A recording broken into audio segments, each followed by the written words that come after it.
Hello, we're glad to have you join us. This is Platform. I'm Ruth Aguilera. Motherhood is a gift, and no woman deserves to die while given life. Now, this is why maternal health plays a critical role in shaping the future of any society. Before now, the alarming rate of maternal mortality and child mortality in Nigeria used to be overwhelming. But following interventions by the present administration, reports by the Federal Ministry of Health and Social Welfare states there's been 17% reduction in maternal death and a 12% decline in newborn death across 172 high-burden local government areas. And recently, Nigeria joined the rest of the world to mark Safe Motherhood Day with a clarion call towards ending preventable maternal and newborn death, which is no longer optional, but it is a shared responsibility and a national priority and equitable care for women across the country. But the question is, how can this progress be sustained in the aspect of inclusive and accessible maternal health care across the country? So our focus will be on promoting safe motherhood in Nigeria, and our guest is Dr. Abdulhadi Dio Saidu. He's a consultant, obstetrician, and of course a gynecologist, and head Safe Motherhood branch from the Federal Ministry of Health and Social Welfare. Thank you very much for joining us, Dr. Saidu. Thank you for having me, Ruth. Good to have you here. And our panelists on platform today will be one of our health correspondent, Elizabeth Omori. Elizabeth, this is your first time on platform. I was so pleased to have you here. Of course, thank you so much for having me. Great. So, Dr. Saidu, Yes. I know there's a lot when it comes to when we're thinking of maternal health in Nigeria, especially with the burden, which we're seeing the decline in the numbers for Nigeria. But as a gynecologist, I'd like you to just break it down for us. When someone is thinking safe motherhood, what are the areas of concern, especially what goes on behind the scene during pregnancy and during childbirth for a woman? All right, thank you very much. When you say safe motherhood, it entails all of those measures that are taken to ensure that a woman goes through pregnancy, childbirth, and of course in the postpartum period, healthy, with also having to have a newborn who is also healthy. So simply we can put safe motherhood at that a woman going through pregnancy, childbirth, and the postpartum period in a good state of health, including having a newborn that is healthy without any serious complications. So we have what we call pillars of safe motherhood, which are things that entails this. Although there have been several modifications, the core to this, we have family planning. Yeah. If a woman is not ready to become pregnant, or her body is not ready to become pregnant, she needs to be on contraceptive, or she needs to practice family planning. And when she's ready and she's become pregnant, antenatal care is very key. This is when the pregnancy, both the mother and the baby unborn, are actually monitored to ensure that they are both healthy. And if there are challenges along the way, these are detected early, and measures are also taken. Next is care during delivery, and this is where most of the problems happen. Most complications happen during delivery, and this is very key. Interventions at this level are also very key. Then in the postpartum period is another pillar. Often we hear, oh, people are celebrating, families are celebrating their baby has been born. What about the mother? Exactly. So things can happen after delivery. Even the baby, things can happen after delivery. So it's also a critical period. Then we also have issues around miscarriages and abortion, which is also a major cause of maternal death. Then we have sexually transmitted diseases, including HIV. Then we have also issues that are cross-cutting. Things like maybe communication, issues around primary health care, things that maybe equity for women, including education, these are things that Access actually... to information. Yes, these are things that determine safe motherhood. So in simple terms, we can say this is what safe motherhood is all about. Elizabeth, I'm sure you want to come in there. Of course. I'm happy you highlighted the pillars for us and explained them. Now let's talk about closing the gaps from coverage to care for every Nigerian woman out there, which is actually part of the national priorities. Now, would you say Nigeria has made measurable progress in helping women access these care we are talking about, from pregnancy to delivery? Yeah, you've just mentioned the theme for Nigeria celebration of safe motherhood this year, commemoration of safe motherhood this year, which is closing the gap from coverage to quality care. You know, over the years, a lot has been done to ensure that women have access to care. However, we understand that access alone is not enough. Okay. The quality of the services you get actually determines who survives, because some women still get to the facility and end up dying. So that is why we are also looking at not just coverage, not just reaching to where you get care, but what is the quality of the care that you're getting. So we are also trying to, it's not that it's been neglected before, but we're also trying to come strong in the area of quality care. So that's what informed this year's theme for Safe Motherhood commemoration. Okay, and during that commemoration, we've had the ministry come out to say there's been improved new clinical protocols. We're seeing improvement in skilled birth, especially for women in rural communities. But tracking the numbers and looking at the demand and the burden or the challenges of infrastructure in primary health care centers at those hinterlands, it has been a major gap, has been a major challenge, and also access to that universal health coverage to help women have access to emergency responses in terms of childbirth. What is the ministry doing, to close those gaps in that regard? Yeah, thank you very much. There is what we call the delays. Yeah. The first delay, which has to do with the patient, her family, and the community. How quickly are they able to make decisions to go to access health? Then we have the second delay, which has to do with the transportation to reach where they will get the help. And we have the third delay, which has to do with the facility itself. When the patient gets there, how quickly are the health workers able to provide the care that they need? So when you're talking about access, what we are talking about now is how do we overcome that second delay? And this is one of the key areas that we've made significant stride in the recent years. We have what we call the National Emergency Ambulance System. It has been there for quite a while. However, there has been a revamping of that program in recent times. And again, we also have the rural component of it, which is called Rural Emergency Services and Maternal Transport, because we understand that big ambulances, vehicle ambulances may not be able to get to such areas. So we make use of what is available, such as tricycles. And we've made it in such a way that the community are well involved. We have focal persons within the ward, within the World Development Committee. When there's an emergency, when a woman is in labor, when there's complication, they call that number, and that number triage now send message to a commercial transport worker, of which pre-arrangement has been made, and that patient is transported to the nearby facility where help can come, and the government reimburses So it's the free? driver. It's free. Oh, okay. It's free.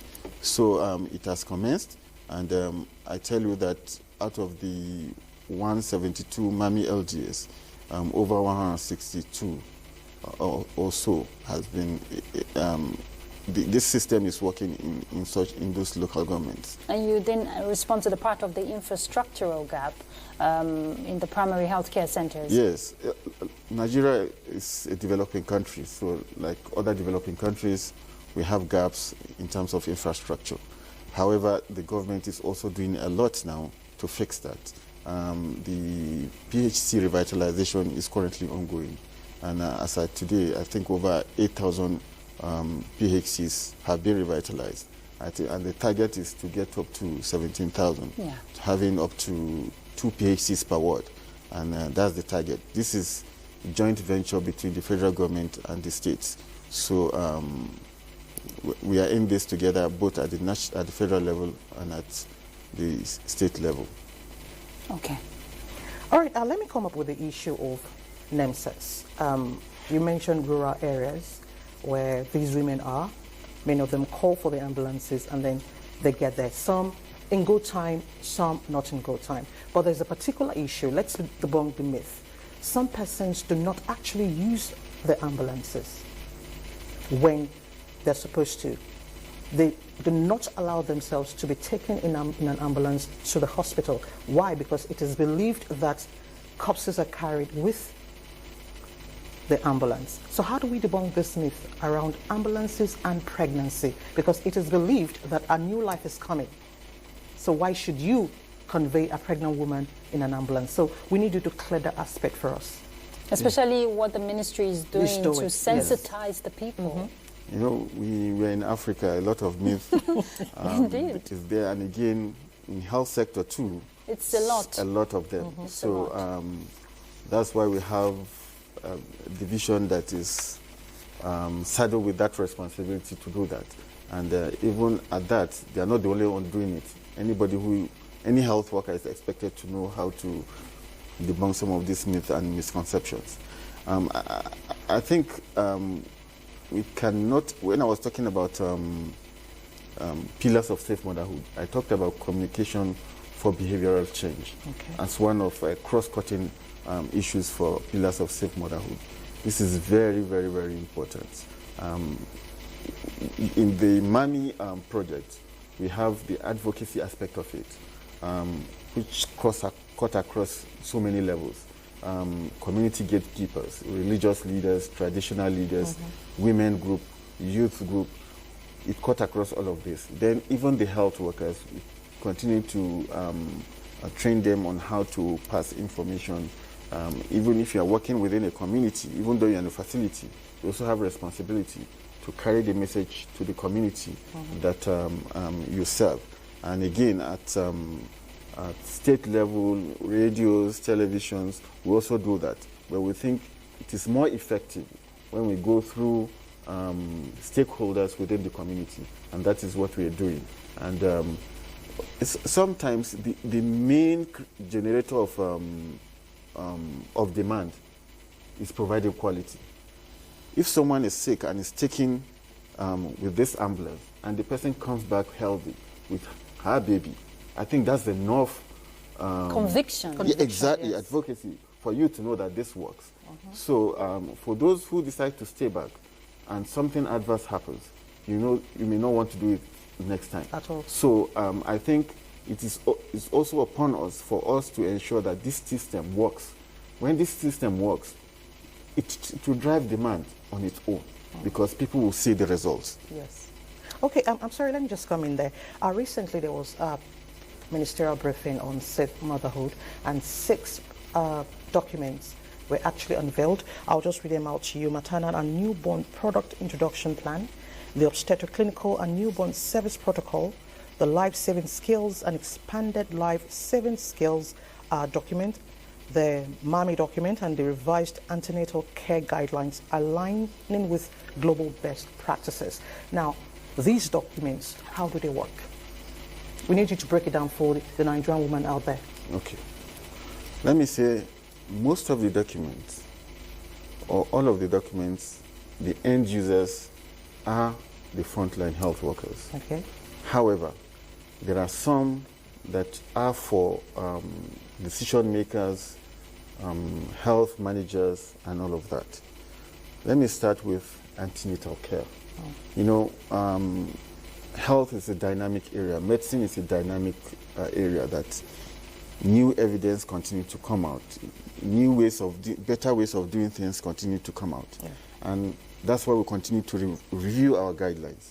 So we just reviewed this antenatal guideline, putting together some of the new ways of making things better.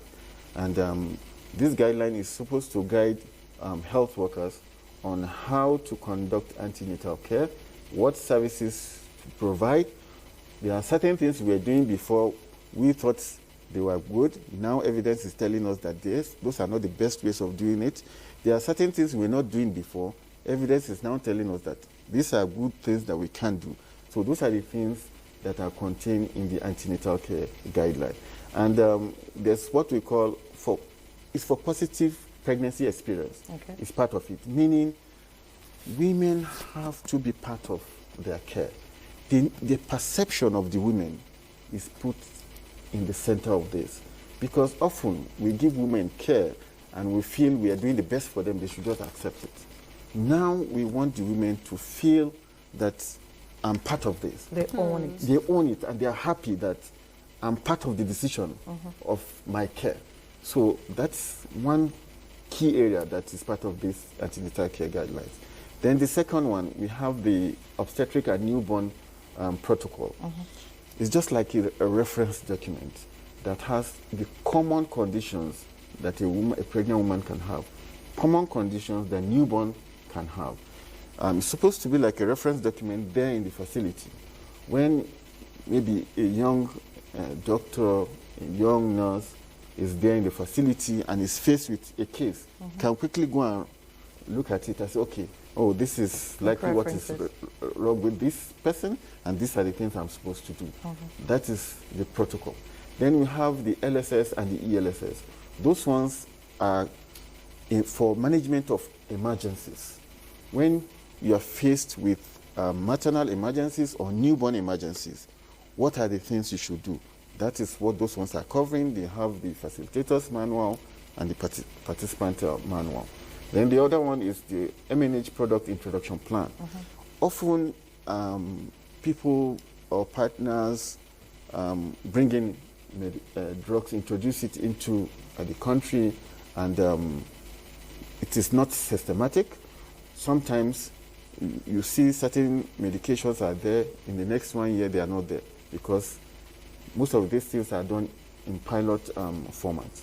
We have now said any medicine we are bringing in or want to introduce into the country for management of pregnancy-related issues or newborn, there should be a system that introduces it.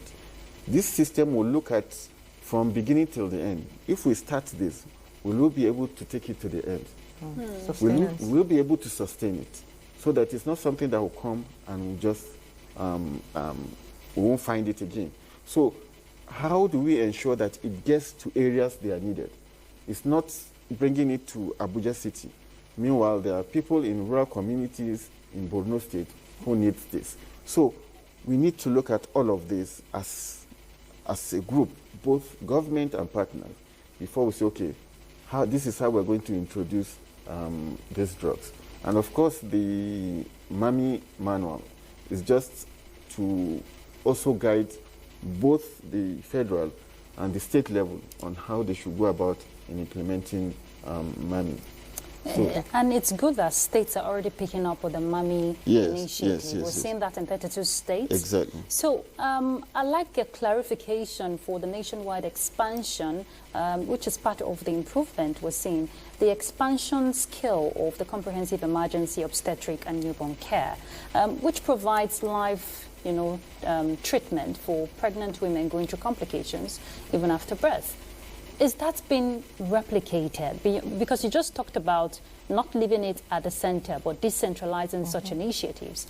How are you equipping, or rather the ministry, how are they equipping health workers across board to ensure that they are well equipped? If these emergencies can be really comprehensive at the federal level, states level, what about rural communities? The grassroots. Yes. Actually, what we do here is developing policy documents, developing guidelines, SOPs. The actual action happens at the state level. So to put it in a better context, Yes. is the ministry getting a feedback or the right synergy, from state governments to work hand in hand, because they are the ones who will ensure that these health workers are equipped with the necessary tools they need to make this happen? Okay. Maybe I'll start with, maybe at the beginning of this administration, there was signing of compacts between the president and all the governors of the state. This was also midwifed by the coordinating minister of health. This is to bring about this synergy, for us to agree that we have common problems, and let's come together and prioritize our problems, and that we are going to agree on A, B, C, D, that we will all do this. States might want to add, depending on where you are. However, those ones that we have agreed to do as a country, we will do them together. And all the governors agree with that. And we also form coordination structures, technical working groups. And there's a specific technical working group that engage between the Federal Ministry of Health and the health sector within the states. That's at the strategic level. Then at programmatic levels, we also have this. For instance, if you're a reproductive health focal person at the federal, you have connection with all reproductive health officers across the states. And that is how you disseminate all the things you want to pass down.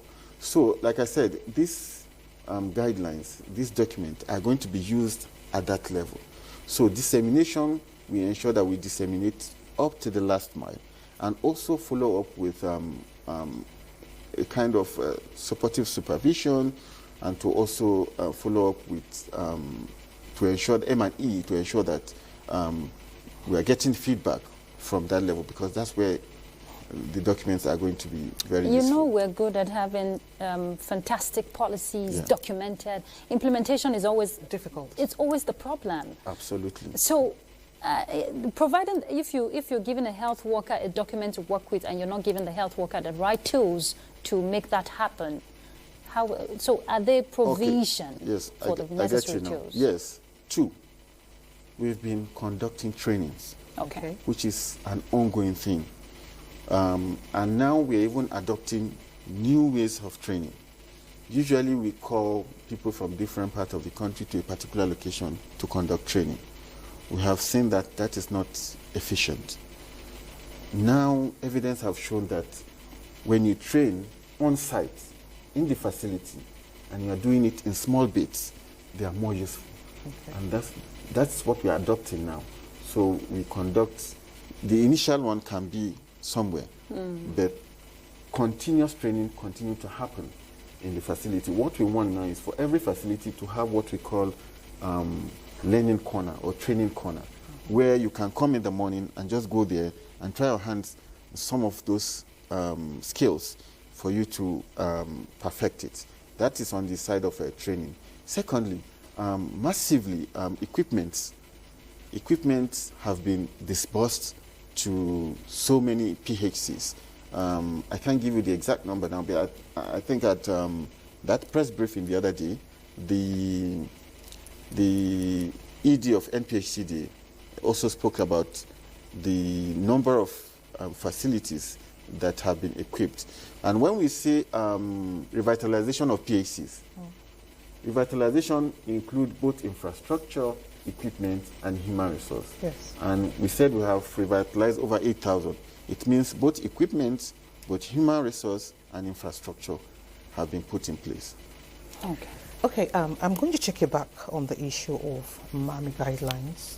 At a workshop recently where I attended, I actually attended a workshop recently, the issue of MAMI and teenage pregnancy came up. Are teenagers covered within these guidelines when we talk about reproductive health? Because we can't take it outside. Unwanted pregnancies. Yes. So when we say antenatal guideline, if you're able to read through it, you see that we're deliberate about adding adolescents. Previously, we do say pregnant women because we just assume that anybody who is pregnant You have automatically become a woman. But we know they also have peculiarities. So now we're deliberate, saying pregnant women and adolescents. Throughout the guideline, those are the phrases we're using. And the mommy intervention is for all pregnancies, all women and adolescents that are pregnant. Okay. And whether it's a teenage or an adult, this will cover you as far as you are pregnant. In addition, there are some other aspects of mommy that we're not aware of. Maybe issues like counseling, issues of using age. Okay. Within that, I'm sorry, Ruth. Within that guideline, the mommy guideline, there's a particular segment, women with HIV. Does it cover these women? Absolutely. Okay. Absolutely. There's another aspect following the mommy, not just the mommy, but on a comprehensive scale, looking at it from a holistic view, persons with disabilities, especially the deaf community. There's been concerns of them not having access to this information when they're in hospitals. They don't have sign language interpreters to explain to them, what is happening. Antenatal care is more of teaching these women for that long period of their pregnancy, and also for the blind, the visually impaired. How are they, assistive devices, do they have them? To help aid this safe motherhood we're talking about? Yes, you're very correct. But we also need to be realistic that we're coming from somewhere. I understand. Yes, yes. I want to know if there are plans yes, for inclusivity. Yes, I'm coming there. Okay. We're coming from somewhere, and we hope to get there. For now, usually, in most cases, you see accompanying persons assisting. However, that might not be the best way for confidentiality. It is deliberate that we have a disability unit in the Federal Ministry of Health. And the unit is developing, and we hope they're already coming out with the policies. However, if you're talking about every facility having someone who can use sign language, someone who can communicate with someone who is blind, it's not... It's not looking feasible. Not for now. And Okay. again, this may not rest solely on health. We also have other ministries and agencies that also deals with issues around disability. That's where I'm getting. Shouldn't there be collaboration yes. with the Ministry of Health and the National Commission for Persons with Disability? Absolutely. That collaboration is ongoing depending on the area. For instance, in the issue of disability, our disability units collaborate with them. However, like I told you, even the ministry was formed just maybe like 5-6 years ago. So we don't expect them to be as established as maybe Ministry of Health also. But we have planned to get to where you're talking about, where we have these devices. Some of these hospitals, they've been built very long ago. Now we're talking about how can we have ramps that can Help them access the building. All of this. So if you see newer facilities now that are being built, they put all of those into consideration. But there are some that have been there very long ago. So it's our hope that when we are revisiting those buildings, when we are restructuring those buildings, or we are rebuilding those areas, all of that can be put into consideration. Okay, so just before we take a break, I would like the ministry, now this is a recommendation in the aspect of promoting that inclusivity. Just the way skilled birth attendants, have been inculcated into the system over time, even at the rural areas. There are people in communities who understand the sign languages. They can be worked with. There can be a sense of collaboration to have them at these primary healthcare centers so that no woman is left behind. That's a recommendation. Okay, you mean traditional birth attendants? No, I'm talking about the way traditional birth attendants are gradually being recognized. This way, they also have people in communities that understand sign languages and even, do the sign languages, which, they can be incorporated into the system for the rural communities, especially the primary health cares we're talking about. Yeah, I agree with you. Like I said, we are working towards Like that. I said, it's a recommendation. Thank you. Okay, so let's take a break, ponder on some thoughts. We'll be back just in a moment, so do stay tuned. What are we doing as a nation to, first of all, settle our teeming populace, especially the NTA's political package with a third eye on the nation's political scene. I am Fisa Ogunfuyi. Welcome.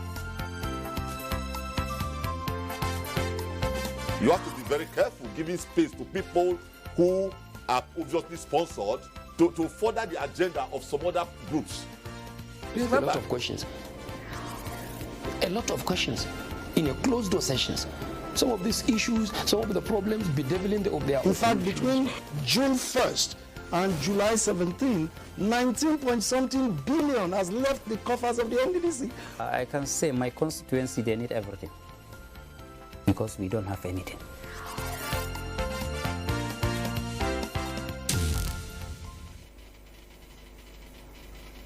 Platform.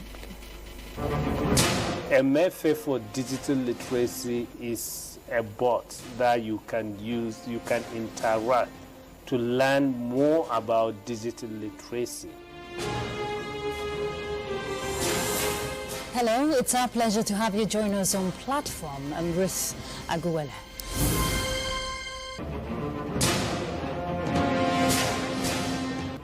What is the yardstick for measuring everybody's moral integrity? It's critical at this point in time. How daunting has that been for the Institute in getting them abreast with all the legislative procedures? The fact remains that one training workshop is not enough.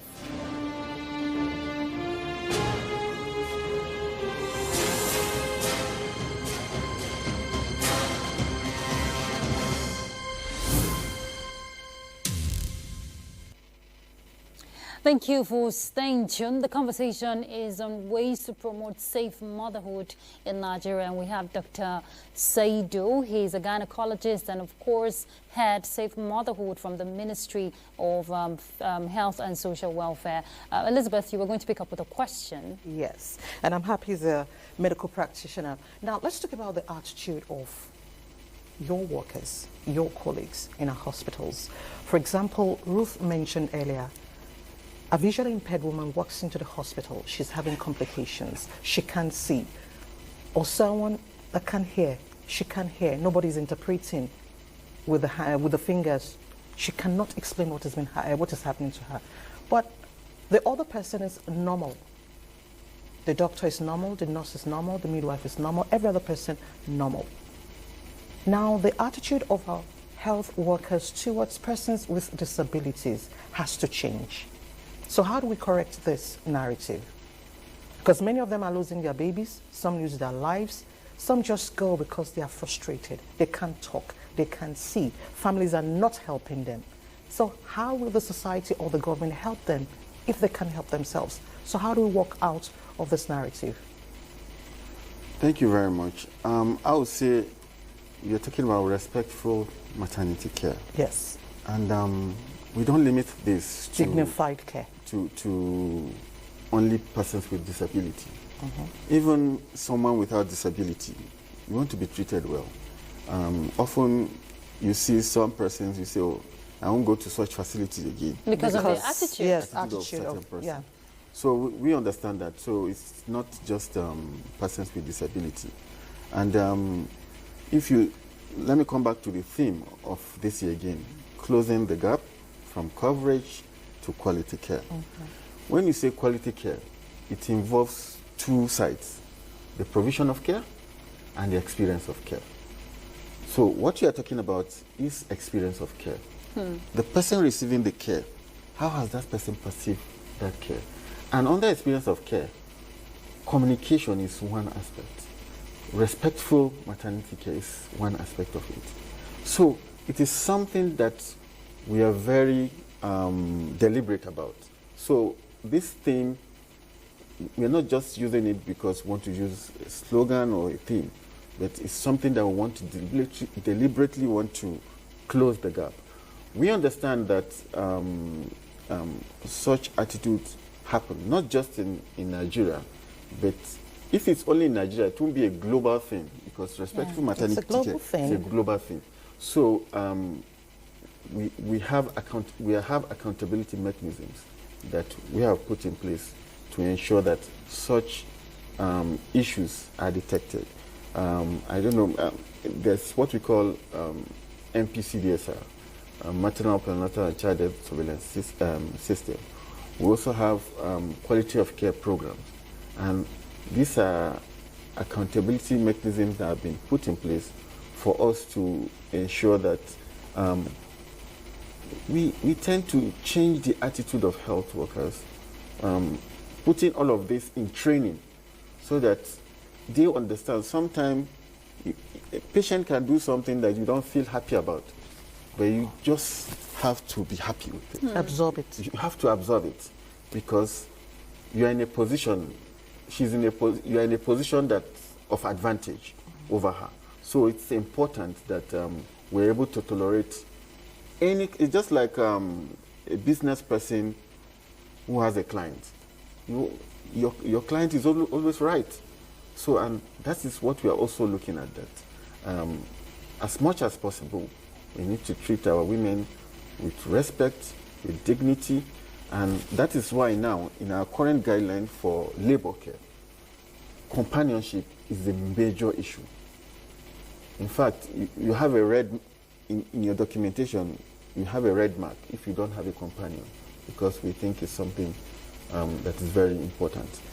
Issues around want to stop the situations we used to see before, when women are in labor, we are hearing shout everywhere. We want to make labor more comfortable, so that analgesia, pain relief, is something that we want to give liberally as far as it's safe and as far as the woman requires. At subsidized rate or for free?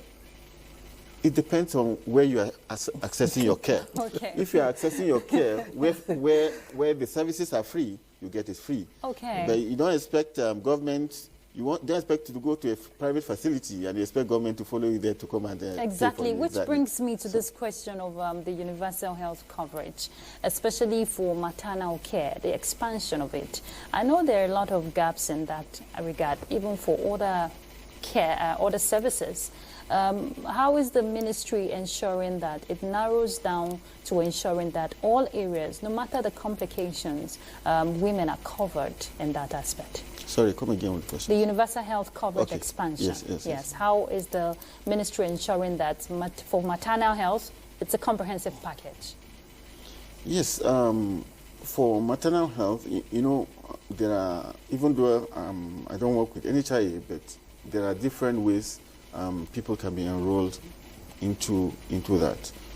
For those who are working in formal sector, it's quite easy to do. However, we also have private companies also making arrangements for their own packages too. The issue is the person who doesn't work with any of this. And we also have state insurance agencies, and where people come together in the community, they come together and organize themselves and are able to do this. It is work in progress because there has been significant increase in the enrollees. I think over 21.7 million people are now enrolled. Within the last 3 years, I think from around 16 to 21.7. So there has been significant increase. So Dr. Saidu, yes. You know why I asked that question? You were talking about the anesthesia that people can, have, which cannot even, it depends on where you're receiving care. That would determine if you're getting it for free or at subsidized rates. Yes. Now, there are areas of concern under the universal health coverage where people still pay monies for certain services that are supposed to be covered. I want to know, as the head of the Safe Motherhood, under the ministry. NHIA is under the ministry's purview. So how are you also promoting, since you say it's work in progress, are you also pushing that all aspect of it when it comes to maternal care, comprehensive package, is guaranteed for every mother expecting a child? So, like I said, it's a gradual expansion. Okay. Wherever it has reached, any facility it has reached, the coverage is comprehensive. We don't leave anything, in as much as those services are available within that facility. But if those services are not available within those facilities, then we have to go to the next level of care. And if we are able to, if it's an area where the emergency ambulance services is also functional and they are transported to the next level, that is also taking, the care within the first 48 hours is also taken care of by that system. Okay. Okay, I'll just quickly share a story with you on comprehensive emergency obstetric. Years ago, I was in a government hospital in Zamfara State, and a woman came into the hospital to deliver, but unfortunately, the baby died before she got to the hospital. And then they kept waiting for her husband to come in, put pen to paper, sign, and then she could be pushed in. Her husband refused to show up. So it took a very long time before she agreed that the baby should be evacuated from her, and then the doctor actually did later after a few hours. Now, I understand that comprehensive emergency obstetric care is not cheap. Let's leave the financial aspect aside. How do we build on education for men, society, and culture? Because just a little thing could kill a mother and her child. You're very correct. Health education is a major chapter in your new ANC guideline. Okay. And in there we have the role of male involvement. We have role of family involvement, the role of the community, because we think these are key areas that nothing else can replace them. At all. So we encourage men to be involved in the health of their spouses. And in the guideline, questions will be asked about, even if we encourage men to follow their women to facilities. But where they are not there, we also ask, these things we are doing for you, is your husband aware? What is his perception about it?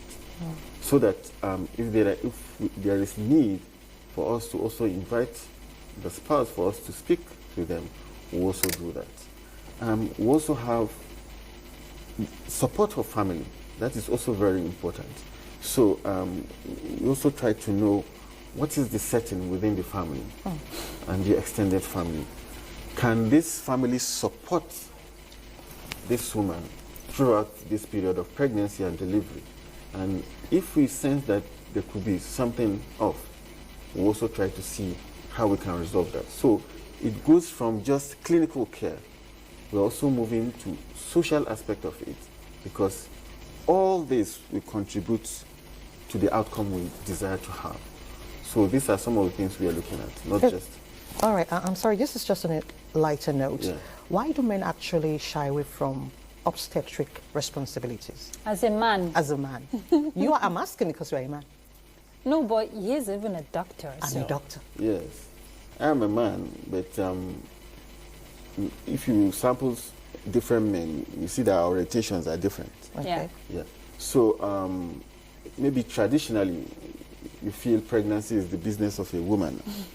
But he got me the pregnant. business, really. Exactly. But he got me pregnant. Exactly. So, but like I said, culturally, people grew to see that this is what happened with my grandparents, my parents, and they just follow. But if the story might not be the same when you're in places like Abuja, in Lagos, where you see men carrying the handbag of their wives, and the woman, you see her obviously happy and things like that. But the issue is, even the women in the rural communities where these men don't follow them, they also see it as normal, and they might not see anything wrong with it. It's us that are on this side of of the divide, they are thinking that, oh, if demand does more, it will help in the outcome.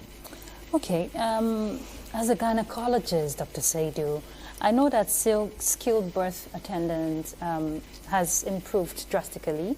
I'm talking about 86.3% over time. But we still have quackery in the system, which affects the life of many in rural communities. How is the ministry, bridging that gap? All right, we need to say some facts that we have shortage of human resource for health. Then, even the one we have significant maldistribution. Yeah. Especially the ratio exactly. as to the person. Yes. So that's the absolute shortage we are talking about. Yeah. Doctor population ratio or midwife nurse population ratio, we are way off it. Then we also, even the ones that are available, there's maldistribution. Abuja and Lagos kind of clustered most of these doctors.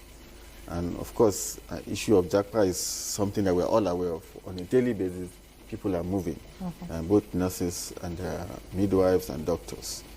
So these people we are seeing, these quacks, are like filling the gaps. When you don't have the right person in place, then someone can easily, it's like leaving a house empty. That's when rats will start coming. But if you are living there, it's unlikely you see that. So, but we have regulatory bodies who are supposed to be checking this.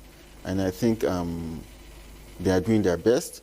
However, they may not have eyes even in those rural communities, because I'm not even sure if they also have the requisite number of health workers that can get to those areas. However, the population, the community has to be part of this. They need to report when they see something that is not ideal. So, and that's how they can help the system to also get rid of people who are doing things they are not supposed to be doing. Okay, with the 6 documents unveiled recently, do you see us reducing the prevalence of deaths from maternal mortality before 2030, achieving this goal? Is this feasible? Reducing, yes. Achieving the goal, I can't say for now, because you're talking about, are you talking about 70,000 per 100, 70,000 per 100,000, 70 per 100,000 life births? Yes. So I can't tell you we'll reach that. Right. But to reduce significantly, when you are going to, maybe you are going to Wuse now, and it will take you 30 minutes to Wuse, and 25 minutes, you've not gone halfway. It may not make sense for you to say, oh, I'll get in 30 minutes. Yes. Are we going to make significant progress? Yes, I think we can do that, especially with the innovations that are currently ongoing. Whether we'll get to that 70, I'm not too sure. And for you to even know that even those that crafted these goals or these targets, they also said for those countries that are starting from a very high level, 140 per 100,000 live births is a good achievement. So 140 per 100,000, that is possible, because as at the time these targets were set, we are among the countries that have very high level, over 420 per 100,000 live births. So that's huge. Yes, that's huge. So we think it's possible to get that level, but we need to sustain the momentum that is currently ongoing. Can't we raise up to meeting this goal as a country? We can, with the support of everyone. You're very optimistic. Well, for the media, we will play our role by creating a sense of creating a platform for advocacy so that every voice can be heard. Thank you so much, Dr. Saidu. I know there's a lot you want to share with us, and there's a lot we have to keep monitoring. The time frame for pregnancy is 9 months, so there's a lot to monitor to ensure that these documents are well implemented, especially across the hinterlands. Yeah. Thank you so much for coming on platform. We do appreciate. He is an obstetrician and gynecologist and head Safe Motherhood branch from the Federal Ministry of Health and Social Welfare. Thank you once again, and keep up the good work. Thank you for having me. Our pleasure. Thank you. Elizabeth Omori, our vibrant health correspondent, one of them. Thank you so much for coming on platform. Thank you for having me.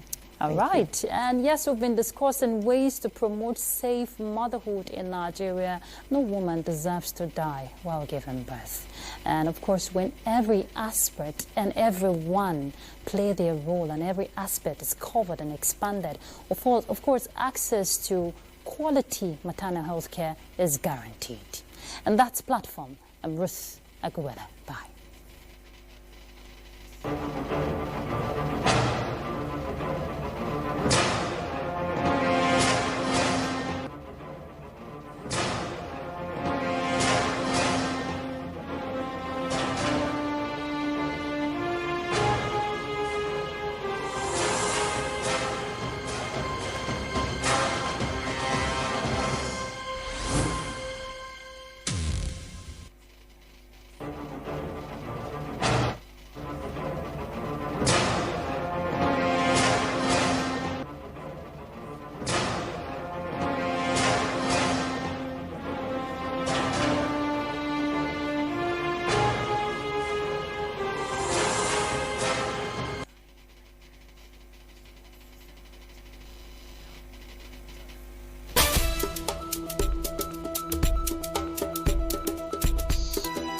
Well, hello. It is great to be back with you again on Lens on Africa.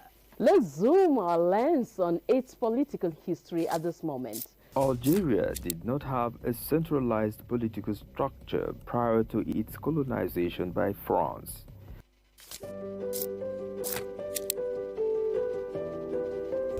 It is now time for our weekly roundoff of African history.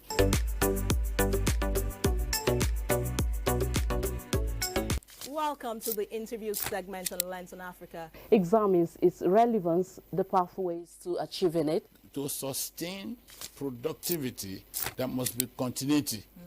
Where the winds whisper secret, to the sands lies the forgotten kingdom of Daamat.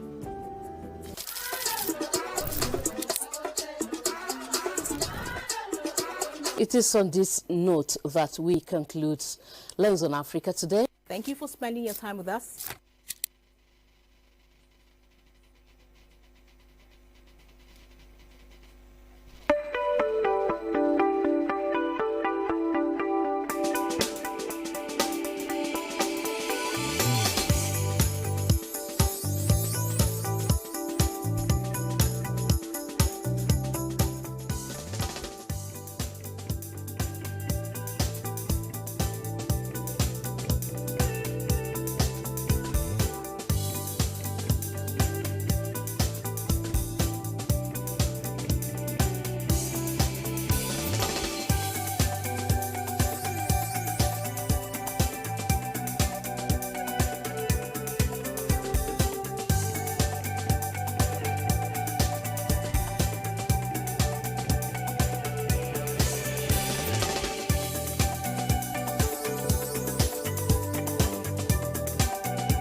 In a land of peace and harmony, we cherish our freedom and unity. But around the world, we've seen how protests can spiral into chaos. What starts as a peaceful protest can sometimes end in anarchy, tearing communities apart. My advice to these young people is please do not take us back those harrowing days. So those who experience it will run away from it. Let's learn from these experiences. Let's value dialogue over destruction. Together, we can build a brighter future. Let's choose unity. Let's choose peace. Join us in the Peaceful Future Initiative, because together we can make a difference.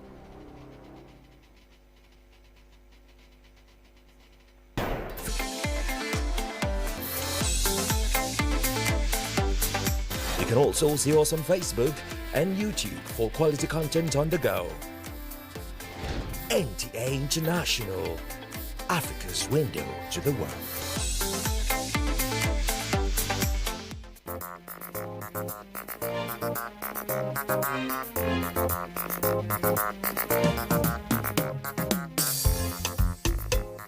Welcome. This is Bon Appetit, a culinary adventure.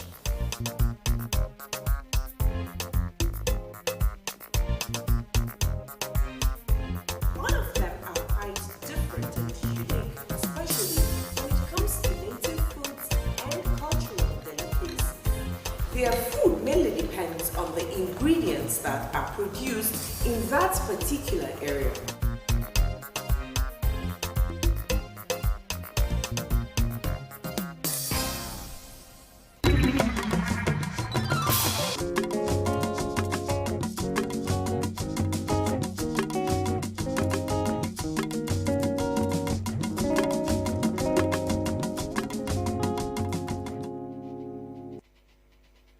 The federal government of Nigeria warns vandals of national assets, electricity transmission towers, cables and other facilities to desist from this act of sabotage.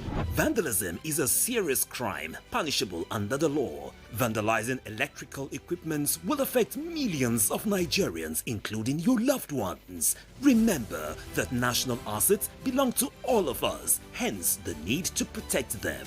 Report all cases of suspicious movement around electrical facilities to security agencies. When you see something, say something. This message is from the Federal Ministry of Information and National Orientation in collaboration with the National Counter-Terrorism Center, NCTC, Office of the National Security.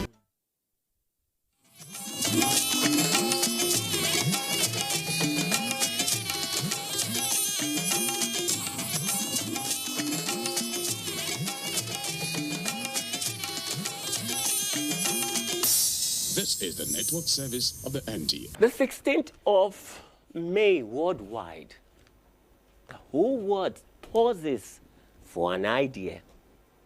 And that idea isn't the absence of war. It is the presence of understanding. It's another weekend. It is your weekend. Thank you so much for joining us.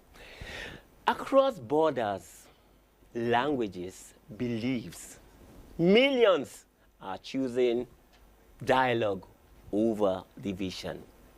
On today's episode of the program, we will be meeting peace builders, we will be hearing stories of reconciliation, and we will be asking a question: what it takes to live together in peace, truly together in our communities and the nation. Okay, if today is your first encounter with your weekend, this is that program that has something for everyone. My name is Diako Randy Abo. The program is Your Weekend, and we show from the stables of NTA Entertainment. And you know how we usually start with entertainment stories. First, teasers. I have good news, bad news coming from the Nigerian entertainment industry, Nollywood to be precise. Nollywood lost one of its finest. The good news, one of Nollywood's big names is back on the block, Genevieve Naji. And the African Magic Viewers Award has come and gone, but the stories are behind. For more, let's join the Week in Entertainment.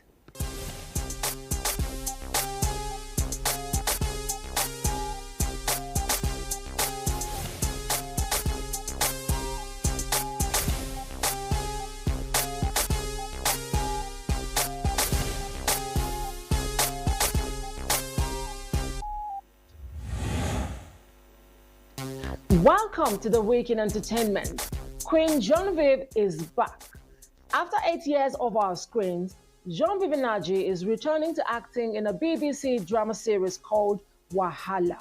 And yes, the title means exactly what you think it means. The 6-part thriller is adapted from Nikki May's best-selling debut novel by BAFTA-nominated writer Teresa Ikoko and will air on BBC One and iPlayer. Genevieve stars alongside Adelayo Adedayo, Kosh Jumbo, Deborah Ayerinde, and Susan Wokoma, playing 4 Nigerian British women whose past secrets begin threatening to unravel their present lives. No premiere date yet, but Wahala is coming and we are ready.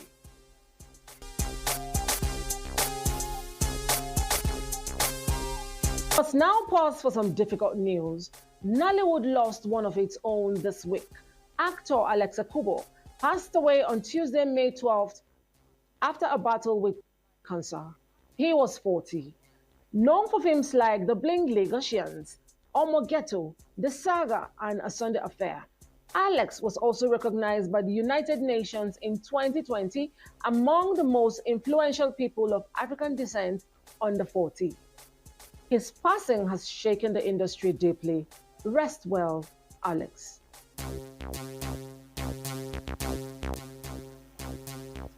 Now on to Lagos. The 12th AMVCA held last Saturday at the Eco Hotels and Suites. The red carpet had its highs and lows. Osas Ihodaro owned the night in 2 flawless looks by Vicky James, while Nina Singh dazzled in a feathered Savon Dijon creation. On the other end, Queen Mercy Atang arrived in a gown with what appeared to be loaves of bread on the fabric, accessorized with a pot of beans. We are not making that up. Risk and reward, people, 2 very different things. Now the awards. My Father's Shadow was the night's biggest winner, sweeping 5 categories including Best Movie, Best Director, Best Writing, Best Score, and Best Sound. Linda Ejiofor Suleiman made AMVCA history, winning both Best Lead Actress for The Serpent's Gift and Best Supporting Actress for The Herd in the same night. Uzo Arukwe won Best Lead Actor for Colors of Fire. Butcher Franklin took home Best Supporting Actor for To Kill a Monkey, while Uche Montana took home the Trailblazer Award.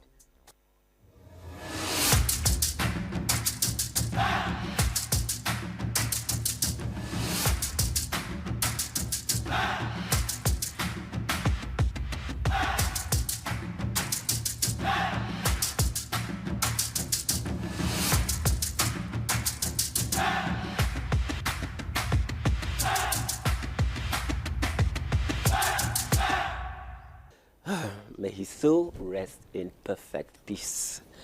And of course, congratulations, and we are all eyes to watch what Genevieve is bringing back to Nollywood. And also, the African Magic Viewers Award, yes, it was a celebration of creativity and a big statement, fashion statement, Nigeria to the world. Okay, away from entertainment, let's talk food. Are you a fan of cakes?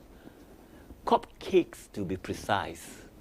Okay, if you are, then you are in the right place, because we are about to teach you how to make chocolate cupcake. It's simple. Let's join Bola on Whip and Grill. Hello guys, welcome to another exciting episode on Whip and Grill. On today's show, we are going to be making something different, like we've never baked on this show before, but it's our first time, and guess what? We are baking something really good, cupcakes. You know, everybody loves chocolate cupcakes, okay? So yes, we have all the ingredients displayed on the table. We have milk, we have baking powder, we have white sugar, brown sugar, cocoa, unsweetened cocoa, we have our flour here, egg, vegetable oil of course, and of course white vinegar. So let's get started. So first thing, we are going to sieve all the dry ingredients. So our flour. Next to go in is our unsweetened cocoa. So we have 1 cup of unsweetened cocoa here, baking powder, brown sugar, some white sugar. So we're just going to mix all of the dry ingredients together. So the next thing we are going to do is to mix our white ingredients. So here goes in 1 egg, milk,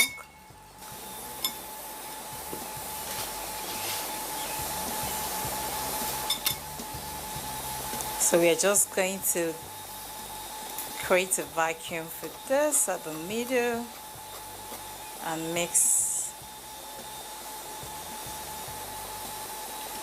the egg and the milk together and start, making sure that this is mixed properly. And here comes in our vegetable oil.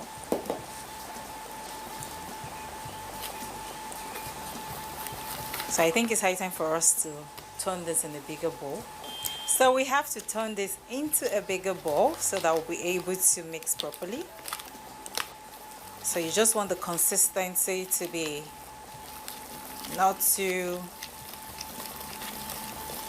firm, but at least not too watery too. Okay guys, I had to change the whisker to this because I needed something really stronger so that I can turn it very fast. This is so perfect, guys. So the next thing we're going to do is for us to set this in our cupcakes pots, and then we'll bake. So guys, it's time for us to arrange our cupcakes in our cupcakes cups so that we can heat it. So we're going to go, and then you don't want it to spill up, and so you have to make sure you don't fill it up. So we're just going to be going in with 2 spoons of this each. The oven has been preheated, like I said earlier, for like 20 minutes. So now we're going to put this and allow it to bake for 25-30 minutes. It should be ready. So guys, it's time for us to check our delicious cupcake if it's ready. Whoops.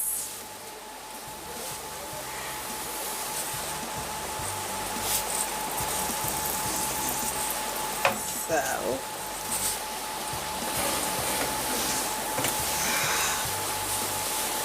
whoops, ooh la la, this looks so good.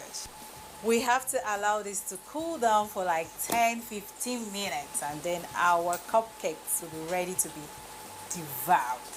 So guys, this is where we cut our cupcakes and have a taste of this sumptuous, delicious chocolate cupcakes. So we're just gonna take one because it's so cold already.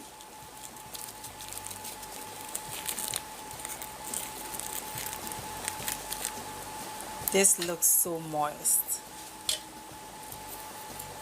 See how easy it is to cook. It's because of the richness of the cupcake. See guys, this is the real deal. This is the real chocolate cupcake. So like I always say, all the recipe you need to make this delicious cupcake is on your screen.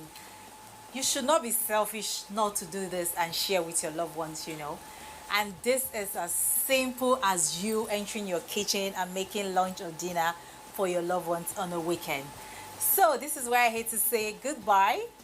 I'll see you same time next week on the show. Whip and grill. Bye-bye.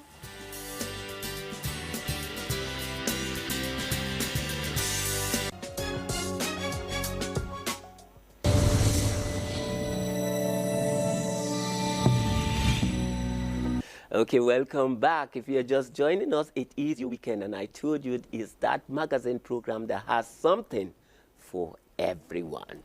Okay, up next to our main feature of focus, we are focusing on peace And of course, we have a very interesting feature, and the feature is on commemorating the International Day of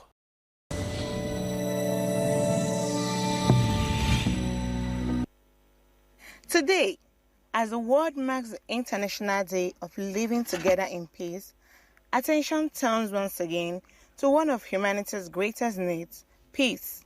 Not just the absence of conflict, but the presence of understanding, tolerance, unity, and mutual respect. In a nation as richly diverse as Nigeria, living together in peace is more than an ideal. It is a necessity. From the bustling cities of Lagos to the ancient cities of Kano, from the hills of Plateau to the creeks of the Niger Delta, Nigeria is home to hundreds of ethnic groups, languages, cultures, and traditions.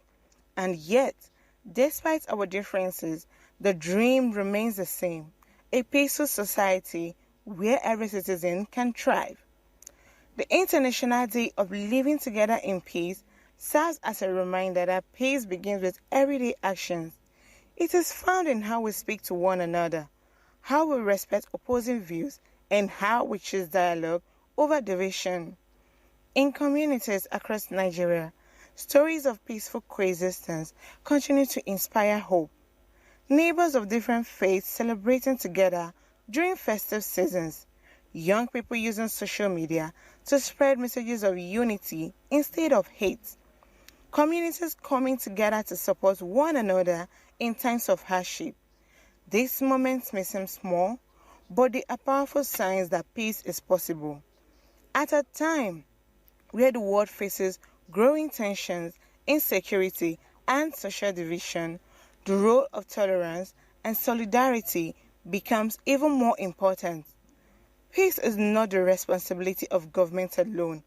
It belongs to every citizen, every parent, every teacher, every religious leader, and every young person with a voice and a vision for a better future. For Nigeria's youth, especially, the message is clear. The future of the nation depends not only on intelligence and innovations, but also on the ability to embrace unity amidst diversity. A generation that learns to live together peacefully will build stronger communities and a more stable nation. The International Day of Living Together in Peace also calls for compassion and the willingness to see humanity before differences, whether differences in tribe, religion, language, or political opinion. Peace can only flourish where respect exists. As families, institutions, and communities commemorate this day, there is a renewed call to reject violence, discrimination, and intolerance in all forms. Instead, Nigerians are encouraged to promote conversations that unite, actions that heal, and attitudes that strengthen national harmony. Peace is built gradually through kindness, understanding, and shared responsibility. And while challenges remain, the spirit of togetherness continues to shine across the nation. Today is more than a commemoration. It is a call to action, a reminder that every act of tolerance matters, every voice for unity counts, and every effort towards peaceful coexistence helps shape a better Nigeria. Because when people choose peace, communities grow stronger, and when nations live together in peace, humanity moves forward together. Happy International Day of Living Together in Peace.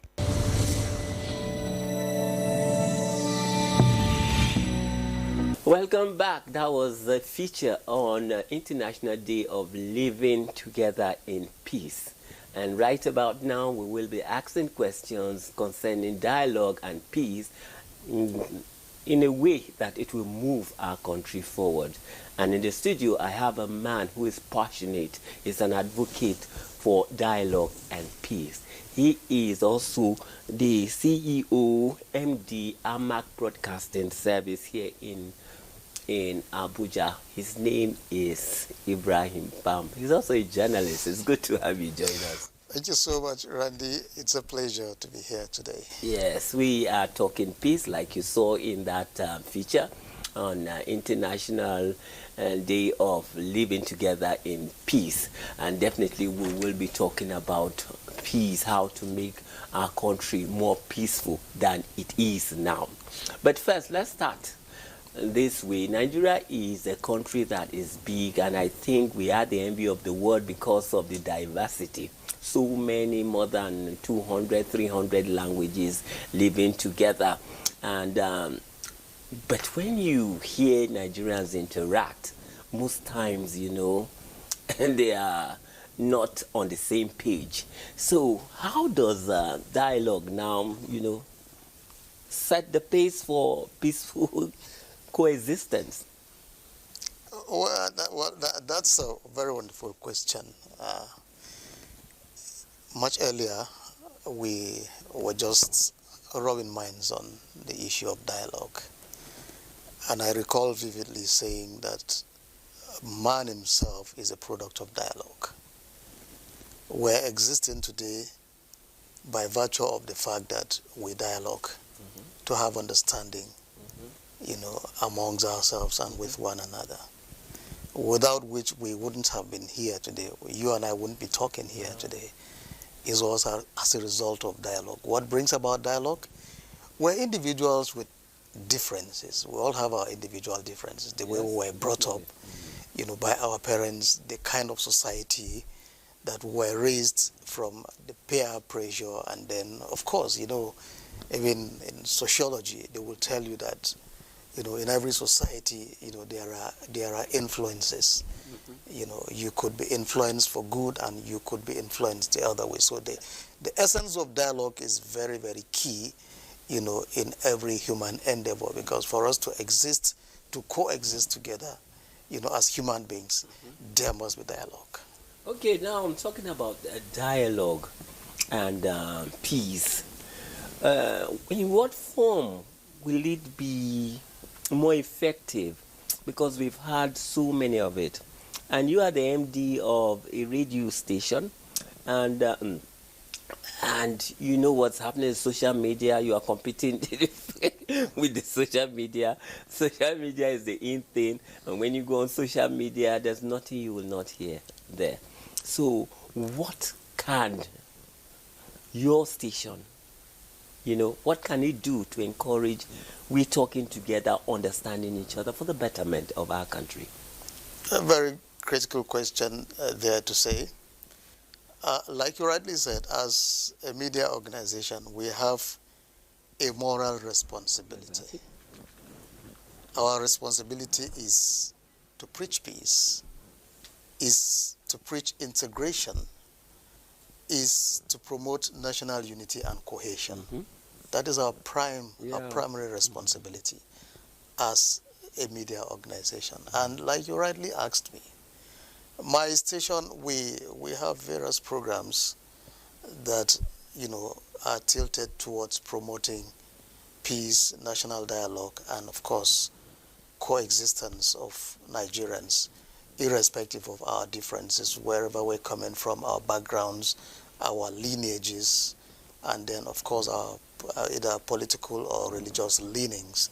So, of course, the social media have its advantages and disadvantages.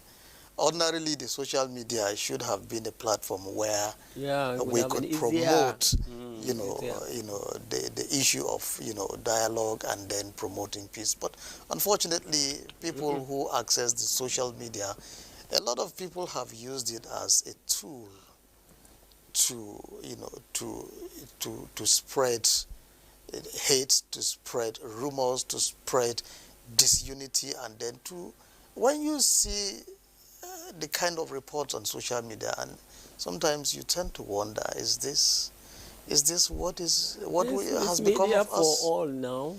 I mean, media for all. The fast fingers will just you know, have Android phones, and then they begin to type anything. So all manner of rumors, you just wake up and you don't believe anything you see on the social media. We should have been able to use the social media, you know, to promote a lot of things that will integrate this country, that will bring national values to our people. But unfortunately, people are not using it the right way. So what do? We we in the conventional media now, what can we do to get people's attention? Is there a way out at all? It's difficult to, but is there any way out? Yeah, Randy, we have to be deliberate about it. Wow. We have to be deliberate in the sense that our content, we must be able to produce or provide content, that promotes peace and dialogue amongst ourselves. So, which means as the mainstream media, it is our responsibility, because that is our training. It is our responsibility to chart the course to a kind of sensitize members of the public, so that whatever we say, we can also take it to the social media. If we leave the social media in the hands of, permit my use of words, people who are not trained, a lot of them, you can call them social media miscreants. They can disintegrate this country, and as a result, bring about, the kind of situation that will not be favorable to you and I. So as media professionals, we must do a deliberate, or we must make a deliberate attempt to produce content or programs that promotes peace, promotes dialogue, promotes peaceful coexistence among the various religious groups, various ethnic groups, various classes of people cut across different, the different kinds of, ages, that we have in this country. Okay, now let's talk about, I know you're an advocate of dialogue, and advocate is trying to get people on board. And I'm looking at the younger ones. How are we going about that, getting young people to embrace dialogue? There's this popular maxim which says charity begins at home. And when you talk about young people, they didn't just emanate from the sky. They have a root. They have where they're coming from. Now, how were they trained? What kind of training were they given by their parents or their guardians? So you don't just give birth to a child and then you allow the child to grow on his own, and whatever he sees, he picks, on the street is what becomes of him. So as a result of, upbringing, it brings about giving the child the right education from home, teaching the child the right values. What is it that constitutes our own moral values? What is it that constitutes our norms in the society? So the child, if you don't train your child right from home, and the child leaves the home, whatever he brings from wherever he is coming, you take it. So what is important is that as parents, first of all, we must give our children the right upbringing. And then our schools also have a very, very prominent role to play, because apart from the upbringing you give your child from home, then the school where the child is, going, Let's be realistic here. Okay. You understand? As in upbringing from home, the parents are hardly home. Working class, or they're not private sector, the parents are not home. So there's nobody to really take care of these kids. Even in schools, some schools, the caliber of teachers, or some are not even well trained. So we should be looking at that too. Can't there be a way to right those wrongs? As a matter of fact, these are some of the challenges we're having in our modern society today. When you look at the pressure that is coming on parents. If you live in the city, take for example, we're in Abuja, and you go to work every day, you come back, by then you would have been very, very exhausted for the day. Sometimes it also depends on the kind of work you do. You close very late from work, you get home, everybody's asleep, and you wake up very early in the morning, you're already preparing, you're setting to go to work, and then your kids are also getting set to go to school. So these are the pressures that we have today in our modern society, but we can balance it. You know, that's why the parents are there. The parents are there not to leave these responsibilities to the teachers in the school.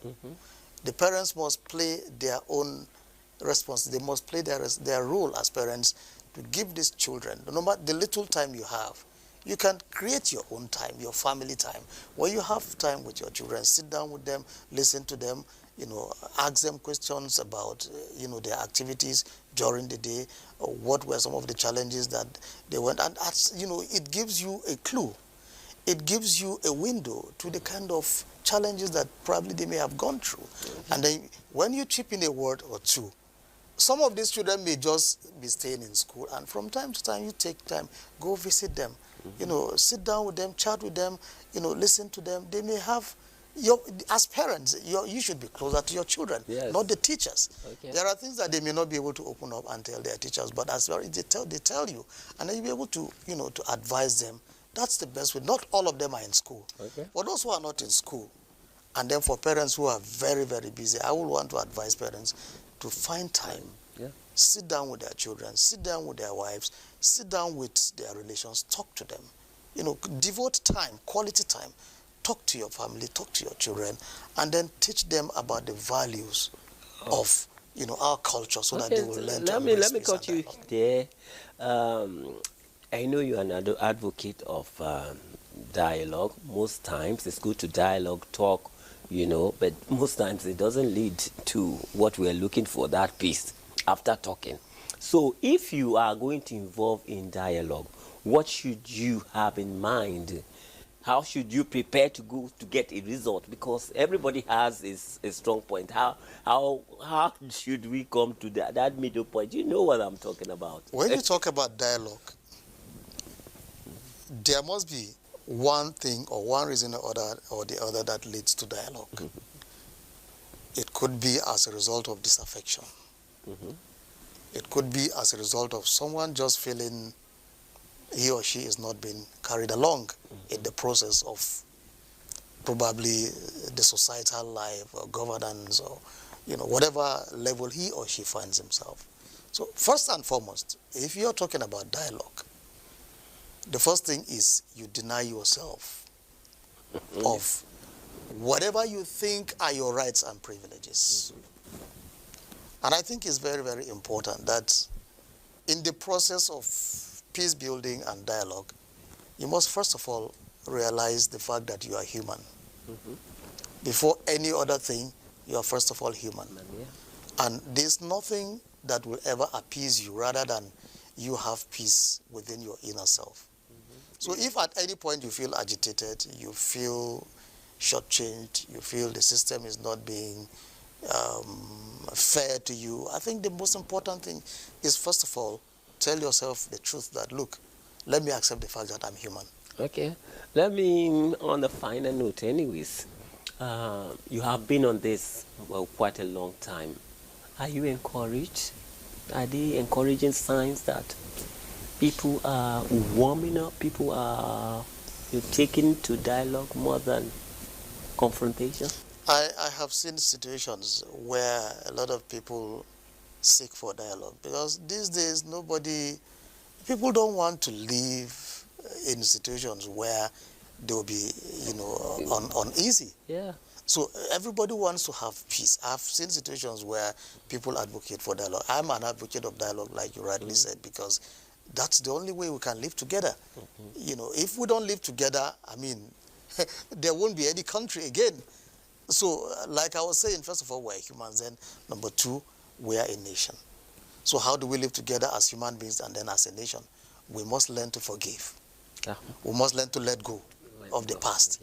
And then we must embrace a future that defines us as a people. Okay. Yes. Thank you so much, Ibrahim. Thank you, Mr. Randy. Thank you so much. The conversation was intellectual, and I'm sure a lot of people have learned one or two things. And all we need is to pray that we should keep talking than fighting. Thank you so much. It's a pleasure to be on your show today. Thank you. Thank you. Okay. That has been my talk with Ibrahim Palm, the CEO of AMAC Broadcasting and Service here in Abuja. Okay, we'll take a short break, and when we come back, Your Weekend will be back.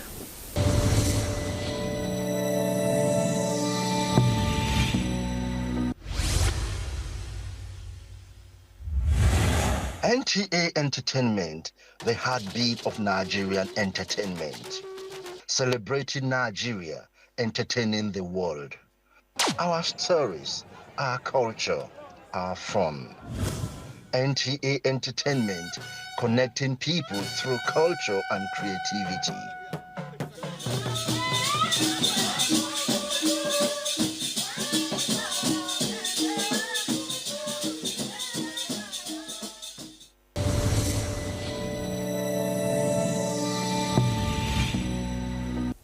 Okay, welcome back. If you're just joining us, the program is still Your Weekend, and if you've been following this program, we have been celebrating, talking, advocating peace, living together in peace. And to continue in that line, we have somebody very special. Let me warn you, if you are somebody that gets weak in the presence of beauty, then you be warned, because I am one. Okay, guess who I have in the studio? She's a beautiful lady. She was once Miss World UN. That is in 2022. She will be telling us what that is all about. She is a peace conveyor. She is of the president of IFB, World Family Initiative conveyor of Global Advocate of Peace. And that too, she'll be telling us all what that is all about. And her name is Hadassah Alaputa. It's good to have you. It's my pleasure. Thank you. Okay, where do we really start? Yes, I introduced you as being a queen. You won Miss World United Nations, and that was in 2022. 2019 to 2022. 2019 to 2022. It ran for those years? Yes. Please exactly. tell us all about that. Okay, and my name is Hadassah Ibiyingi Gloria Alaputa, and I was Miss World United Nations 2019 to 2022, where I, first of all, emerged as Miss Nigeria United Nations, in 2017. So I had to represent Nigeria at the international stage, where we had over 61 countries that participated, from different continents of the world, and I won as Miss World United Nations. What makes that different from the conventional Miss pageant? What makes this one different? Okay, one of the different is it's inclusive. Okay. We have different categories. We have the Mrs. category and a Mr. category together, so it's not a separate pageant. And then one other significant thing about it is that it's a non-bikini pageant. So you don't have to expose yourself, during the pageant. And they're actually environmental. I'm privileged to be here with you. And yes, I would like to know more, because we are talking peace on today's episode of the program. Every 16th May is being commemorated worldwide as, a day of living together in peace. Okay, and there's this cliche, I don't want to call it a cliche, but it's popular. We are saying that peace is the new pretty. Tell us more about that. Well, of course, without peace, there is no development. Peace is everybody's business. When there is no peace, there is no unity. When there is peace, there is stability. When there is no peace, everywhere is unstable. In fact, fear, insecurity, and you know that even the farmers cannot go to farm, children cannot go to school, and investors cannot invest in an environment that is unstable. So peace is something that is so important for everybody. And peace is not just, a man's thing. You know the way they say, give the man peace at home. Peace is for everybody. The man needs peace at home. Yes, as well as children also need peace at home, as well as the women to also need peace. So it's everybody. Everybody needs peace. Like it's everybody's business. Okay, let's talk about using. You know, when you hear about pageantry, the first thing that comes to your mind, beauty, the crown, pet projects and all that. How do you, or how did you use, or how are you using your experience as a former queen to promote peace? Okay, so interestingly, I was born on the World Peace Day. United Nations Day for Peace is on the 21st of September every year. Yeah, even if we're celebrating this International Day living together in peace. But the United Nations Day for Peace at the UN calendar is on the 21st of September, and that happens to be the day I was born. So that is a divine coincidence for me, and I see it as a very serious calling to preach the gospel of peace to mankind. And when I won the Miss World United Nations, I came back to Nigeria. Although this has always been what has been on my mind, like what I want to achieve.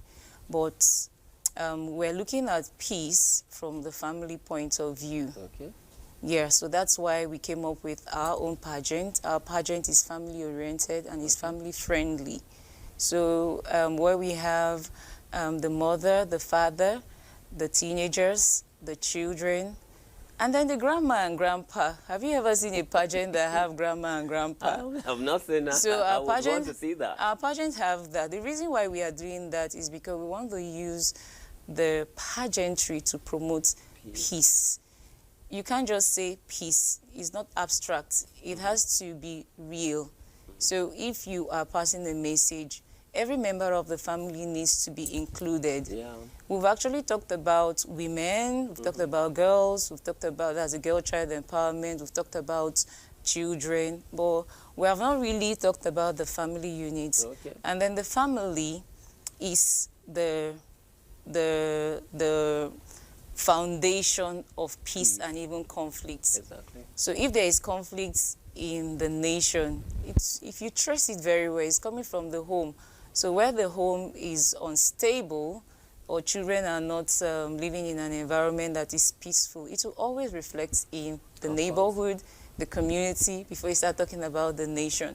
So in our pageant, we have included that as a major aspect of promoting peace within the family. Okay, let's talk about your peace works. I'm sure you must have carried out some of your activities. We want to know what you have done. Absolutely. We have been working on this for the past 5 years. And then last year, September, was the very first time that it was unveiled at the United Nations House here in Nigeria, because we have an official endorsement from the United Nations Women. Wow.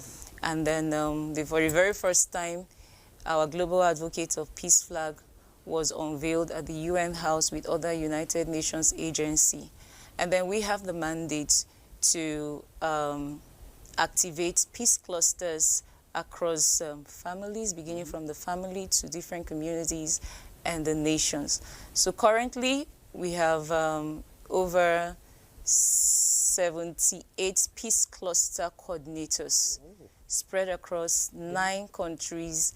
And then in Nigeria, we have about 8 states that have been activated. Wow, that's massive. That's massive. So in Nigeria, Kano states have hosted for the first time. Kano have hosted and had, all their, because we have our coordinator in Kano, we have in Port Harcourt, we have in Delta, in Edo, we have in Nasarawa.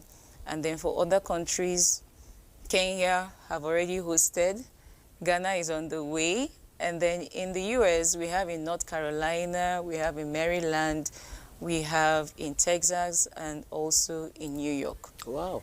Good. So in a lot of countries, people are really embracing this because it's actually the very first time that we're bringing peace to reality, because we are taking peace. Let me cut you there. Peace to reality. Yes.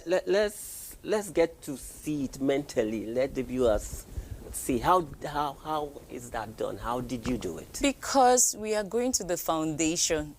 The foundation is the family. Okay. So our strategy. So is it that you are going from house to house? How are you doing it? And how do you choose which house to go?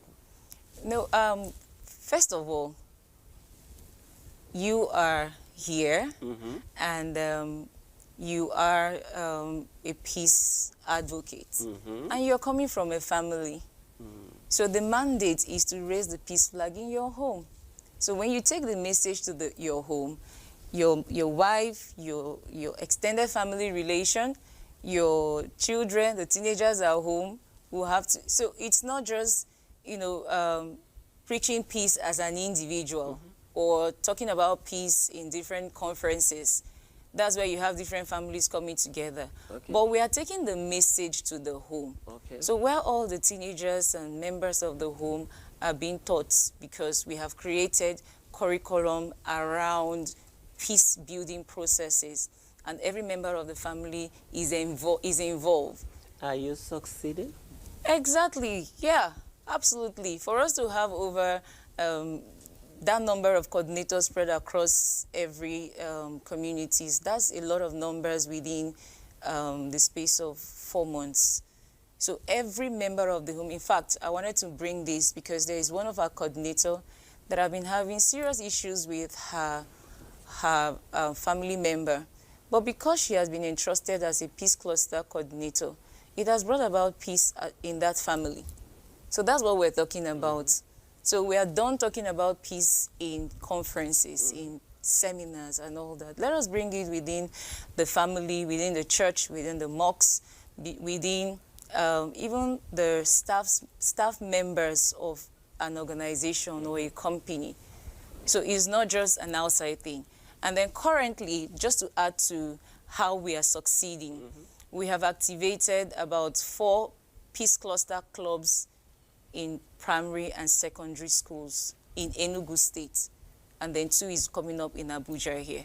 And the ones in Kenya is also on the way. So you can see that we're not just talking about family, because families have been activated. Once we have one person, we have already gotten the family. And we have our peace series trainings that goes on once in a month. So it's not just talking, we're acting. And everybody is involved. Yes. Laudable, interesting, encouraging. But then the root cause of violence, absence of peace. What are you doing about it? What are those things that are not in place that is putting you in a situation where you are letting families know that they need peace? Yes, one of the challenges to peace is unemployment and economic instability.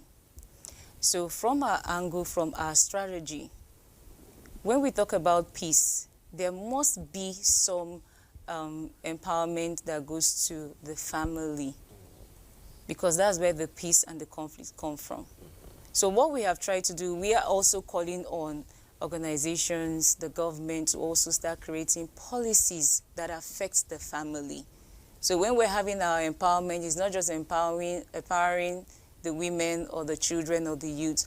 It is targeted to the family, because when that family is empowered economically, the family will be stable, society will be happy.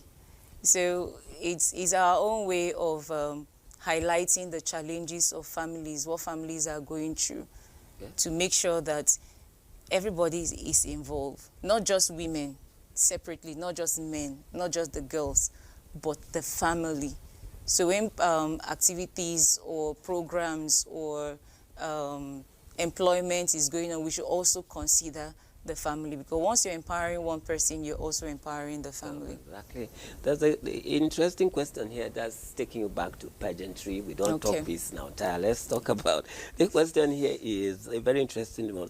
How do you balance glamour of pageantry and the serious responsibility of preaching peace? Oh, okay. For me, I think it comes naturally because I believe that I was born to do this. Okay. Yes, and then I also want to leave a legacy in the pageant industry in the world.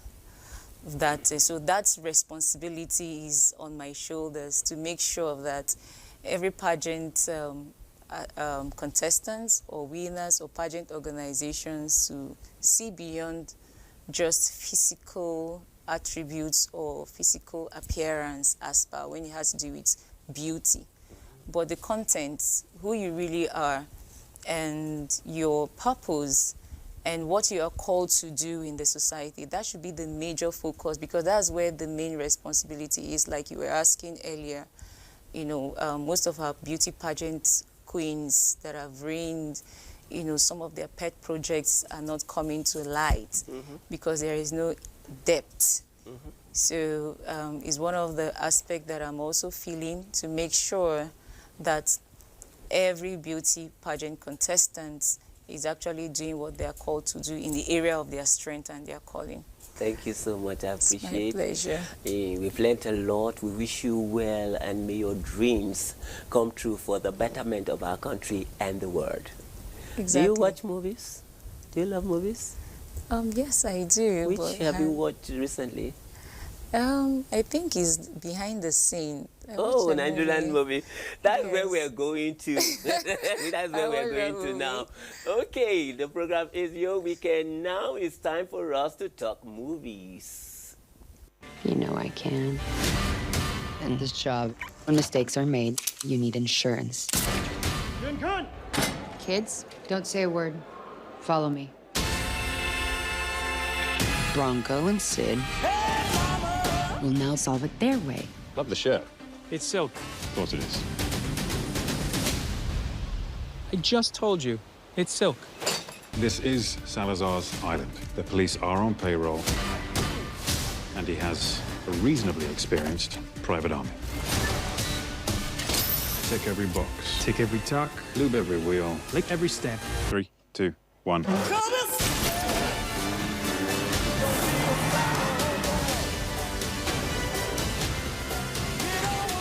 Range 300. Weight 275. Make your mind up. 250. Ram it, Janet. A person cannot be prosecuted twice for the same crime. I know when Rodney Hollingshead was murdered, and I know who the real killer was. No more. Go on. The mystery will be solved when I read the ending tomorrow. Ah! Why would he stop there? He was just about to say who the killer was. The doctor did it. No way, genius. Oh, here we go. Last night, something terrible happened. Our shepherd was murdered. No! George is dead? Probably a heart attack. Not much of a story for you, I'm afraid. Unless there's anything out of the ordinary. Nope. You all think you're smart enough to solve a crime. Do you know what humans call stupid people who can't think for themselves? Ducks! First time in Ireland. My folks came here for their honeymoon. Always wanted to come back. Why didn't they? I don't know if you've noticed, but there are some oddballs walking around this place. There are worse things than strangers out there, Yank. One of the members of staff is missing. What about the honeymoon suite? It's always locked. I'm getting a weird feeling.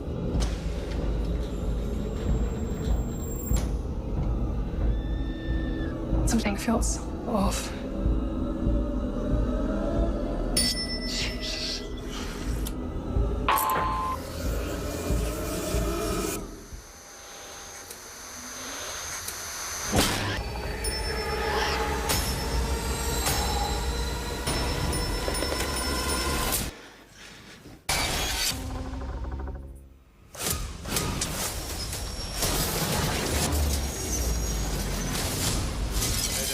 Mayday. Tail down 100 feet.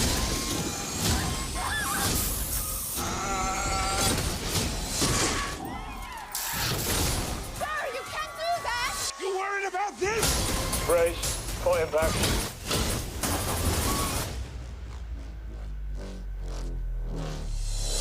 What do we do? We find survivors.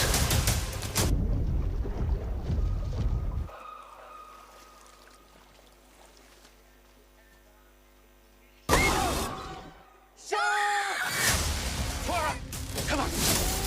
Where's my little brother? Okay, it's gonna be all right. You know it's not true! The way I see it, we have one job to do. And that is to get home to see our families.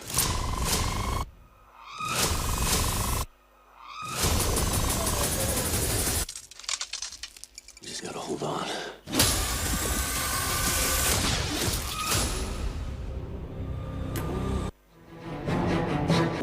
A whole lot is happening on the movie scene in Nigeria and the world, especially Nigerian movies are doing well. Make time, go to the cinemas, watch a good movie, and go to your phone, YouTube. Lots of fine Nigerian movies are there. Okay. Talking Movies has brought us to the end of today's episode of the program. If you did enjoy today's episode and you found it interesting, you know what to do. It is your weekend. It shows on this channel. And of course, all that you've been looking for, you will get. Okay, let me leave you with this quote from Onyeka Mwenu's song, Peace Song. Let there be peace in our hearts, peace in our homes, peace in the nation and the world. My name is Diako Randy Abu. Let's do this same time, same station next week. Have a wonderful day. Embrace the wisdom of our ancestors as we explore the timeless wisdom of Nigerian proverbs.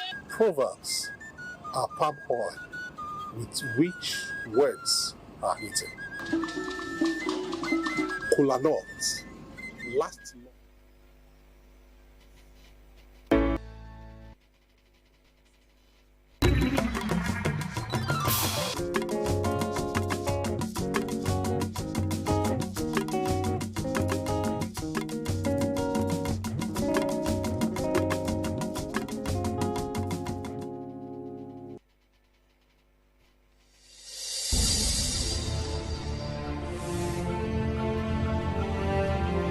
Economic Research, NISA, in collaboration with the Nigerians in Diaspora Commission, NIDCOM, have commenced the validation workshop for a major diaspora study themed a 6-continent survey of Nigerian professionals in diaspora, policy measures for harnessing contributions to national development. The workshop, held in Abuja, brought together key stakeholders, policymakers, members of the National Assembly Committee, diaspora experts, professional bodies, development partners, members of the media, and representatives from relevant ministries, departments, and agencies to deliberate on strategies for strengthening Nigeria's engagement with its diaspora community and maximize their contributions to national development. We'll bring you the full dose of the validation workshop. Stick around for more details. We also have our complimentary segments of Nigerian diaspora businesses, our food corner, and our diaspora of the moment. This is your favorite show, The Diaspora. I'm Juliana Vincent Yakubu, your anchor. Please stay.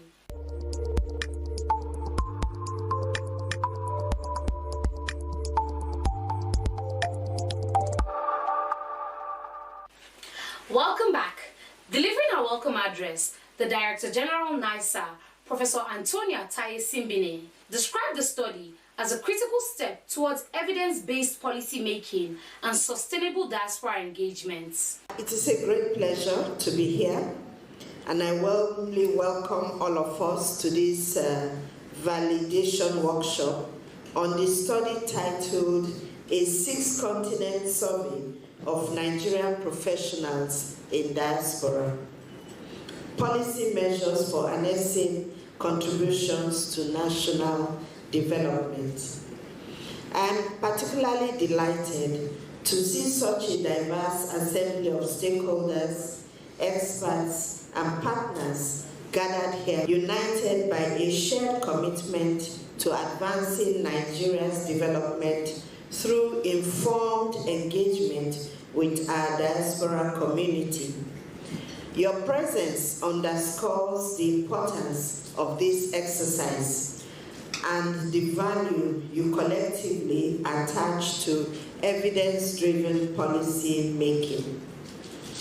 NISA, as the nation's foremost policy research institution, is mandated to provide rigorous, evidence-based policy recommendations that address critical socioeconomic challenges confronting our nation.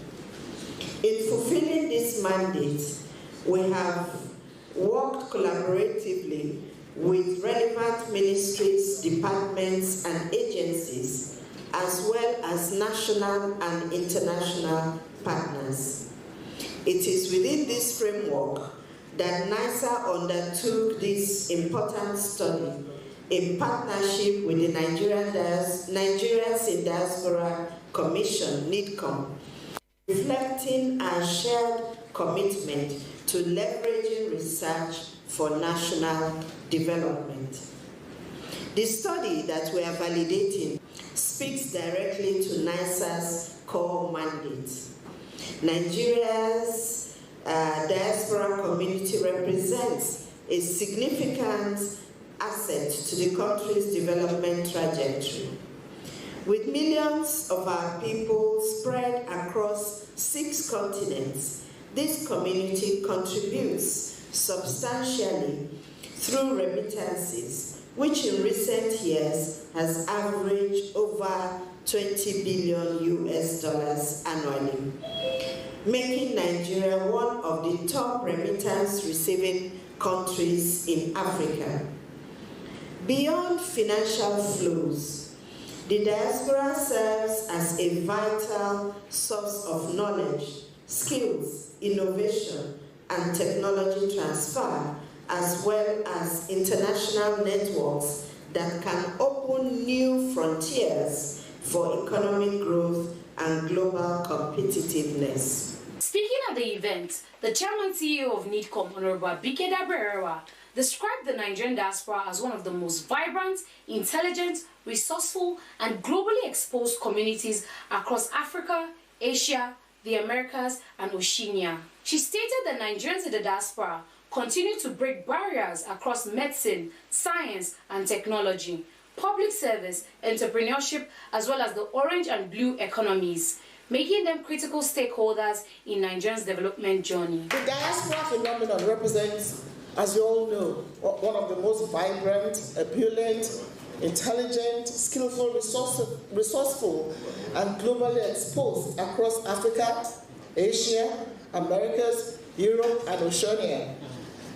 Our diaspora are breaking barriers all over the world in orange and blue economies, medicine, science and technology, public service, among others. So part of what we're doing is putting, a very cohesive structure together.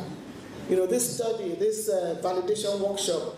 How do we get all these people together to do what we need them to do for Nigeria? It's actually amazing. I just get overwhelmed. I mean, they are the ones that are running the Silicon Valley.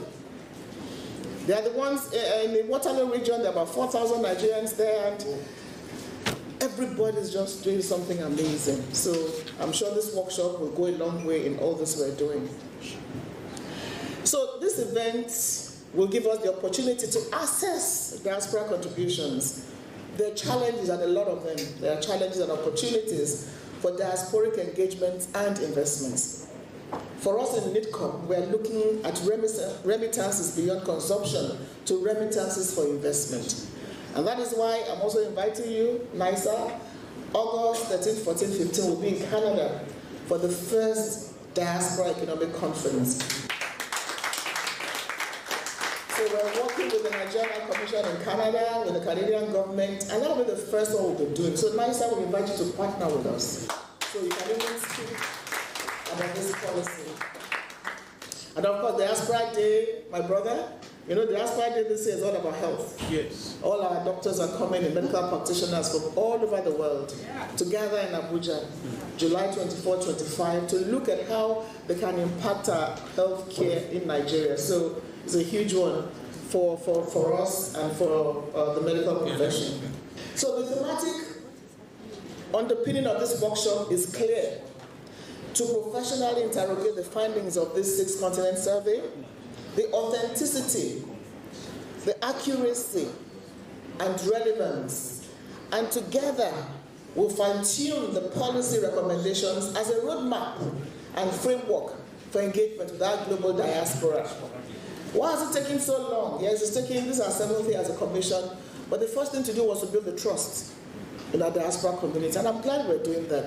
We've gotten to know them. We have a diaspora database where we get them to get engaged. They're coming home, investing in Nigeria. So this is the time to now fully round everything into this framework for a structured engagement for our global diaspora.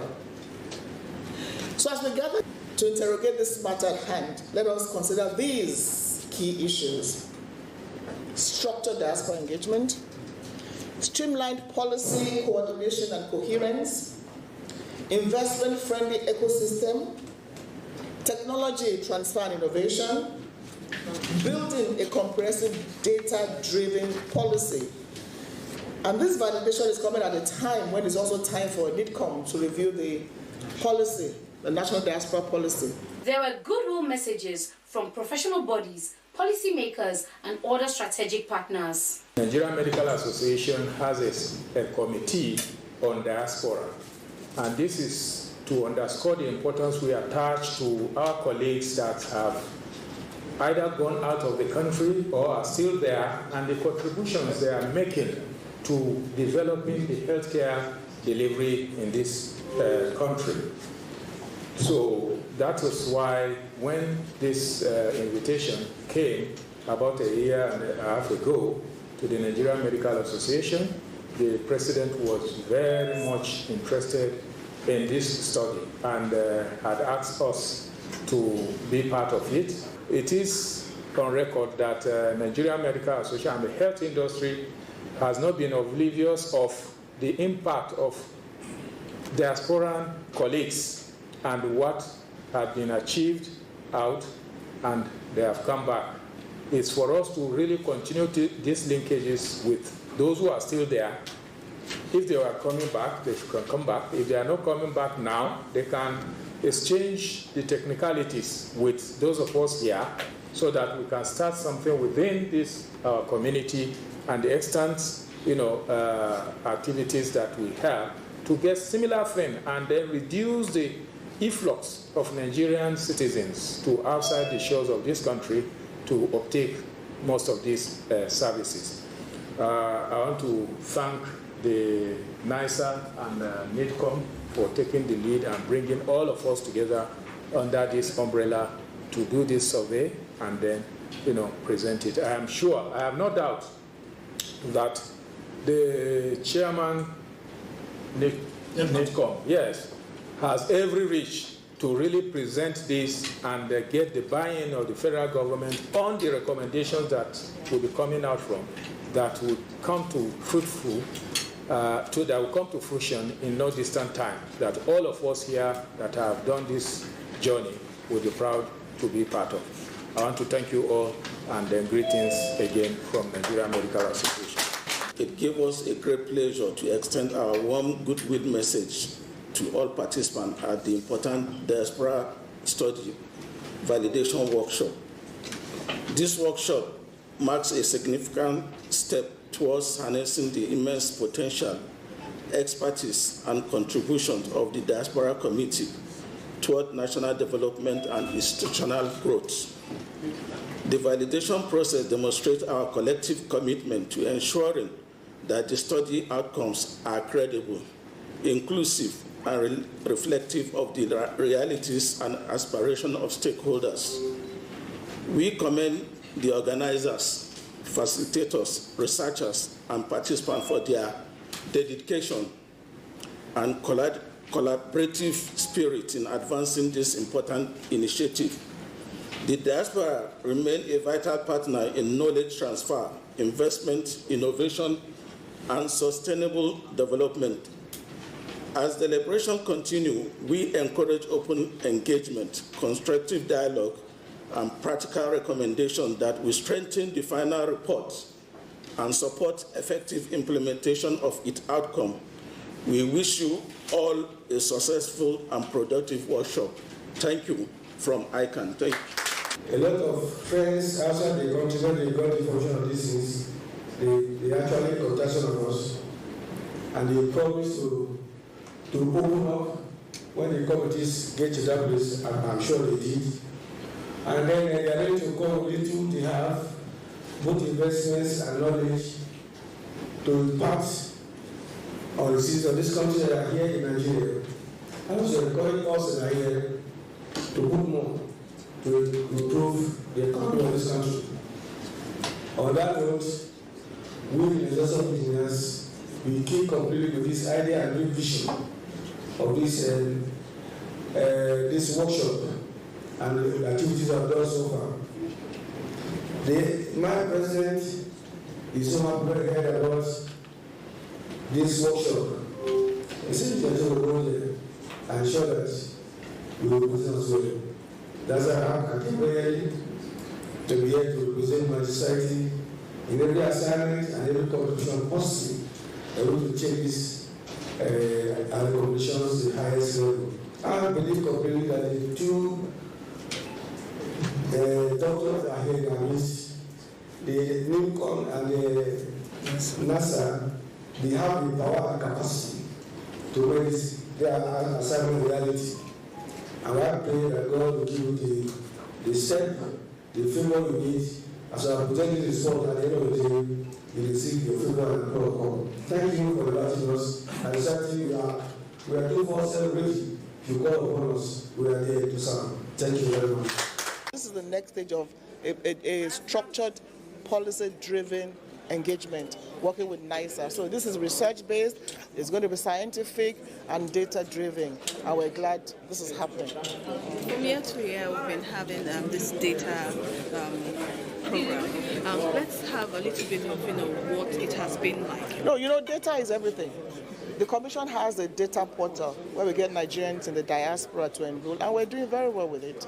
So, because it's not when there's a crisis you will start looking for you. So that is going on gradually. Now this one now is a study across 6 continents on validation, structured diaspora engagement.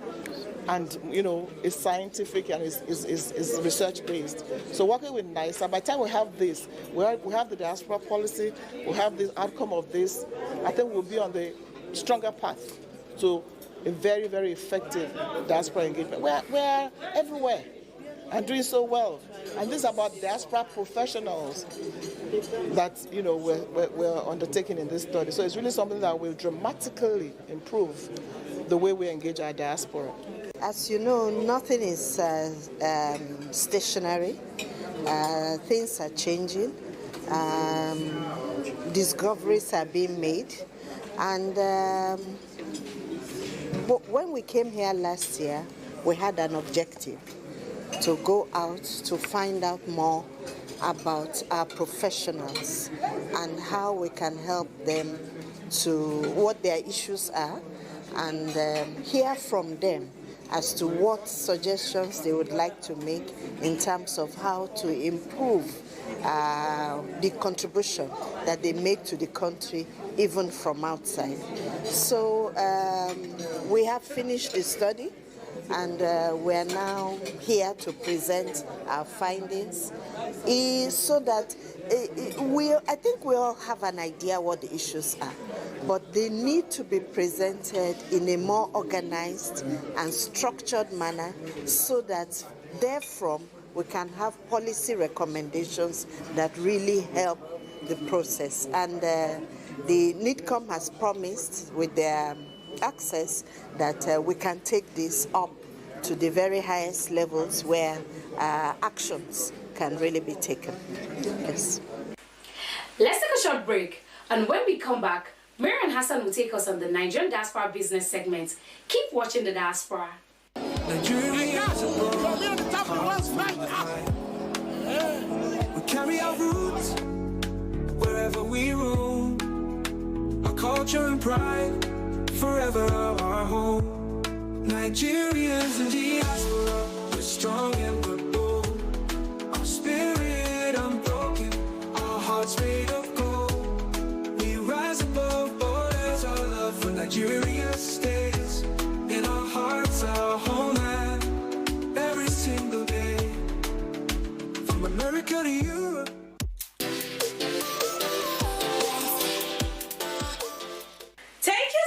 Juliana.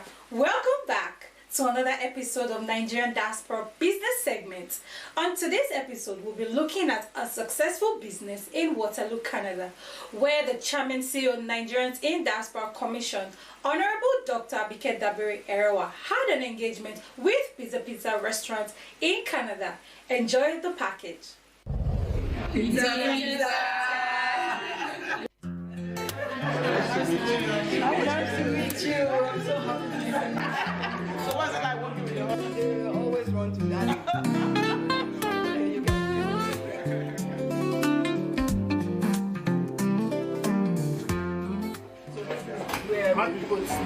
Your Nigerian flavored pizza. We need to talk about that as well. Oh, you have the Nigerian flavored pizza? Oh, the suya pizza? Okay, I've heard about the suya pizza. We're still working on the recipe. Yeah, we're actually trying to push it to.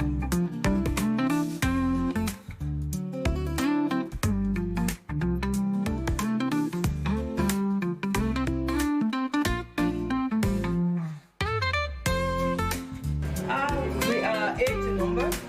Yeah, the clear run is one quarter. I wish I would have come home. You come home often? Well, yeah, we were home last year. So next time you're home, we're glad to be here. Pizza, amazing pizza that I've had here. And I think you guys are doing a great job, and I wish you all the very best. You have to come to Pizza here in the Waterloo area in Canada, owned by May and Michael Olajide. And this is my own personal pizza for Honorable Abike. And that's it on today's business segment. I remain your host, Mariam Hassan. Back to Juliana in studios. Thank you, Miriam. Now to our food corner with Barbara Bisson. Babs, what's cooking? The aroma is inviting.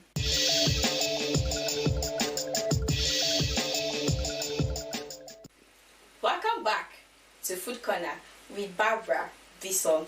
Today we are going into the streets. We'll be making a very common snack that is mostly eaten by students, children, even mothers. It is less expensive to make. The Yorubas call it wara, then the Hausa calls it awara. And we're also going to be learning how to make the tofu. That is what is used when it's fried, it becomes awara. It's very easy to make. Let's go see how to make it.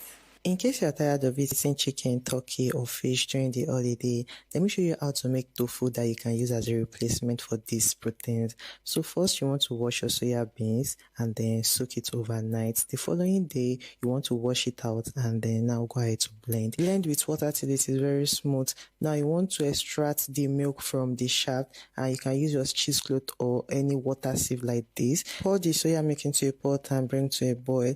Now you want to go ahead to extract your lemon juice. I am using this as a coagulate for the soya milk. You can use vinegar or pap water, which is called omedu. Now pour the lemon juice in the soya milk. You can also add pepper and seasoning at this point. Now you want to strain it out and leave it to rest while you place a heavy object on it to extract all the water out.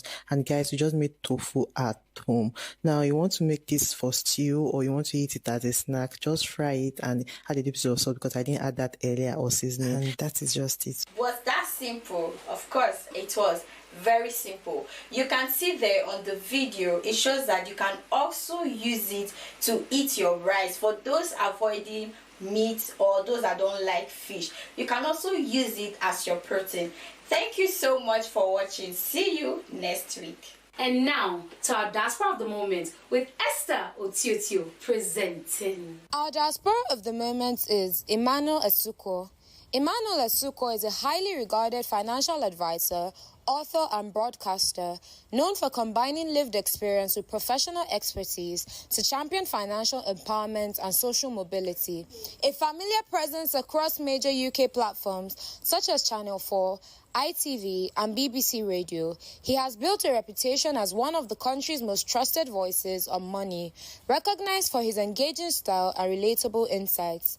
Raised on a council estate in East London, Emmanuel's journey reflects resilience and determination. Despite leaving school with 4 GCSEs and earning a third-class degree, he went on to defy expectations by becoming the youngest financial advisor at Barclays. He later built a successful career in the city, founded the MN Effect, and became co-owner of Belvedere Wealth Management. His story stands as a powerful testament to the idea that background does not determine future success. Through keynote talks and media work, Emmanuel addresses both structural and cultural barriers that limit opportunity, particularly for underrepresented communities. Drawing on personal experiences of redundancy, resilience, and reinvention, he challenges audiences to rethink success and provides practical pathways for building it from the ground up. His work resonates with schools, corporations, and government-backed initiatives seeking to unlock potential and foster inclusive growth. An ambassador for organizations including My Bank, the Prince's Trust, and NSPCC, Emmanuel is also the best-selling author of Get Your Money Right, a practical guide that simplifies finance for everyday people. His work consistently leaves audiences informed, inspired, and equipped with a renewed sense of purpose, making him a compelling voice for social mobility, financial literacy, and cultural change. Congratulations, Emmanuel Asukwo. We celebrate you as our diaspora of the moment. That has been the diaspora for this week. Keep a date with us for another interesting episode of your favorite. People can now sit in the comfort of their house or of their office. They can, make transfer for transactions. People are on the way traveling. They can make transfer for transactions. You don't have to fill check, except where it is necessary. You don't have to queue up in the bank, except some people that are still analog in nature. The journey began centuries ago, when trade by barter ruled local markets. The introduction of cowries and colonial coins standardized trade. Then came the Naira, symbolizing national pride and modern commerce. But the 21st century ushered in a new era. ATMs, online banking, mobile apps, and fintech platforms transformed how Nigerians save, send, and spend money. From cash in hand to a few taps on a screen, the definition of money has changed forever. International body like to do anything serious with an economy where transactions are largely cash-based. And that's helped the government of Nigeria through the CBN to introduce a lot of digital payment innovations. As people make more money, government get more taxes. And government use that taxes, to also benefit the members of the public. Digital finance isn't just convenience, it is inclusion. It connects farmers in remote areas, empowers small businesses, and drives innovation in our economy. Yet, challenges remain connectivity, trust, literacy, and access. As we move towards a cashless future, one question remains. Has everyone caught up with this new wave of financial evolution? You have more population of the country living in the rural area, not in the urban. So what government needs to do, once internet is provided, I wouldn't say government should buy telephone or phone or Android phone for everybody, no, but let there be infrastructure. The government should encourage the companies and the players within the telecom industry. That will enable internet to be across, and you see people will embrace online payment. This is a major thing I think will help government, because nobody like to operate in the old era. Everybody you see old people now who carry their Android phone and be playing with it. And if they can play with it, they can actually carry out online transaction. You see old people today, in their 80s, they still post on WhatsApp. It tells you that when we go more into the rural area, the unbanked population will be drastically reduced, if not zero. Digital finance is changing how Nigerians live, trade, and connect. But true progress means more than going cashless. It means ensuring everyone is part of the journey. Because the future of money isn't just digital, it is inclusive.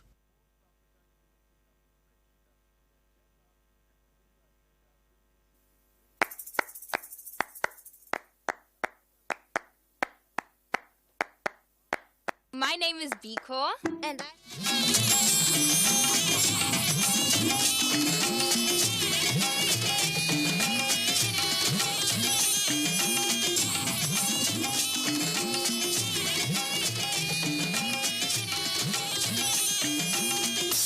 This is the network service of the NTA.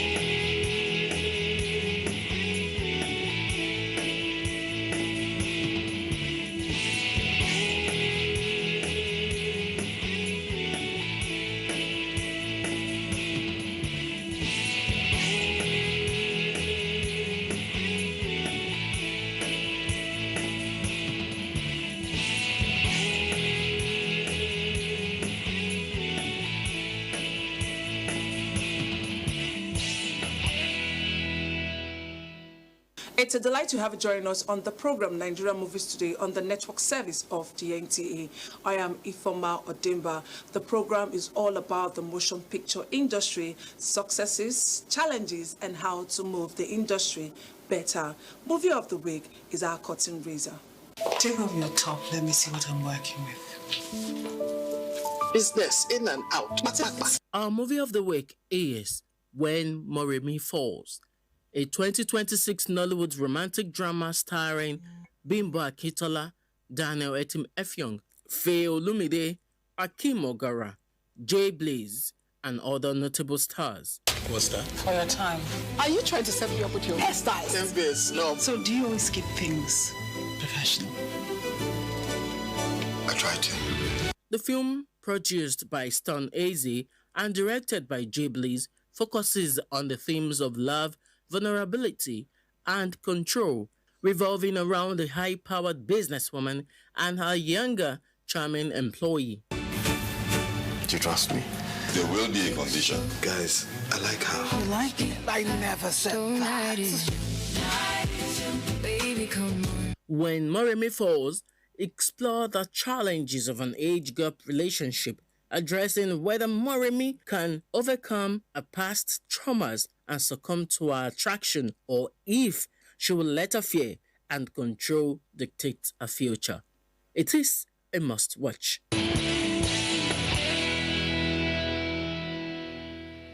On our exclusive guest segment, we engaged a key stakeholder who have contributed immensely to the growth of the motion picture industry.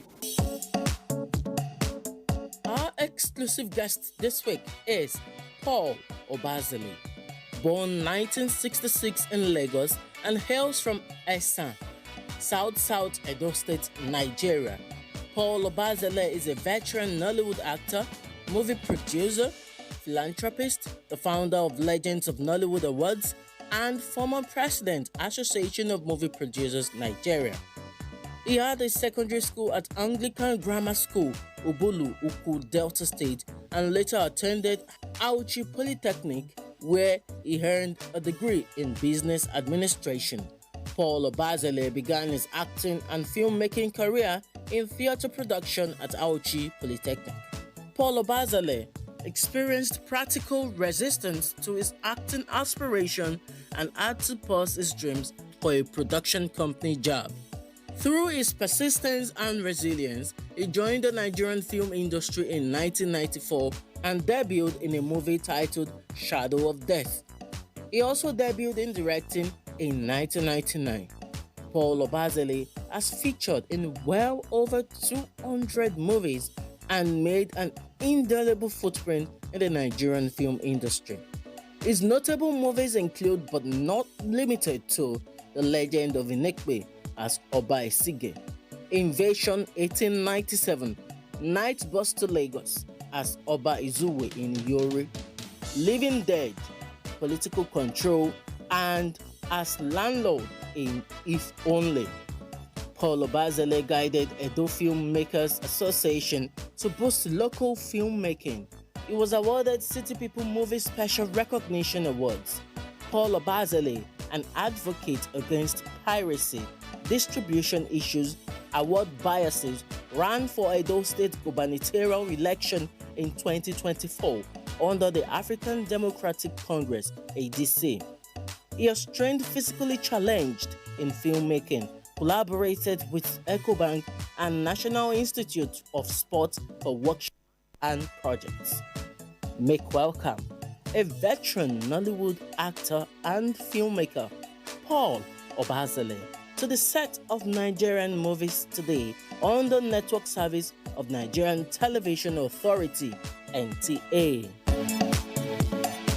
Why I said it is good, growth is good when it is positive, is don't turn it into a draconian thing where if it's not your product, it will not sell. Okay. That is the problem we're having with cinema houses. Okay. So if you come in with your own movie and they are coming out with their own movie, they'll divert your traffic to their traffic. Sorry to cut you short. You know, there was a time this conversation actually came up when some filmmakers came up on social media where that when some of their fans go to the cinema to watch their movie, they actually tell them to leave theirs and watch some other movies that was not produced by them. So they were like trying to make case for themselves, and people were like, no, your movie is not good, that they should keep quiet. So it's because of what you just said now. That's why I remember that conversation then when it I witnessed that not once, not twice. In fact, I had to, in one of the movies I partook, we did what they call meet and greet, and I just flew into the country then. So the producer went, please join us. In fact, it is Osamede. I said, okay, I'll come on board. So I came in, I saw the crowd. They actually came for Osamede. Lilian Olobi did so much publicity. In fact, Osamede is one of the biggest exports we have today. Only for me to come out, I saw the queue, blah, blah, blah. They were not diverting them. So, in fact, one of the days, they changed the date. And I reacted. And I told the person, if it happens again, I'll bring you out. They made apologies. So I left that cinema ground and went to another cinema. I got in there and I witnessed it. I told the person, I'm going to call the association and I'm going to go on social media. You see this place? We'll shut them down. So I called my bluff and somebody said, don't, President Ibio. Of Association of Movie Producers. So he now calmed down. I said, I will call out everybody. I said, why will you be diverting traffic? So they now went quiet. In fact, it was even a girl that complained. He said, I came to watch this movie. Why are you telling me to go and watch this movie? Why are you people frustrating us? So it was her cry out that brought me into it. And I raised my voice. So they just relaxed. In fact, in one of the places, I met Shehu Olukutui, who complained the same thing. Shehu is the owner of Born, Best of Nigeria. Yeah. See what thing happened. I say, it therefore means that every producer, filmmaker, must come out. He said, but how many cinemas will stand? And that's the truth. We have great movie makers in this country. Yes. Great storytellers. But you will now see an orchestrated death of them by a group of people who are draconian in their attitude. Yes, they do that. But like I said, if you do not report to the association, nobody will know. Yes. The association is there to fight the ills against what is bugging you. So after that incident, everybody calmed down and they told me take it to her. I said, no, they begged, let them be. But I told them, point back, my eyes will be there. Did I run into that mess again? That cinema will be shut down because I'll do a picketing against them. I'll call out people and we'll block the place. I know I'm capable of doing that. So I try to restrain most of the time. But you do not stop people from expressing themselves. Filmmakers are actually suffering in this country. They are. Now, you now talk about streaming, you see a situation where it's so bad, though. You see a situation where you release one movie, somebody waits for you. The moment you release it, they pick it up, and they take it out to where your hands cannot get to it. Our IP system is crazy. Now, there are so many countries on West African run and African runs. They still watch DVD. They still watch DVD. Now, the only thing they need to do is just download, and they print out. And the producer is running at a loss. Serious loss. Now, in my time as a president, I remember we spoke to external affairs, our trade people. I remember the finance minister then, Okonjo-Iweala. We're all on board with this. We get out there, register it, and get them to say, okay, tell us what we can send to you. From the embassy, they give to people who want to market, and you send our money back. So people were coming, most especially in London. They were doing that. Now, a situation where you see, again, somebody downloads it, he takes it on the flash, crosses MM2 or MM3, or that's international, this thing. Airport. Yes, airport. He goes in there, that becomes, what he's going to sell that flash becomes his or her shopping money, because they sell it as owners of it. We have situations where the Association of Movie Producers has been fighting other neighboring countries of plagiarizing and copyright issues, where somebody, you release title, for example, Ifoma, and your company is NTA. Now they wait. They go to register your company in that country as NTA. You understand it? So they wait for the title of the movie, Ifoma, to come out. The moment that movie comes out, they released it there as owner of the movie. Yes. This serious. So that is what the average filmmaker in this country suffers. Not to talk about the fact that for you to raise...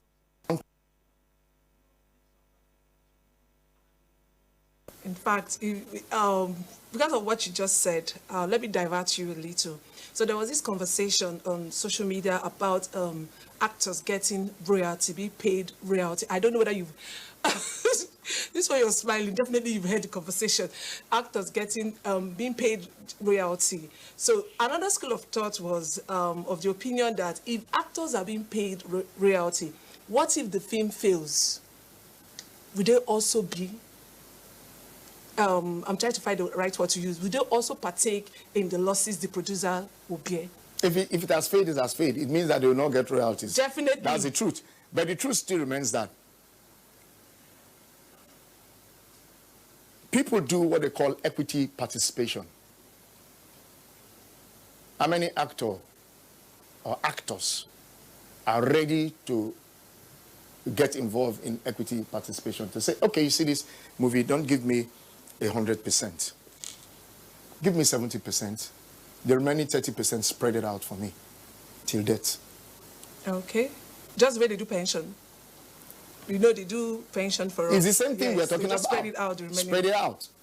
So until they learn this business sense, it won't work. Royalty, 100% I'm game. But there are intricacies involved in royalties. Definitely. Definitely. Someone said there should be structure first before we talk about royalty. Yes. My producer is already telling me to round up, but there's a question I want to ask, which I said I must ask before I let you go. Legends of Nollywood. Please, what is happening to it? Because I know the award was to celebrate those that have paved way for what we are enjoying today as Nollywood. Okay, the Legends of Nollywood, we rested it for, this is the third year, yes.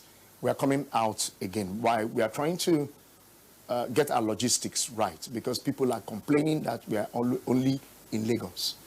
We do not want people to feel the impact of people who have, they have watered the word they use. The people they have watered, the people who have created succor for them, the people who have made them understand what the nation is all about. I said, okay. So when I said, okay, look at areas where we are supposed to be going to. We're actually supposed to start with Jos 3 years ago. When we had the crisis there, we pulled back. It was all ready. And you know you cannot just divert strength to another place. Yes. So we said, okay, relax it. Now, we're still bent on going to the north. You understand it? Now, somebody like Sunny Danger invited us to come to Kano. We agreed. Another crisis came up. We pulled back. Now, my people are telling me, go to east, go to the south. I said no. West has had it for a very long time. Let them feel, let the north feel it. So we are now looking at where to go to in the north. Bauchi State is there. Unfortunately, crisis came up. Now, this year we were supposed to go to Taraba. We now learned about, you remember one post of a girl being marked on her face with razor and all those things. So we pulled back because as much as we can, we try to come against violence. Safety first. Yes. Safety We looked first. at it and we said no. Now, why did we stop? You see a situation where you try to really want to build and you are shocked about the person that is causing the problem. You're so shocked. And why are you causing it? Personal gain. And the award was actually out to really, celebrate those that have really contributed to Nollywood today. If you Because notice- why I am so particular, because I was opportune to cover one of the awards we did then, as I told you earlier, in Museum Center. Okay. So I could see, I could feel their happiness, their excitement, when they were giving those. I was like, really? I've celebrated. They didn't expect it, that today their hard work is being celebrated. That's why I'm actually asking that question. No, we'll do it. You find out the banks are involved. There were 2 banks there that sponsored, yes. Please don't mention names. No, I will not mention. Yeah, I will not. I'm not going to campaign for anybody. Yes. 2 banks are mentioned. There are so many people involved in that. We fly them in, we put them in hotels. Everybody eats. It's the only award you have a dinner section. Yes. We do that. We do it constantly. Yes. But I give you my word, this year we have tidied it up. We have tidied it up and we will still do it in the north. We are related. We are brothers. We are sisters. Yes. We must bring succor to them. We must bring peace to them. We will do it there. The only letter that is left is for the Chief of Defense Staff to say, okay, you guys are safe. We'll give you a clear landing. And we'll get in there. We'll do our thing. We'll go to, let me shock you. Legends of Nollywood was the first group that discovered Ego. You know where Ego is? Ego is in Edo State, an IDP camp. That was the first time I heard about IDP. I didn't know. And when I told them, the current DG of Film and Video Censors Board, Shuaibu Hussein, told me IDP. I said, what is the meaning of IDP? He said, internally displaced people. I said, there's no war in the country. He said, yes. And that was how we went in there. Your zonal director then contributed clothes of this place, carried to Benin to go and give to them. So what we do is we get in legends. So outside the fact that we celebrate us, our duty is to deal with the less privileged. All right, thank you so much, because it already was in my ear that we should go because of time. Thank you so much. Are we expecting anything? Is anything cooking, or we should just keep our fingers crossed? Legends of Nollywood is coming in. I'm wrapping up a set. It's big. It's very, very big. It's mind-blowing. It's not from Edo State. Definitely. We're coming to the West. It's big. Okay. Big, and I took their language very well. Okay. Very well, and you see it. We built a set for that. Thank you so much. Thank you so much. It's not easy having a veteran. If I leave you, we would. Fact, the discussion will not end. Thank you so much. Having a veteran in the studio in the person of Paul Obazele. We keep our fingers crossed, and just as you said, it is big. So watch out. It's crossed already, so watch out, watch out, watch out, watch out. Thank you so much. Next is interesting movies to watch.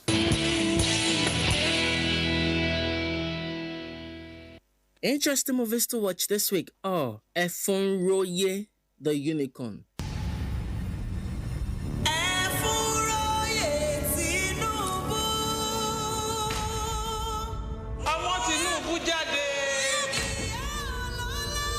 Ẹ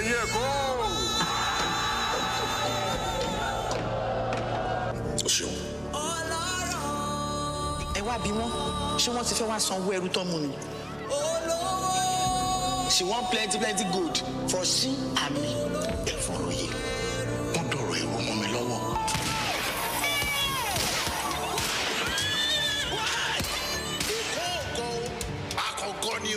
The chief says you are foolish. So is your statement. And Laraba and Balaribi. I started walking around the estate now. It doesn't feel as weird as I thought it would. Nasani, you were right. Bella, I actually miss you so much. I really do. I don't know if you get these anymore. Nakia Abuja Krenjia. Natural music, come on, text messages good.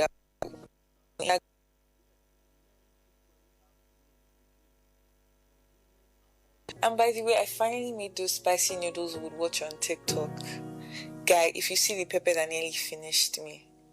I know if you were here, you would have been laughing at me. Because in Yaji and Asa chicken can say Yaji.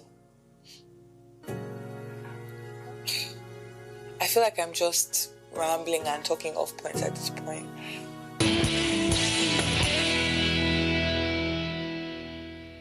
Who is blazing the trail on our star to watch? Is Perfect, a talented Nigerian actress, model, and content creator, is our vibrant star to watch. Born Is Otibo Perfect on February 23, 1998, hails from Benin City, Edo State, Nigeria, and is of the Benin tribe. She also has roots in Accra, Ghana. Raised in a Christian home, Is developed a passion for creativity and performance from an early age. She studied at the University of Lagos before proceeding to the Royal Art Academy, where she received professional acting training and officially began a film career in 2021. As a rising actress in Nollywood, Is has steadily built an impressive portfolio through television and film appearances. She gained wider recognition for her performance as the younger Yagazi in the African magic crime drama Slum King, where her emotionally charged portrayal earned praise from viewers and critics alike. Her growing filmography includes productions such as Selena, Selena's Wedding, Sweet Stitch, Customer Service, Cashing Feelings, Things Men Do, Second Chance, Meet Me Halfway, Teacher Dorcas, and Dubem, amongst others. In recognition of her performance in Selena, Is Perfect earned a nomination for Best Supporting Actress at the Nigerian Achievers Award 2023, further positioning her as one of Nollywood's promising new faces. With talent, screen charisma, and steadily rising career trajectory, Is Perfect continues to establish herself as one of the exciting young actresses shaping the future of Nollywood. She is our vibrant rising star to watch. I don't get job. Which kind of job? I don't get job. Why? What you dey find make I tell you? You just say I don't dey sleep with men like you dey. Me like you slap me, oh. Me like you slap so.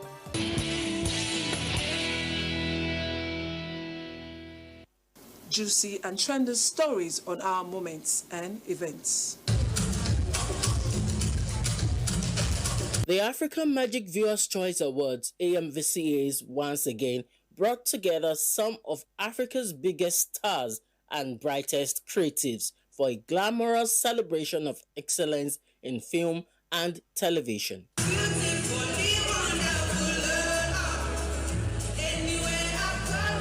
Held at the prestigious Eco Hotel and Suites in Lagos, the 2026 edition of the award ceremony celebrated outstanding achievements in acting, directing, filmmaking, and African storytelling.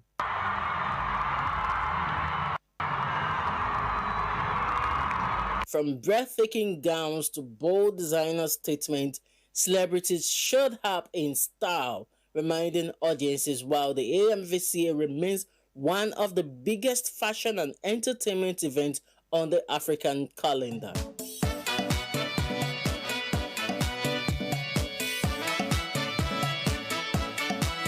Highlight of the 2026 AMVCA are Uzo Arukwe, Best Lead Actor in Colors of Fire; Linda Ejiofor Suleiman, Best Lead Actress in The Serpent's Gift; and Best Supporting Lead Actress in The Herd.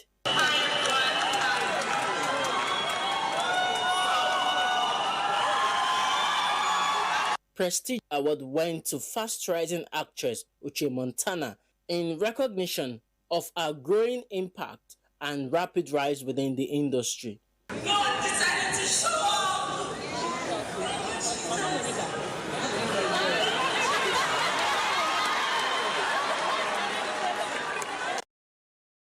Contributions to African cinema and decades of excellence in the entertainment industry.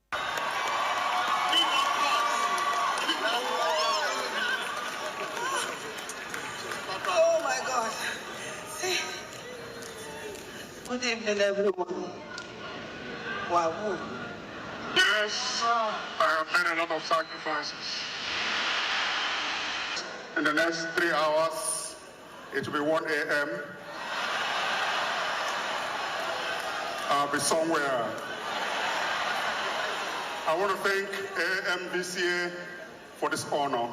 As African storytelling continues to reach wider audiences across the world, the AMVCA remains a symbol of excellence, creativity, and ever-growing influence of the continent's entertainment industry.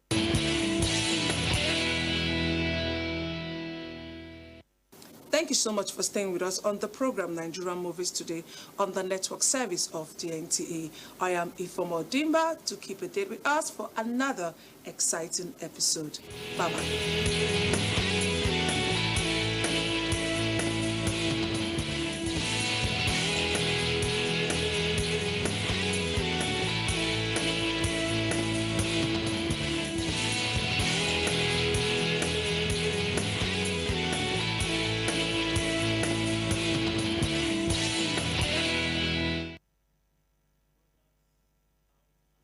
Are you a tech enthusiast? Perhaps you want to know more about the devices and gadgets you use. Tech Mode will bridge that gap. Connect great minds while extraying everything about technology as it concerns you. It is Tech Mode. Tech Mode is unlocking your tomorrow today.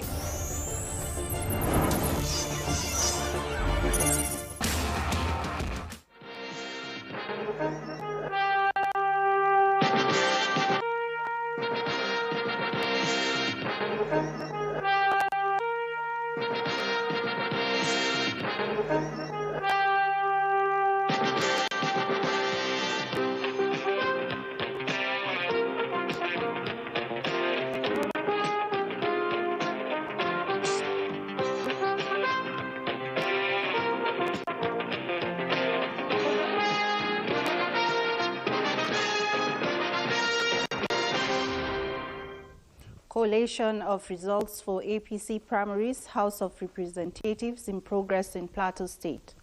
Governor Mutfwang holds town hall meeting with key players in Barikin Ladi over renewed attacks.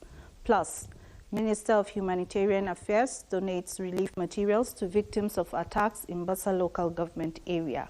I am Bilki Sunuhu.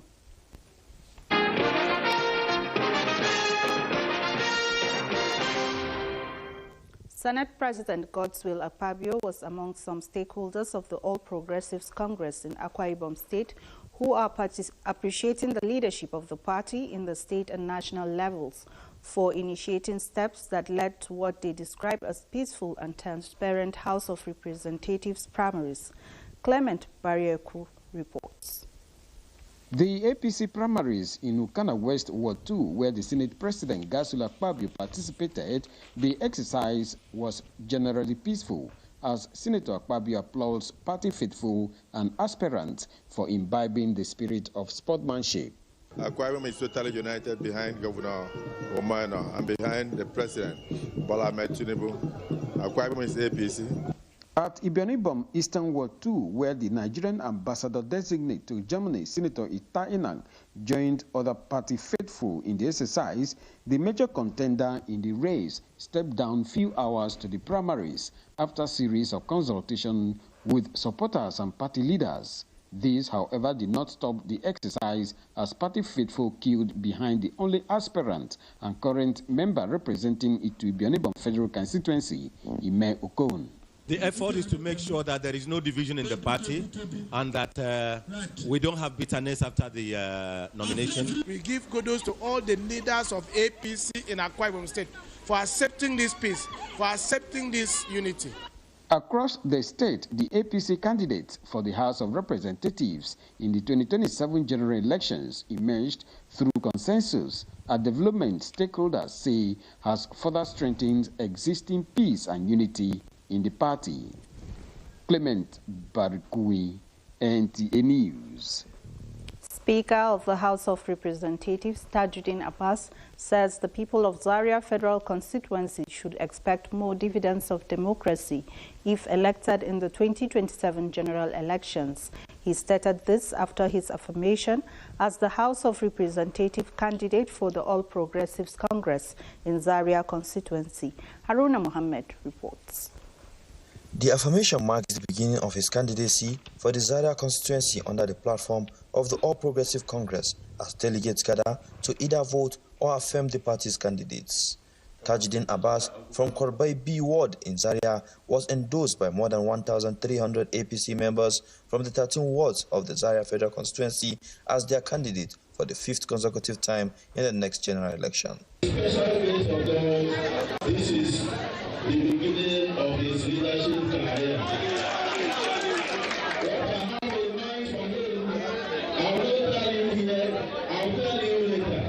The Speaker of the 10th National Assembly, who emerged unopposed, thanked the constituents for the trust and assured them of adequate representation if elected. You lead well, you lead with integrity and with transparency. People will follow you wherever you go. People will support you whenever you call on them. This is one example of what the people of Zaria have done for the 5th time. The Speaker is the first member of the National Assembly from Kaduna State to serve a 4th term in office. Haruna Mohammed, NTA News. Plateau State Organizing Secretary of the All Progressives Congress, Joseph Aku-Abe, has confirmed that the party primaries for the House of Representatives have concluded in most local government areas, while others will be conducted today under the watch of the Independent National Electoral Commission.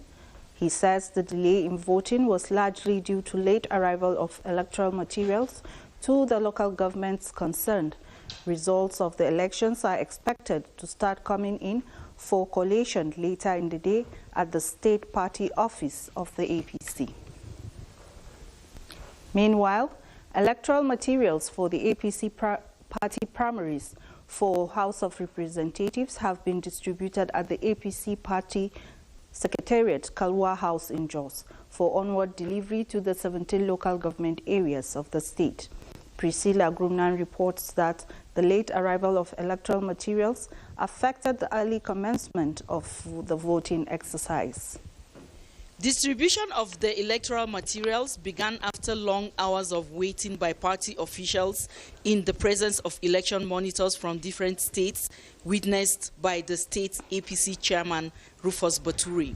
Although chairman of the electoral committee declined comments, party officials were seen picking the electoral materials for onward journey to the 17 local government areas where elections are expected to commence upon arrival of materials.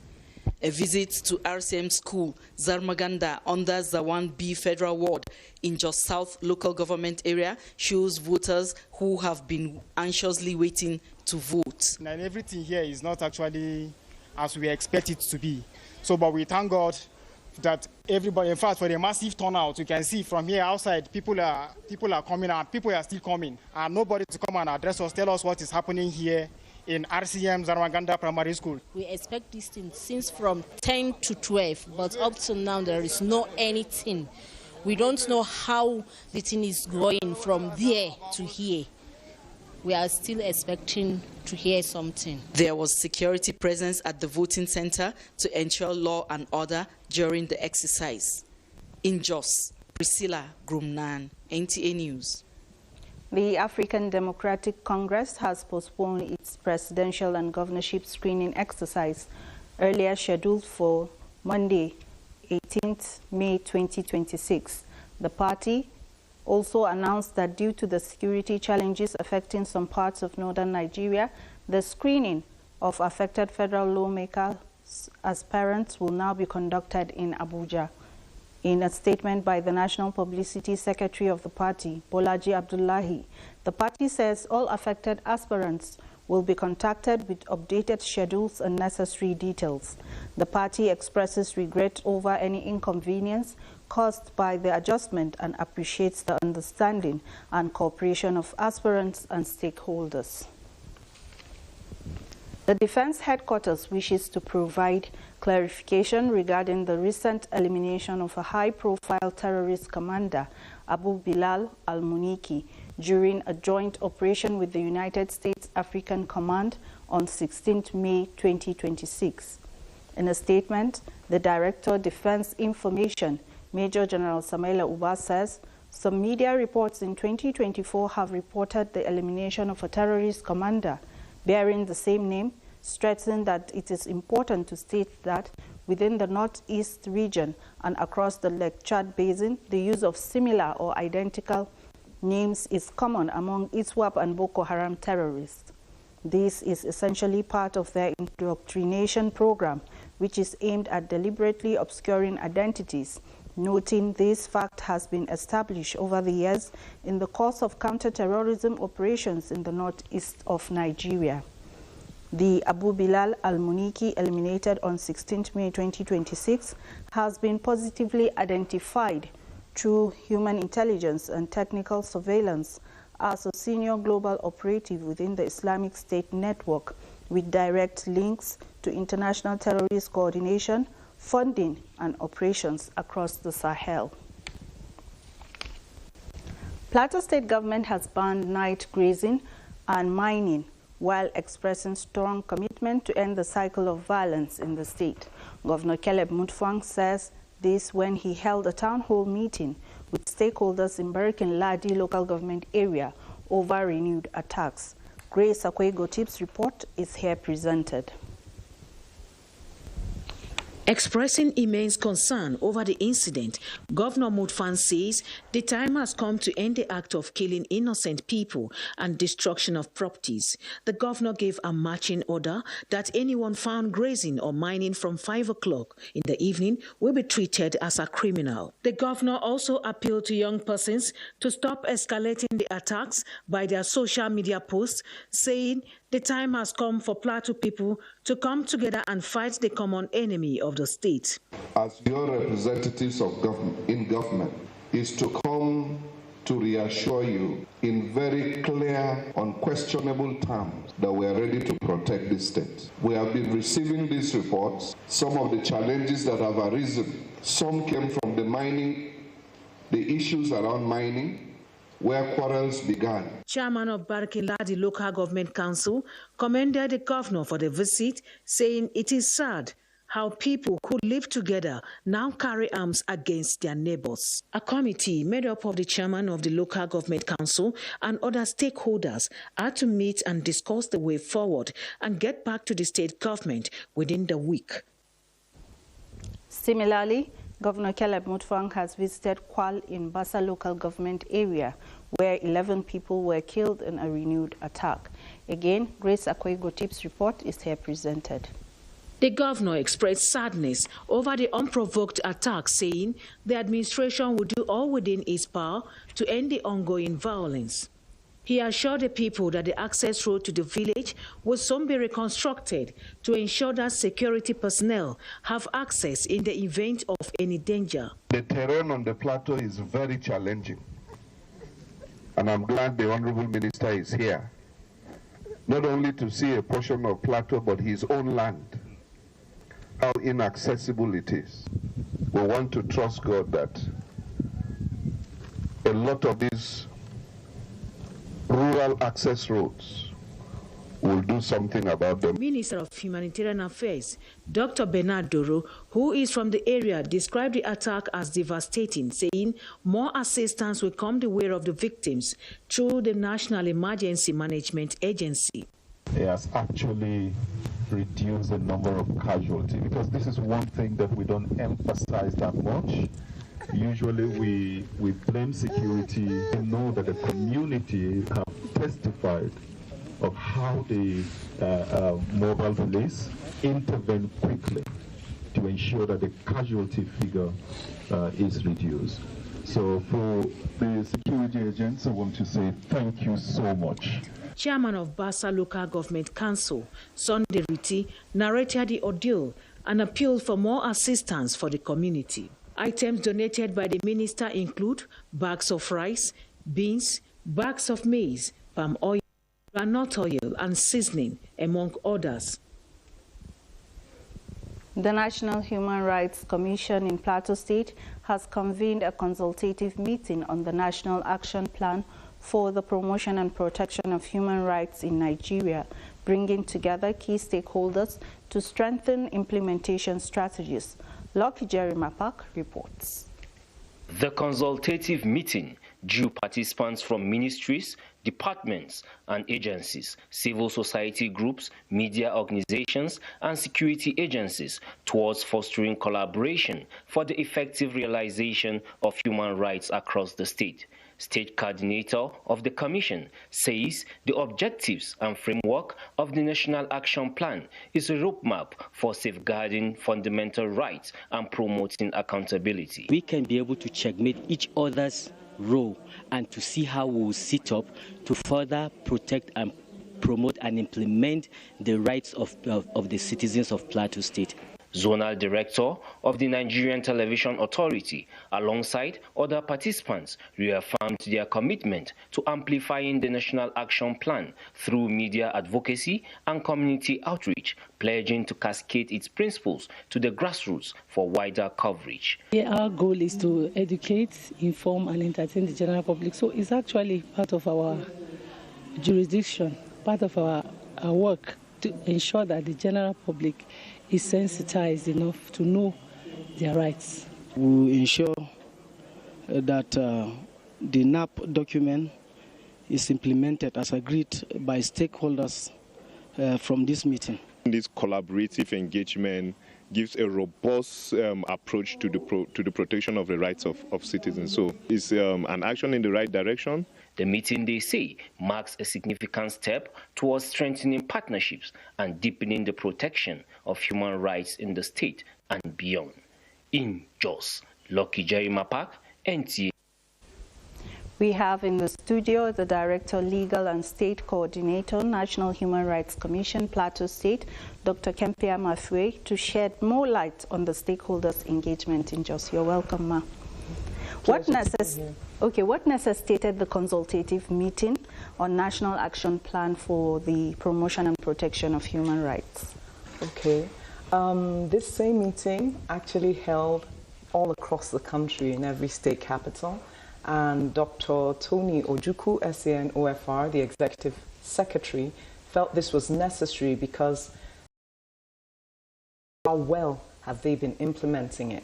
It was also necessary to know if there were any gaps or challenges that they had faced in implementing the plan, and also to create better synergy between the different stakeholders, whether it's between different government agencies or CSOs, security agencies, and MDAs, to ensure that they're working together to execute the plan as necessary. Okay. At the end of the consultative meeting, what are some of the resolutions that were reached? We were able to put plans in place for monitoring, which is very important to us. So we agreed that each agency present would nominate focal persons that could monitor how well their institutions were implementing the plan. And then there was a commitment made to interagency collaboration.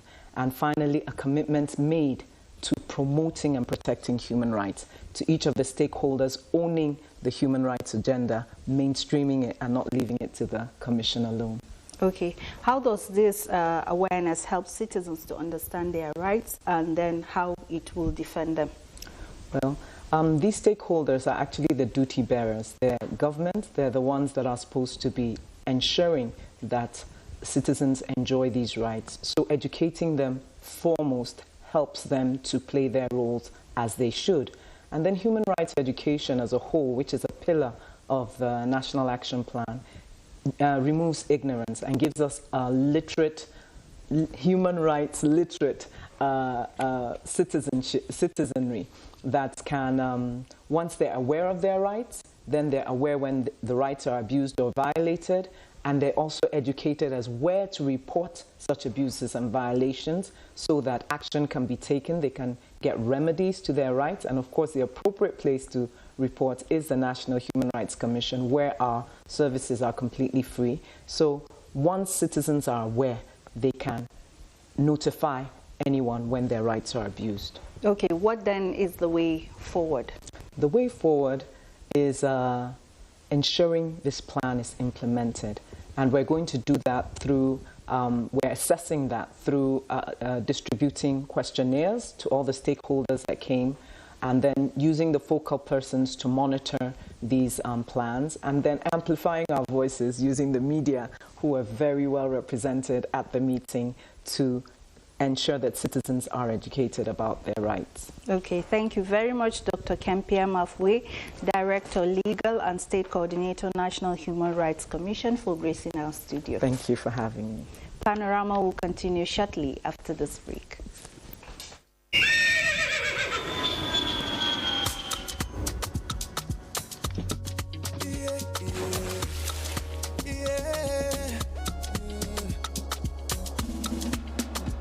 From the Atlantic across the savannah to the Sahara, we rise, a land of the free, we know they tire. We dream great, our spirit is undying. Resilient, rooted like palm tree, we sway in colors, with undying demand. We make solutions, we ignite passion, yeah. Ethnicity is unique, we are more than just a nation. We are Nigeria, strengthening unity. We know they carry lives. We are Nigeria, together live the dream of a land with great destiny. We are Nigeria. I am the real Nigerian. Brought to you by the National Orientation Agency, NOA.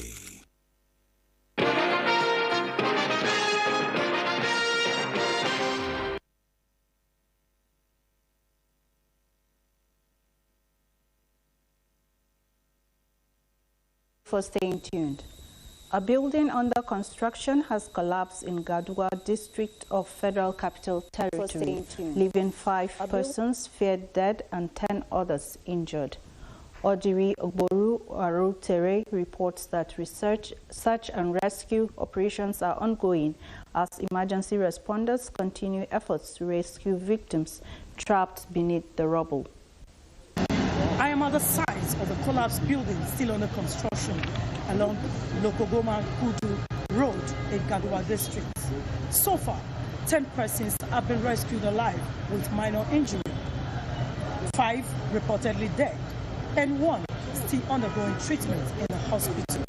Eyewitnesses say the 3-story building under construction collapsed in the early hours of Saturday, May 16, 2026, raising concerns over compliance with building regulations in the Federal Capital Territory. I happened to be passing the area when it came down and the smoke was all over. I just observed that people were just staring, and I knew what was right to do.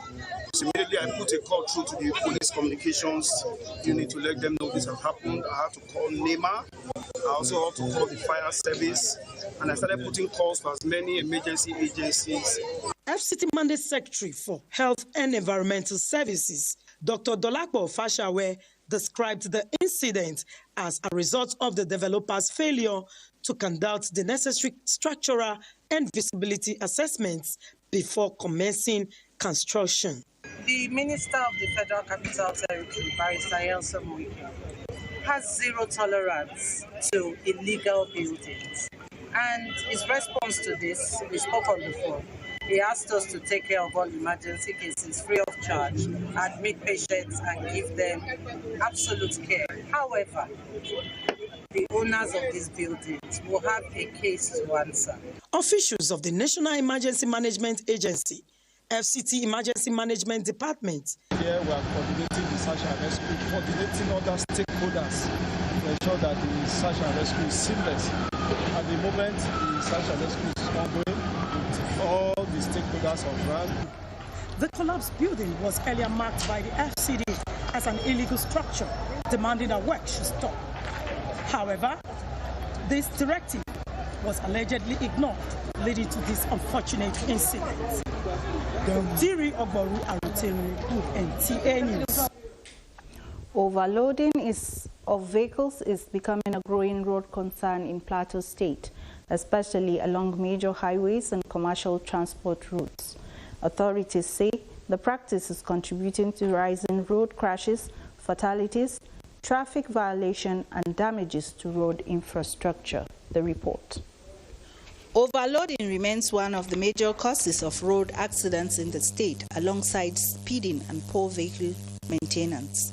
According to the Federal Road Safety Corps Plateau State Command, there has been an increase in crash-related injuries and deaths linked to reckless driving practices of overloading, especially by commercial vehicles on highways across the state. We have actually been working hard to ensure that we curb this overloading, because overloading goes with lots of consequences.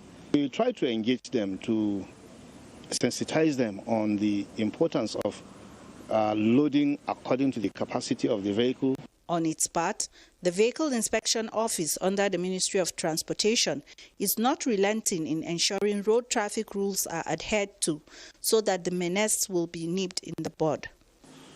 The act of overloading a vehicle goes with a penalty depending on the type of, the form of overloading.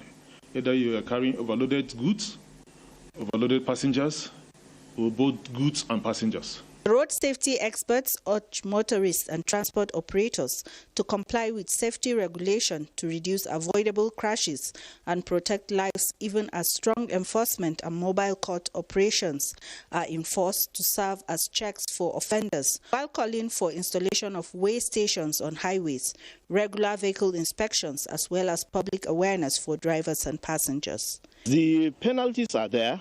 Once we are able to apprehend any vehicle that is overloaded with either goods or passengers or both, we apprehend that vehicle, we give the passenger, the driver rather, ticket to go and pay the federal government. The law will not actually let you go as a driver who overloads without you facing it.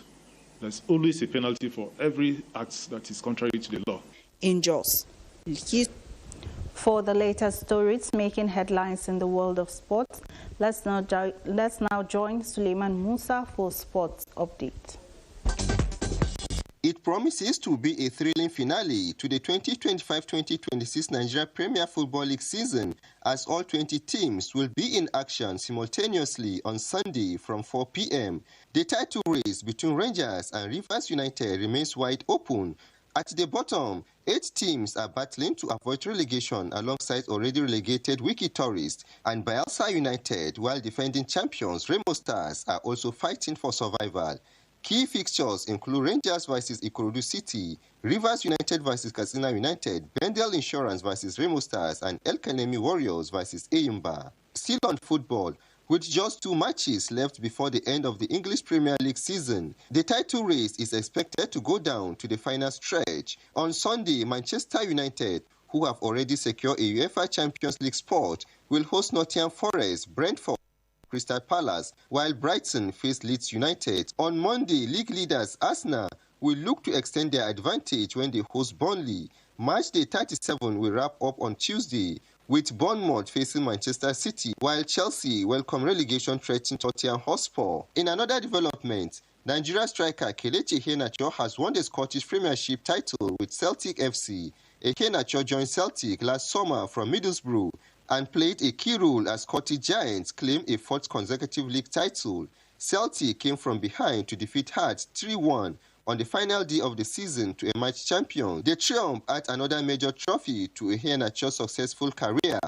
And finally, Nigeria's Samuel Ogazi produced a stunning performance to win the SEC men's 400-meter title in Albong with a personal best time of 43.95 seconds. Ogazi made history as the first Nigerian to break the 44-second barrier in the event and also became the first athlete since John Lindor to successfully defend the SEC 400-meter title. He finished ahead of Jordan Perez, who clocked a personal best of 44.12 seconds, while Jonathan Sims came third in 44.16 seconds.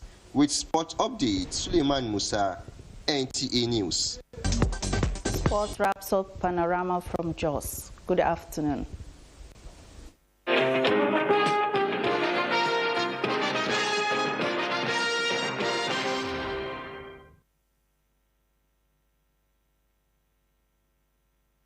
Our music is one of our greatest exports, but our wildlife could be another great industry if we protect it for future generations. Right now, it's threatened by illegal wildlife trade. So please, report wildlife crime and say no to illegal bushmeat. Because poaching steals from us all.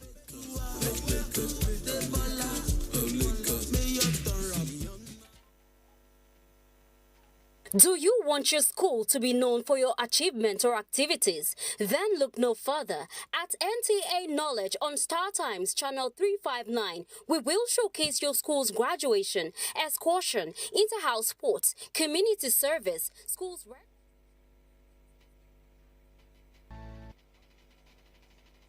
The federal government of Nigeria warns vandals of national assets, electricity transmission towers, cables, and other facilities to desist from this act of sabotage. Vandalism is a serious crime punishable under the law. Vandalizing electrical equipment will affect millions of Nigerians, including your loved ones. Remember that national assets belong to all of us, hence the need to protect them. Report all cases of suspicious movement around electrical facilities to security agencies. When you see something, say something. This message is from the Federal Ministry of Information and National Orientation in collaboration with the National Counter-Terrorism Center, NCTC, Office of the National Security Advisor.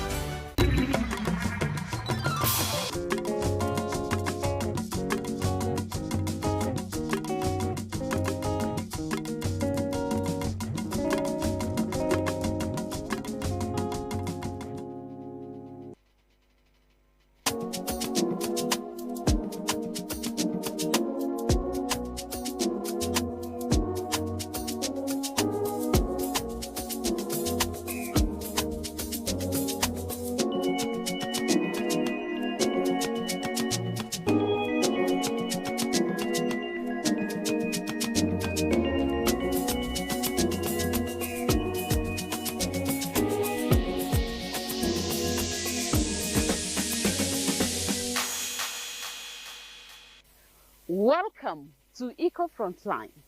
Today we are talking about something that is affecting us all, climate change. You might have noticed the weather getting a bit more unpredictable or seen the impact of pollution in your community. It's all connected to one big issue, carbon emissions. Let's break it down in simple terms. Carbon emissions, simply put, they are the bad stuff we release into the air when we burn fossil fuels like coal, oil and gas. This includes things like driving cars, burning firewoods, using electricity from power plants, and even some industrial processes. These emissions are like a thick blanket around the Earth, trapping heat and causing our planet to warm up. This warming is what's driving climate change, and it's having a huge impact on our environment, our health, and our future. In this episode of Eco Frontline, we shall be educating you on the science behind carbon emission, the impact of climate change on our planet, and what we can do to reduce our carbon footprint. I am Nolin Ebel Ame. Let's get started by sampling the opinion of people on the streets as regards carbon emission, what they actually know.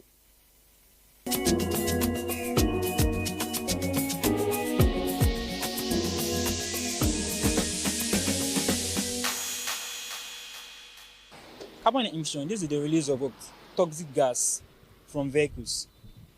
Example, we have vehicles moving around, and when their engines ignite, they create a very harmful substance known as carbon emission, which can be dangerous to the body system of human beings, and also a very toxic, dangerous material to the environment. Carbon emission, Madam, I don't know. Carbon emission is a function of industrial activities, where you have large companies in the course of their industrial activities emit some organic acids, into the atmosphere. That also contributes to the depletion of the ozone layer, which eventually results in the climate change. I understand that this weather that has been changed, it happened due to the cutting of grasses, bush burning, and there remains something like this, which we are doing it properly. So we have to stop it if we want our weather to be good as it is. That was my own understanding. For example, when using firewood as a source of energy to cook, the smoke released while burning it affects our atmosphere and the depletion of the ozone layer. Yes. When toxic air is released to environments where humans are, it is able to affect how their well-being is going to turn out. For example, where you have roads that they dump dirt by the side, and then people are passing during the day, so many people are using that road. It could be vehicles, people are trekking, or just basically any form of movement, and then the dirt are being burnt during the day instead of during the night. So it can affect the passerbys that are using that road to go to wherever they are going, from inhaling the toxic air that is coming from the process of burning the dirt.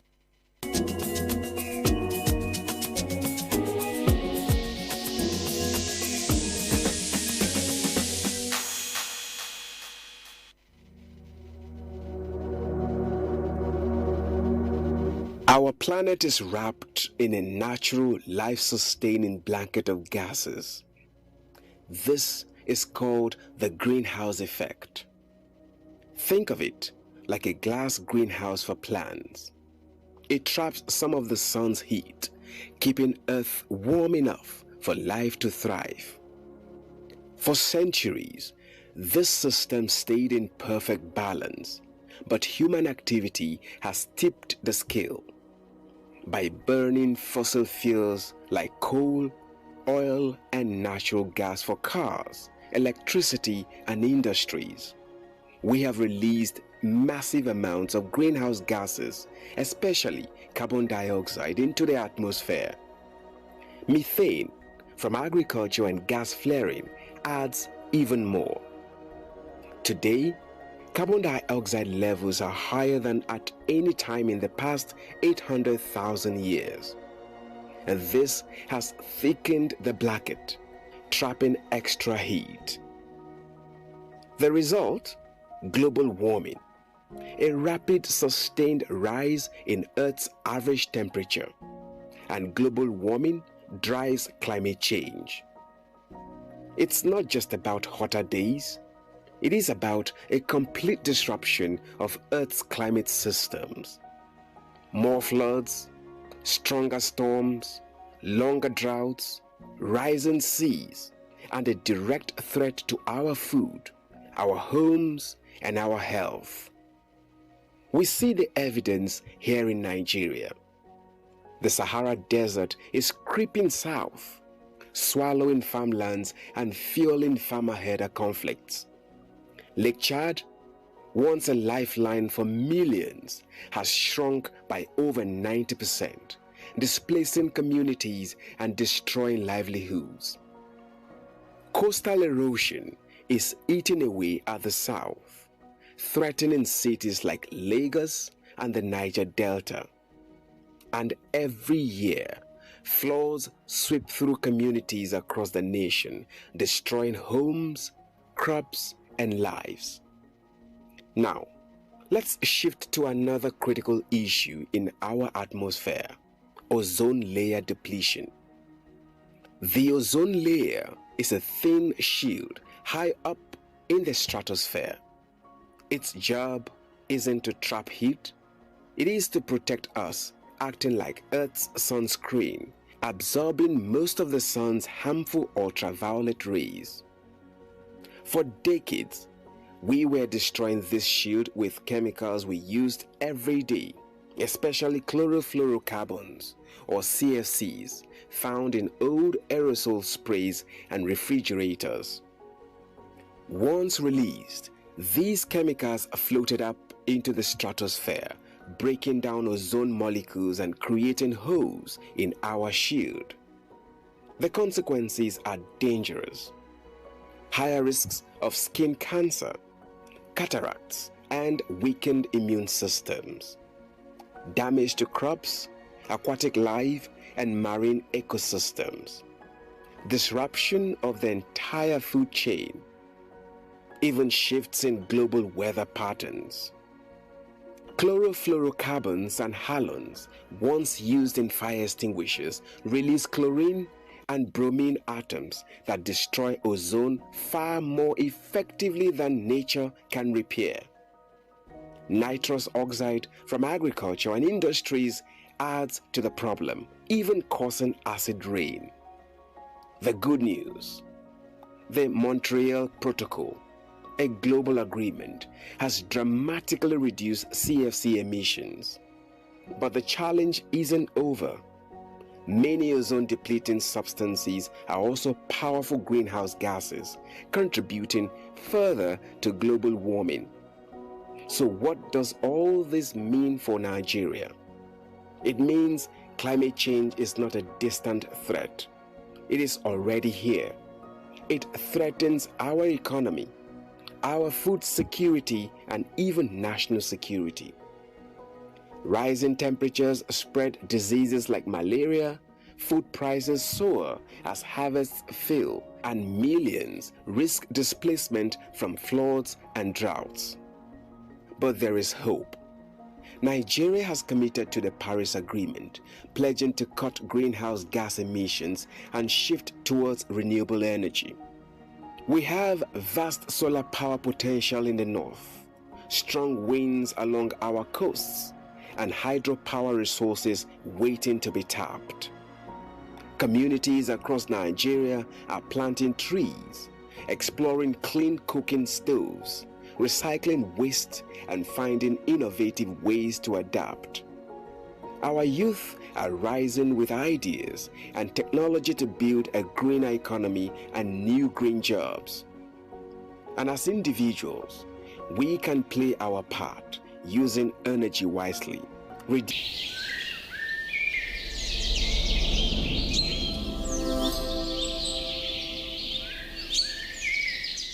All right, so talking about carbon emission. Carbon emission comes from two sources. We have the natural source and then the human activities-based source of carbon emission. Firstly, from natural source, we have decomposition. Organic materials from any source, whether it's from agricultural waste, whether it's animal decomposition, all form of decomposition releases carbon into the atmosphere. We also have from the ocean. We know that the ocean releases carbon, and sometimes it takes in carbon depending on the temperature. And then other sources of carbon from natural sources. But the most important aspect of carbon emission has to do with human activities, which is mostly from the burning of fossil fuel. And that is where the attention should be paid to, because we have realized that over time, the human activities contribute largely to carbon emission. And the effect is, is everywhere. You can see it in global warming. We have the effect in climate change. We also have it in ozone depletion, as well as many other environment topics that is global today. If we are to pick them one after the other, look at the issue of global warming. I mean, everybody have this experience today. You say, is either it's too hot, or it's too cold, or the rain is too much, or there's a dry season, there's drought, deforestation, all sort of things. Now, this comes because there's a tipping in the balance of nature.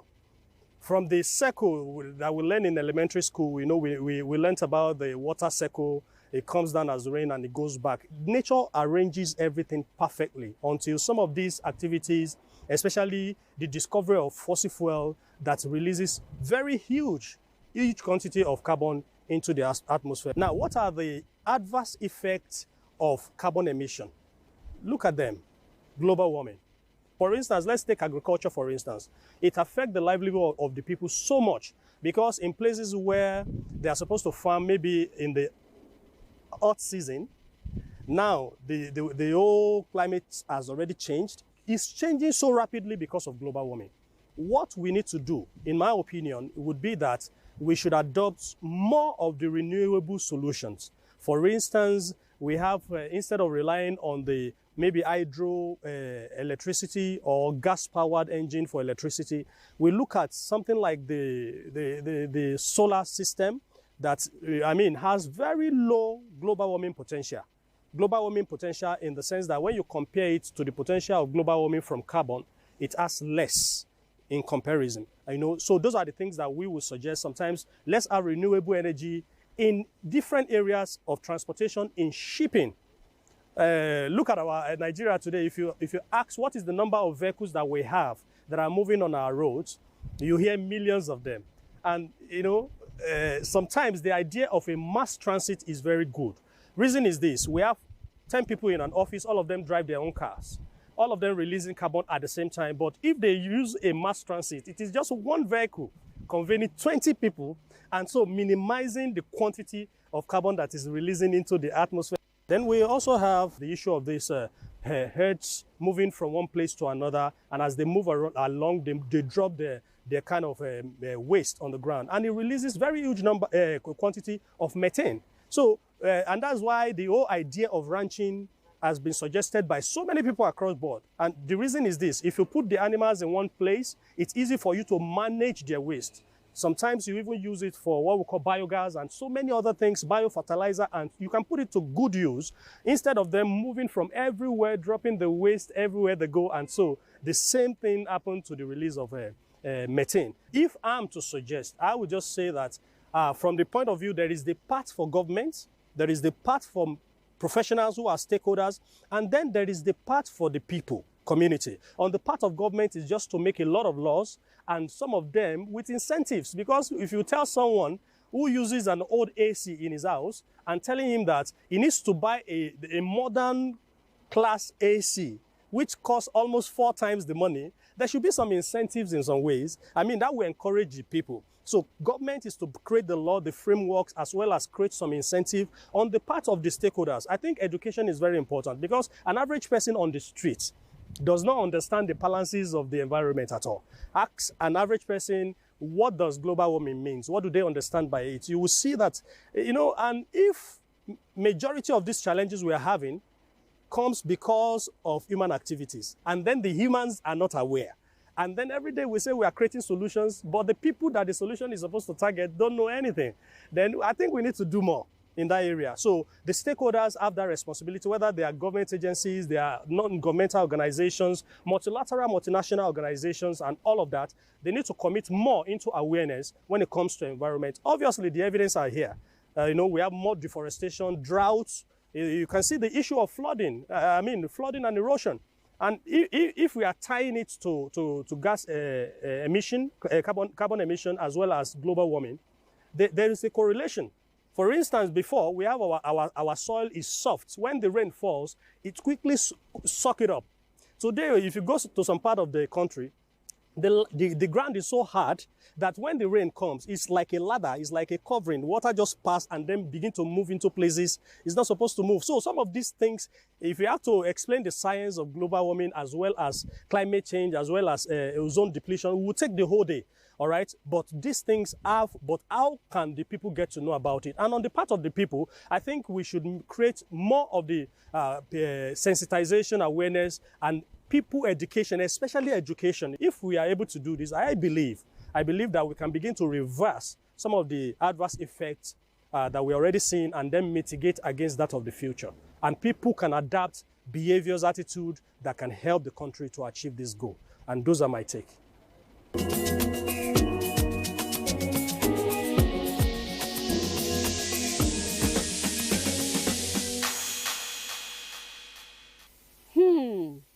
The devastating impact of carbon emission is really huge, as explained in the feature we watched earlier, and also further explained by the environmentalist and climate change expert, Mr. Faruno there. Now, the question is, what can we do to further reduce the damage caused by these harmful gases affecting our ecosystem? Let's educate you a little bit on how catalyst converter works, which is a crucial emission control device fitted into a vehicle's exhaust system, playing a vital role in reducing harmful pollutants. The next feature explains further.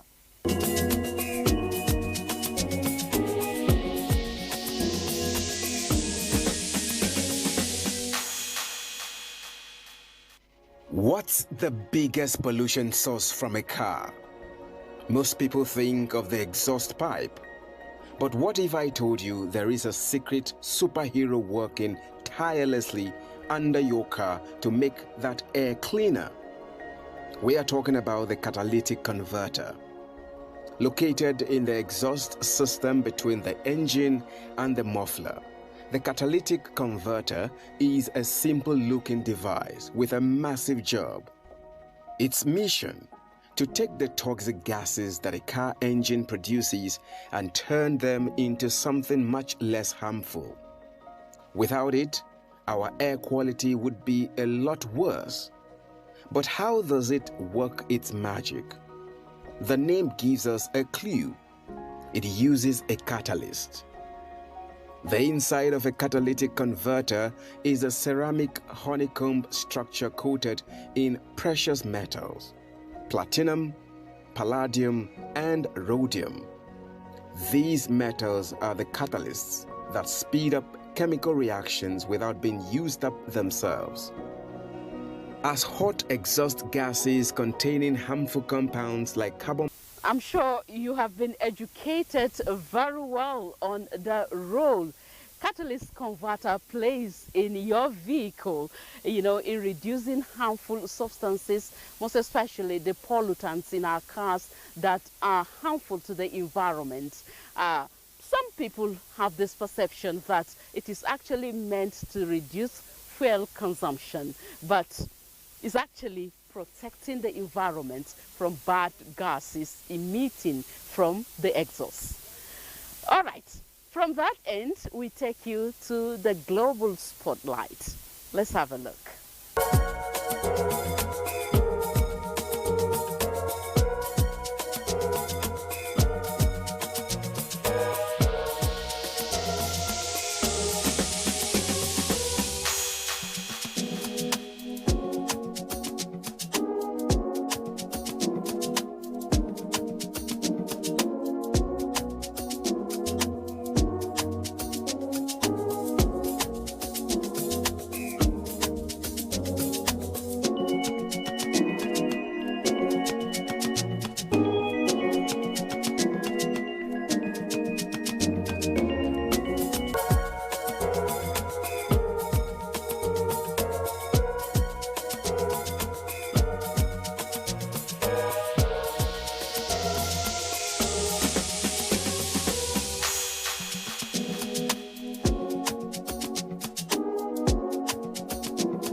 conclude this episode of Eco Frontline, looking at the critical issue of carbon emissions and the urgent need for sustainable solutions.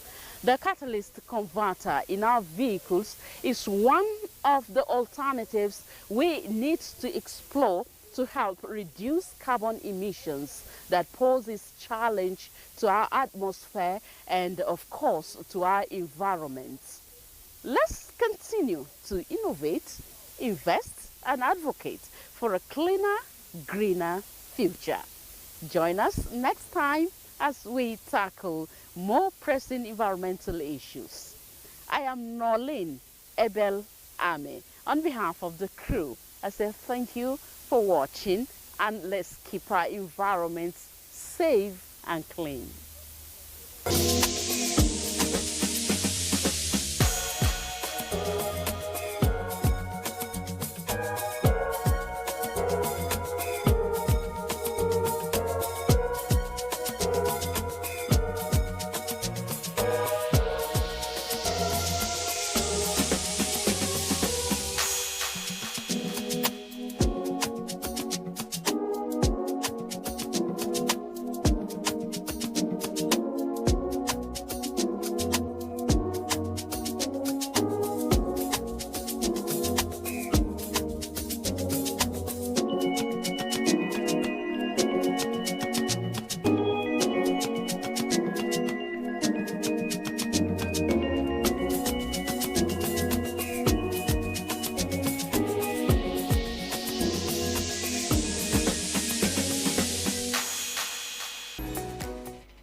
In a land of peace and harmony, we cherish our freedom and unity.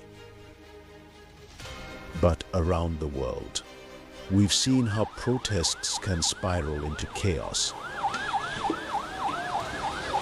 What starts as a peaceful protest can sometimes end in anarchy, tearing communities apart.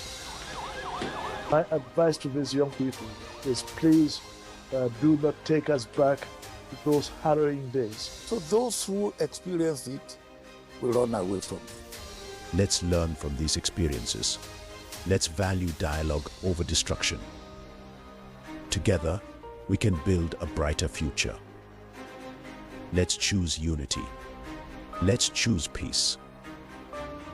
Join us in the Peaceful Future Initiative, because together we can make a difference.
sound resonates the nostalgic feelings of a people and of a culture. It's a reminder of the symbolic traits of an identity, distinctive and rooted to the South Sahara Delta people.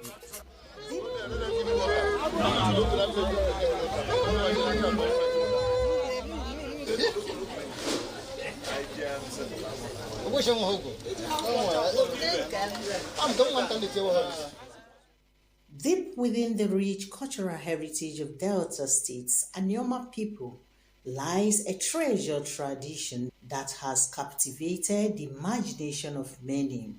Igbankpisi Festival stands as an ancient and revered tradition among the Asaba people, a proud subgroup of the Anyoma ethnic community in Delta State, Nigeria, nestled along the western bank of the majestic River Niger.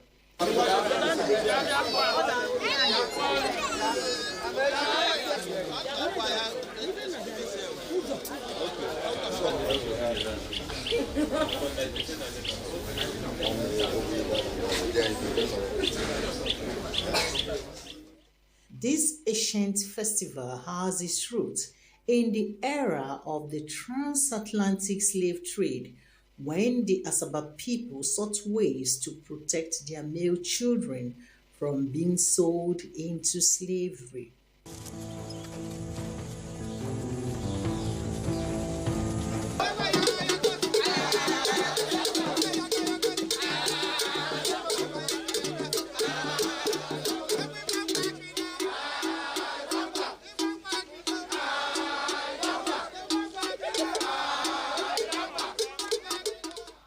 The Igbankpisi Cultural Festival originated as a means of distinguishing legitimate sons of Asaba from slaves and strangers. The rites performed during the festival served as a seal, identifying male-born Asaba sons and protecting them from being sold into slavery.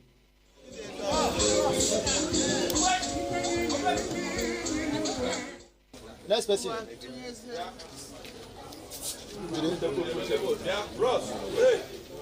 Today, Igbankpisi is a revered festival steeped in tradition and mystique, celebrating every 40 years, although recently reformed to be held every decade. It is an all-male affair of all ages, from the day-old baby boy to the elderly man, as long as he's registered for the entitlement. It's to identify as an Asaba person, and not everybody was around when they were doing the last one. So I wasn't around then. But now I'm here and my kids are here, so we have to incorporate them into our culture and let them know where they are from and let them know what we stand for. Well, we'll take more titles, and we'll go through the ranks. Everything is step by step. So when I get to the next step and have a title to take, I'll do that. You have to do this. I mean, you can't walk. You can't just, as a baby, you can't just start walking or running. You have to crawl, and then you walk, and then you run. So these are prerequisites for any title that you want to take in the future. I know, last. I know the Lagos. I saw in I don't want to see. So, how old are you? 74. So that means that there's no age limit in this kind of tradition? At all, there is no age limit. So how do you feel today at 74, being part of this? I feel fine. Feel okay. I'm very happy. Bad eye.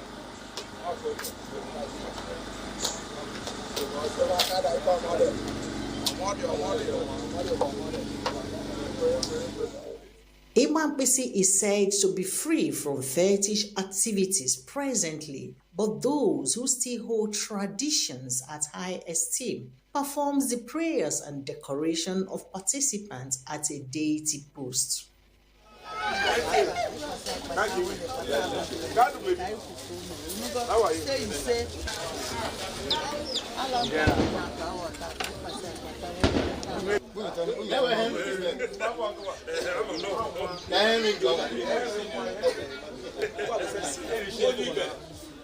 Let me make this abundantly clear. It is not rooted in fetishism of any type. It is purely symbolic. It is purely historic. You just go there, the Adaisi will tie this ribbon, maybe in front of the Oguku or any other place, and that is all. What they are doing is just for them to register, take the necessary photographs, have this documented. And we have also said in Asaba that this is a prelude to the greater Alo title. Anybody that does not participate in this will not be able to take the Alo title for the next 10 years. In other words, it is now a precondition for taking the Alo title. Participants dressed in the traditional Anyoma attire, Akwacha, and undergo preliminary rites performed by the eldest woman, who is known as the Ada of each quarter of the villages, confirming their status as bona fide indigene. I'm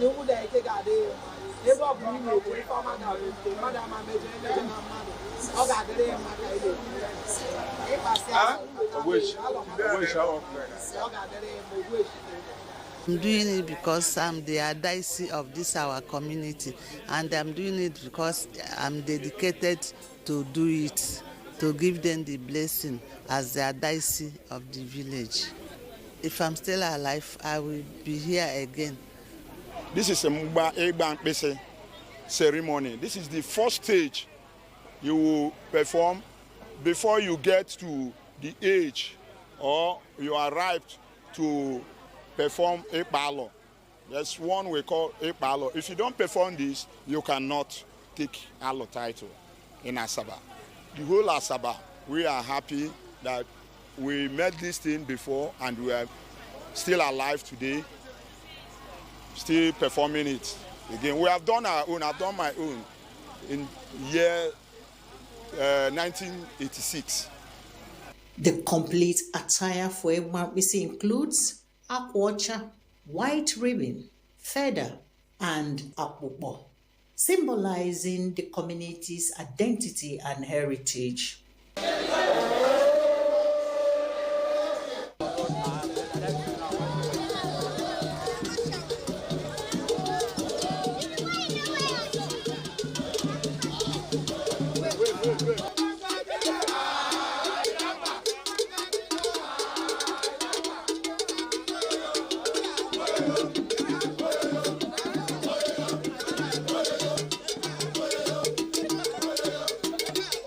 At the completion of the prayer and decoration rituals, participants from each quarter of the 5 villages dance in procession to the Asaba and his council of chiefs at the Owauku town hall to pay homage.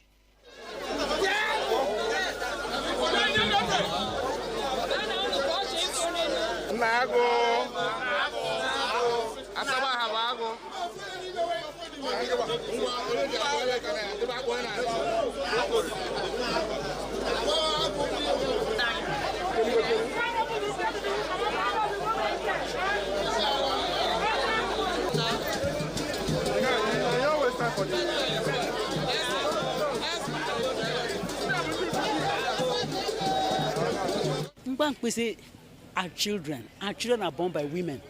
We come in here to try to support them, to tell them that it's something that is worth doing. Egbankpese is a stepping stone for taking a palo in Asaba. If you don't do Egbankpese, you cannot palo. My advice is that they should try as much as possible to encourage those who will come another 10 years to do it. Because people think there's nothing wrong in taking this Egbankpese title. So my advice to them is that they should get focused. Anything that has to do with Asaba and culture and tradition, they should take it seriously.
happy because I never saw this kind of thing before.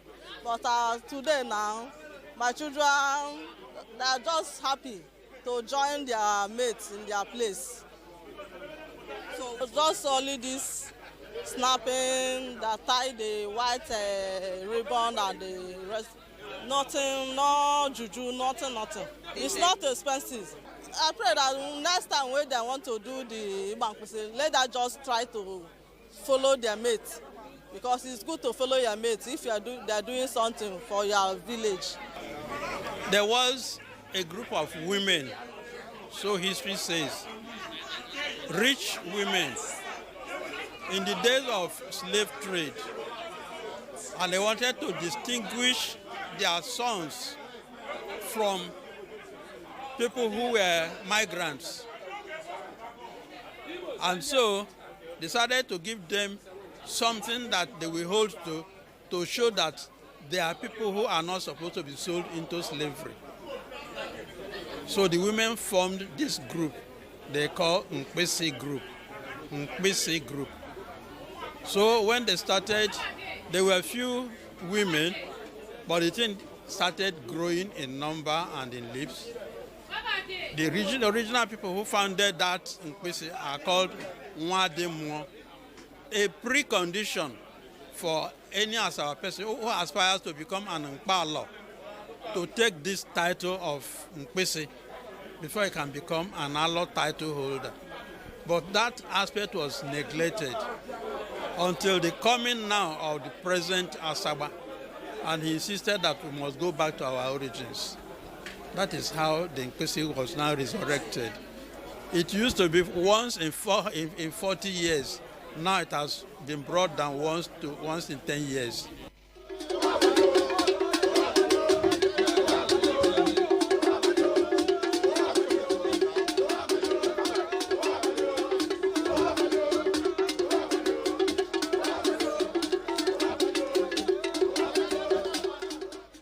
This is a once and a lifetime experience, and this is awesome. I feel great.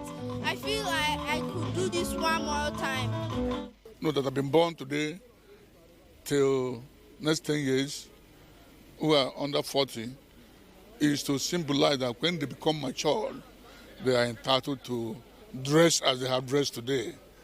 It's a mock kind of a miniature of what they will be when they become full-grown Alo title men. All the instruments of the office of the Alo is what they're wearing today. The akwacha, the ribbon, and the egu feather, and the amobo. That is for them. I'm very happy. This is my first time doing this.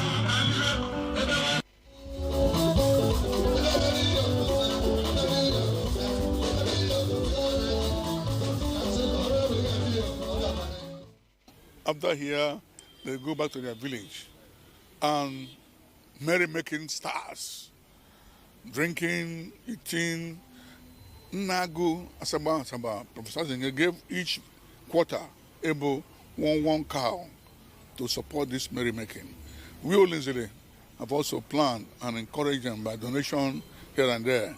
And so if you go to any of the villages in Asaba now, you will see bubbling. One of the unique features of Ibankpese is the role of men in preparing and serving the traditional meal, a testament to the festival's all-male nature.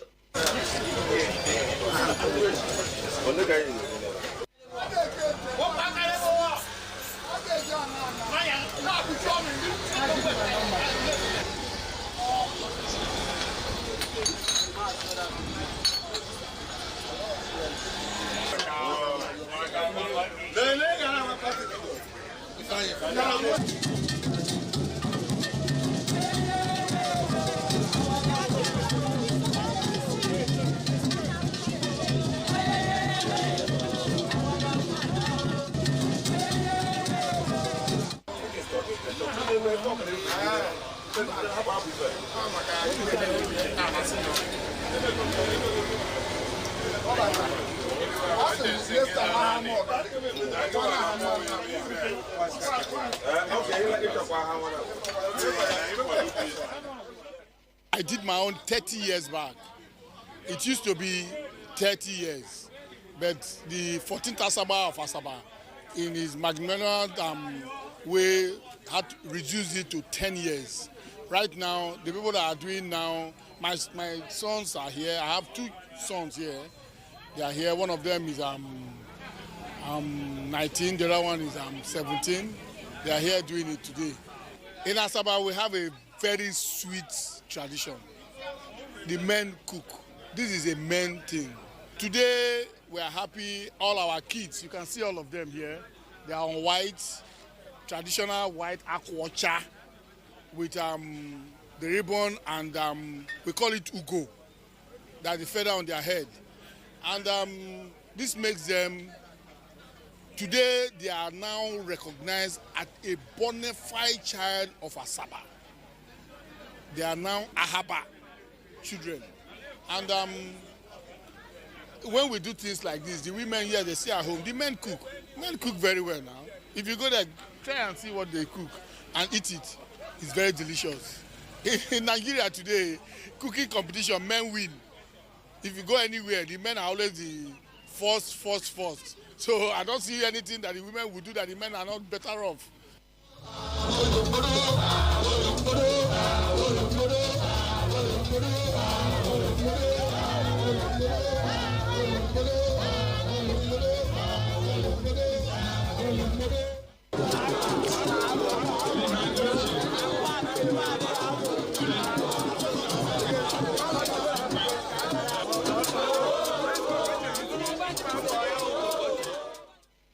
The recent reform to celebrate Iwampisi every decade by the present Asaba of Asaba, His Royal Majesty Obi Epiphany Azinge, and his councils has made it possible for more people to experience this cultural spectacle.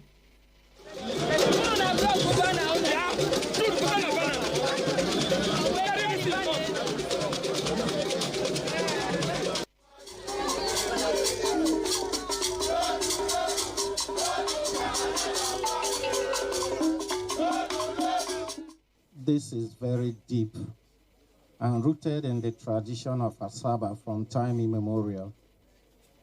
As you can see, it is restricted to only the male children in the community. And it dates back to history in the sense that in those days of yore, when people were sold into slavery, this was very symbolic in the sense that it clearly identified that somebody is an Asaba born male child, and to that extent was never sold to slavery or into slavery by any other person, even if you're a slave trader in Asaba. But long after slave trade, this is also something that is very, very symbolic, because that identity endures, and it is one first step you take into ensuring that you are well rooted in the traditions of the community. In some instances, it's deemed to be the first title you will ever take. Thereafter, you can graduate to take other titles like Alo title and so on and so forth. You can now take the Ubi title or the Eze title, as the case may be. It is also important and significant to state that in those days, it used to be done over a period of 40 years. So you can see how rooted it is in the tradition. And you know 40 years is a lifetime. As they normally say, a fool at 40 is a fool forever. So every 40 years. But this time around, we have decided that time is always of the essence, and that many of our young male children will always want to graduate as far as the title taken in Asaba is concerned. And Asaba in council, in his wisdom, has decided to now reduce it from 40 years to a period of 10 years. So we are only going to repeat this in the next 10 years. So you can now calculate that and put it in proper context. When you move forward, sometimes they have researched to say that 40 years is it's a little too far. So they brought it back to 10 years to encourage everybody to come in and do it. I think that's what it's all about. Because 40 years, who knows how long one has to live? Who knows if anyone will stay within another 20 years? So the earlier they bring it closer, the better. So I appreciate how they brought it to 10 years.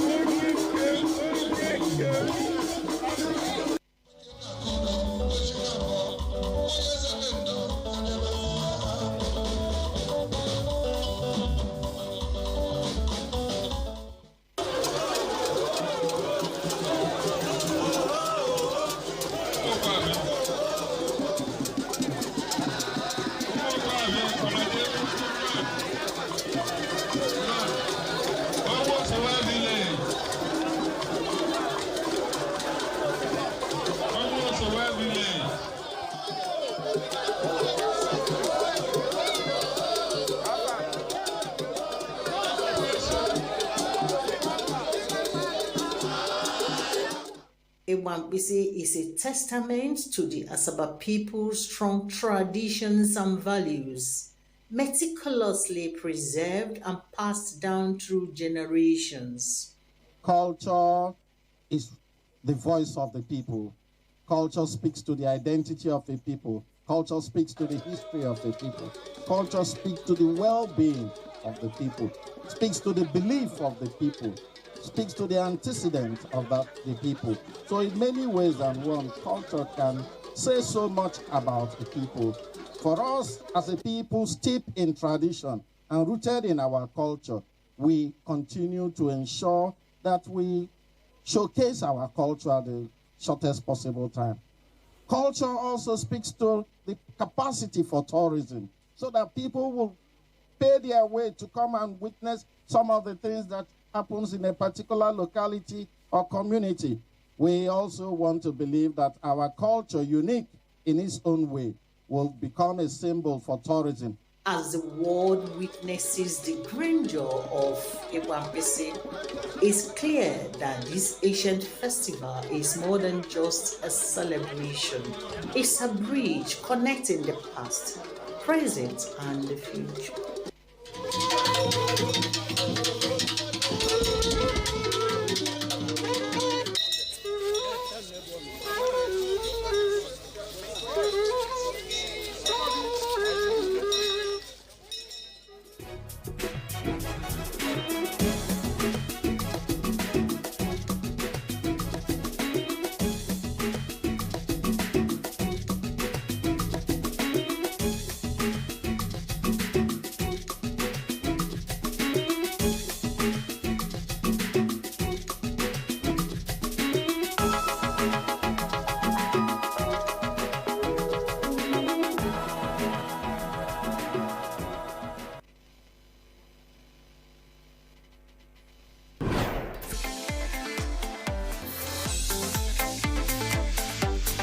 You can also see us on Facebook and YouTube for quality content on the go. NTA International, Africa's window to the world.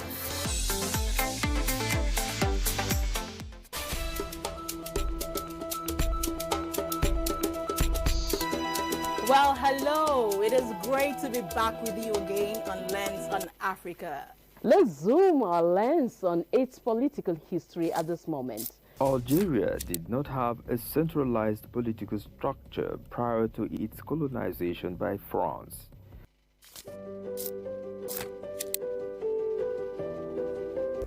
It is now time for our weekly roundoff of African history.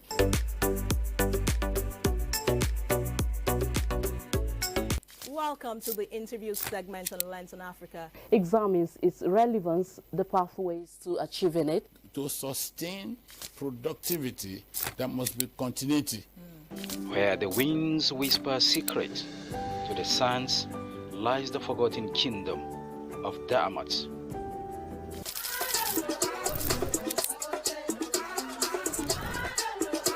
It is on this note that we conclude Lens on Africa today. Thank you for spending your time with us.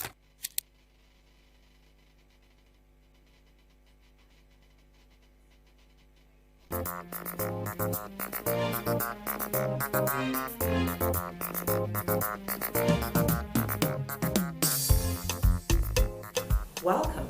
This is Bon Appetit, a culinary adventure.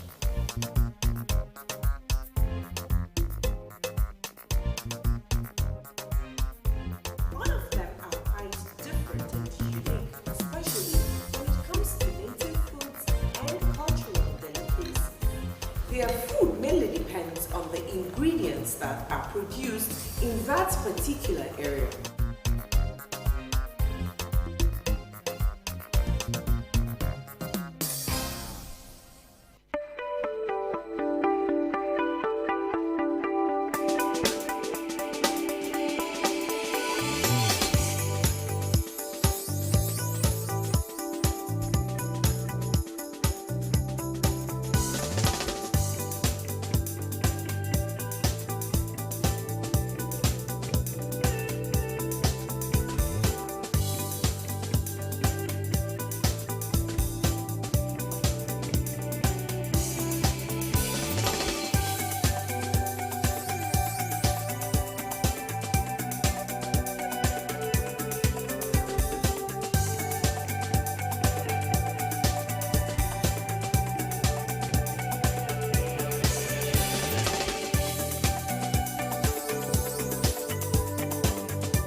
It is true that we try to always do our best as often as possible. So allow me to encourage you the more, as only a man who is able to stare dead eye into the eye of the storm. Remember this always, because you are a winner. Hello, beautiful people. It's another episode of your favorite event program coming to you always on the network service of the NTA. I am Funke Oyele Ashaleye, standing in for Anita Shalom. And this is Sociologue, your sure way to socialize always. See you in a jiffy.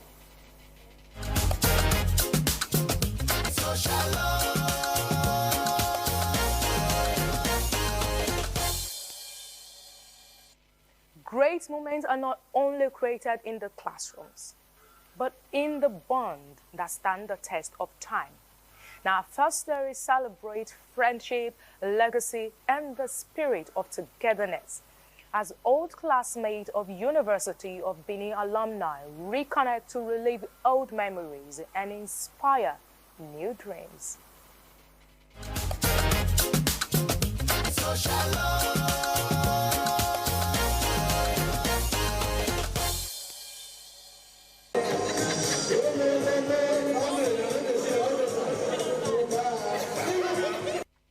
The University of Benin Alumni Association, Abuja branch, convenes regular meetings to facilitate networking, mentorship, and social interaction amongst members. Recently, an action-packed reunion highlighted the begins of networking and partnerships. A former president of the Worldwide Alumni detailed the journey of the association. Susie Agidu, a former two-time chairman, focused on mentorship in career advancement and business growth. To know that it's not a case of looking up for people to. The people up there are also looking for people to bring up. And start with asking them for job because we tell you that I don't know you. So I'm appealing to our members. If someone has job opportunity, definitely they will make it available. Are you getting? So, but your primary objective as a member of the association is be dedicated to serving the association. Consistency matters. People are seeing what you are doing. There's a whole lot going on here. There's growth for members. Today we just had a crucial discussion around even mentorship. So I think we're getting there. Platform is amazing. Like everybody connects. Like there is no age difference here. When you are here, we're just one family. You see, I was able to connect with people who even graduated in 1985, and their vibe is still like our Gen Z vibe. So it was amazing. It was awesome. I'm so glad I came. The session facilitated direct interaction between experienced professionals and members seeking guidance or opportunities. The spirit of Univen that binds us together with love and peace. That's what we are. That is what we preach here. That is why we come together to say ourselves network. Like I normally say, the meeting is classless. It's a leveler, where the big meet the small, where the mighty meet the weak. We try to complement each other, help each other, network with ourselves, that will build ourselves together in one love. Mentorship, the first thing we tell them is you humble yourself in every situation. When you humble yourself, you don't know who will pick you up, because it's your presentation that will make somebody be attracted to. I said, oh, this person is very humble.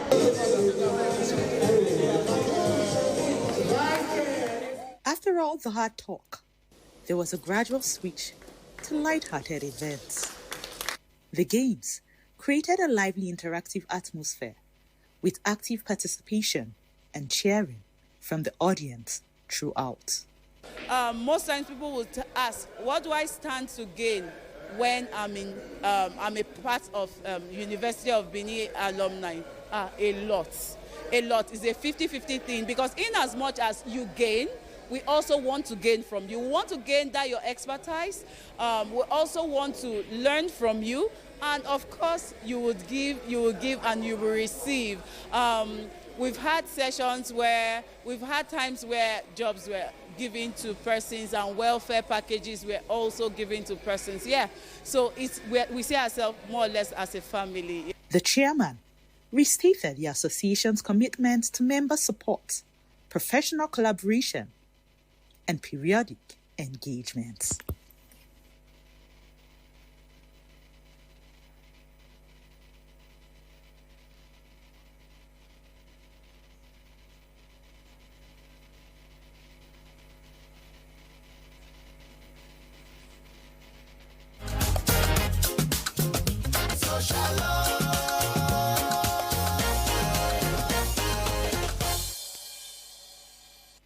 From reconnecting with old classmates and reliving memorable moments, now the spotlight now shifts to the world of drama and creativity, where storytelling comes alive.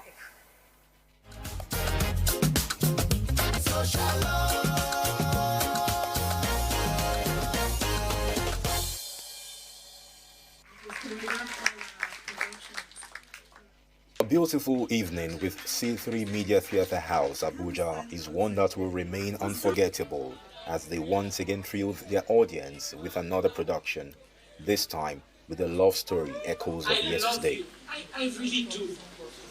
And I want to spend the rest of my life with you.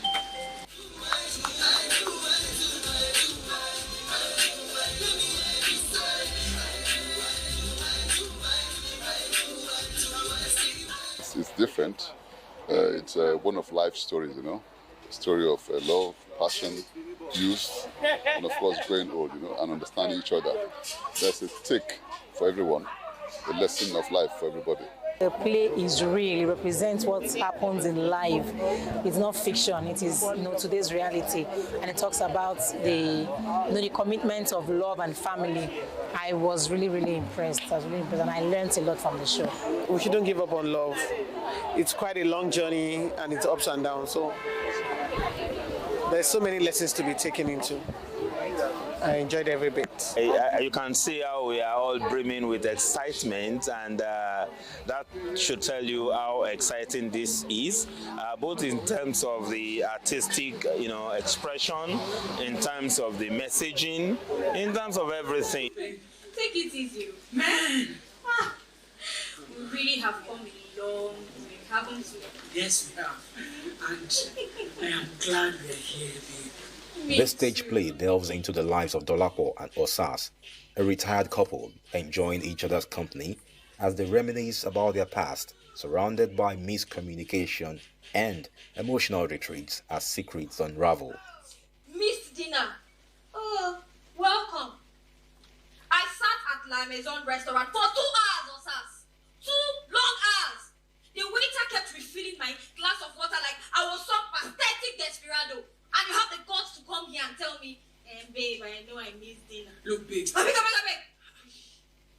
It was a busy day at work, and we had an unplanned meeting with the partners. See, don't you dare tell me that was us. I'm evading the question. What question? You told me you called off a wedding with your ex because she was pregnant with someone else's child. Exactly what happened. So why is your sister Rukewe now casually mentioning in a phone conversation that you have a grown-up child studying in Canada?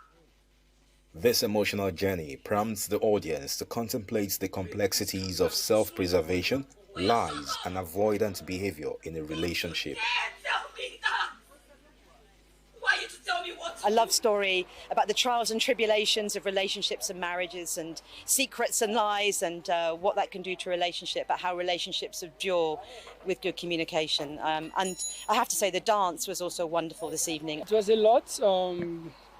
Being that I had to be physically, emotionally, and spiritually intertwined with the character I was playing, and being that I had to love, it's romance and all that. It was very challenging because of the rush of emotions, the switch of emotions as well, and also having to show or build a level of intimacy with someone that you're not really intimate with, and so that the audience can be able to connect with what we are trying to put out there. So I would say that has been the most challenging part. I've been lying to you, Sas. What do you mean? I didn't work in a mental health facility. I was admitted there as a patient. As with every production of C3 Media Theatre House, the performance incorporated dance as a vital element to enhance the emotional depth of this captivating narrative.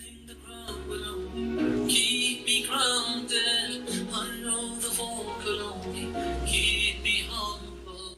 They've always had this medley of drama and music, very hard musical shows, imbibed in the drama, and that for me is therapeutic. I would say the play itself informed every choice of music because it has to connect.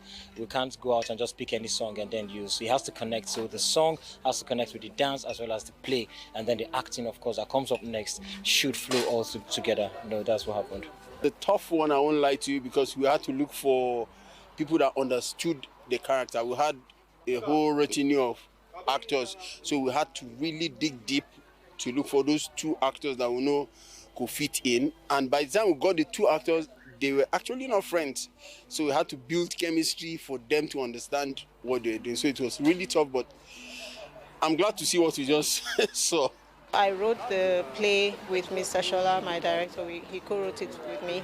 We wanted something different. We wanted something about love and real life. Love is complex, love is deep, love is interesting, love doesn't give up. So we wanted to just portray that, and I think we were able to do so.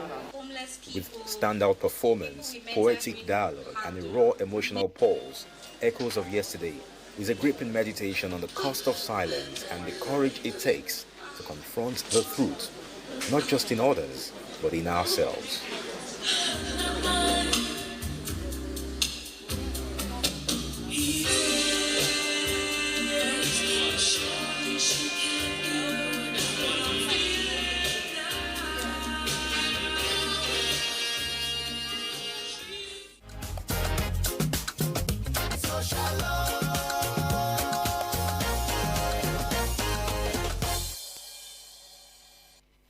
An impressive display of talent and creativity and powerful storytelling indeed. We now turn our attention to the world of creativity and expression through art. Stay with us.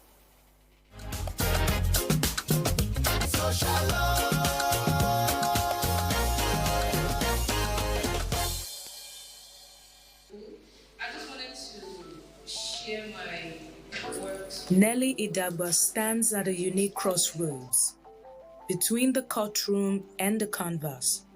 A trained lawyer whose heart beats for justice, she turned to visual art as another medium for advocacy, one that doesn't argue but reveals. The theme of this exhibition is called In Her Eyes, so it's just my own way of expressing emotions, different kinds, different forms or form of emotions women go through. And so that's the inspiration behind it. Through the eye of a woman, you can tell a lot. In Her Eyes is Nelly's first solo exhibition, a deeply personal and socially conscious body of work. Each piece captures the soul of African womanhood, her strength, her struggle, her silent triumph. What I will take home here is that Nelly is not just starting, she has arrived.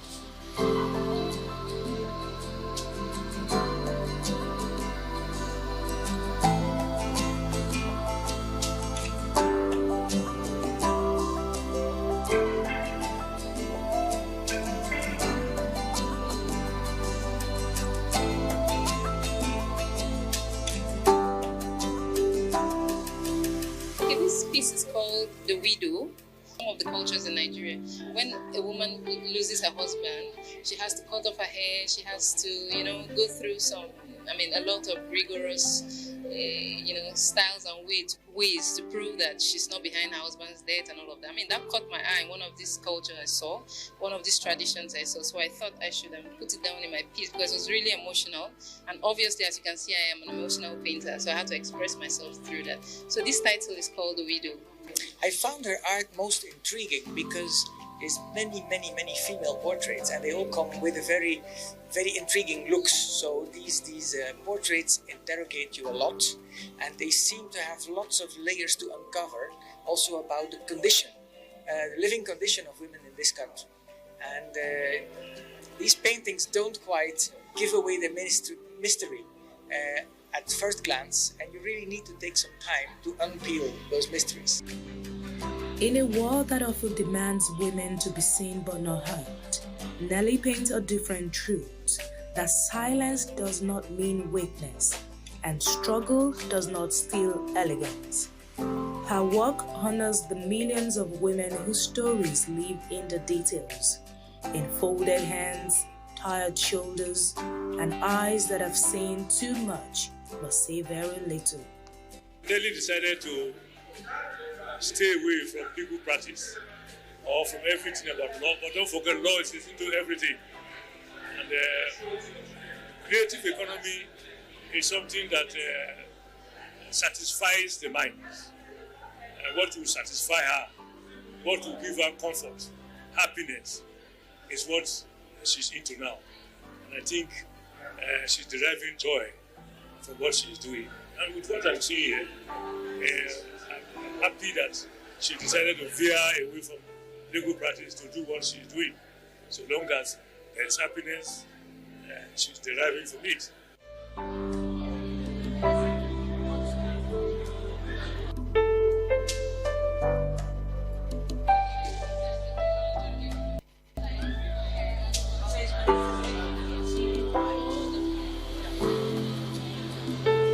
It has to evoke you. from the eyes to the emotions to the background to the colors Nelly uses, it really has to evoke something in you. As I said, especially being a woman, and she makes emphasis on girl child. Like, we all want the best for a girl child. It's very important for us to educate our girls, for us to advocate against human child trafficking and all that. And Nelly's paintings captures all of this. It shows the beauty of a woman, it shows the royalty of a woman, it shows her prestige, it shows her power and strength. Everything Nelly's works are is communicating that to the society. The title of the painting is called Nsime. That again is a young girl. You can see the expressionlessness in her face or on her face.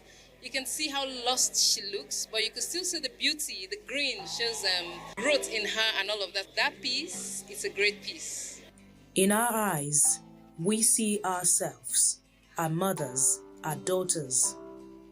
In our hands, the brush becomes a compass, guiding us through wounds towards wisdom.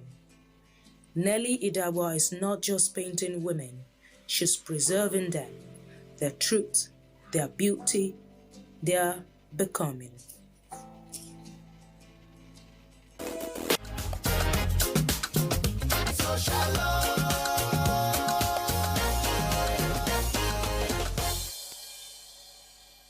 Closing the program today is a birthday celebration all the way from Port Harcourt.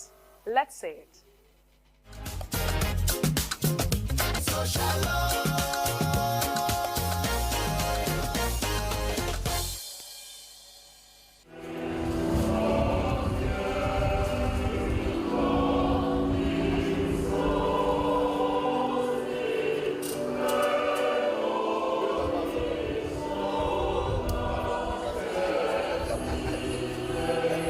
In every lifetime, there are rare souls whose journey speaks not just of years lived, but of life's touch, of grace given, and purpose fulfilled. Today, we celebrate one of such souls, a woman of strength, warmth, and unwavering faith, Mrs. Boma Gogo Ogan.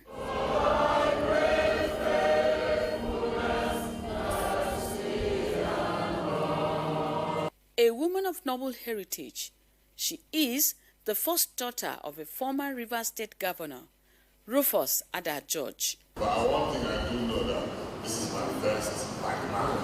This is my first expression. Boma that I know is a wonderful person. Most of what I do is spawned from the time I spent with you. The lessons you know, it's His grace all the time.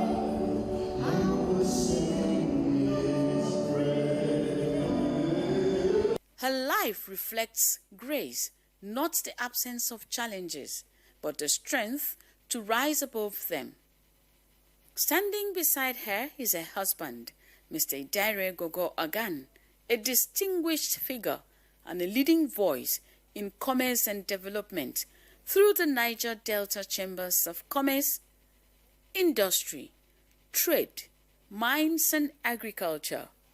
Boma is a very special lady to me.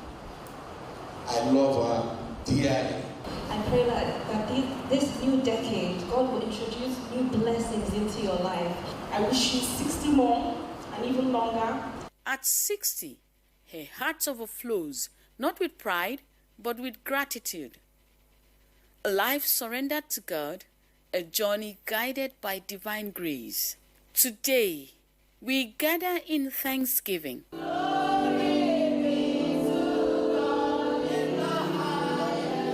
As family and friends assemble, one truth remains clear. This is more than a celebration of age. It is a celebration of life well lived. Every song, every prayer, a reflection of a journey sustained by grace.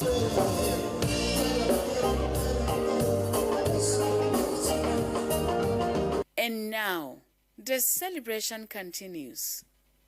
Welcome to a reception filled with love.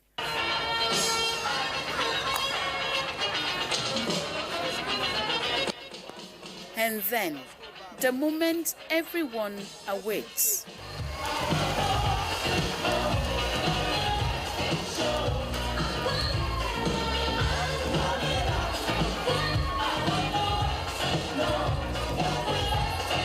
If we are celebrating anything, it is not just the 60th birthday, but 31 years of giving our all. She's the best.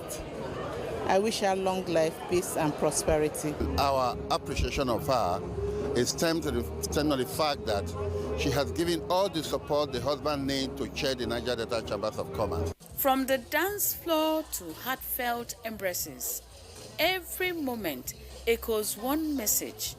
A life like hers is worth celebrating, loudly and joyfully.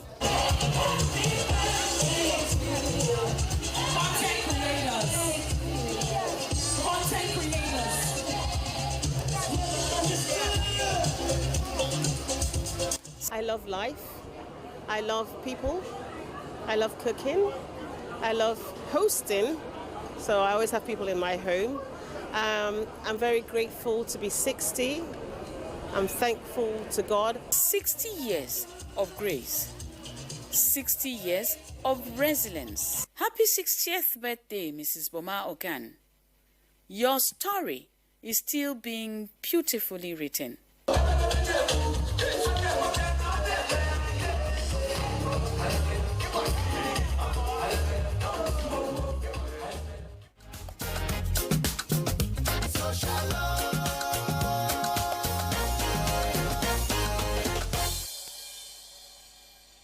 And that's how much we can take on the program today.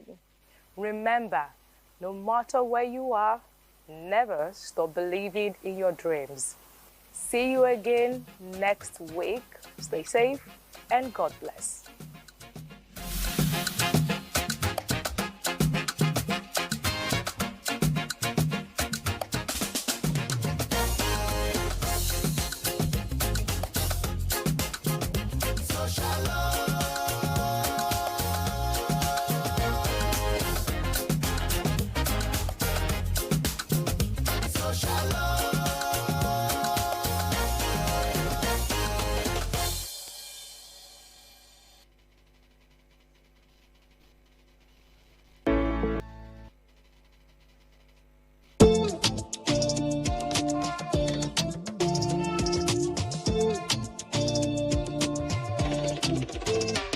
I've got a willingness to contribute positively to the well-being of my fellow citizen. As a Nigerian, I'm a provider, helper, listen to me. As I listen to you, I'm a born winner and I cherish security. As a Nigerian, I'm a real Nigerian, born Nigerian, a resilient Nigerian.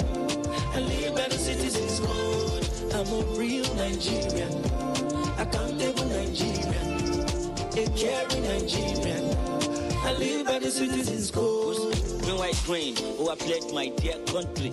I'm embodied with observance and courtesy. There is nothing in this world above me, if no be God. Pushing against all odds till my goals are attained. Nigerian spirit, Nigerian dream. Nigerian spirit, Nigerian dream. I know if you forget Nigerian promise to me. I am reliable. Oh, I know I'm responsible for my actions. I am strong, healthy. Can't you see I am blessed? I'm a real Nigerian, born Nigerian, a resilient Nigerian. I live by the citizens' code. I'm a real Nigerian, accountable Nigerian, a caring Nigerian. I live by the citizens' code. I'm a real Nigerian, born Nigerian, a resilient Nigerian. I live by the citizens' code. I'm a real Nigerian, accountable Nigerian, a caring Nigerian. I live by the citizens' code. I'm a real Nigerian, accountable Nigerian, a caring Nigerian. I live by the citizens' code. I'm a real Nigerian, accountable Nigerian, a caring Nigerian. I live by the citizens' code. Moving Nigeria to greatness.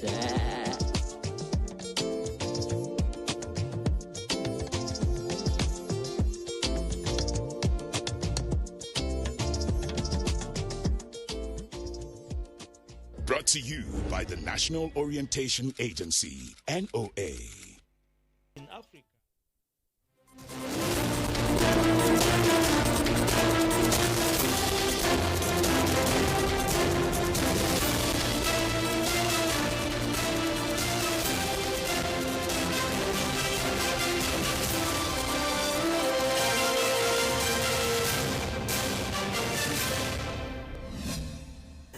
Hello, this is the news update on NTA International. I'm Vivian Izadifi. An Ebola outbreak in the Democratic Republic of Congo that has caused more than 80 deaths has a very high lethality rate and no vaccine or specific treatment, the country's health minister warned Saturday.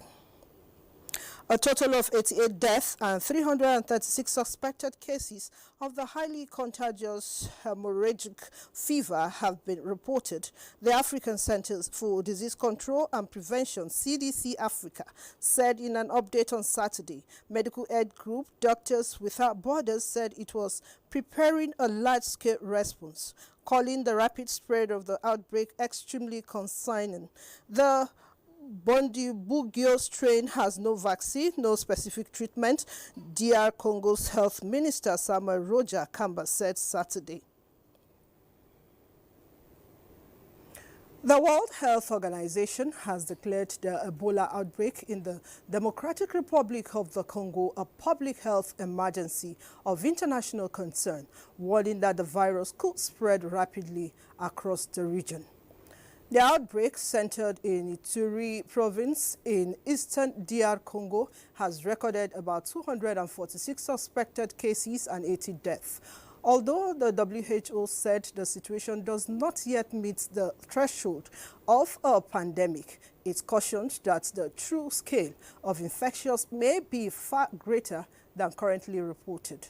WHO Director General Tedros Adhanom Ghebreyesus said significant uncertainties remain about the actual number of infections and the geographical extent of the outbreak.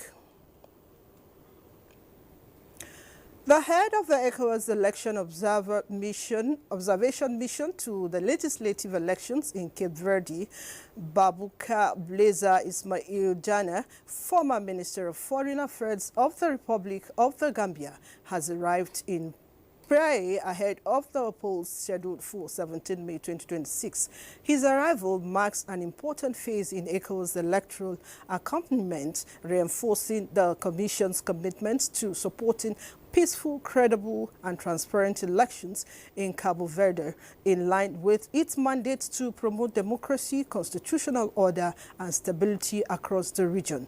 Speaking to the media upon arrival, Babukara Blazer Ismail Jane stated that ECOWAS is in Cape Verde to accompany the process in close coordination with national authorities, electoral stakeholders, and partner observer missions.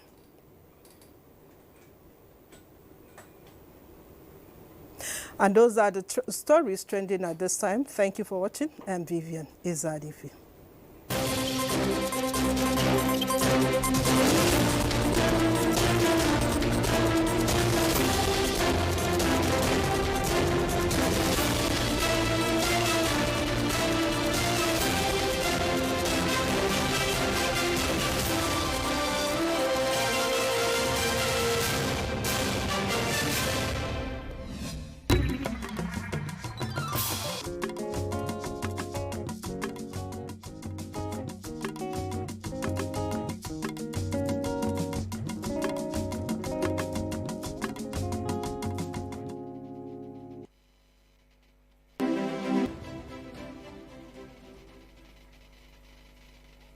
The world is celebrating International Day of the Boy Child 2026 with special focus on raising boys with voices for issues that affect them.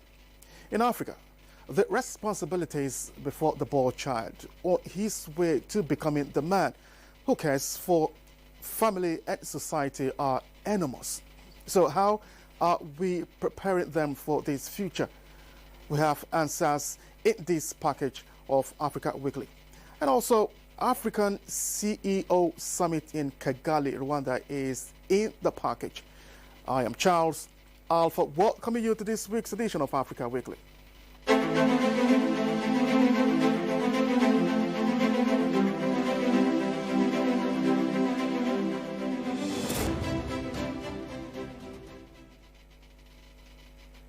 The Africa CEO Forum 2026 held in Kigali, Rwanda.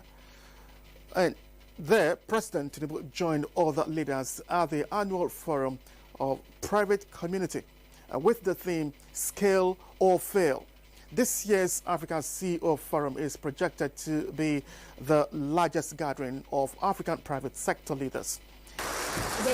President of Nigeria, Bola Ahmed Tinubu. President Bola Tinubu was one of the leaders selected as special guest on this stage, where about 2,800 participants gathered for issues of concern. Ladies and gentlemen, kindly take your seats. We're about to start. Fresh from the renewed determination in Nairobi for self-development in Africa, these leaders on another platform in Kigali are interrogating the reality on the continent. So why is Africa always at a disadvantage? It is a rhetorical question in view of the enormous resources, including the human capital in abundance in the region, vis-a-vis the reality of underdevelopment, backwardness, and in some cases instability in parts of the continent. While the answers may not be far-fetched, the private community is taking up the responsibility of proffering solutions. Africa does not lack ambition. What it has lacked is coordinated execution at scale.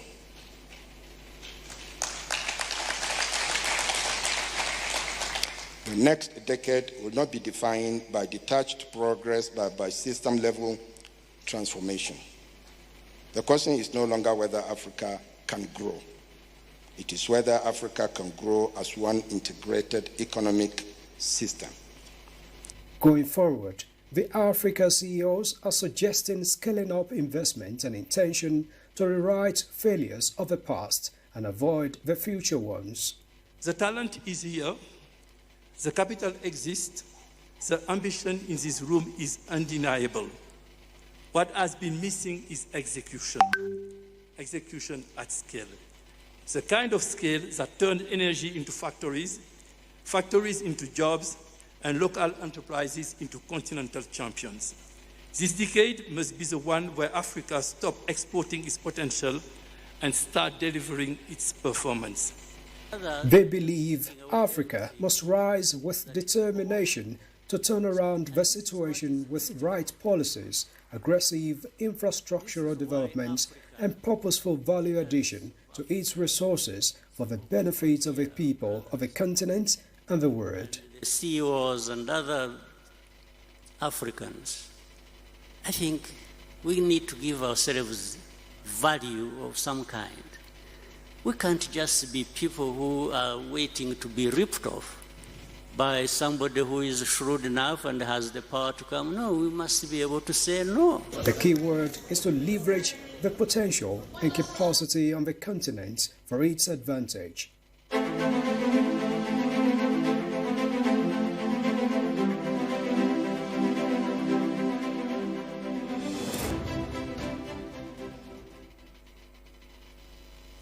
Africa and global leaders meeting in Nairobi, Kenya are calling for urgent reforms to the global financial system and stronger investment partnerships for Africa. The summit comes amid shifting geopolitical alliances and growing demands for Africa to be treated as equal partner in global development. Kenyan President William Ruto, French President Emmanuel Macron, and United Nations Secretary General Antonio Guterres joined other leaders at the Africa Forward Summit in Nairobi to discuss Africa's economic future and reforms to the global financial system. President Ruto urged African nations to move beyond aid dependency and unsustainable debt. stressing the continent needs investment-driven growth and mutually beneficial partnerships. He said Africa should not be seen as a burden, but as part of solution to global challenges, while criticizing unfair borrowing costs and inequalities within the international financial system. What Africa requires today, friends, is not charity, but investments. Not extraction, but value creation. Not dependency, but mutually beneficial partnerships capable of unlocking shared prosperity. That is the essence of the Africa Forward Summit. It is about recalibrating Africa's place in the global order.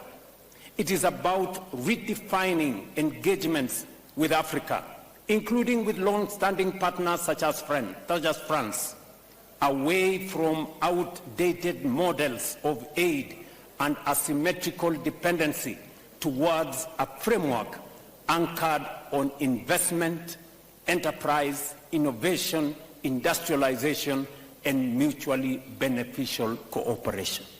French President Emmanuel Macron announced billions of dollars in investment commitments for Africa, while admitting that the era of Europe dictating Africa's future is over. Macron said Africa must no longer be viewed merely as a source of raw materials, but as a strategic partner in global development. But let us be honest about what stands in Africa's way.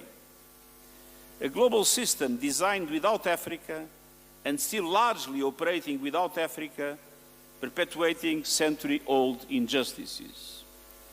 A continent of more than 1.5 billion people with no permanent seats on the UN Security Council, as was referred by President William Ruto.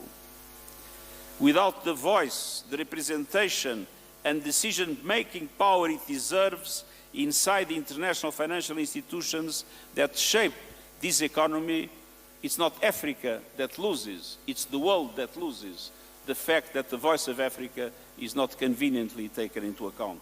However, the absence of Burkina Faso, Mali and Niger highlighted growing tensions between France and parts of the Sahel region following the withdrawal of French troops and the formation of the Alliance of Sahel States. The summit ended with renewed calls for fairer financial systems, stronger economic cooperation, and African-led development capable of transforming the continent's future.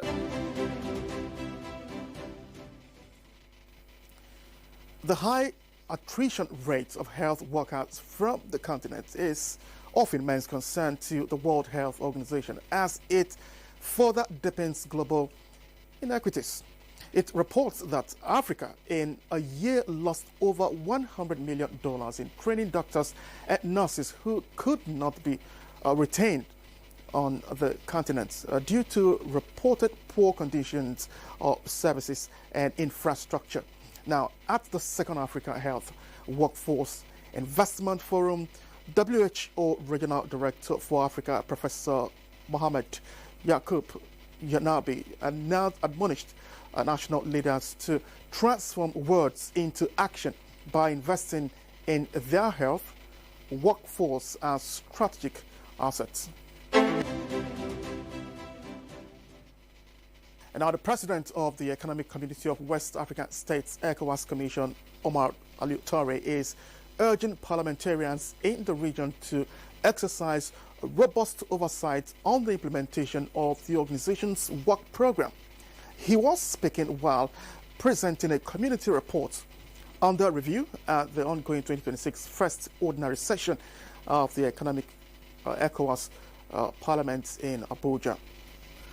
The report addresses political affairs, democracy and governance with significant progress achieved in regional peace, preventive diplomacy, mediation, electoral assistance and institutional capacity building. The Commission has continued to advance stability and democratic governance across our region. We have supported electoral processes in Benin and the ongoing process in Cape Verde and in Guinea. And we have also strengthened mediation efforts in Sierra Leone, contributing thereby to political cohesion and peace in that country. Torre says the consolidation of regional economic integration remains at the core of the Commission's mandate. He urges members of the ECOWAS Parliament to advocate timely and adequate release of community levies and contributions by member states. Meanwhile, Nigeria's delegation has defended its report following presentation by Awaji Inombek Abiante, highlighting the reforms and developments recorded between January and May 2026. Nigeria implemented several reforms aimed at strengthening institutional effectiveness, enhancing accountability, and improving transparency across public institutions. These efforts were designed to reinforce public trust and support sustainable development. Member states of Liberia, Sierra Leone, and Guinea-Conakry also presented their reports to the Parliament. Now, as the world celebrates International Day of the Boy Child on May 16, 2026, stakeholders are championing the establishment of conducive environment for the boy child to thrive in a world that places so much expectations and responsibilities on their shoulders. Now, Dr. Caleb Danladi is the founder of Caleb Danladi Foundation, an NGO with passion for raising boys with voices for their future. He shares his insight with Africa Weekly.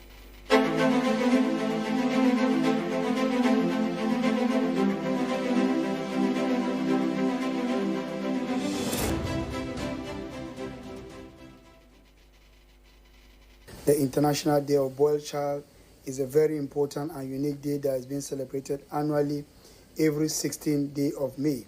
And the purpose of this day is to celebrate the well-being of boys and also to identify the challenges that the boys are facing. Very important, the day also aims to promote the positive image of boys and to also address some issues that have to do with their mental health, issues that have to do with mentorship and guidance, which is important. The theme for 2026 International Day of Boy Child talks about flourish and thrive, rising a generation of boys with voice. I strongly believe that this theme is timely, this theme is important, because the theme reminded us that boys, just like girls, they need guidance, they need protection, they need emotional support, and also opportunity to express themselves, which is very important and crucial. Let's look at the idea of the flourish and thrive. Flourish and thrive simply means that creating an environment where boys can grow up into responsibility, where boys can have confidence, where boys will be disciplined, and where we will have compassionate men.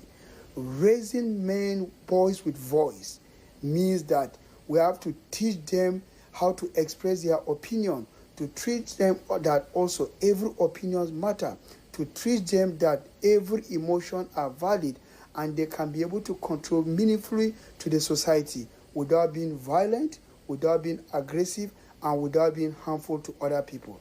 Today, many boys, especially the younger generation, they face a lot of issues that ranges from drug abuse, ranges from cultism, ranges from out of school, and also cyber crime. If we don't intentionally guide them and mentor them, the society will definitely pay for the future. So this theme is very important because it's calling on parents, it's calling on schools, it's calling on religious leaders, it's calling on traditional leaders, it's calling on all arms of government to come together, to work hard, to mentor boys, to teach them about morals, about value, digital literacy, to address the issue of out-of-school children, which have been a menace today, also to support them mentally and morally. Our organization, that is the Caleb Danladi Foundation, we strongly believe that every child deserves the opportunity to learn and to achieve his dream in life.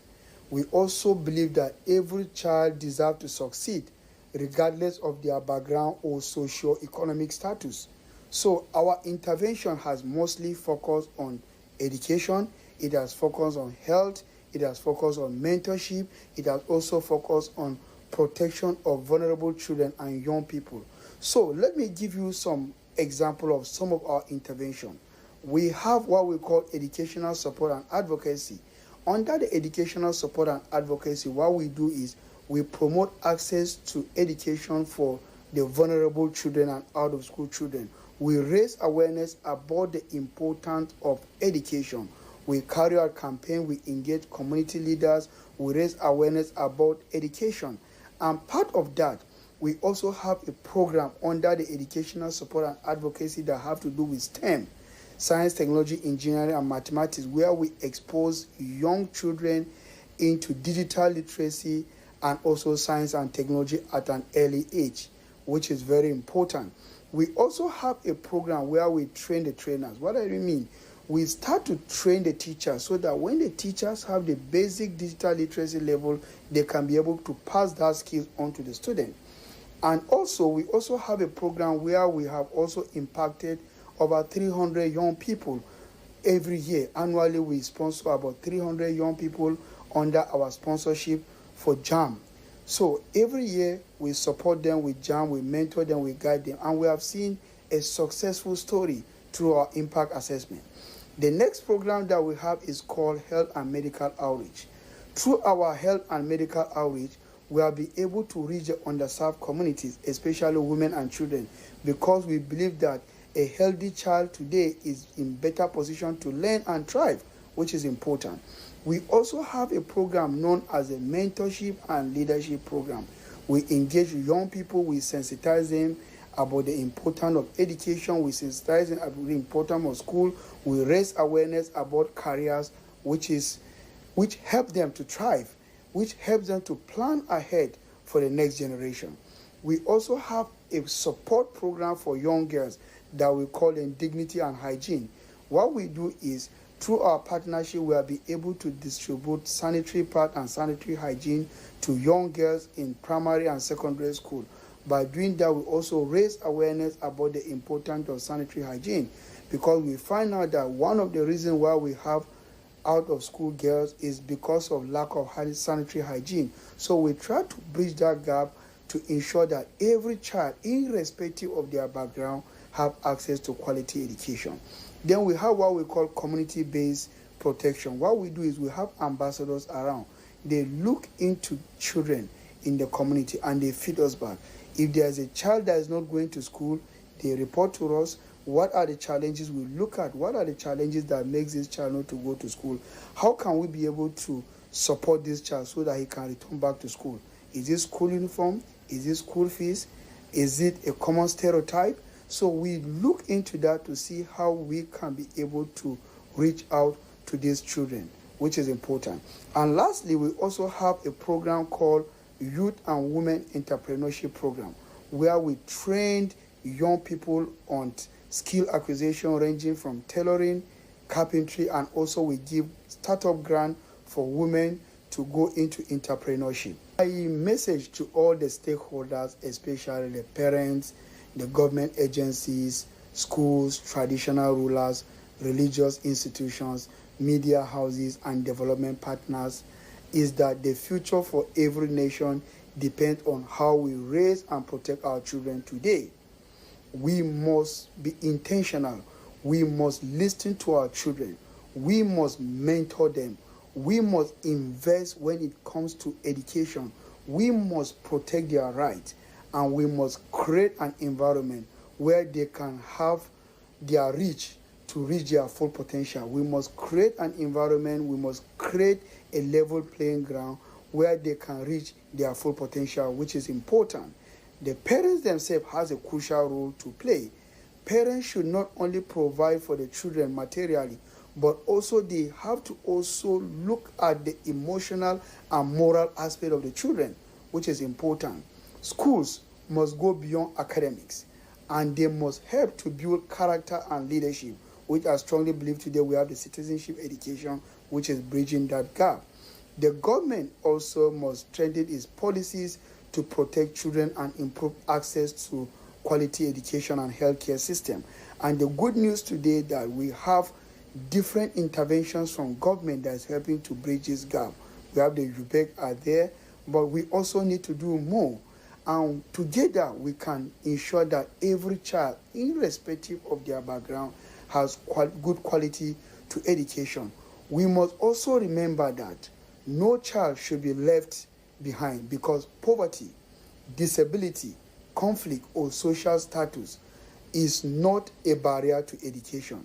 Together, we can work and raise a generation that have confidence and raise a generation that can be able to change a great world and raise an innovative generation that has moral value and leadership quality. India is hosting foreign ministers from the expanded BRICS member nations that now includes Iran, Saudi Arabia, and the United Arab Emirates. Among the foreign ministers attending were Iran's Abbas Araghchi and Russia's Sergei Lavrov. Ongoing conflicts, economic uncertainties, and challenges in trade, technology are expected to dominate the two-day meeting. India's foreign ministry said talks will focus on global and regional issues of mutual interest. BRICS was created in 2009 as a forum for major emerging economies seeking greater influence in institutions dominated by Western powers. The grouping, originally comprising Brazil, Russia, India, China, and South Africa, has since expanded as members sought to boost the bloc's global political and economic influence. It now includes Egypt, Ethiopia, Iran, Saudi Arabia, Indonesia, and the United Arab Emirates. That's our package this week on Africa Weekly, and thanks for being part of it. I am Charles Alpha. See you next week.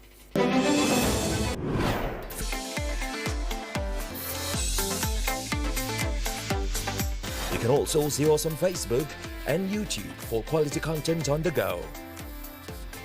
NTA International, Africa's window to the world.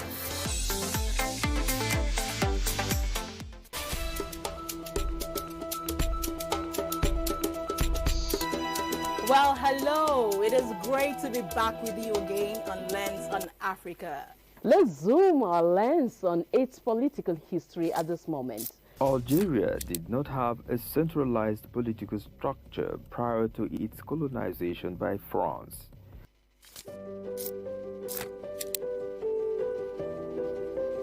It is now time for our weekly roundoff of African history.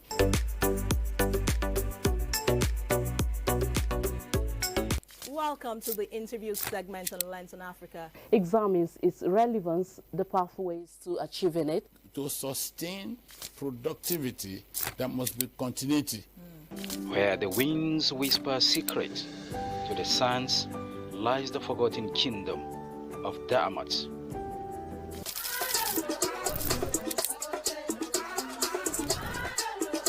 It is on this note that we conclude Lens on Africa today. Thank you for spending your time with us.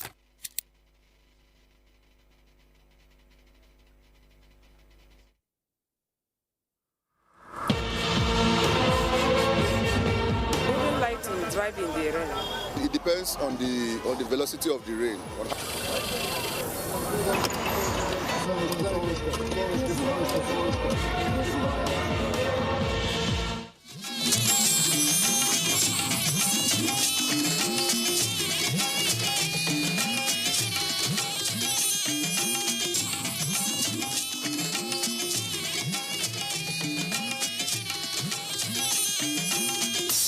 This is the network service of the NTA. Welcome to Memory Lane. My name is Julie George Mosindi, and in case you are seeing us for the first time, on this show we celebrate legends, yes, the icons, the pioneers, whose footprints indeed have shaped our entertainment industry over time and indeed inspired generations. Our veteran in focus today is one who is widely celebrated as one of the pioneers of hip-hop music in Nigeria long before it became a global force. He's really talented and versatile. He's waiting in the wings. We will meet him soon. But first, see this.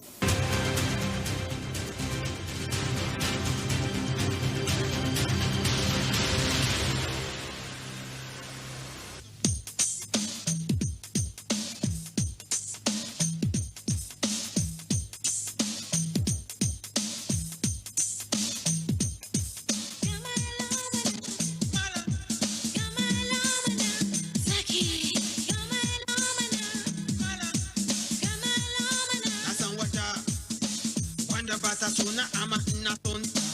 Wanda batasuna ama nasonta. Wanda batasuna ama nasonta.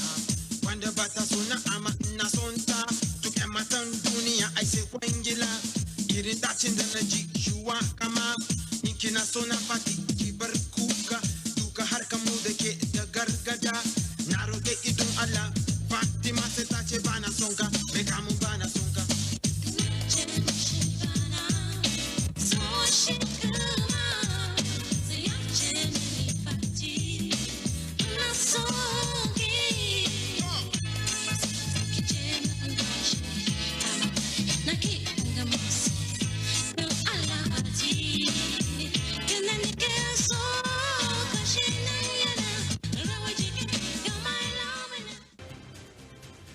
Oh my God.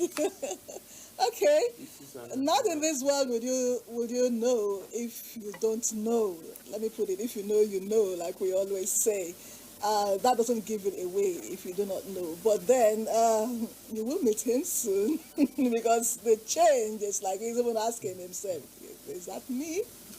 All right, so we went out again, as we always do. On the streets of Lagos, we met some of his fans, and here's what they have to say. We'll be right back.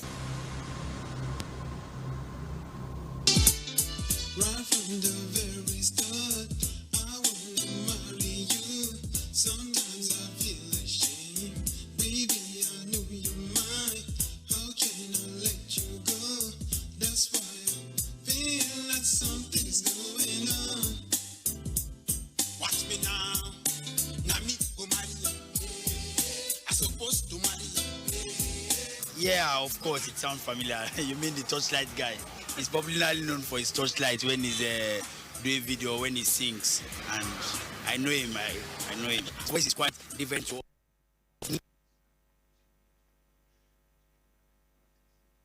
That's one in particular. He loves wearing this black and white striped dress, even his hat. He loves wearing this round cap that looks like Hausa cap, but not like Hausa. So, few times the songs that he sings are meaningful and have meaning to people that think.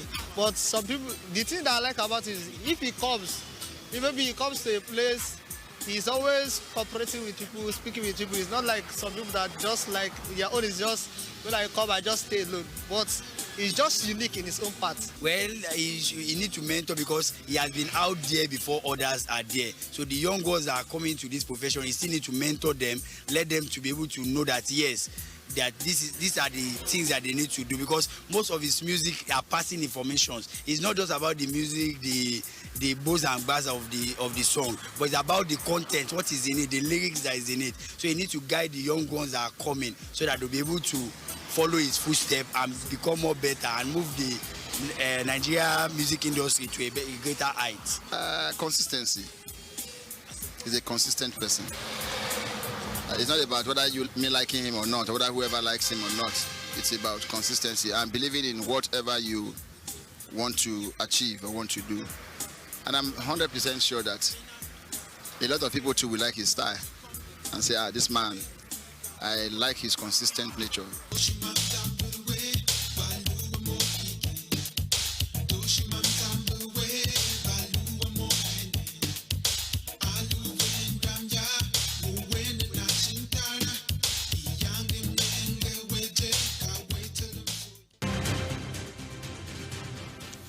Okay, you heard them there, but one thing they didn't do is to mention his name. I'm not sure they mentioned his name yet, so let's just keep that. We still have his picture profile just before we meet him. So from his picture profile, we'll get to know his full name. That indeed is one great living legend.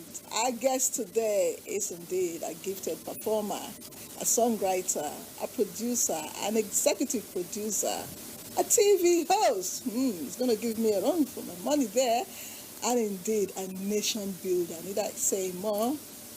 Join me in welcoming on set Memory Lane today. No other person than Zaki Aze. Hit us. Right from the very start, I wanna marry you, but then I feel ashamed. Baby, I know you're mine. How can I let you go? That's why I feel that something's going on. Nami go Maria. I supposed to Maria. If Papa don't like me. All right, Wow. now Jansis, do you know that song? That was a long time ago. Your signature song. That's why we know you. But you embarrassed me a bit too with those videos. Where did you get those videos She'll go catch you small. You know the same. That VHS you shoot that to know. You don't forget. Something they dance for. I'm really grateful to God. Yeah. It just reminded me of what I went through, like the beginning, how tough. That's why we say, come Wow. on memory lane, relax and reminisce. Wow. Now you can remember how far you've come. Yeah, especially sitting here like this, in this studio. We are NTA boys. Yes, now. NTA as listen when your we're praises. starting, this is where we come and mime our songs, get interviews. If you are not on NTA, then you no go blow.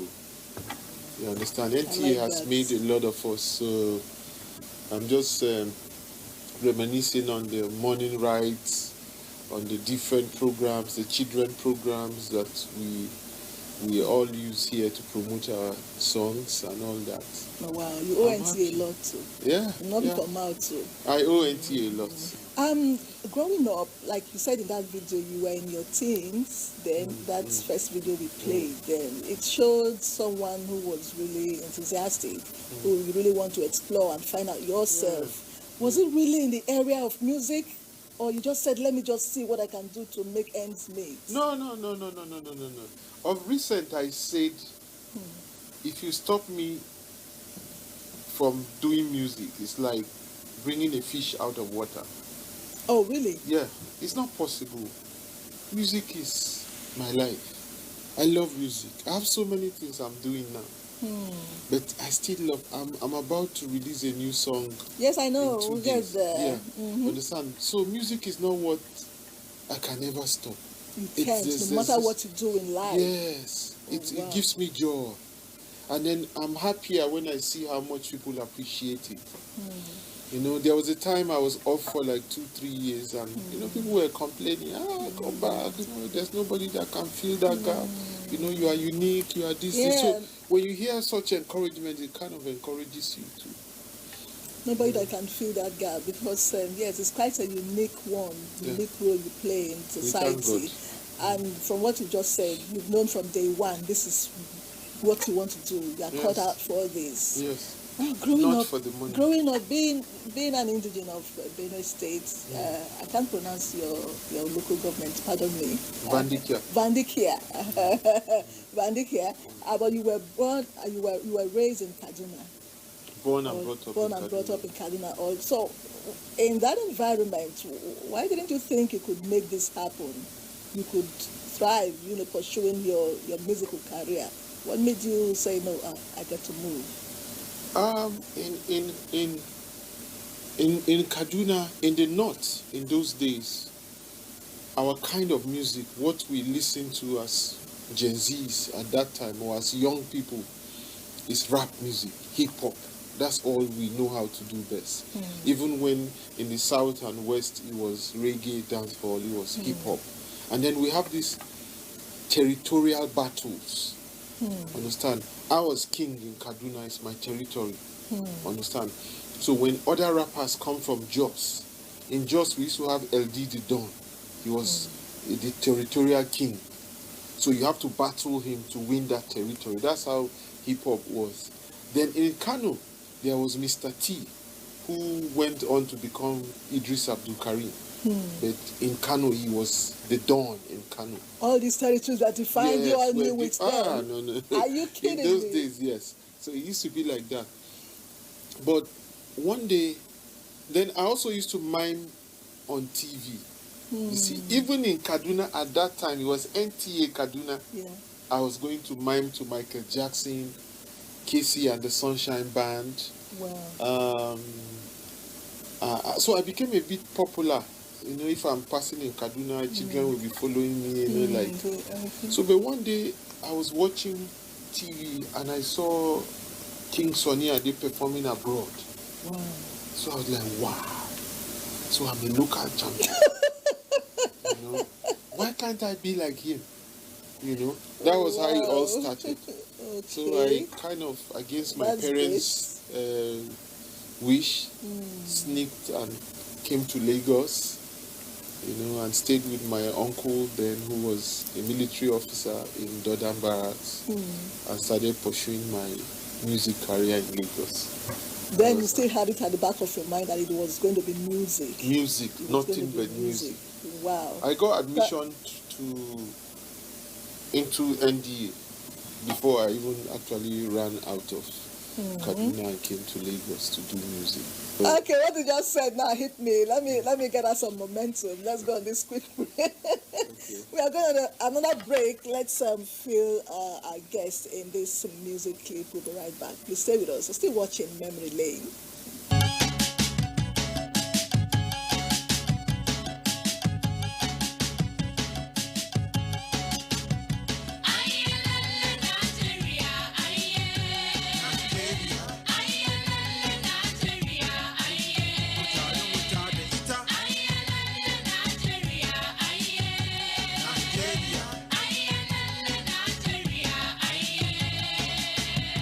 Nigeria, kasar mu ce, kasa mai baiwan Allah, ga fetur nan kuma ga ko dajin Allah, ga ko ruwa cire-cire, muna da mazajen noma, ilimin boko duk ko ina, haɓaka da kasa duk zamu yi.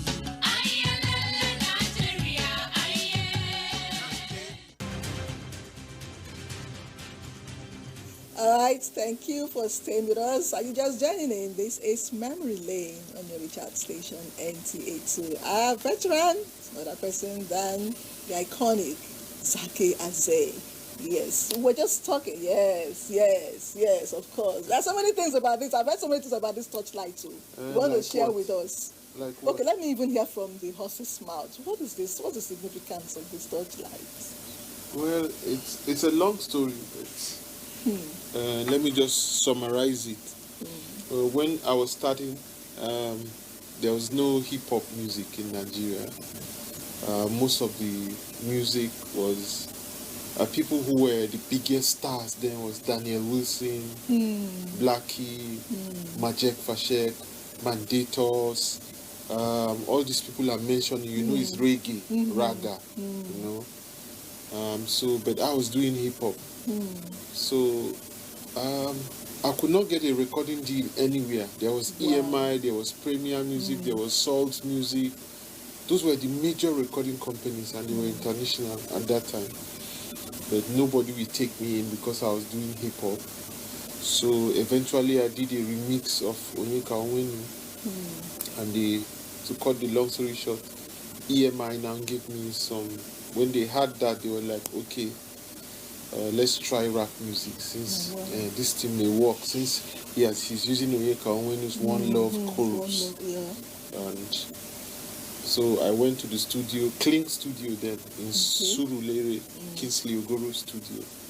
And whilst the producer Albert Kalu, may his soul rest in peace, was doing the mix. So I was praying in my mind because I was afraid. Hip-hop.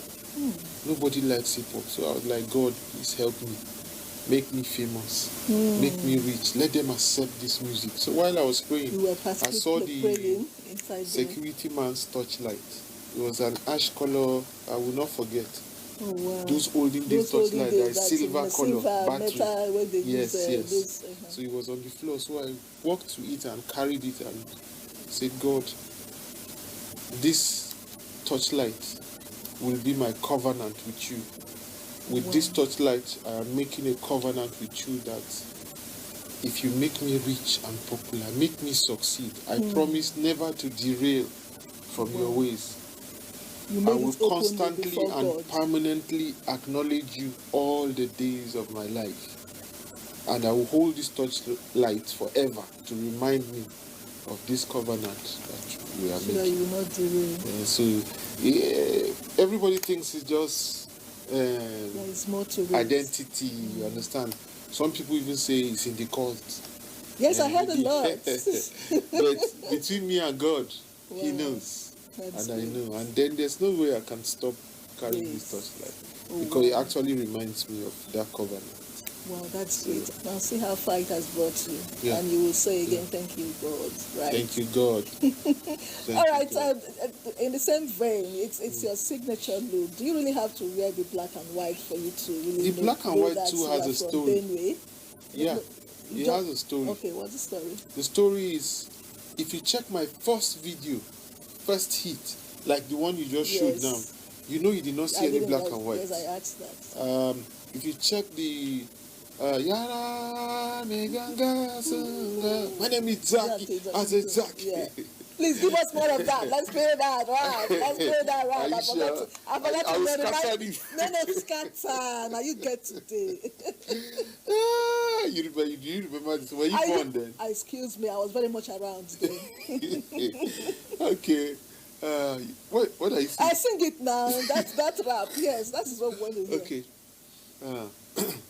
My name is Zaki. I said Zaki. I got to tell the story about the love of my country. Would you listen? As o mi waka, me shayi, kiso mi waka, me no. Kama kazo, me shayi, ta. Yara me ganga sungode. Yara me ganga sungode. Ta. Say kaka. That is it. Oh God. Hey, I'm That's almost exactly forgetting what the we do. lyrics. It's Yeah, my first hip hop hit. Yeah, something You led to understand? that. Thank you so much for that. We are taking another break now. We want to see more of his yesteryear's songs and make him feel like, was that me? More of it. We'll be right back. Stay with us.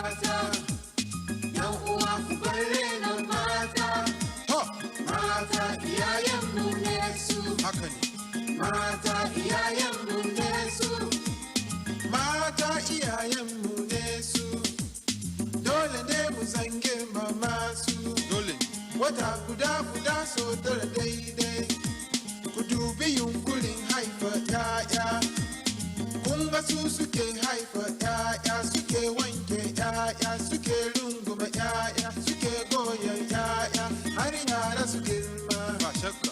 ‘Yan uwa ku bare na mata, ‘yan uwa ku bare na mata, mata iyayen.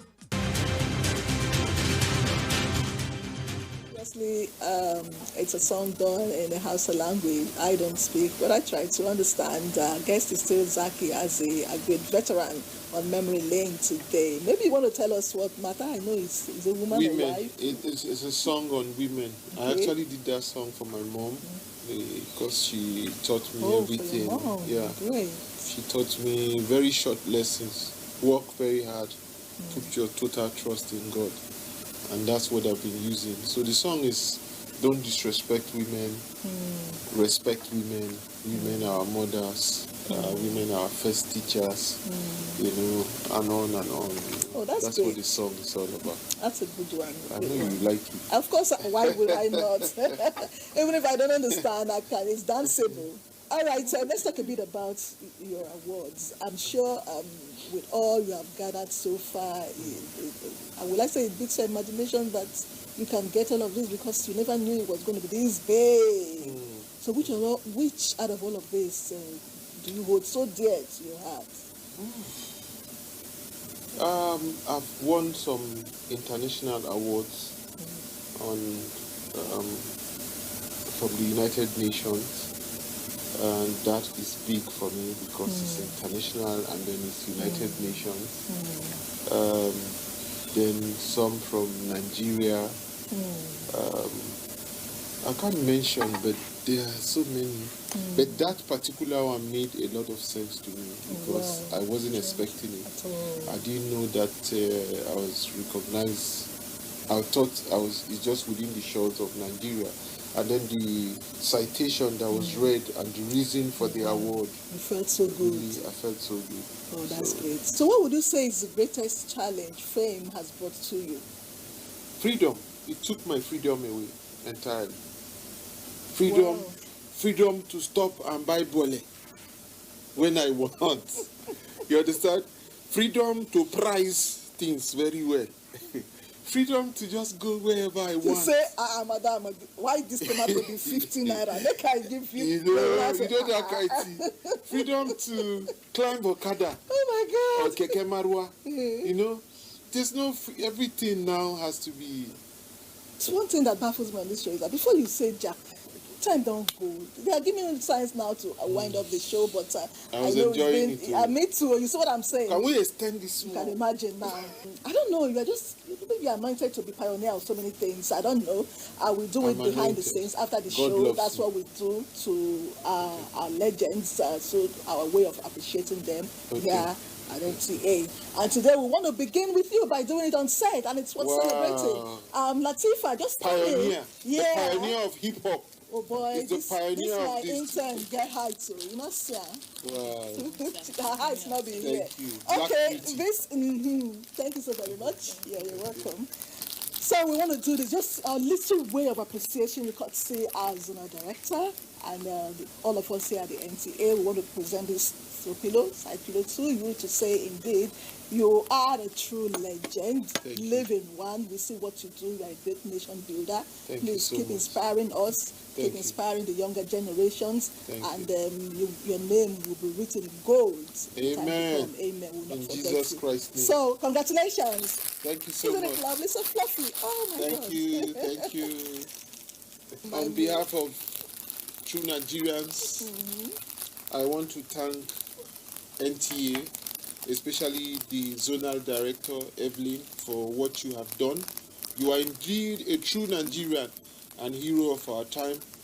I am happier with how you have transformed NTA and resurrected NTA. That's the best word. On how you have resurrected NTA too. And thank you very much for this gift.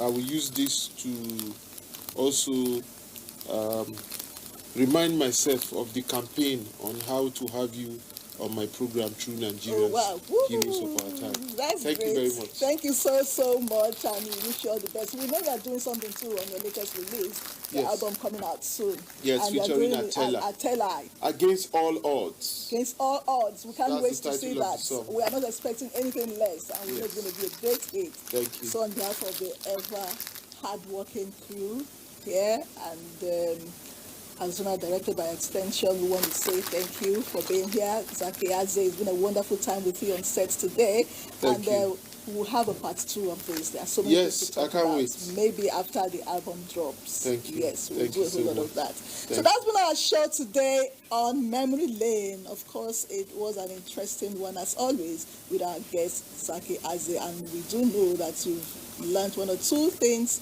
more about him and how he goes about building the nation, and then doing what he does. But in his iconic way, he will not leave the set without doing anything for us. Yes, we want to feed our vibes. That's your rap. You know, when you were doing it, I was kind of feeling you on stage. Okay, you want the rap? Yeah, I want the rap so that I can dance us out of the set. You know? Yo. I spent without a dent 10 years of my life in this game. With niggas' eyes wide open, full of envy. But I'm the top that let be hearts pondering. Absolutely sure they be wondering, said Kizaki. When I'm in your hood, they be like zoom, zoom, zoom. Make way, all hail the king. And not in change, still the same, yo. Still making hits with no rewards and more awards. At your best, you are Bizaki Aze, wannabes, but never be.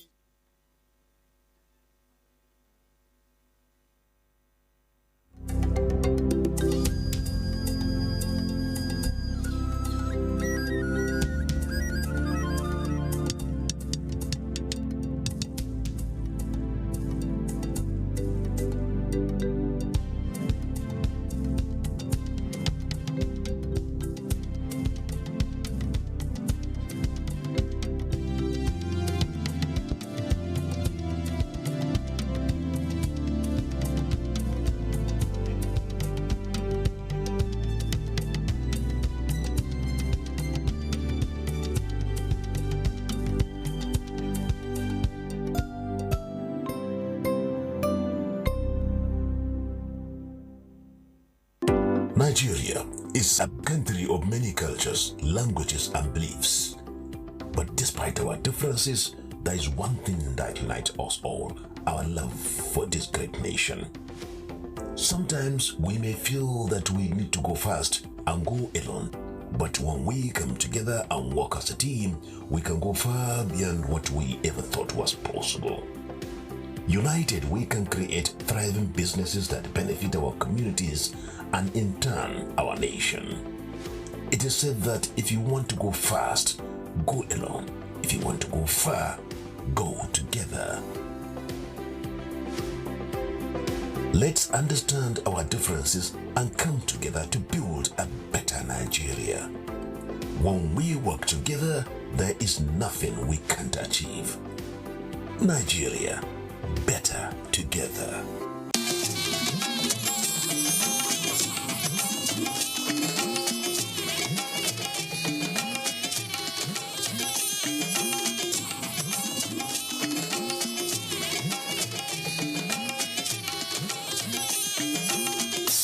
This is the network service of the NTA.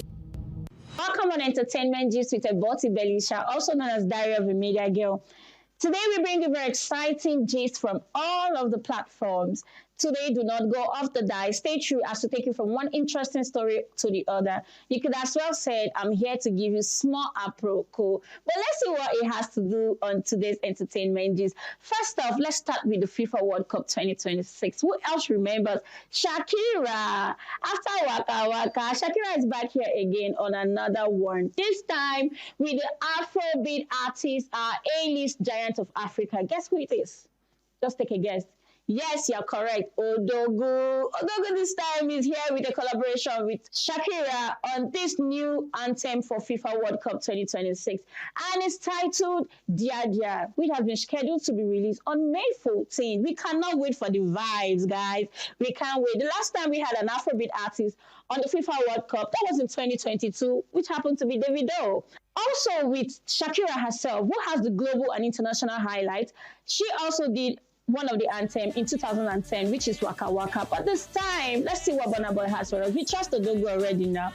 We trust Odogu. We don't expect less. So let's catch the vibes with them on FIFA World Cup 2026. Other than that, it's not just about our A-list artists, Burna Boy. We also have, it has been confirmed that we have most of our Afrobeat artists performing on the FIFA World Cup. The likes of Rema, who is going to be part of the opening ceremony. We also have the South African artist Tyler, who has gained the global highlight on her trending song Water. Make me say, make me, we all love Tyler, so we cannot wait for them to do what they know how to do best right on the screen. So there's something historic about this FIFA World Cup in 2026 because we have over 48 countries collaborating for this FIFA World Cup, and we have over 100 and something matches. So it's going to be all packed up. We have half shows that are performing live on the World Cup. It's not just going to be about the usual FIFA World Cup. It's going to be more of entertainment. And yes, we are here to catch with the vibes. Because as Afrobeat is not a win for only Afrobeat, it's a win for Nigerian too. Because yes, we are being put on the global map. That is Nigeria for you. That's Afrobeat for you. Coming down. Let's begin by saying congratulations to 001. Yes, 001 is at it again. Guess what? This time, he joins the Black Music Entertainment Walk of Fame.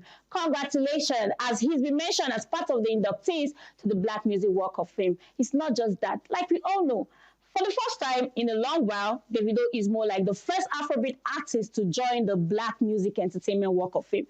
After his predecessor, Fela Kuti. We all know most of the inductees to this Entertainment Music Walks of Fame. The likes of Beyonce, Snoop Dogg, Michael Jackson, Usher, so on and so forth. And we all know what they are doing in the music industry already. So what do we expect? We do not expect less from our 001. Afrobeat is setting a pace globally, and we're standing out for that. Congratulations, Davido. Congratulations, Afrofusion. Congratulations, Afrobeat. Right now, let's go on a short music and trending video break. We would be right back. Stay on the screen with your girl, Diary of a Media Girl.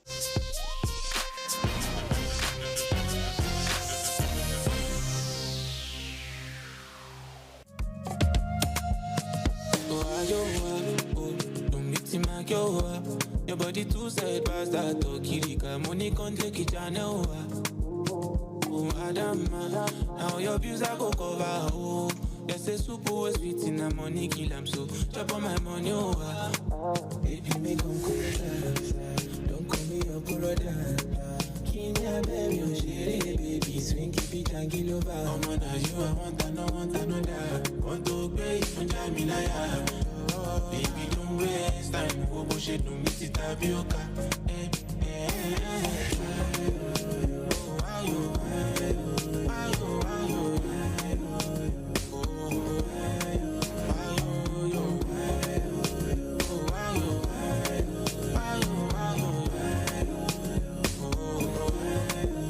Bani ya baba, no play me like to the bar. Super go sweet, you could need it to my get to. I said, I'm getting you stop on. Your body's sweet to me like Tom Tom. With your minutes, get to jewelry, go. Now you, I want another. Got to pay, you jam me like. Baby, don't waste time. Who bullshit, don't miss it, tapioca. Meticulously, passionately. I love the way you did love me jealously. When you did talk to me nicely, I also love the way you did talk to me dirty. The matter where I got every day together. Look away, you go see, say I don't go bananas. For you and I to show it, don't even control it. You don't believe me, I don't believe you. The both of us know this. Baby, oh baby, let's make a movie. Something like it on me, Angelique. Show you they feel me. Cuddling me, cuddling you. They bust my brain. I know polite, this love is madness. Extraordinary something.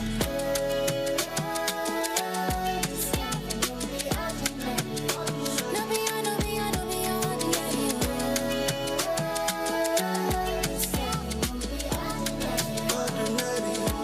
This love will be ordinary. It's more than necessary. You they give me side, I give you wara like yori. It all depends on how you feeling and the way you they do me. This love will be ordinary. Girl, you're always on my mind. Now you they give me life. My temperature is rising and my feelings I can. Like a gina.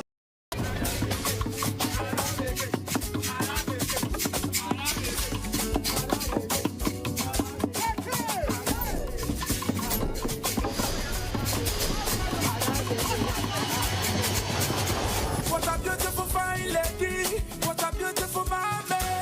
What a beautiful fine lady. What a beautiful mommy. She dey glow, she dey glow, she dey glow. On Nema, it dey show, it dey show, it dey show. On Nema, oh my baby. First guy did not decline.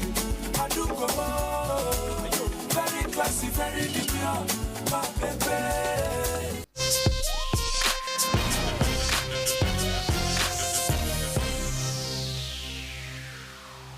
Welcome back. This is still me. Like I said before, do not go off the screen. So this time we bring you interesting Nollywood movies, glossy Nollywood movies for 2026.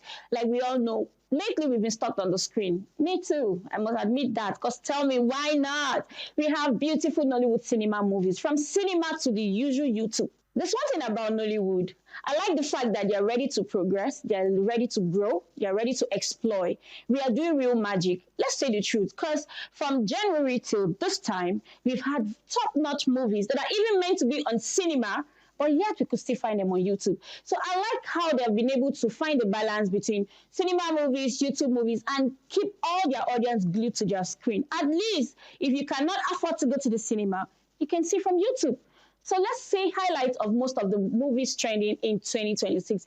We have the likes of Daniel Etime film, The Head, which is fast, but it's been on trend with over how many million views. We have Return of Arinzo, yes, by Funke Akindele, right? We have Behind the Scene. We have so on and so forth. And the most one in trend is The Return of Monica 2 by Uche Montana. Uche Montana, you are putting this stew. There's so much stew. There's so much spice in Return of Monica. Most of the comments we got from Return of Monica, they said God has prepared a table for her in the presence of her enemies. That is so amazing. I don't know what she did, but she was so good at the script, at the movie, the production, everything was top notch. Mama Monica played her role in the Return of Monica. I'm going to say congratulations, and I'm also going to say thank you so much, Nollywood. You've done so well for giving us top notch movies, from the cinema movies to YouTube movies. What are you waiting for? So maybe you should go scream for yourself and see which of them you like. We have all movies packed up.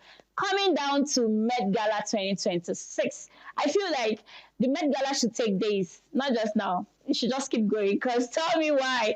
Everybody came out to match the theme for 2026 Met Gala.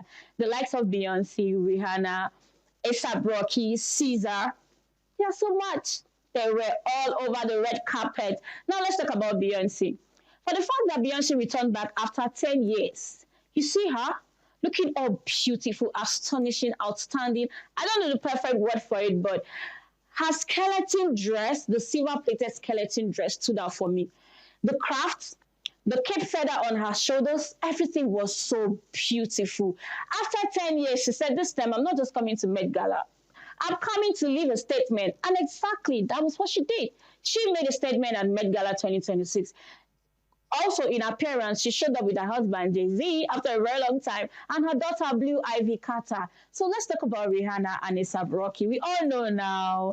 Rihanna, congratulations and welcome back after taking a break for childbirth in the past 2 years, yeah? But she came back looking all beautiful as usual. We know the girl, Riri.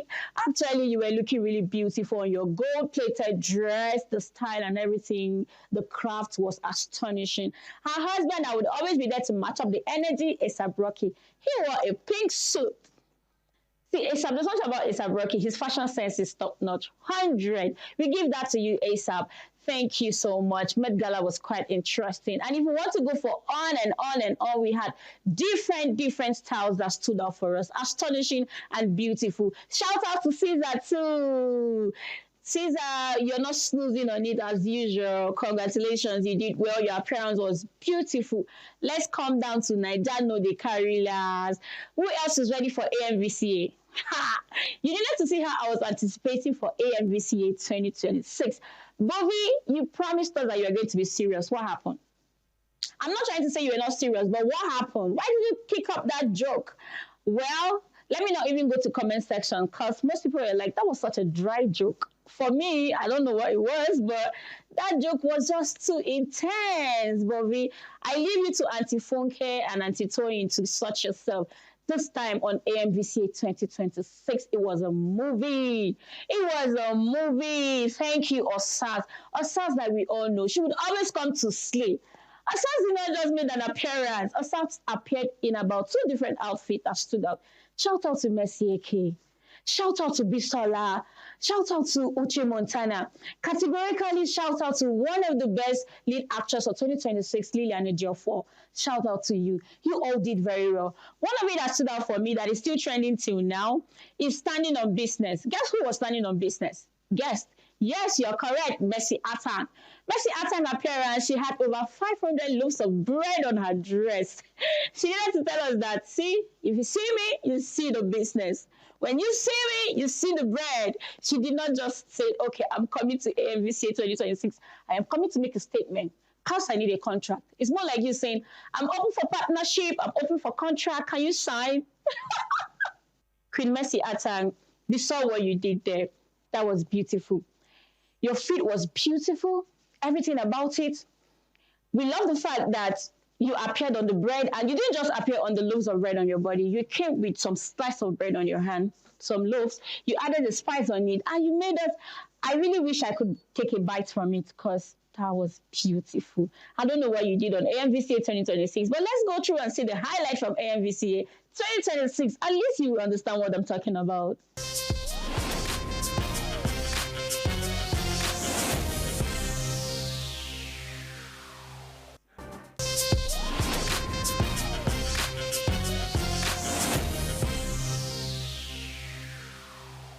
Finally, our lead content creator and biggest streamer, he got his prize after the whole chaotic fight with who else? The strongest man, Zazuza.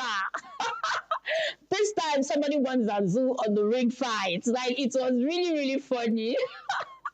Going through all of the platform, we saw the comments because unlike Zazu, our popular Portable has always been winning the fight. Remember that from Charles Okocha to who else did he have a fight with? He won. But this time, I think according to him, he said Kata had more advantage because Kata was tall. Not like the others were short. I don't understand what he's trying to do, the comparison. He said Kata was tall. Kata's had longer hands. So Kata could beat him up, this and that.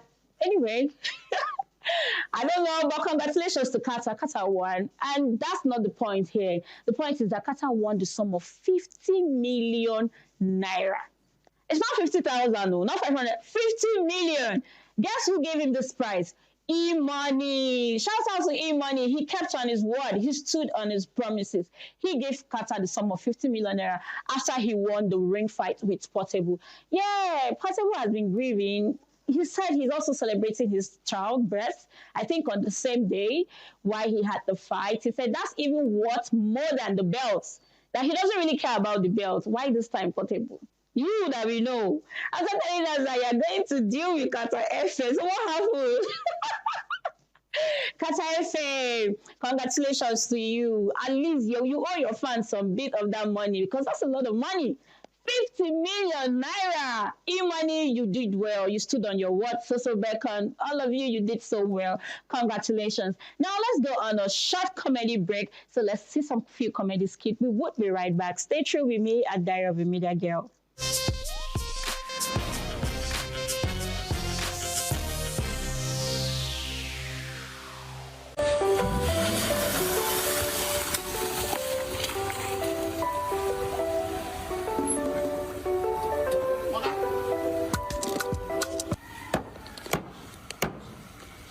Come down from this car. If you not say that and come out because war will happen here. War. You pour me water. Look at. You pour me water. Bros, for that day out. Bros, what you say? No worry. Enter inside. I leave the case for God.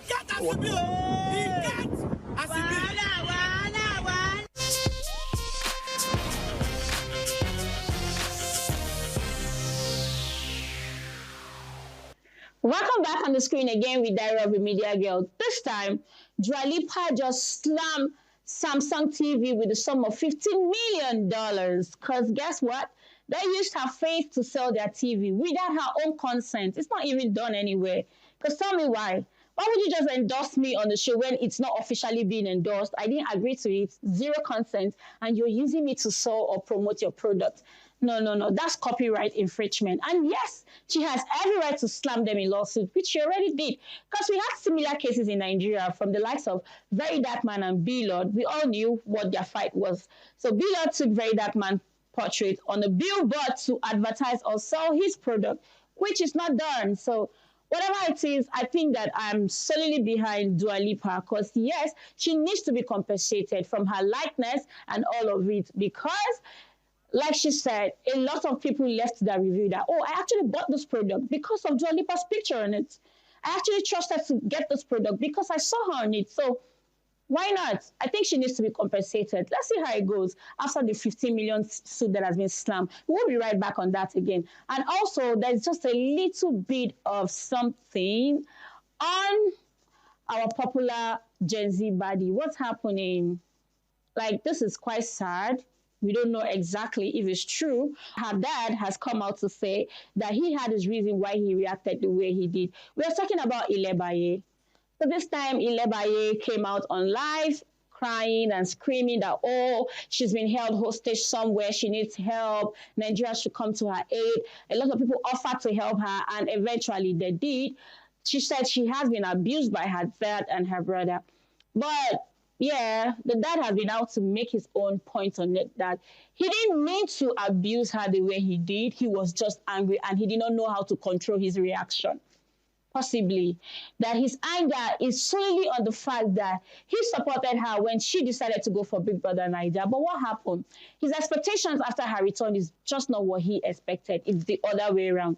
This time he said our Gen Z baddie, who is barely 24 to 25 years old, that was bullied on her birthday, May 9th. He said that she did lots of surgery out of his own will.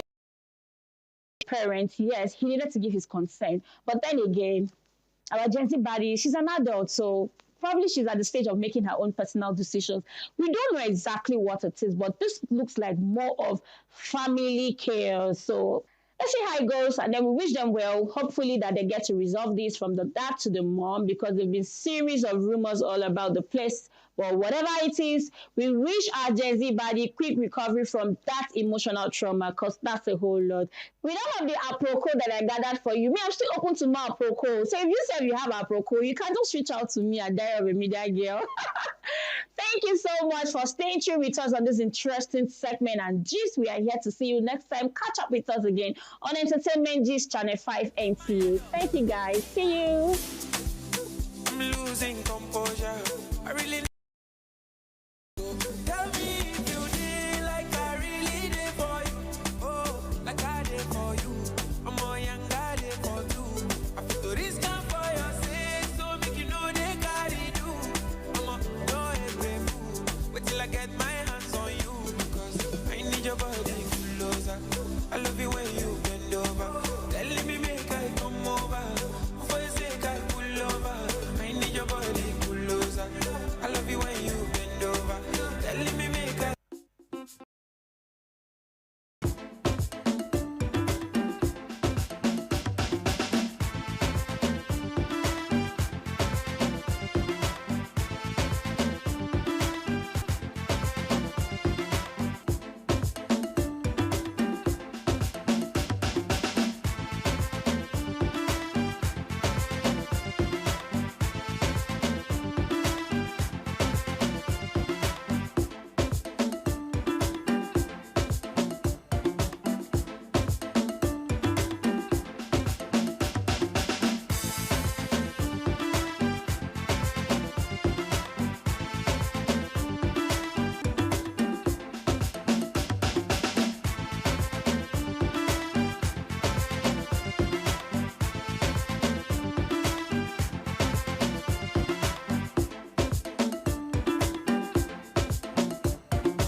Behind the glamour of Nigerian's entertainment industry, a sinister reality lurks. Many artists are struggling to survive, and their health is paying the price. An entertainer must have health programs or health meetings or health bookings. What we do as entertainers is not an easy business. You understand? Because when you're doing anything that has to do with entertainment, all your body system is working. You understand? If you are dancing, your body is moving. If you are dancing, you are calculating the next move. You are going to move. Your head, which is your brain, is thinking, what do you do? Your blood is pumping, your heart, everything about you is working at the same time. So that is why you must always have doctor's appointment as an artist. You must see yourself as a brand. And maintaining your brand is maintaining your life. later.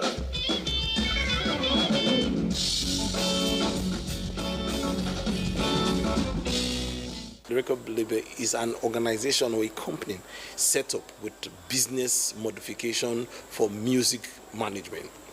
So, of course, if you are doing a business and the artist is your business, that means you must design strategies on how to make sure the artist does not die.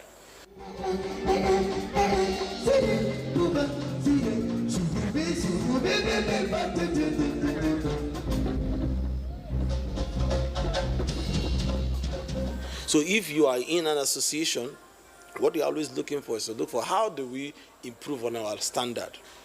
How do we improve on the lives of our members?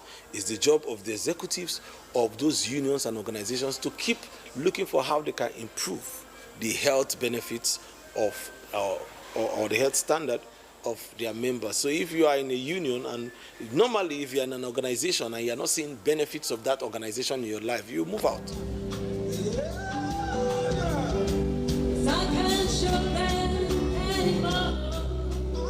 I didn't know that I had hepatitis B, and it was a very chronic sickness then, and that's how I traveled home, and I was treated, and I came back to school. You understand? I had money, so and my parents, of course, they were doing well, so I could take care of myself. My parents could take care of me. But there are one of the reasons why a lot of our artists die in Nigeria now is because most of them, you might be falling sick and you will not know that you are sick, or you think you see them taking malaria drugs, taking just like we treat ourselves by ourselves a lot of times. The fate of Nigerian entertainers hangs in the balance. Many talents have passed on due to lack of adequate care and support. Will we rise to the challenge or succumb to the darkness? The choice is ours. Leaving the country to Songarina wire. I swear me I'm tired to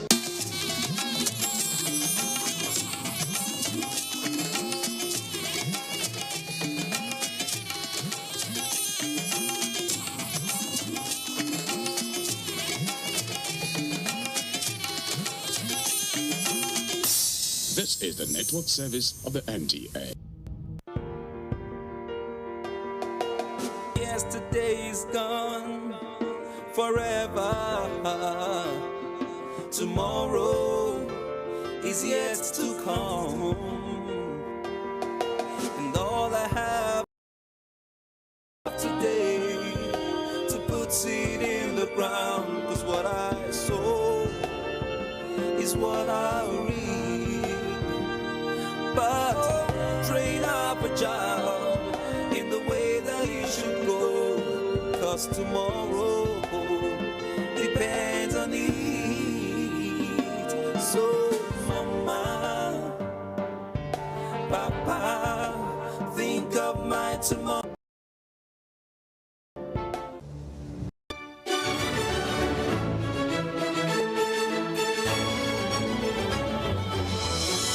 TerraCube, unwrap joy, unleash taste.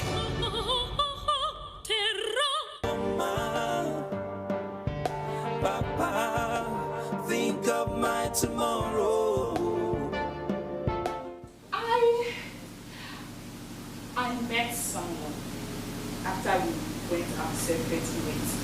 I went to a club and I met a white man who was loving, sweet.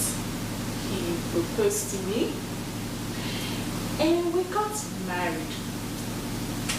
There's nothing much to talk about, but I'm going to focus on this area of my life because, you know, in the past, I always wanted to marry a very wealthy man.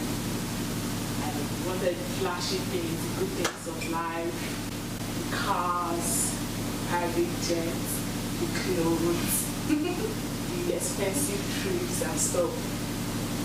I got them and I'm living the dream, you know. Will I say I'm happy? In a way, I'm happy. And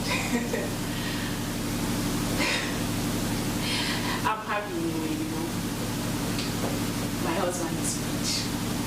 I'm spending his money, you know, going places in my private jet. In her private jet. I like own a Ferrari, you know. I have rich friends, rich family, but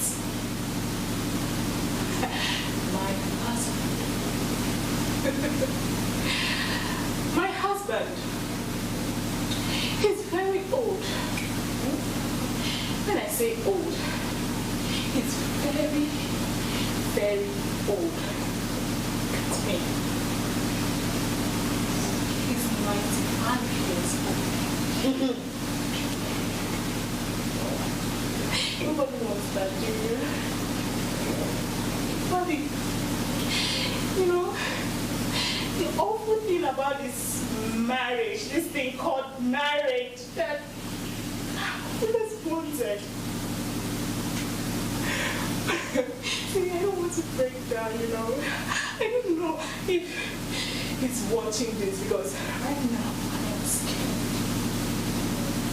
He maltreats me. He's a demon. I sold my soul to a devil. Do you know? He makes me sleep with animals. Jesus!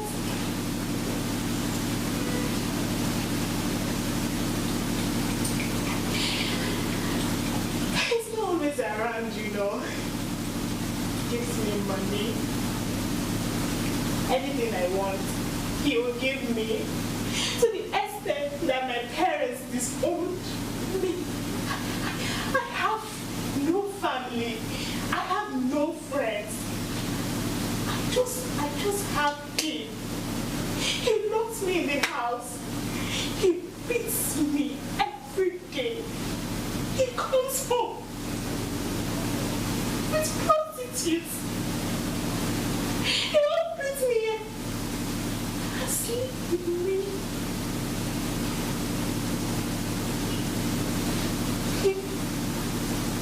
Let's take a moment. Take a moment. I want to do this.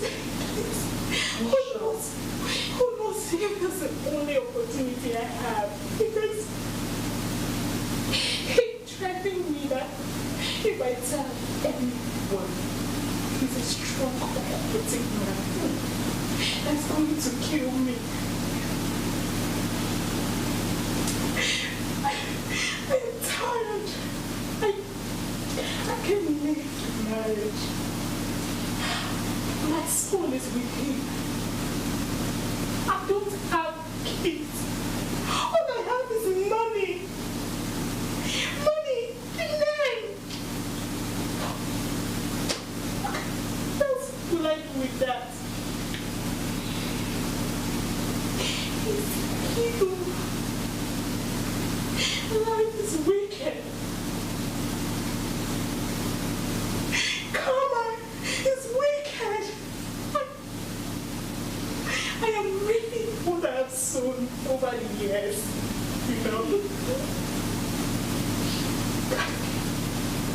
I have not discussed this with anyone, but with you, my friends. And to you,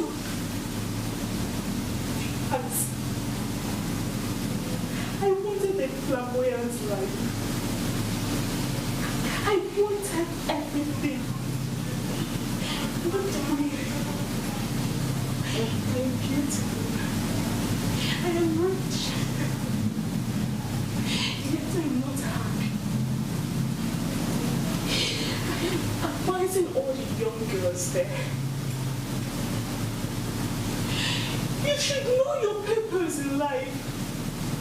Don't follow your friends where those people, they have nothing in their head. All they want is money. They see rich people, they envy them. Everything. I cry in my private jet. I cry in my room. I cry in my Ferrari. Would you want that? Every day you keep crying and your husband will see you and he will walk past you. Tell me. Now I wish I married a poor man, and be happy. I remember when social prefect gave me good advice. But you know, cheese was just want to live a life full of pleasure. And then she got it. And look at her here. Nothing to show for. Nothing. So it goes to you young girls who want to marry a rich man or a fine man or this kind of man. Pray to God and He will give you the best. Go to school. I did not go to school. What was I doing with my life? I was stealing, following men. I was fighting. I was doing devilish things because I did not know. Ignorance is a bad thing. I don't know if I'm going to see any of you here. This may be my last, But Thank you so much, Jesus. At some point, when things got deep and she started going into details, I wanted her to take a moment because things really got intense. But she's a bold woman. I know this will not be the last time you've seen her. Now that you've spoken of, and this goes for women out there that go through sexual and domestic violence, you have a voice. Speak up. And she said, luxury money is not everything. You learn from Chizo's experience and grow from it, basically. Chizo, you're not alone. At least now, she has raised an awareness for women who are going through the same thing. So please, our phone number is, my phone number is on the screen. For Morning Talks, please send in your messages if you're going through the exact same thing. Let's break the stigma, guys. God bless you, Jesus. You're a wonderful, strong woman. You will continue to grow and you will live long and nothing will happen to you. Thank you. So, right now, before I introduce our next guest, who is a personal favorite of mine, we're going to go on a short break. Yes, we're going to go on a short break. Do not dare go anywhere. This is still Good Morning Talks, and I am still Social Media. We'll be right back.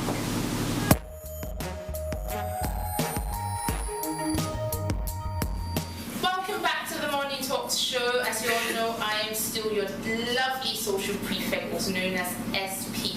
Now, before we went on a break, Cheeseballs gave her heartwarming and touching story about the things she'd been through. But I'm going to introduce personally a lovely, lovely man who gave me 150,000 when I didn't have a dime on me to start my makeup business. He introduced me to some of his biggest clients, and there's something he said when we were younger that stuck in my head. He said, I believe in young entrepreneurs. He never took advantage of my position and always had my interest at heart. Also, he toasted me. Just to add that in. Okay, so I would love to introduce to you the sugar of my tea. How do I say what sweet words? Fola Shade, help me out. You have the poetic one here. No, please. The sugar in my tea. His name is Microsoft. The only Microsoft, give me a hug. I know your wife is watching. I still have a crush on him. Don't do this. You don't have my wife watching this thing. So I'll keep my hands to myself. I want to go home. Microsoft, it's been 5 long, beautiful, wonderful years. You have blossomed. I forgot to add, he is a multi-millionaire. Fashion brand is trending. He made my wonderful dress. Yes, he did. He made his wonderful shirt. Let me not talk too much. Microsoft, tell us what's been going on. Yeah, and you have said it all. You know, the thing, it's been like how many years now? 5 years old. Yeah, and that thing I've just passed like this. Tell them how you used to call me back in the day. Hey, what? Yeah, you know I'm married now.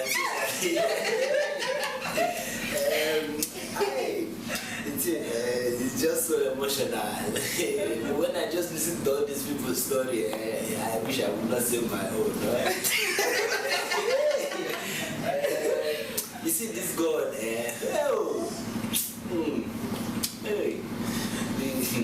this thing, I cannot just say it all.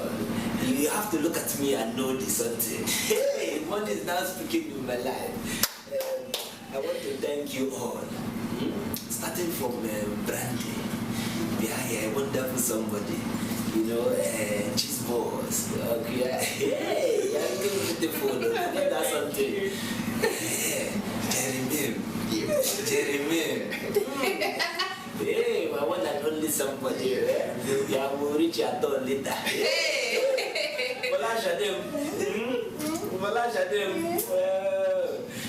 But it's a pity that Craig is not here. And my brother here, that's your name. Talk it again. Let me get well. Hey, that is good. So I thank God. It's been a very good journey. You know, the journey has been smooth and steady. You know, like that. That somebody said that musician Brian. He said he go from grace to grass and from grass to grace, and life is a roller coaster. So it wasn't easy. I sleep inside the shop. Hey, I serve my order. Guess what? 200 naira after 7 years. He gave to me. I look at the thing like this and say, hey God. See, I went to the nearest mama put and sat down. I just spent the money. That 200, it paid me. My uncle said I give it back to him. But I said no. Let me enjoy the money. You know, I spend the money and hey, I look up and down, nothing. I look forward and backward, nothing. It's just God. I just started doing the business. Yeah. He has come again with his exclamation. You know, I just continue to do the business and well, now everything is beautiful.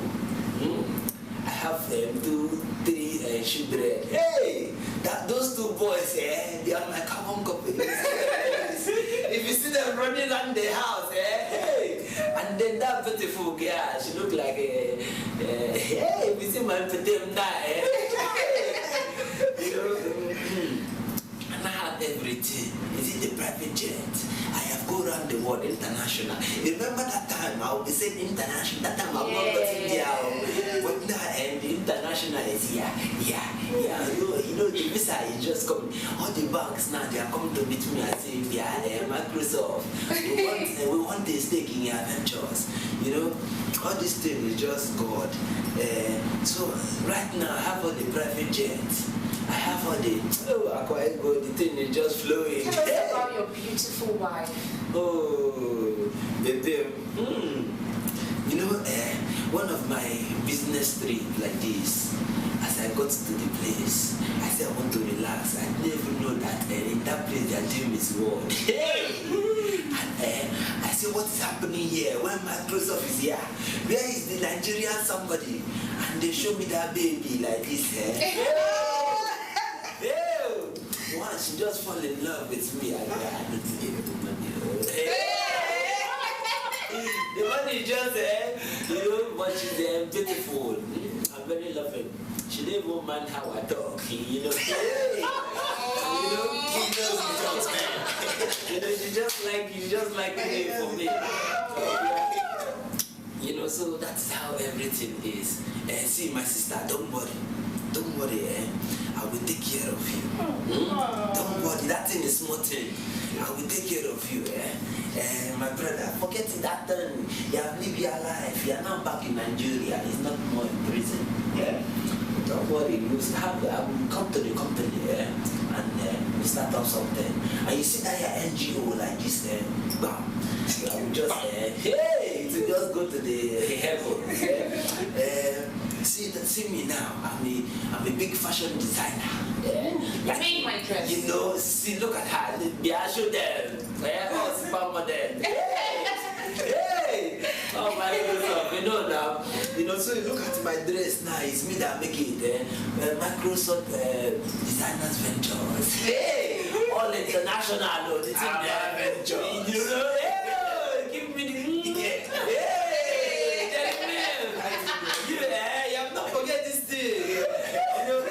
You know, look at my shoe now. Hey, you got it. Hey, you know, these are the things. Now the work what we do now. Hey, this is the thing, You know, so God has been good.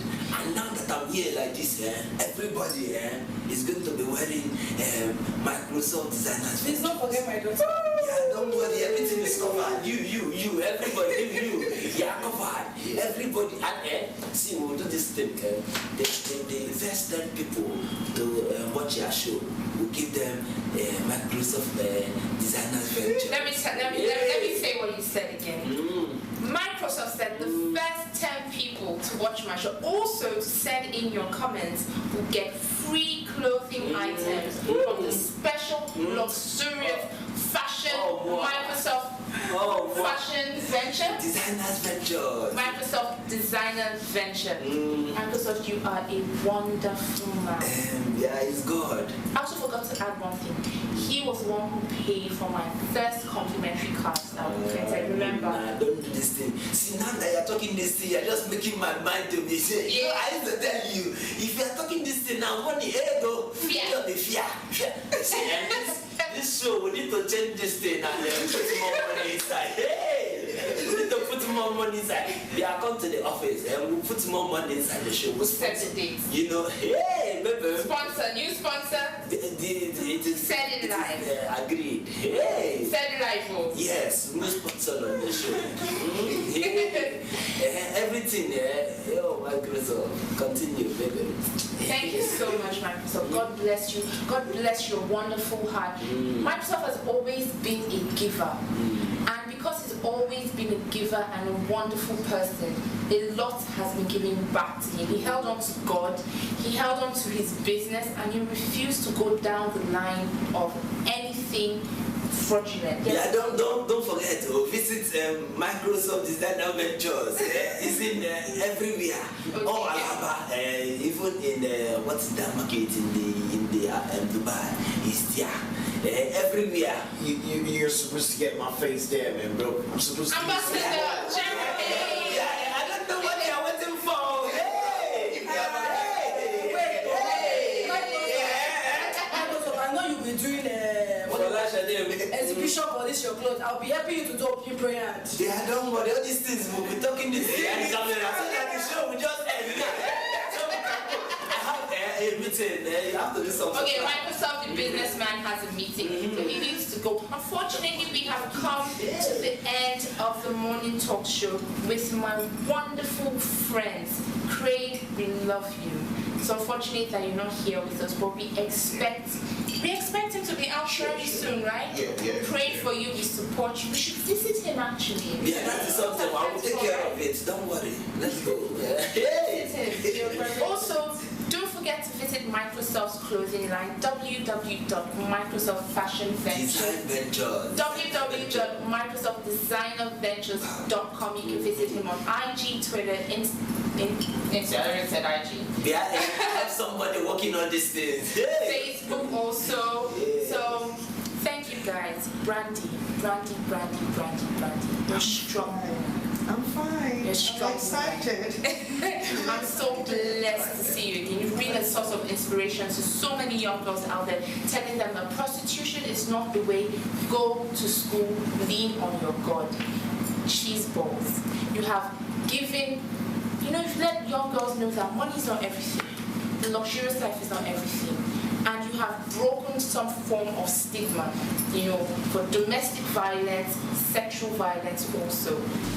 Jeremy, you have shown young people that they need to keep pushing. They need to keep pushing for what they want and for them to believe in their dreams, and that drugs is not the way. God bless you for overcoming your addiction. Not easy with it. But you've done it. Yeah. Microsoft! Hey! She's just calling my name. Another thing will just come out now. Hey! You have shown people that it is wonderful to have a big heart, that they should focus and be career-driven and goal-driven. They should have a purpose in life, and that's what you did. You have encouraged other people out there that want to be young entrepreneurs. Please, she helped me with 150,000, and now today I'm a big name in the makeup industry. God bless you. Folashade, my sister, you have shown girls that even if, no matter what, stay in school, no matter the struggle, do not get that abortion. Keep your baby. You don't know what that child will be to you tomorrow or for you. You show people that they should run back to their God. God bless you, Folashade. Brother! You show people that you wire business, so they say. Wire, no they pay. Wire, no they hashtag wire, no they pay. No they pay.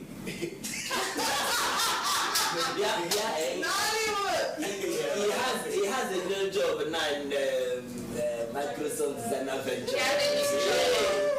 Yeah, don't worry. Don't worry. I am so blessed. I want to thank you guys once more. Thank you all for coming. This indeed has been a wonderful reunion. Thank you so much, my viewers, for watching. Do not forget once again to send in your comments, as we all know that our words are not enough, but we need to see your comments. Visit us on www.morningtalks.com. Send in what you feel. Send in your struggles.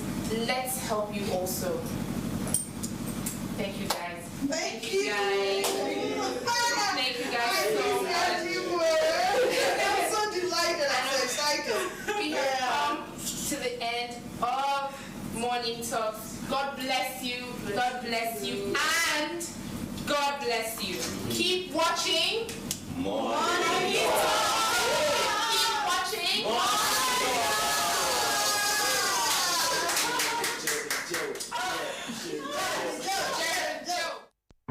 My tomorrow.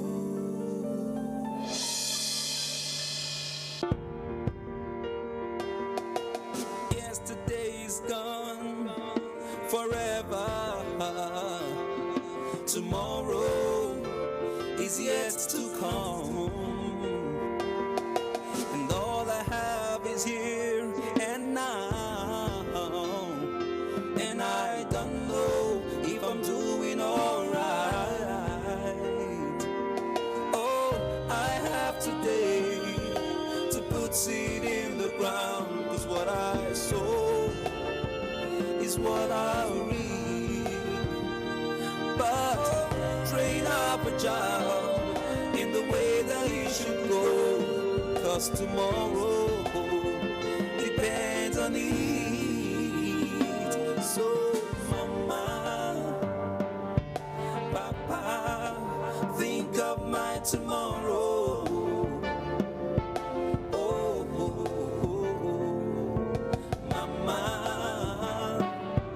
papa, remember my tomorrow.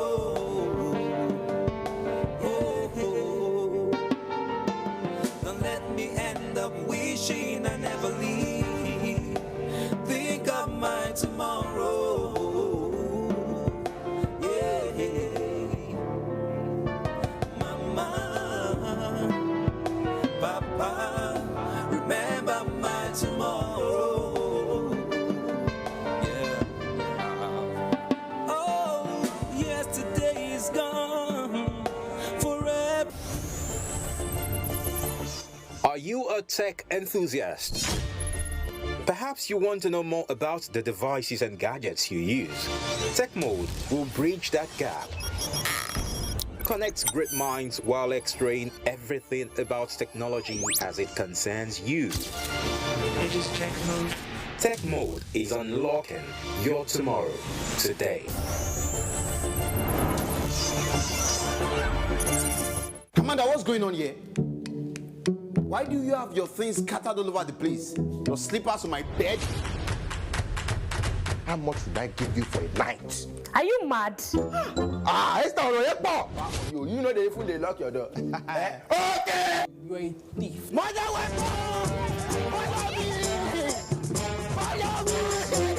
Now that Victoria friend will get big front and back. So I said, look, they go. I just hear. The remaining 2 minutes, not for you. Ah! Mama, I let you. Nah, I'm throwing you money. Calm down. If you have thought about that before going to buy a phone that you cannot afford. I will bite to you if I not giving me my money. Be like this, but this is okay for you to learn. I like the way you say Vicky. I even like the way you do Vicky. Can you do it again? Vicky. Face to face is another way of life for this country.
evening and thanks for joining us on Nationwide today. I am Elizabeth Omori. We begin with health matters. The Nigerian Center for Disease Control and Prevention, NCDC, confirms that there is currently no case of Ebola virus disease in Nigeria, despite ongoing outbreaks in the Republic of Congo and a recently reported imported case in Uganda. In a statement issued by the agency's Director General, the NCDC says it is closely monitoring developments across the region and collaborating with relevant stakeholders, including the Port Health Service of Federal Ministry of Health and Social Welfare, to strengthen vigilance and preparedness within the country's public health system, noting that surveillance systems for Ebola and other epidemic-prone diseases remain active nationwide. NCDC urges Nigerians to remain calm, practice proper hand hygiene, avoid contact with the body fluids of sick individuals, and report any unusual illness to the nearest health facility. They also advise healthcare workers to maintain high level of alertness. Now, the National Hajj Commission of Nigeria, NACON, has secured full operational licenses to run its medical arms in Medina and Makkah for the 2026 Hajj pilgrimage. Hundreds of Nigerian pilgrims have continued to access health facilities with more than 50 referrals. Correspondent Abubakar Kwanga reports. Several units of the health center are now officially operational, with more than 200 medical personnel across strategic sections of the center, in line with the terms and conditions of the Saudi authority. The issuance of visa for this year's Hajj is tied to medical certificate of fitness, and that's exactly what we did. If we must start our practice, we must be licensed. We have 5 clinics, 2 in Medina and 3 in Makkah. These medical personnel are divided into 3 shifts, each working towards meeting the growing health demands of pilgrims in the 2 holy cities, with plans to reinforce services during activities in Mina and Arafat. The Saudi authority told us if we have an emergency, usually we call 997. Okay. Yes, very easy. That is to complement what we are doing. A lot come with malaria, upper respiratory tract infection, that's cold and catcher. Then body ache, because they always move to Haram. So when they come, you have to say, encourage them, it's good to go for prayers, but you need to rest. 4 deaths have so far been recorded, with all the patients having similar health history of heart-related illnesses, which is part of the 8 health conditions under the ban list of the Saudi authority. From Makkah, the Kingdom of Saudi Arabia, Abubakar Akwanga, NTA News. And back home, efforts to improve public education and healthcare infrastructure in Taraba State are receiving renewed attention, with plans for the upgrade of schools and ongoing investments in health facilities. Correspondent Awal Abdullahi reports that the inspections of key public institutions in Jalingo by Governor Agbo Kefes focused on state of infrastructure and service delivery. Poor infrastructure in public schools and healthcare facilities has remained a major challenge affecting learning and service delivery in many parts of Taraba State. Inspection of the ongoing remodeling of the Taraba State Specialist Hospital Jalingo shown progress in effort aimed at improving healthcare facilities and expanding access to quality medical services. Concerns were also raised over the condition of facilities at the Government Science Secondary School Jalingo, with calls for urgent intervention. Proposed measures include classroom renovation, fencing, improved sanitation facilities, water supply, laboratories, security posts, and staff accommodation. So we are here to inspect those your classroom to see that we renovate them and make it very conducive for you to learn. The move highlights growing efforts to strengthen public institutions and improve standards in the education sector across Taraba State. In Jalingo, Awal Abdullahi, NTA News. Today is International Day of Families. It recognizes the family unit as the building block of society, and the 2026 theme, Families, Inequalities and Child Well-being, highlights the growing gap between children who have access to opportunities and those faced and forced to survive without them. Ifeoma Ihoji reports. Many Nigerian families, survival has become a daily struggle, from rising food prices to unemployment, unstable incomes, poor healthcare, and limited access to quality education. Parents are increasingly finding it difficult to provide the basic needs their children require. There are a plethora of issues, insecurity, the economy is biting on everybody. And that also goes to the psyche of every parent. You can't give what you don't have. Most time, you see some children failing or said they've not eaten. If when you're eating, see some of them doing what Nigeria call longer throats. It affects them. Child development experts warn that prolonged exposure to poverty and instability can affect a child's confidence, mental well-being, and future potential. From years of experience, you see children that are good, they have that inbuilt ability to do things. But because their family, the parent, they cannot provide the basic needs like textbooks, they cannot send them to good school, they don't follow up homework, nothing. You see that child struggling. In Bayelsa State, one example is Cameroon Camp in Yenagua, where families, many believed to be Bakassi returnees, were resettled years ago, continue to live in difficult conditions. Inequality in families, we are wretched. We are like the fourth citizens in this Bayelsa, and we face a lot of that inequality because our children are not going to school. We cannot feed them. We are financially handicapped in this camp. That is the reason why we have the inability to sponsor our children to school. As conversations continue globally on inequality and family welfare, many believe that protecting children must begin with strengthening the families raising those children. In Yenagua, the Bayelsa State capital, Ifeoma Ihoji, NTA News. Thank you, Ifeoma. Meanwhile, the wife of the governor of Jigawa State, Hajia Amina Umar Namadi, has launched a special mass wedding support initiative for orphaned brides aimed at restoring hope and strengthening family values across the state. The intervention, themed Building Homes, Restoring Hope, is designed to assist vulnerable young women, particularly orphans who cannot fulfill their dreams of marriage due to financial hardship. Mohammed Musa Skira tells us more. The wedding program, sponsored by Hajia Amina Namadi and coordinated through the State Hisbah Board, brought together 150 couples drawn from the 27 local government areas of the state. The beneficiaries were carefully selected among less privileged orphaned brides whose marriages had earlier been contracted according to Islamic injunctions before they were formally presented to the governor's wife and other dignitaries for prayers and blessings. As part of the support package, each groom received 50,000 naira as bride price on behalf of his bride, while the brides were provided with essential household items, including beds, mattresses, sets of cushion chairs, and other domestic materials to help them begin married life comfortably. This event is a very meaningful step towards showing love, care, and support to the orphan girls in our society.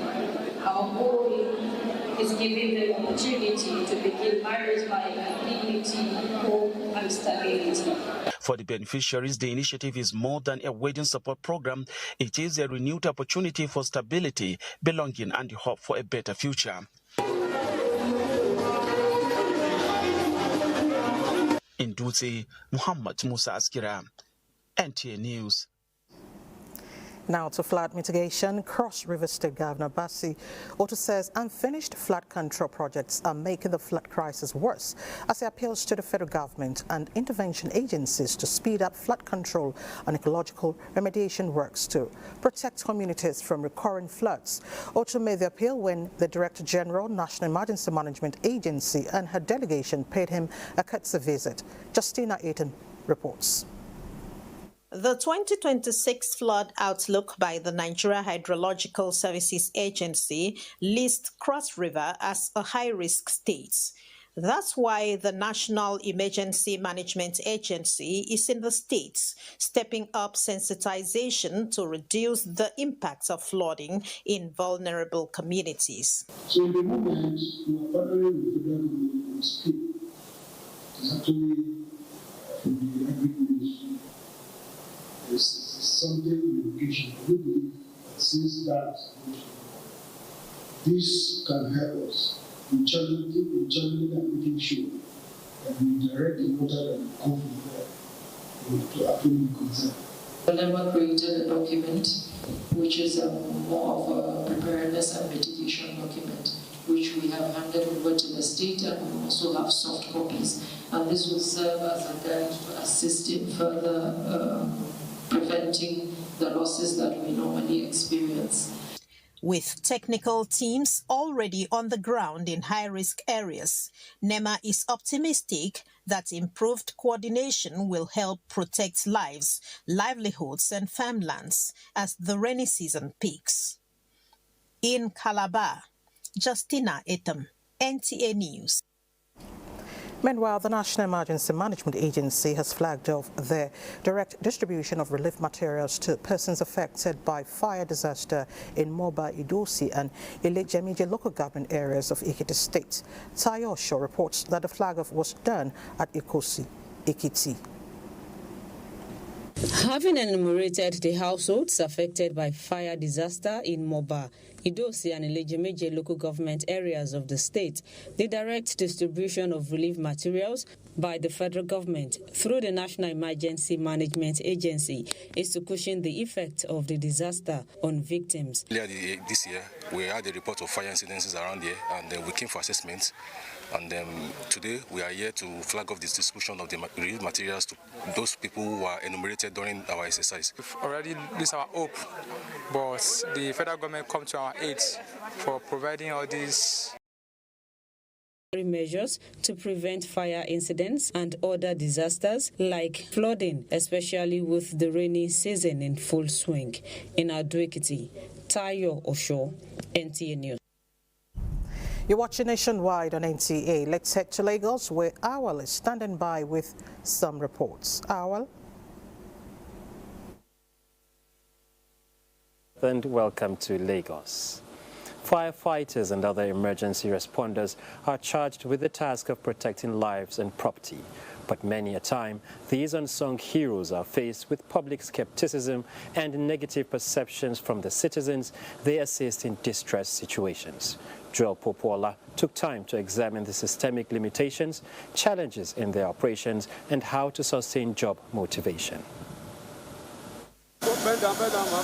Day and night, they are called to salvage tragic situations. Like many essential workers and emergency responders, they sacrifice their comfort for the safety of the citizens, even at the detriment of their own lives. Several times when they are delayed by operational challenges or difficulty in getting the right of way, they become victims of transferred aggression. But Public Relations Officer, Federal Fire Service Zone A, Afis Akinside, says despite the risk they face, they have been trained to be professional in dealing with volatile situations. Firefighters are exposed to a lot of dangers, and one of them is extreme heat, smoke inhalation, collapsing building. Electrical hazards could also occur. With discipline, with teamwork, and the use of personal protective equipment, we're able to minimize this risk.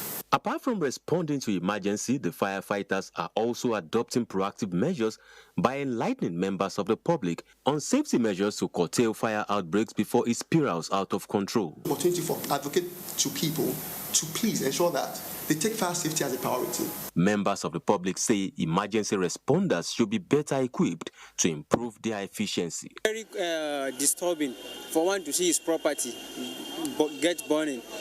Is burning at a spot. At least if there is any incident, they should show up at time, prompt response. Of water at times is always a problem to them. This government needs to improve them, like give them the facility they need to make things work for them. Stakeholders agreed that bridging the gap between emergency responders and the public requires a dual approach of systemic reform and civic re-education. In Lagos, Joel Bukbola, NTA News. Chancellor of Edo State University and Chairman of Caverton Group, Remy Makanjola, has been recognized by the University of Leicester, United Kingdom, with a Lifetime Achievement Award for his decades of leadership across the business, aviation, finance, and education sectors. Amaka O reports. Born in Lagos, Mr. Makanjola began his academic journey here at the University of Leicester. Accompanied by members of his immediate family where he was honored in the United Kingdom, Remy Makanjola is widely regarded as a silent achiever. He is an alumnus of the University of Leicester where he bagged a bachelor's degree in economics in 1976 and a master's degree from the University of Manchester. His entrepreneurial vision led him to establish the Caverton Offshore Support Group PLC, which is one of the leading providers of marine and aviation logistics in West Africa. It's been a pleasure to make sure that other students will aspire to this by doing better than what I have. He has contributed significantly towards strengthening public security and safety of infrastructure in Lagos State. His philanthropy, generosity, and benevolence has far-reaching impacts beyond his home state to various institutions of learning across the country, where he has made meaningful contributions and uplifted countless lives. His legacy is one of leadership, humility, and lasting impact, making him an exceptional and deserving recipient of the Lifetime Achievement Award. In Lagos, Amaka O, NTA News. Well, that's it from Lagos. Nationwide, we'll continue with Mary in Jos after the break. Don't go away. Heart of Owerri, business never sleeps. From sunrise to sundown, the wheels keep turning. And behind the scenes, vision meets action. Governor Hope Uzodimma's leadership has turned manifestos into reality, transformations that feel like a miracle. But progress needs peace, and in Imo, it's not left to chance. From land to sky to river deep, guardians are watching, protecting dreams and opportunity. At Orashi's quiet shore, hydropower is rising, set to energize a growing economy. The change is visible. New roads emerge, industry hums, communities come alive. At the center, a digital revolution. 500,000 young minds trained each year to build the future. As Orashi rises, so does Imo and the hopes of a hard-working people. A new Imo is on the rise. The world needs moms. With a splash of Golden Terra Oil, a mom can transform a frown into a smile. Change no thanks into yes please. Resolve family feuds without blowing a whistle. Providing tasty family meals is all that matters. Where there are moms, there is love. Golden Terra Oil, pour pure love.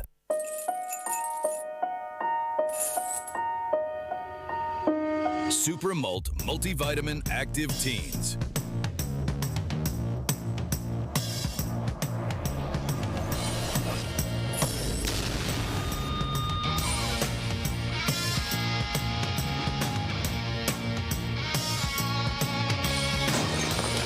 Super Malt Multivitamin Active Teens. Shine on.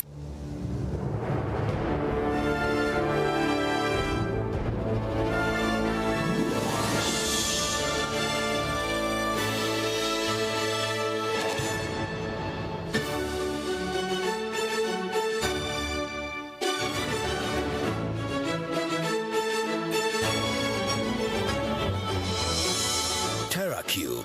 Unwrap joy. Unleash taste. The prestigious NTA Television College, widely recognized for its professionalism and excellence in media training, has achieved another significant milestone. In addition to its existing affiliation with Ahmadu Bello University Zaria for the award of a degree in mass communication, the college has now received official approval from the National Board for Technical Education, NBTE, to commence National Diploma, ND programs in mass communication and multimedia. Additional programs are also in progress. Admission requirements: a minimum of 5 O-level credit passes in relevant subjects. For National Diploma ND programs, minimum JAMB admissible score of 100. For degree programs, recommended JAM score of 180 and above. This is a great opportunity to become part of the college's growing legacy in media and broadcast education. For more information, visit our website at www.ntatvc.edu.ng or call these following numbers: 0803-838-4343, 0806-980-9897. Announcer Management. When malaria knocks you down, you can be sure parasites are having a party in your system. Welcome to our new kingdom, guys! Comel, an effective weapon against malaria.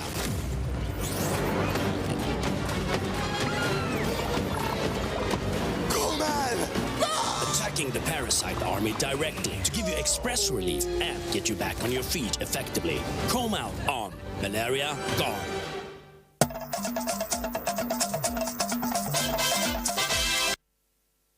You're still watching Nationwide on NTA, and hopefully we will be joining our Just Networking Center as we progress.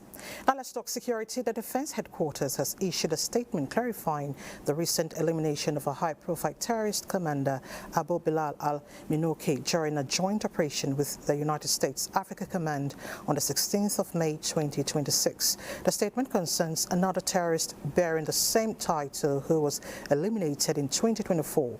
Director Defense Information Major General Smaila Uba says the 2024 incident is separate with a different person, and similar name is a title within the Northeast region and across the Lake Chad Basin, where the use of similar or identical names are common among ISOP and Boko Haram terrorists. This is essentially part of their indoctrination program, which is aimed at deliberately obscuring identities, noting that this fact has been established over the years in the course of counter-terrorism operations in the northeast of Nigeria. Abu Bilal al-Minouki, eliminated on the 16th of May 2026, has been positively identified through human intelligence and technical surveillance as a senior global operative within the Islamic State network, with direct links to international terrorist coordinations funded and operating across the Sahel. Now, as non-state actors and other criminal elements continue to adapt and modify their strategies, it becomes imperative for the Nigerian military to also review and improve its operational approach to effectively counter emerging threats. This is the focus of the Leadership Skills Development Course 15-2026 by the Nigerian Army Resource Center. The course is designed to strengthen leadership capacity of Nigerian Army personnel in addressing the country's evolving security challenges.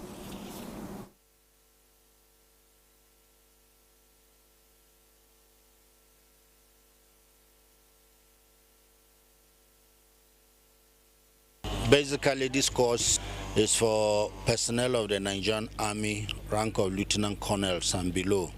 And essentially what it aims to achieve is to hone their skills in terms of leadership by impacting some other traits that will make them better and more effective leaders in the field. Our studies have revealed at this center that some of the key actors, non-state actors facing us in the threat environment, they keep adapting and changing their strategies. Likewise, we too have to keep adapting and changing our strategies in order to defeat them. The training will also expose participants to critical areas such as emotional intelligence, critical thinking, teamwork, communication, decision-making, crisis leadership, coaching and mentoring, as well as interagency collaboration. To drug interception, operatives of the National Drug Enforcement Agency, NDLEA, have intercepted consignments of cocaine and various opioids concealed in cartons and other items bound for the UK and Australia. Salwa Khalil Ibrahim reports that military-grade bullets concealed in cassava flour were also intercepted. Operatives of the National Drug Law Enforcement Agency, NDLEA, recorded 2 seizures at a courier company in Lagos during the week in review. A total of 170 grams of cocaine concealed in the walls of a carton of clothes bound for Australia was recovered. In a separate carton headed for the United Kingdom, operatives recovered a range of opioids, including 200 ampoules of pentazocine injection. 1,100 capsules of tramadol, and 100 ampoules of promethazine injection. Meanwhile, NDLEA officers on patrol along the Abuja-Kaduna highway intercepted a large cache of military-grade ammunition. A 35-year-old suspect was arrested while conveying 1,989 rounds of 7.62 millimeters ammunition concealed in fresh cassava granules, locally known as gari. Both the suspect and exhibits have since been transferred to another security agency for further investigation. In the FCT, operatives arrested a 29-year-old businessman who specialized in producing drug-laced cakes and cookies for parties and social gatherings. Acting on credible intelligence, he was traced to his home in the Life Camp area, where 800 grams of skunk and 2.70 grams of drug-laced cookies were recovered. Also in Kano, a 25-liter jerrycan of palm oil used to conceal 1.2 kilograms of Tramaking pills was recovered at Ofarua Motor Park. On the same day, a suspect was arrested in Sabuwar Sharada with 30.5 kilograms of skunk. In Abuja, Salwa Khalil Ibrahim, NTA News.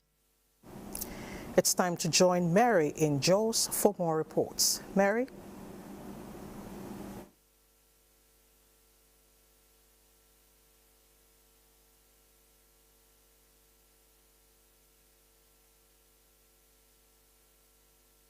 Thank you, Elizabeth, and welcome to Jos.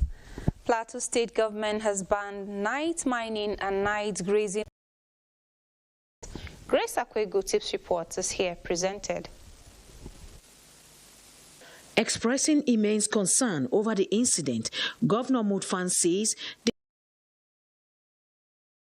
people to stop escalating the attacks by their social media posts, saying the time has come for Plateau people to come together and fight the common enemy of the state.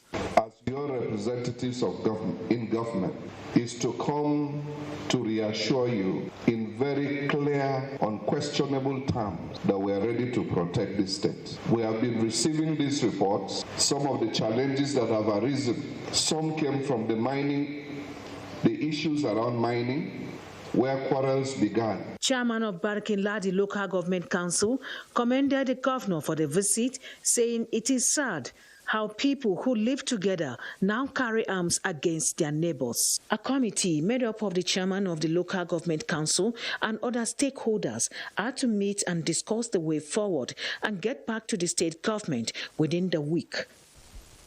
Similarly, Governor Caleb Mutfwang has visited Kwal in Basa local government area where 11 people were killed in a renewed attack. Again, Grace Akwego Tips Report is here presented. The governor expressed sadness over the unprovoked attacks, saying the administration will do all within its power to end the ongoing terrorism. He assured the people that the access road to the village will soon be reconstructed to ensure that security personnel have access on the event of any danger. The terrain on the plateau is very challenging, and I'm glad the Honorable Minister is here, not only to see a portion of plateau but his own land, how inaccessible it is. We want to trust God that a lot of these rural access roads will do something about them. Minister of Humanitarian Affairs, Dr. Bernard Doro, who is from Kwal, described the attack as devastating, saying more assistance will come the way of the victims through the National Emergency Management Agency. It has actually reduced the number of casualties, because this is one thing that we don't emphasize that much. Usually we blame security. We know that the community have testified of how the mobile police intervene quickly to ensure that the casualty figure is reduced. So for the security agents, I want to say thank you so much. Chairman of Basa Local Government Council narrated the ordeal and appealed for more assistance for the community. Items donated by the minister include bags of rice, bags of beans, bags of maize, palm oil, groundnut oil, and seasoning. And that's our contribution from JAWS Nationwide continues with Elizabeth in our Abuja studio. Thank you so much, Mary. Now, following the unfortunate collapse of a three-story under construction along the Lokoguma-Gudu Road in Gadua district of the Federal Capital Territory, which claimed 5 lives and left others injured, correspondent Odiri Ogburu Aturere brings us an update from the scene. Odiri, let's hear from you.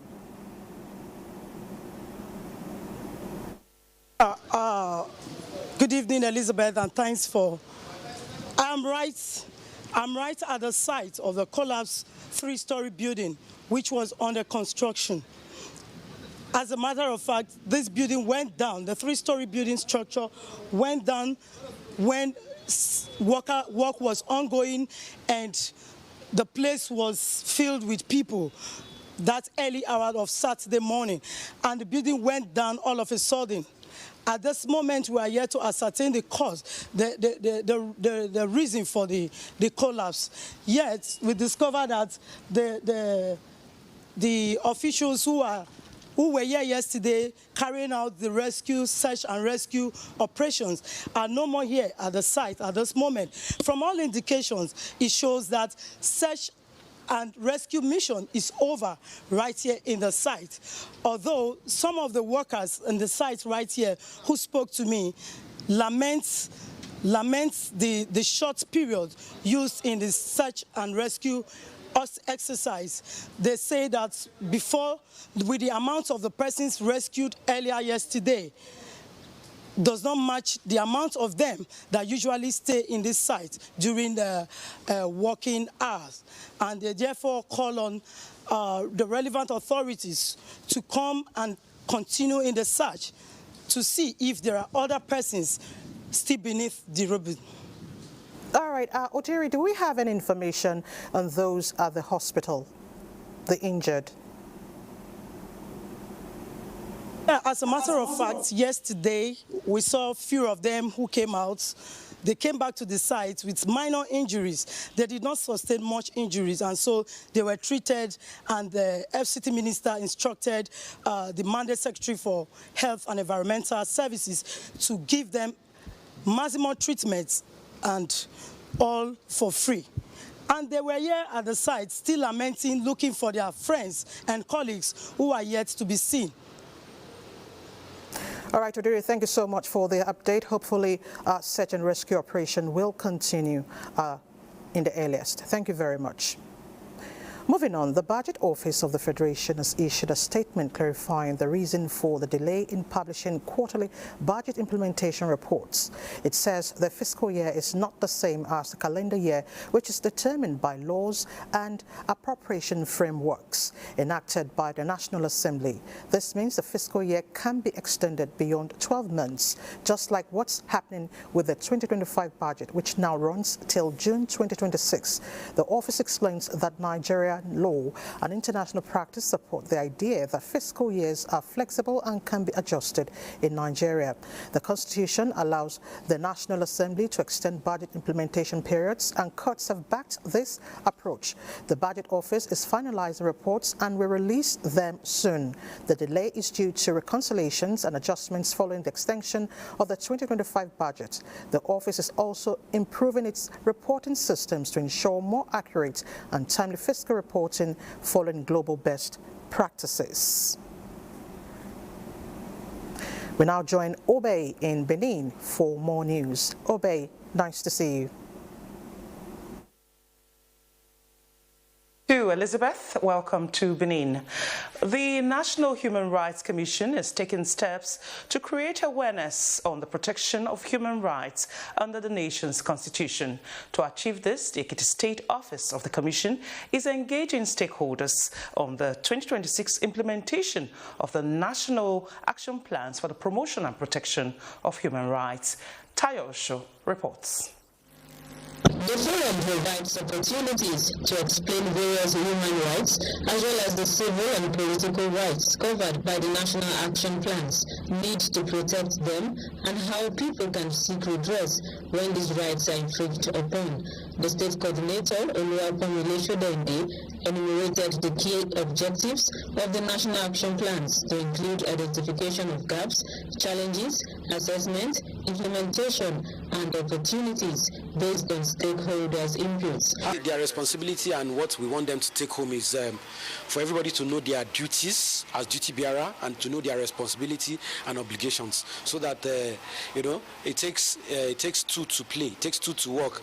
If we don't have a working team, we'll just be wasting our budgets, allocations, and resources, which are scarce these days. It was an interactive forum where issues of human rights were raised by various stakeholders with input towards actionable implementation of human rights protection. These rights are to be protected by various MDs in one way or the other. We have learned that we should continue to ensure that we protect the rights of seniors. Governor Monday Ukpewolo has urged 95 intending pilgrims from Edo to uphold the state's image as they depart for Saudi Arabia for the 2026 Hajj. The governor gave the charge at a welfare ceremony held at the Muslim Pilgrims Welfare Board in Benin. Goodluck Enaini reports. Clerics, traditional rulers, and leaders of Muslim organizations gathered to pray for the pilgrims' safety and a successful exercise. Representing the governor, Secretary to the State Government, Umar Musa Hilo, advised the pilgrims to avoid any conduct that could tarnish the image of Edo State and Nigeria. He said the government remains committed to supporting the Muslim community and ensuring pilgrims' welfare throughout the Hajj. He added that the Governor Paulo's inclusive style of governance has strengthened ties between the administration and the Muslim community in the state. In the light of the various challenges the country is facing, it will be a good opportunity to channel some of these concerns to He that is able to do all things, Almighty God, to pray for the state, pray for its leaders, as well as pray for the country. The Amiru Hajj and Ogiega of EBA, Malam Ali Suleiman, alongside the chairman of the Edo State's Muslim Pilgrims Welfare Board, Musa Muhammad Ujimo, urged the pilgrims to reciprocate government support by conducting themselves exemplarily in the Holy Land. The only way to show gratitude for the support the government has given us is to be of good conduct and ambassadors to Edo State. Although 351 people initially registered with the board, only 95 will participate in this year's Hajj. The contingent includes 50 males and 45 females, along with officials. In Benin, Goodluck Enaini, NTA News. And that's it from Benin. Nationwide continues with Susan in Makurdi right after this break.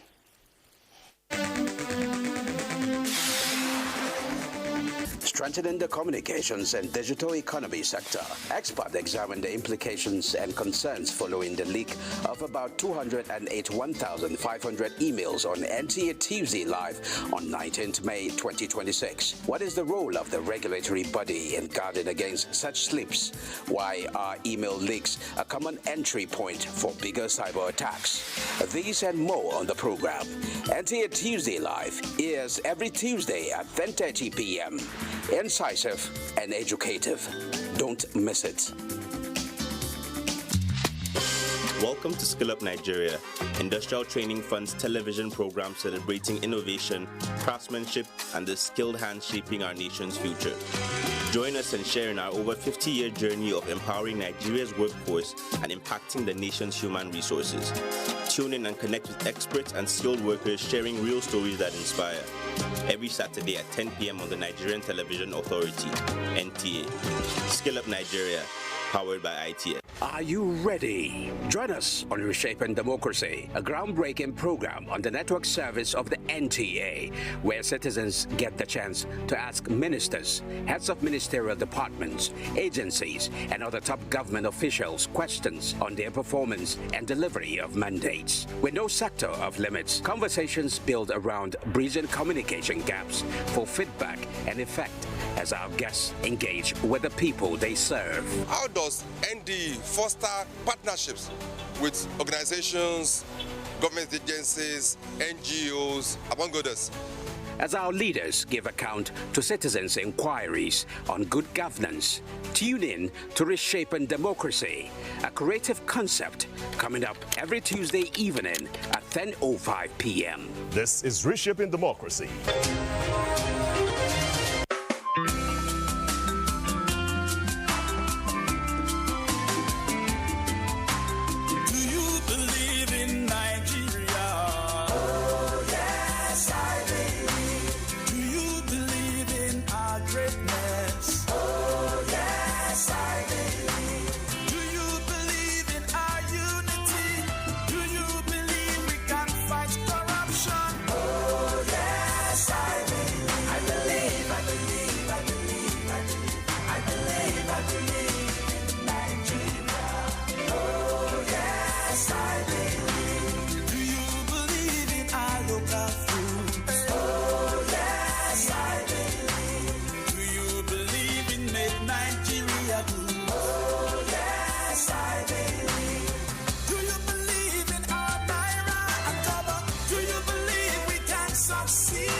Let's believe in ourselves. Let's have the right attitude. We've got all it takes to get there. Let's look inwards and revive all our infrastructures and galvanize our human and material resources.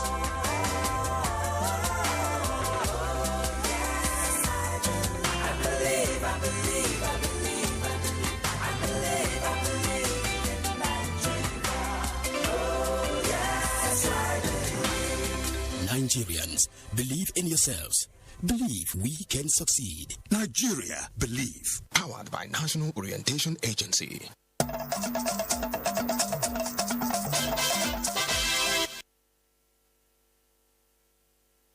You join us in Makurdi. Concerned women in Makurdi community, in collaboration with Salt City Hope for Orphans and Widows Foundation, have carried out a sensitization campaign in Makurdi to highlight the harmful effects and dangers of cultism and drug abuse. Marcifan Dankaro reports that women and children participated in the program.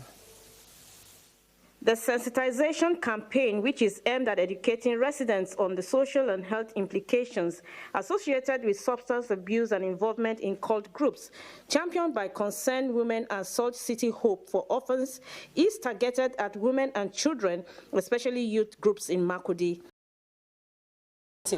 This is from our hearts, that we are cleaning the messes we have found in our children. We did talk about our children. Our children, they here, I beg, drugs and courtesies. It's not good. The Benue State Commander of NDLEA, represented by Head of Counseling and Rehabilitation, Juliana Idoko, applauded the organizers for the initiative, saying cultism and drug abuse are twin evils destroying youth and threatening community peace. As families and everything, we should watch out for our children and watch out for our neighbors. And then, anytime they see law enforcement officers coming around their community, instead of attacking these officers, they should assist the officers. Serikin Hausawa Sani Yusuf, who spoke on behalf of the traditional rulers, assured of his support to the women to fight drug abuse and cultism in the state. We will make sure the collaboration between us and the security agencies continues, and we will robust it. Special sanitations were held signifying cleansing of social vices in the state. In Makurdi, Marcifan Dankaro, NTA News. Citizens in Benue State may soon have a clearer understanding of their rights. This is as stakeholders converged for a consultative meeting on Nigeria's National Action Plan focused on closing the knowledge gap around fundamental freedom. Grace Anyalewa Ichepa reports. The National Action Plan is a working document that explains Nigeria's most comprehensive rights blueprint. The document represents a collective commitment by government institutions and non-state actors to address existing gaps, respond to emerging challenges, and build a more inclusive and rights-respecting society. The NAP reinforces the commitment of the present administration in particular and the government of the Federal Republic of Nigeria in general to the promotion and protection of all human rights as guaranteed by the Universal Declaration of Human Rights and other international and regional instruments to which Nigeria is a party, as well as the Constitution of the Federal Republic of Nigeria. Some of the participants say the meeting is timely with the current security challenges bedeviling the country as the rights of citizens are being infringed upon. The government should be intentional about protecting rights, especially those at the IDP camp. This training now, it will go a long way to ensure that all government organizations and agencies or establishments who participated in this training to cascade it down to all levels. They are calling on all institutions to step down the basic knowledge obtained from the meeting to the hinterland to create more awareness on human rights. In Makurdi, Grace Anyalewa Ichepa, NTA News. And that does it from Makurdi. It's back to Elizabeth in Abuja for more on Nationwide. Thank you, Susan, and nice to see you. Now to the APC primaries. The National APC Electoral Committee has described the conduct of the House of Representatives primaries as largely peaceful and orderly. Chairman of the Electoral Committee, Sally Yipmong, made this known after monitoring conduct of the primaries in some parts of the metropolis in Lagos. Musa Tolia reports. Not less than 91 aspirants screened by the APC Screening Committee contested for available 24 House of Representatives seats across 245 wards in the state. Before embarking on monitoring of the primaries, the National APC Primary Election Committee reminded coalition officers and journalists on modalities adopted for the primary election. We are here on two instructions, whether we go direct or we go consensus. If you go to the field, and all the aspirants have said and submitted themselves that they have agreed to the process that they have given to one person. Your score sheet is there. You can return it as a consensus candidate. Because he said, go to the party secretariat. Don't go to any hotel. God will go with you. And by the time we come back in the evening, we come back to be able to beat our chest that, yes, we have done very well. With the distribution of electoral materials done, it was time for the National APC Primary Election Committee to monitor election primaries at various federal constituencies in the state. Whoever that comes victorious is going to be certified according to the law and is going to be announced at your constituency level and announced at the state level. Chairman, National APC Primary Election Committee commended party leadership and faithful for conducting themselves peacefully. In Lagos, Musa Toliag, NTA News. Meanwhile, Senate President Godswill Akpabio was among stakeholders of the All Progressives Congress in Akwa Ibom State who appreciated the leadership of the party at the state and national levels for initiating steps that led to what they described as peaceful and transparent House of Representatives primaries. Clement Barikwe reports. The APC primaries in Ukana West Ward 2, where the Senate President Godswill Akpabio participated, the exercise was generally peaceful, as Senator Akpabio applauds party faithful and aspirants for imbibing the spirit of sportsmanship. Akwa Ibom is totally united behind Governor Omaino and behind the President, Bola Ahmed Tinubu. Akwa Ibom is APC. At At Ibionibom Eastern Ward 2, where the Nigerian ambassador-designate to Germany, Senator Ita Inang, joined other party faithful in the exercise, the major contender in the race stepped down few hours to the primaries after a series of consultation with supporters and party leaders. This, however, did not stop the exercise as party faithful queued behind the only aspirant and current member representing Itu Ibionibom Federal Constituency, Ime Okon. The effort is to make sure that there is no division in the party and that we don't have bitterness after the nomination. We give kudos to all the leaders of APC in Akwa Ibom State for accepting this peace, for accepting this unity. Across the state, the APC candidates for the House of Representatives in the 2027 general elections emerged through consensus, a development stakeholders say has further strengthened existing peace and unity in the party. Clement Barikui, NTA News. And from Akwa Ibom, we move to Zaria, where the Speaker of the House of Representatives, Tajuddin Abbas, says the people of Zaria Federal Constituency should expect more dividends of democracy if elected in the 2027 general elections. He stated this after his affirmation as the House of Representatives candidate for the All Progressives Congress in Zaria constituency. Haruna Mohammed reports. The affirmation marks the beginning of his candidacy for the Zaria constituency under the platform of the All Progressive Congress as delegates gather to either vote or affirm the party's candidates. Tajuddin Abbas from Korbai B Ward in Zaria was endorsed by more than 1,300 APC members from the 13 wards of the Zaria Federal constituency as their candidate for the 5th consecutive time in the next general election. This is the beginning of his leadership career. What I have in mind for him, I will tell you here, I'll tell you later. The Speaker of the 10th National Assembly, who emerged unopposed, thanked the constituents for the trust and assured them of adequate representation if elected. You lead well, you lead with integrity and with transparency. People will follow you wherever you go. People will support you whenever you call on them. This is one example of what the people of Zaria have done for the 5th time. The Speaker is the first member of the National Assembly from Kaduna State to serve a 4th term in office. Haruna Mohammed, NTA News. Still on declarations, the former National Coordinator, National Social Investment Program, Professor Umar Buba-Bindir, says he will ensure purposeful representation and people result-oriented policies if given the chance to be at the National Assembly.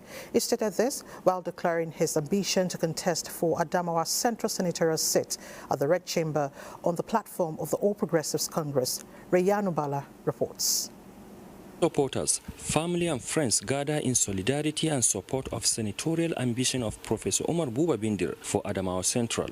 Buba-Bindir said the event is not just about official declaration, but a commitment to serve the interests of people of Adamawa Central. With the knowledge and experience in various positions as public servant, deployment of technology-driven systems to revive education sector, and creating job opportunities for the youth to be more productive are some of his priorities.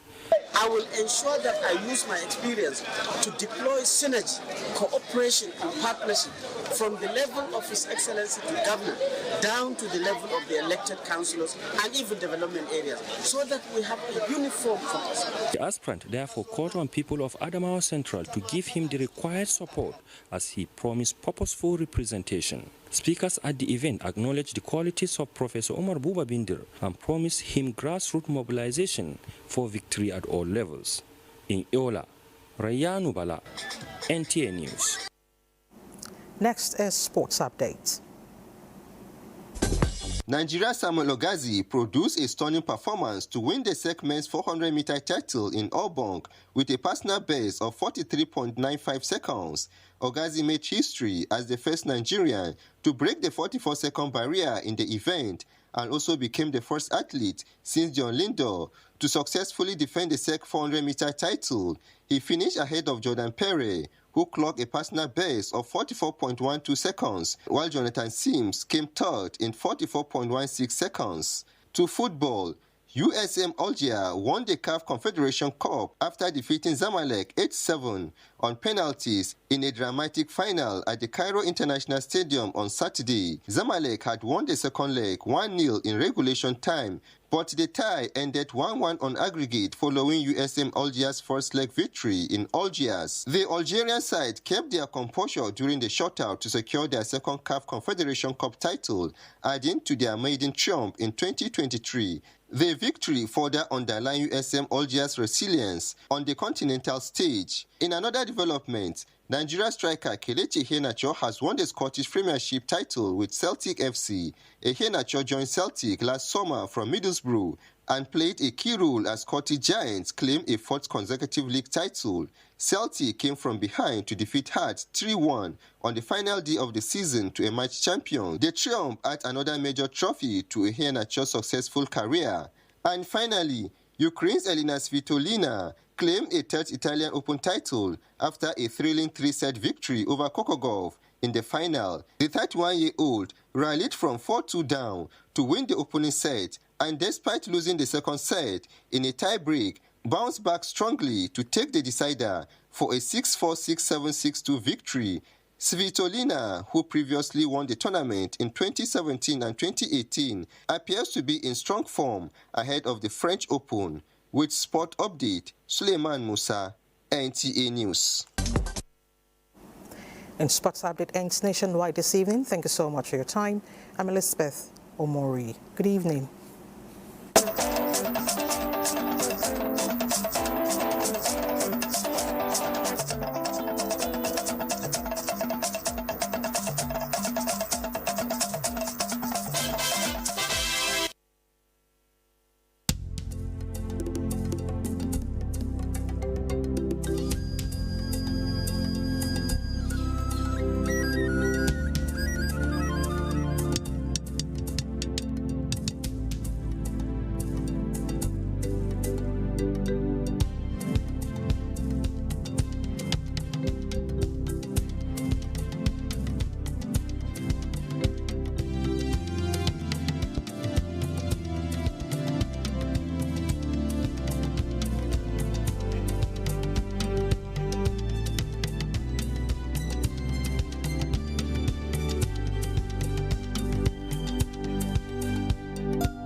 Nigeria is a country of many cultures, languages, and beliefs.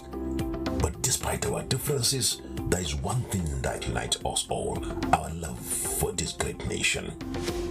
Sometimes we may feel that we need to go fast and go alone, but when we come together and work as a team, we can go far beyond what we ever thought was possible.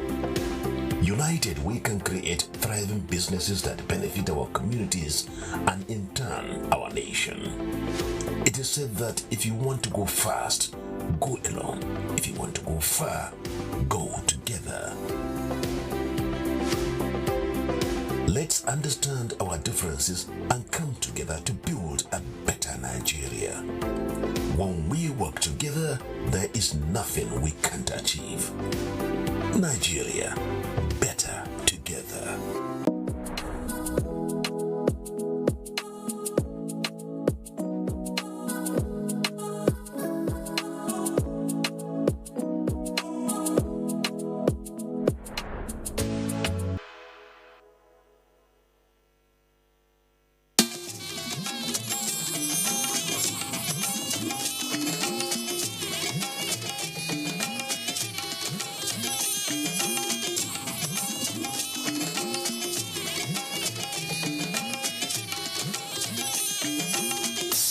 This is the network service of the NTA. Welcome to Abrahamic Mission. As we all know, Abrahamic Mission is a special program that enlightens us about the main religion we have in this country, that is Christianity and Islam. My name is Imam Fuad Adeyemi, and today we want to be looking at the role sharing and management in the family. Why do we need that? Why do we share roles, or how do we share roles in the family? After sharing it, how is it managed? And that is what we intend to discuss today By God's grace, joining me in the studio today is Reverend Father Emmanuel Unamba of our Catholic Archdiocese of Abuja at St. Cyril Catholic Church, Kado Kuchi, Abuja. Father, you are welcome. Thank you very much. Incidentally, there's an invitation I received. They were sent to me. They put Father Sheikh Unamba in that invitation card. Are you aware of that invitation card too? Yes. You know, when you say Sheikh, everybody knows who that is. But when you say Emmanuel number, some people will be looking for who is that person. So I think I'm the one that gave you the Sheikh. Everybody now accepted it from me. Exactly. Okay. I will also tell you some other stories, the impact I've made in Catholic Church, but not now. Let me also introduce Thank you. Sheikh Imam Muhammad Kabir is Muhammad Kabir Adam is an imam at National Mosque here in Abuja, one of the leading imams in National Mosque here in Abuja. Imam, you are welcome. Thank you very much. And I also address him as Sheikh. Sheikh. Yes. I think I give him the Sheikh. I won't ask you to pay me anything because I know you have to be a Sheikh, so I will not collect anything. So just take it like that. And there's something our father in Catholic Church, Archbishop John Onaeka. Yes, with humility, I always say when he was giving Cardinal, I was part of the Cardinal. I've told him too this story, because when he was giving Cardinal, we just did a program. He just did a program with us in Al Habibiyah, and the Vatican was interested in it. They said they need the video of the program he did with us, and it was sent to them. So I always say with pride that when he got the Cardinal, I have a hand in it. So I think the Sheikh in something, I won't say anything. So if you want anything, so if I put my name in, if I put name in, mouth in anything, be rest assured that it's going that way. It has become a national impact. Thank you very much. So I want to thank everybody in the Catholic Church for accepting the name that I gave. And that's a good one. But before we continue, let me quickly read some of the messages that we received. Somebody wrote, he said, I greet you, sir, Imam Adeyemi, guests and listeners on this monumental program. Beyond appreciating your efforts, sir, and to avoid stories in my messages, you have set the pace correctly. However, history will elevate you if you can invite the Secretary General of the Supreme Council for Islamic Affairs and the Secretary General of Christian Association of Nigeria to this program. God bless you, sir. Well, unfortunately, this man didn't write his name, but I want to assure you that the Secretary General of CAN, currently the National Secretary, is a friend of this program. Likewise, the Secretary General of Supreme Council for Islamic Affairs is not just a friend, he's also a pillar of this program. So I want you to know that for them not to be here is just a matter of time and logistics. Be rest assured that you will see all of them on this program. That even for now, you are not seeing them now, I assure you they have been part of this program. You want to do something, I should continue? No, you go ahead. Okay. This person wrote, he said, Assalamu alaikum, good evening. I started watching Abrahamic Mission last week, and it's very interesting. Keep it up. Allah will continue to guide and bless you all. Bisalam, Nuruddin Sani from Bidda. This man wrote, he said, I'm really enjoying this conversation.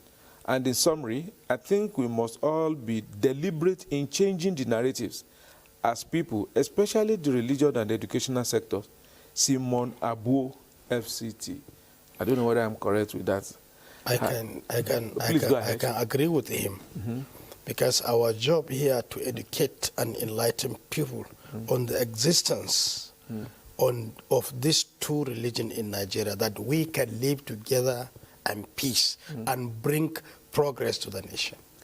If nobody accepts, I think I accepted, because I've given Sheikh, Father Sheikh, and everybody has accepted this.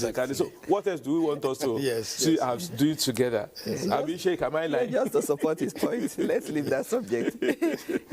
We have a whole lot of duty to do, especially in giving the proper narrative to the people, because there is always the danger of a single story, which Chimamanda talked about. When you continue to push a particular narrative, once you talk of Christian and Muslim, you're already talking of the jihad and the crusade.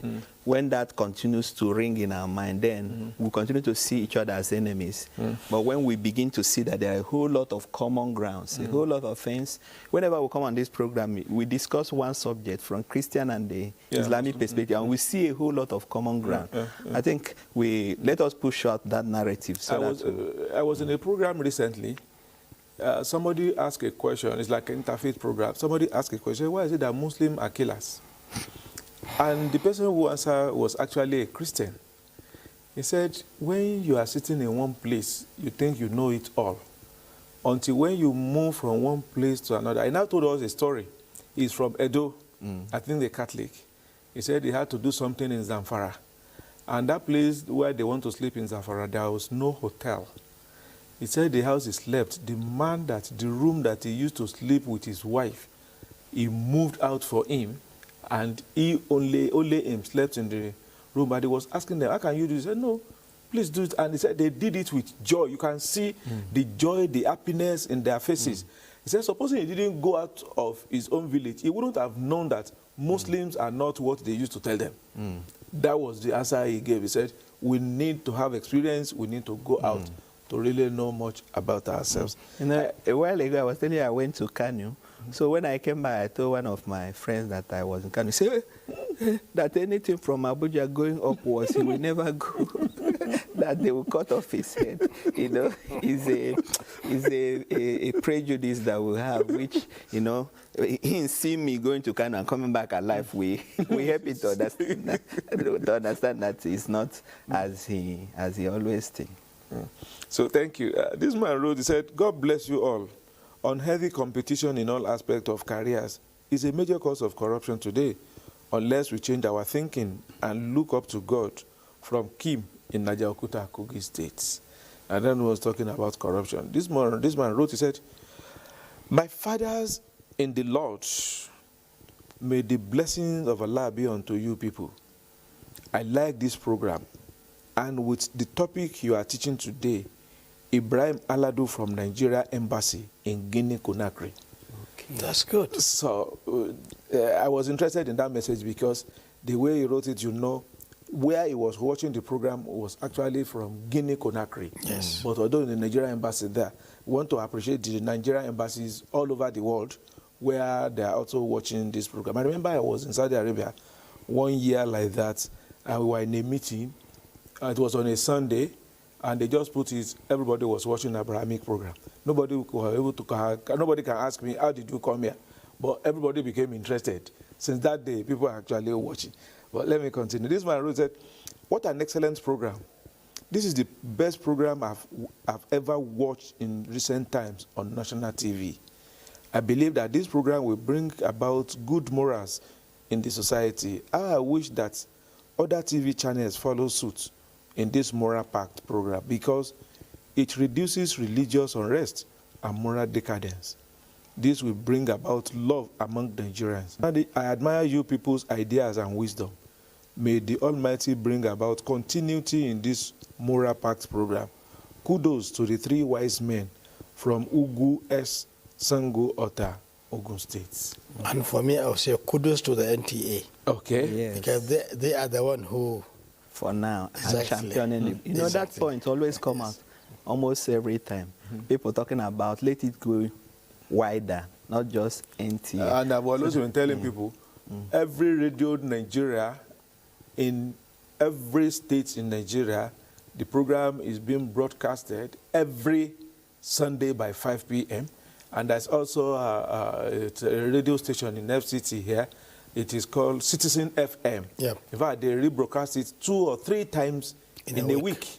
So it's going out more and more. And also on your YouTube, just click Abrahamic Mission on YouTube. You will see current episode and the previous episode of the program. Just click Abrahamic Mission on YouTube. Be rest assured you will have it more. And also you can watch it live on YouTube the same time. Just go to NTA Live every Sunday. You watch at 11:30 p.m. every Friday. You will also watch it by God's grace. This man wrote, he said, my name is Egu Otu Ege. I don't know whether I pronounced the name rightly. He wrote, he said, writing from Calabar, Cross River State, I want to commend the organizers of the Abrahamic Mission Program on NTA. The last edition on Grace to Greed, where discussants focused on corruption, was so interesting and inspiring. My take is that corruption in Nigeria has reached a point where people are not even afraid of God himself. We are in a terrible mess because of corruption. All the recommendations made to curb the evil by the discussants are on point, but they miss out 1 point. So to fill that gap, my additional recommendation is that Nigeria should toe the line of China, where corruption is visited with a death sentence. After all those involved are intentionally killing other citizens. No one wants to die, so a death sentence will drastically reverse the trend. Steal 1 kobo and die, and your loot and property confiscated. Again, no Nigeria should own and operate a foreign account for any reason. Finally, government should pay Nigerian workers and pensioners very well and eliminate differentials in wages. There is no reason why politicians should earn more than directors in civil or public service. Thank you, Mr. Ogu. I can say something here. Please. You know, at times, punishment doesn't stop the crime. Let me cite an example, armed robbers. There was a time whenever an armed robber is arrested, the penalty is for him to be killed. But that does not stop them from. What was mentioned here is to put in mind, or in the mind of every Nigerian, they should fear God. Because if you are talking about that, they will say, if I were caught up, then how can I be caught up? Because everybody have his own way to manipulate things. So, but if somebody has the fear of God in his mind, he knows whatever he did, he will be accountable for it, either here or in the day after this life. You know, this is a religious program. Coming from the side of religion, the two religions, Islam and Christianity, we look at God as the Ar-Rahman, the merciful. And he has asked that no life be wasted for nothing. That person who has stolen needs to be corrected. Anyway, this is not our jurisdiction. I think he was making suggestions for the National Assembly to tighten the point is to tighten the punishment, tighten the laws. Not somebody steal billions and then you give him 6 months. And you are encouraging others to do the same. You know? So it's just a pointer to the fact that we need to tighten our laws. Let those who steal be punished adequately so that other people don't imitate them. There's something I like in NDLEA. I've forgotten that they have one department that if they confiscate you or something, there's a department that sells it immediately. So there is no need of going front and back. I think there's a law that has backed them up. The moment you are caught, they confiscate your thing and they sell it immediately. And if that thing is sellable, otherwise they will burn it. Yes. So I think I like NDA laws for that. I don't know. So, but let me continue. This one says, corruption has become a rooted cankerworm or cancer in the Nigerian body and soul, soul and spirit system, where every one of us have corrupt tendencies in everything we do. It takes its roots from the family unit, where parents teach their children corruption directly or indirectly. Example, no parents will want his or her child that didn't do well in class to repeat that class. They would rather change the child to another school, or in terms of contract execution, Nigerians take pride in padding the value of a job times 10 its worth and do substandard job at the end. The only way to eradicate corruption is to inculcate ethics and values in our educational system, beginning from the primary schools across to tertiary levels. Tony A1 from Asaba, Delta State. Thank you so much. I think that might be the last message we'll be reading today. You can also be part of this program by sending your messages to 070-449-449-5 49. Again, 070-449-44949. That is the number you send your message. Either you send SMS or WhatsApp. You don't need to send it to. You can want to send it to all well and good, but please don't call. We'll now go on a short break now. When we come back, we'll continue with the program. Don't go away. No matter where you come from, no matter your religion, we are one. Let's live together. Let's stop fighting each other. Let us live as one. It doesn't matter where you come from, your tribe or religion, man, woman or child. It doesn't matter who you are. Put Nigeria first. No matter where you come from, no matter your religion, we are one. Let's live together. How can we develop when we're always in crisis? Families have become refugees in their country. No matter our differences, show some understanding. No matter where you come from, no matter your religion, we are one. Let's live together.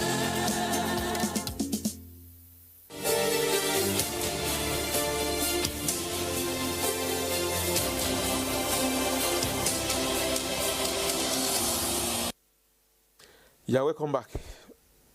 This is Abrahamic Mission, and today we are discussing role sharing and management in the family. We have discovered that family today is almost in disarray. We have abandoned our roles and responsibilities. The children don't know what they are supposed to do at home. Even the father, they are confused of whom they should be.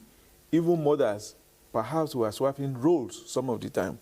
But the essence of today's program is for us to understand what are our roles as ordained by God, and what are the things that we are supposed to do and the things that we are not supposed to do. And joining me in the studio to discuss is Imam Muhammad Kabir Adam. He's one of the leading imam in National Mosque here in Abuja. Imam, you are welcome. Thank you very much. Thank you so much. And I will also have Reverend Father Emmanuel Unamba of St. Cyril Catholic Church, Kadokuchi, here in Abuja. You are welcome, sir. Thanks so much. Like I've introduced, role sharing and management in the family is now becoming confusing. We don't know who is actually who in the family again. And before we even get to that, family today, we don't even know on what basis are those family built. Is it just you want to have somebody, your parents want you to have family, and they want to organize big occasion, they want to show their class, they want to show how rich they are, they want to, just to show class. Is that the reason why we do marriage now, or the family is built now, or what should family be built on? Let me start with Reverend Father. Okay. I was even going to talk about that before we delve into the main topic. You know, first of all, the foundation of marriage. The family, yes. Foundation of marriage. We are in a society that is even becoming diverse, and they are trying to redefine marriage. From the religious point of view, marriage is between a man and a woman. That is very clear, both in the Quran and in the Bible. So the issue of a man marrying a man, or a woman marrying a woman, that should be taken out of it. Explain it well. A man marrying a man. Just as I already said, you know, the people are becoming crazy. Let me use that term. They're becoming crazy. They're exploiting things. So we need to know that marriage is a divine institution. It's not a social contract. It's not something you just wake up and say, I want to. It is something that has been ordained by God to be done.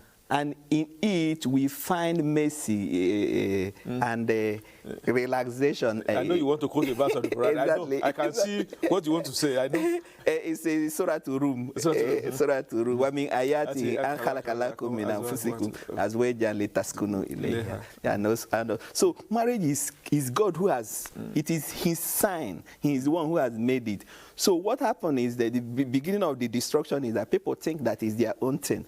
Yeah, and then you see somebody who will say, this is how I do in my marriage. It's not your marriage. It is God's assignment that has been given to you. So you need to do it the proper way it should be done. So marriage is between a man and a woman. Then secondly, God who created that marriage has assigned rules, what should be done and what should not be done. And so in the Christian teaching, we say that marriage has two properties, companionship and procreation. You are going into marriage for companionship and for procreation. And so you have to enter into it with love. It is love that is the foundation of marriage, not any other thing. Just as you are saying, there are people who contract marriage for their children, maybe in order to tie their bond with their business partner, that he is marrying my daughter or she is marrying my, something like that. That is not the foundation of marriage. And in Christian preparation for marriage, you will be answered what is called the prenuptial investigation. You will be asked, why do you want to marry? You need to understand why you want to marry. If you come for that investigation and you say, I want to marry because my mother has been disturbing me, give me grandchildren, and because of that you want to marry, the priest will not proceed for that marriage because it's found on wrong foundation.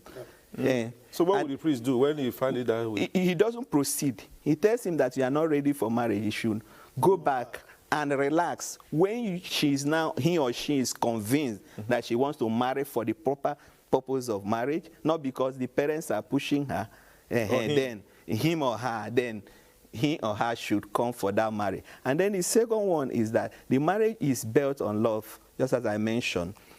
If you establish a marriage on money, because the man has money and you want to marry him because of his money, there are things that are transient.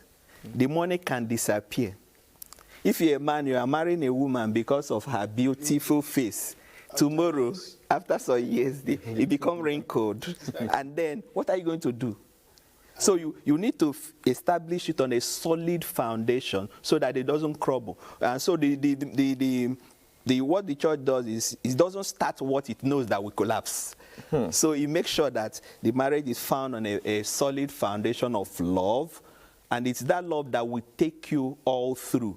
And during the marriage ceremony, there's a popular thing we say, for better, for worse, in richness or in poverty, in sickness or in health. So it's not when any of these come up, you say, I no marry again. No. You need to continue because your love overcomes all things. The scripture will talk about that love overcomes all things. So that's the basics. If we're able to stand on that, then we'll be sure that the marriage will not be shaken eventually. Imam? Yes.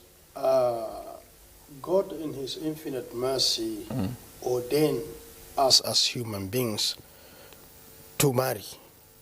And we know, as my very good friend made mention, the lawful marriage is between man and woman. That is the first marriage God arranged between Adam and his wife. He did not make Abel and Cable to marry each other. No. Not at all. Not at all. It means the world will get stuck one day. Yes. That when everybody dies, that will be the end. One leader, one president of one country in Africa, I will not mention his name, he says he will agree man to marry man on condition. After 1 year with the marriage, if there was no pregnancy, he will dissolve the marriage. No, he will sentence them to death because they breaches the natural law. Yes. That's what he says. So for that, they allow him. So marriage has to be between man and woman. And it has to be established based on love and mutual respect and understanding. Prophet Muhammad ﷺ made mention that woman can be married upon so many reasons. One of them, some marry woman because she's rich, or she's from the rich family, or she's from the royal family, or whatever. Or because she was extremely beautiful. Prophet ﷺ said, all these are wrong. Because all this can live, can go somewhere, while the marriage is supposed to continue. But there is a marriage where the person saw his lady, or the lady saw somebody. That's what Quran says, وَانْكِهُ الْأَيَامَ مِنْكُمْ وَالصَّالِحِينَ. You women, you men, you marry beautiful women of your own choice. And you women, marry handsome men of your own choice, but make sure they are all good people. Don't go for the beauty, don't go for the richness alone. One tradition says if you marry a woman simply because she's from the royal family or because she's from the rich family, at the end of the day, that thing will not give you anything except abject poverty. But if you marry a woman because he loves her as a human being, not because of her beauty, you love her... Not because of her beauty alone. Yes, not because of her beauty alone. Even though beauty is one instrument that cannot be left behind. Yes, it is there. But don't get her because of that beauty alone. You know, one thing with human nature, the one you see is as ugly today. Tomorrow, he will turn up to be the most beautiful one. The one you saw as the most beautiful one today, tomorrow he may turn to be an ugly one. Beauty might be circumstantial. Exactly. So the beauty may be circumstantial. So you have to look at all this. So for you to marry, you have to think of the following. One, you are now going to marry somebody whom you are going to entrust your own life into her hand. You sleep in a room together with her. Maybe she was not asleep, but you are sleeping. So you entrusted your life to her. That's true. So you have to look at this. Second, the wife you are going to marry or the man you are going to marry, you have to think, this lady in the near future, she will be the mother of my children. This man in the near future, he's going to be the father of my children. So you have to find... Is he good enough to be the father of my children? Exactly. Is he good enough? Is he going to serve as a good father or a good mother? You have to think of all this. And all this cannot be there attached to beauty alone. You have to look at her upbringing, who are her friends, so that you cannot bring somebody who is, instead of building the family, but he will go and she will go destroying the families. Okay. So that at least we can have an atmosphere where the two will live together in peace and harmony with full respect to each other. Now that, with what you have raised now, with that, do you expect the family to play any role in the community now, based on what you have just said? Definitely. Okay. When we have a couple, that is husband and wife, who are there with full respect to the will of Allah, they follow the teachings of the religion. Of course, they know themselves are going to be accountable for their children. God says in one of the verses of the Holy Quran, ثُمَّ لَتُسْأَلُنَّ يَوْمَئِذٍ عَنِ النَّعِيمِ. Definitely, you are going to be questions one day on the favor you have been given. It is part of the favor. In fact, it is the number one favor in life to have a good husband or good wife. It is from there you have a good family where you have the children who are going to be obedient, who are going to be educative, who are going to be there to serve the country itself. Father? Yes, the role of the family in is the community. There's a popular saying that the family is the bedrock of the society. Exactly. And in the church, we also say the family is the bedrock of the church. The family is the domestic church. And what is the bedrock? I was in Lagos some weeks ago, and I saw some building this way. Unlike standing straight the way they were built, they are this way. Why? Because the bedrock, what they're supposed to, the foundation was not, you know, Lagos is a waterlogged area. So they're supposed to establish a good foundation before putting all this substructure. But they did a shady work, and then the building is this way, just like the Leaning Wall of Pisa. So the family is supposed to establish the society. The family is supposed to establish, that's what we say in the church, you better talk to your children about God before you talk to God about your children. So you need to teach them values and morals before you even bring them to the church. The church will only help upgrade what you have given to the children. And so the society is as good as the family. If the family is not well founded, if the family is a place where anything goes, where even parents teach their children how to lie. The common example I give is somebody is coming to see you and you tell the child, go and tell him that I'm not around. The child goes there and say, my father is saying he's not around. And so on this note, you introduce your children into evil. Exactly. Into evil. There are some who also teach their children how to do bypass. Hey, come, let me show you. You know what bypass? You will remove the where the meters, the line is supposed to go into the meter and read, put it in. So you are introducing the child into corruption, do you know the one that evil. Most parents do unconsciously now? Making calls in the presence of their children and telling lies on phone. They don't know how that one registers in the brain of the children. That you are telling your children this is the way to live. Yes. You don't know it's even getting worse now when you see a parent calling or making phone, talking to somebody, and the children know that around.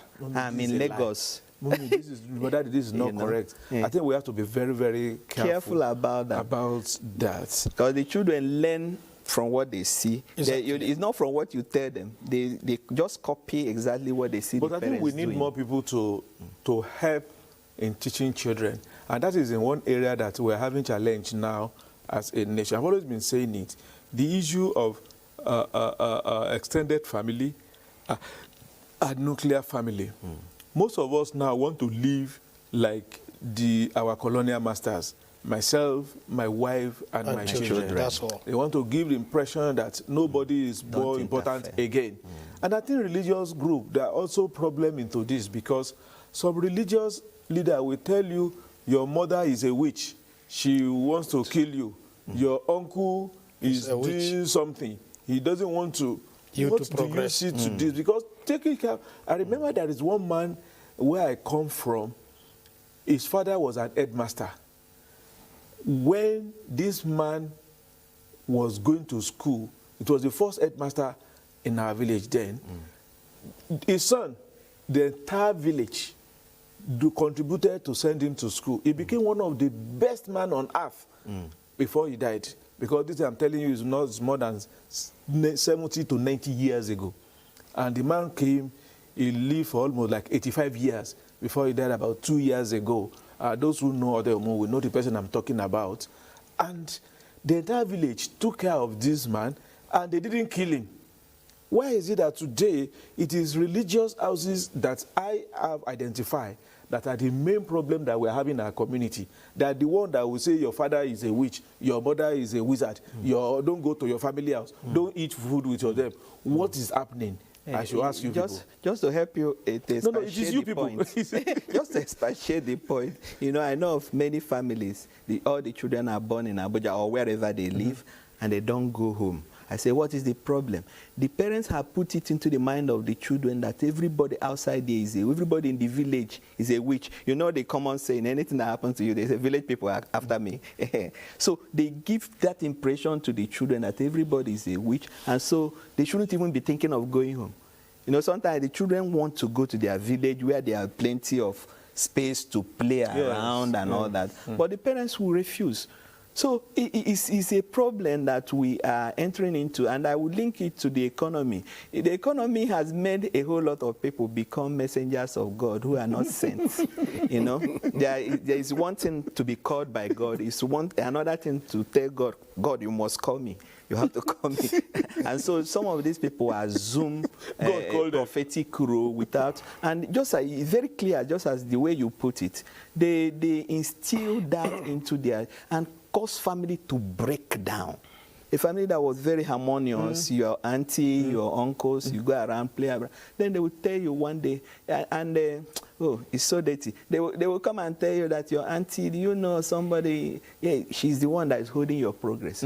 We are in a bad state in our nation where things are not moving on very well. And you should understand that yourself if you have common sense. You don't need a prophet to come and tell you who is doing it. And so that's the story that our people want to hear, to know where the problem is coming from. And then they fall for it. Yes, I know you want to say something. Yes. But please, you will say it after this short break, because we'll go on the short break now. And when we come back, don't forget what you want to say. That's why we are starting. Don't go away. We'll be back. But you can send your message to us on 070-449-44949, 070-449-44949. Don't go away. We'll be back. In a land of peace and harmony, we cherish our freedom and unity. But around the world, we've seen how protests can spiral into chaos. What starts as a peaceful protest can sometimes end in anarchy, tearing communities apart. My advice to these young people is please do not take us back to those harrowing days. So those who experience it will run away from it. Let's learn from these experiences. Let's value dialogue over destruction. Together, we can build a brighter future. Let's choose unity. Let's choose peace. Join us in the Peaceful Future Initiative, because together we can make a difference.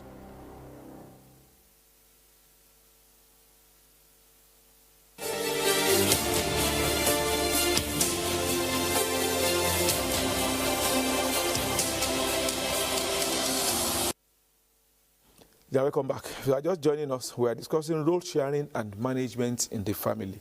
Imam, you want to say something before we went on break? Yes. You know, family being the bedrock of the society, as mentioned by the Reverend Father here.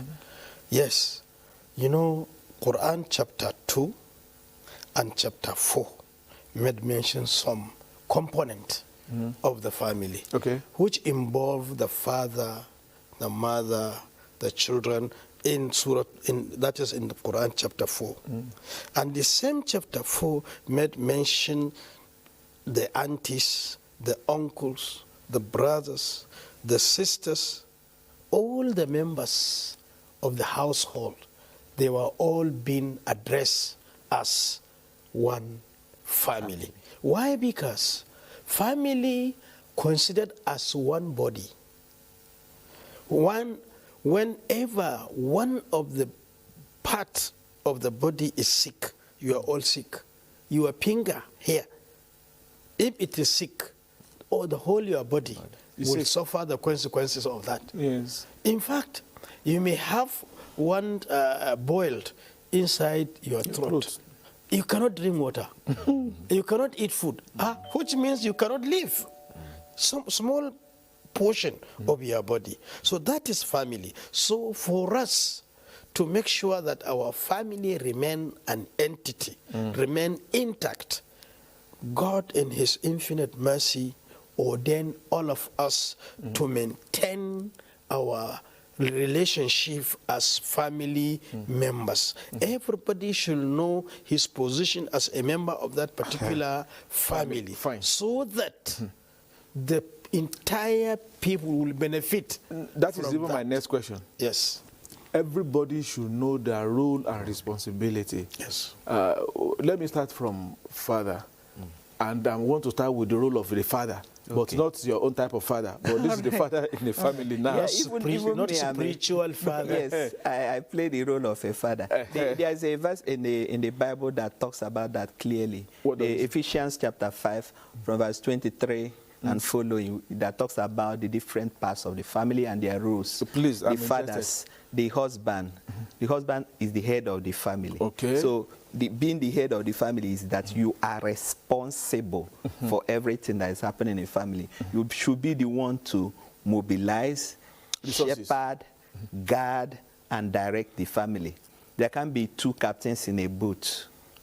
We're talking about the abnormalities. We are now seeing two people fighting for the headship of the family, which should not be. When we say the father is the head of the family, it doesn't mean that the wife is neglected. Relegated. No, because they have, by marriage, they have become one. So the father or the husband need to mobilize the resources in the home for the good of the home. And that's why it's good also to distinguish between the head of the family and the breadwinner.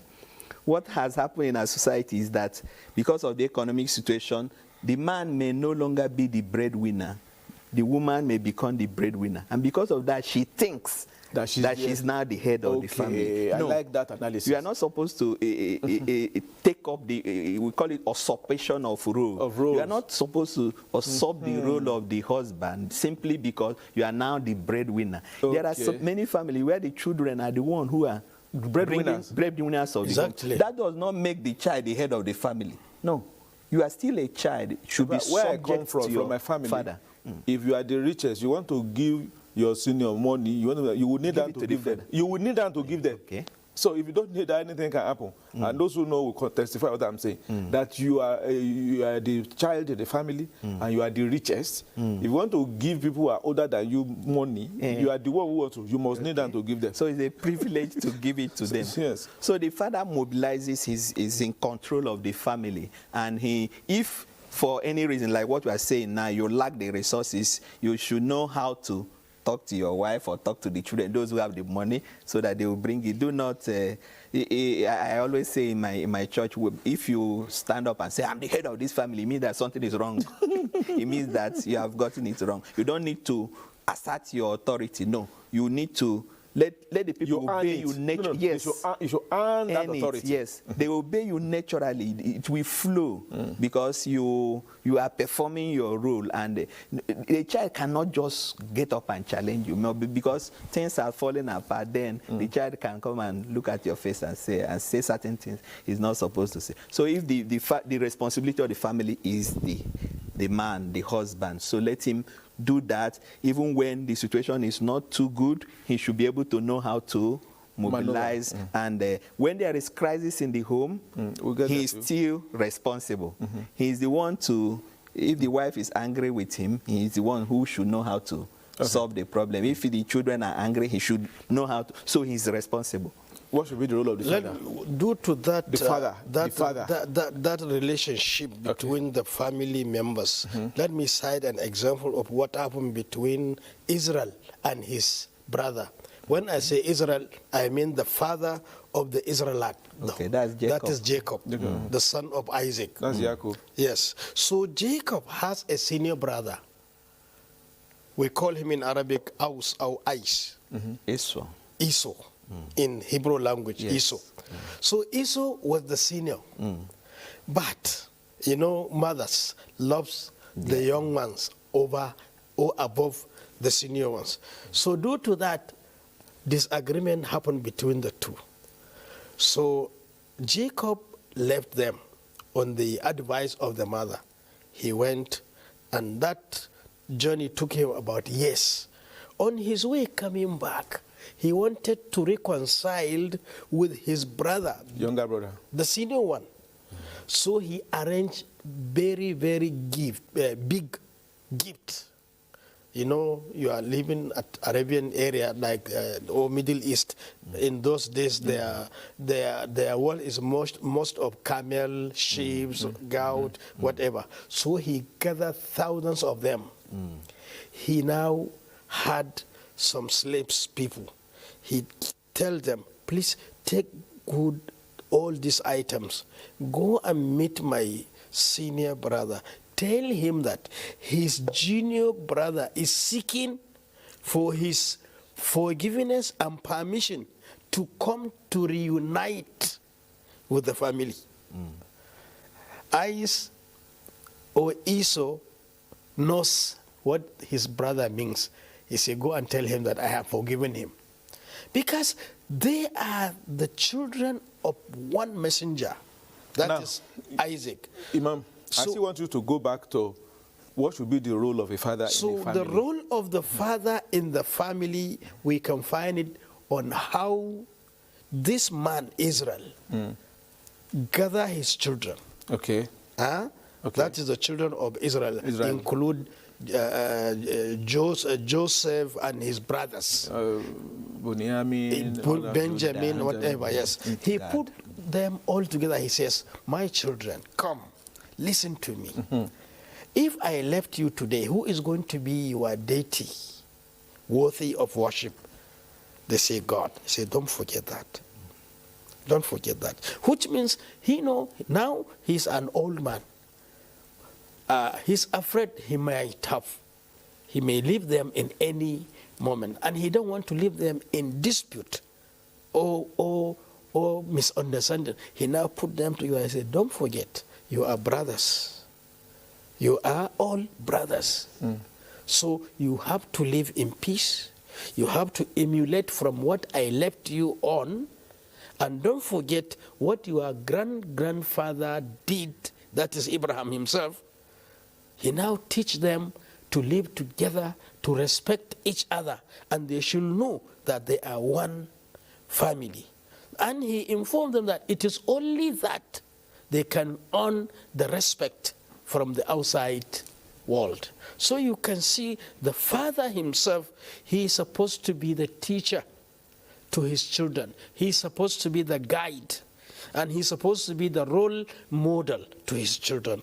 He has to unite his children, because Prophet ﷺ says, "Kullukum ra'in," all of you are shepherd. Wa kullukum mas'ulun an ra'iyati, and all of you should be questioned and should be accountable for what you have been given to look after. So for this, the husband being the head of the family, as the Reverend Father made mention earlier, he can be the one who has the money. It can be the wife who has the money. And it can be the child or daughter or one of them can have the money. If God so wishes, all of them can be rich. That's true. Yes, all this happens in the life of human beings. But that will not serve as a barrier to destroy the family. No. Okay. Everybody has his own role and responsibility for the maintenance of the family. Now let's move to the mother. What should a mother do, or what should be her role in the family, so that you don't take much time, so that father will come also? You know, mother, as the mother of all, you know, mother is the source of happiness in the whole family. She is the source of unity in the house. She is the one who will show to the children how to respect themselves and how to take care of each other. You can see an example when you have the mother who has more than one child, especially who gave birth to twins. You see how she used to manage to take care of both, give them an equal care without giving reference to this and neglecting this. No. Mother, to her, all her children are remain. In fact, one beautiful thing about our mothers, you can see the mother who gave birth to a man. That man rose to the level of being Mr. President of a particular country, where he has all the security apparatus. But to the mother, still is her own son. Yeah. That son of hers. So she's now looking at him with what? With mercy. And she's always looking at how he can maintain good life. So the responsibility of mother is to take care of the whole family, including the husband. Okay, there's one, I will still come back to you too. There's a woman who is a president in one African country. Yes. Most people will know this thing. I think they said that woman is the third wife in the family. And whenever it's time for her to cook, to take care of the family, that she does it excellently. What should be more role from the Christian point of view that should be the role of mothers? The mothers. Permit me to tell you a life story. Please go ahead. In regard to the motherhood. I was at a train station in Italy, and then I saw a woman coming. But by the time the woman reached, she asked me a question. A che ora arriva il treno? With a man's voice. She asked, when is the train coming? I almost busted out laughing, because we are talking of the role of a woman. When you're a man, when you're a man, you decide to turn yourself into a woman. You can't perform the role of a woman. Because so naturally, she has taken some drugs. The breast is there, the buttocks is there, but when she spoke, it was the voice of a man. And at childbirth, give birth, let us see. She can't do it. So the role of a woman, procreation. So those who marry themselves, man and man, just as that president said, you cannot perform that role, the role of a woman, procreate and upbringing of the child. The father being the head of the family, they will be occupied with too many things running around. So it is the mother who bring up the child, teaches her ethics. You know, in the schools, when we want to insult somebody, you will say you don't have home training, which the mother is supposed to give you. And then in the formation house where I was for many years, there's that saying, garbage in, garbage out. It is the way that the seminarian is brought up from the home that he takes into the seminary. So if he has not been well brought up by his mother, when we say parents now, mostly mothers, because they're the one easily available, they're the one that the children can easily go to. There's that fierce role of the father which the children are always afraid of. They are the one who the children can go and talk of, especially things of sexuality. They feel freer with the mothers. And the fathers, sometimes this is wrong, but sometimes you see, go and talk to your mother, leave me alone. They are watching television, go and talk to your mother. So the mother has a whole lot to play, a whole lot of role to play. I think that's why the hadith says, Al-Jannah to Takta, so that heaven, paradise is under the foot of the somebody now said, the heaven of a mother too lies in the feet of her husband. Okay, yes. So the mothers play a whole lot of role, correcting. You know, the fathers are so much of punitive, trying to affirm the child and all that. But you the know, they're intelligent. Drag. When a child offends them, when the father was not, I will wait I will report to the father. It's when the father comes, they will ask the father to beat him or her. So the children will now see the father as the bully of the house. Disciplinarian, you know. So the mothers have a whole lot to do. If they are doing either performing their role well, the children will love them, and sometimes that brings friction in the family. The fathers will say, you love your mother more than me and all that. So, but it's not actually correct. You know, you were talking of me as a priest, and you know, there's this incident that happened. You know, a child did something wrong. I spanked the child, and the child was crying. And after a long time, I didn't say anything. And he cried, so if you were my mother now, you would have told me sorry. I said, I'm not your mother. So, you know, we are different. Exactly. We are different. I can't perform the role of a mother. So the mother, we strike with this hand and then bring back with this hand. And that's why... you know, men has ego. Yes. Okay. But briefly now, because we have like one or 2 minutes now to go, what will you be the role briefly of the children, briefly before we round off? The children, first of all, they have to be obedient to their parents because they are the fruit of the family. Okay. And they have to take note of the fact that they are going to take care of their parents in their old age because they too will be old one day. The children also has to respect their parent. They should know that in the absence of their parent, they cannot reach where they are today. They cannot reach where they are today. Somebody said the family life is divided into 60 and 75 years. Say the first 25 years, it is the father that is the controller. The next 20 to 25 years, it is the mother that is in control. After that, after the 50 years, 40 or 50 years, the children are the final controller of the house. Exactly. That you should realize that each of these stage, you should play your role well, because if you don't play it well, it will come back to you. A father who does not play his role well as a father, after 25 years, the children and the wife, they will bounce back on you. It means you have failed. But if you do well, your wife will do well to you, your children will do well to you. The same thing with a mother that does not do well. After the 25 years, after the 50 years, you will not enjoy it. But the best way is for the father to enjoy, for the mother to enjoy, and for the children to enjoy. Everybody must play their roles well with the fear of God. If you do this with the fear of God, be rest assured that we are going to enjoy in this world. We are still going to enjoy the more in the hereafter. So we want to thank you for being part of this program for today. Perhaps this is where we are going to stop. We want to thank you for being part of this. Father, we want to thank you for being part of it. And Imam, we are very grateful. And to all of you who are there, we want to appreciate you. Until when we meet next week, same time, same station. My name is Imam Fuad Adeyemi, saying bye-bye.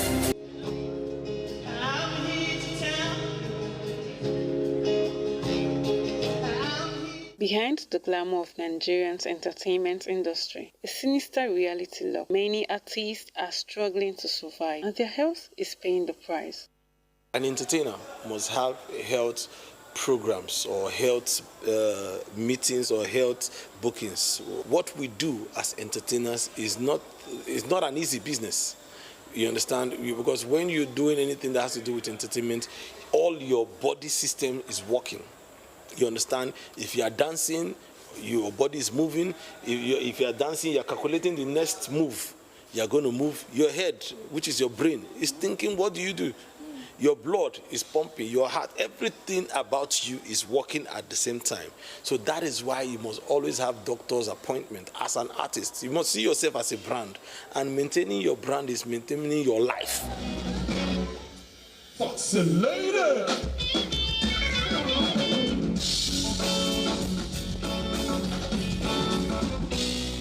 The record label is an organization or a company set up with business modification for music management. So of course, if you are doing a business and the artist is your business, that means you must design strategies on how to make sure the artist does not die.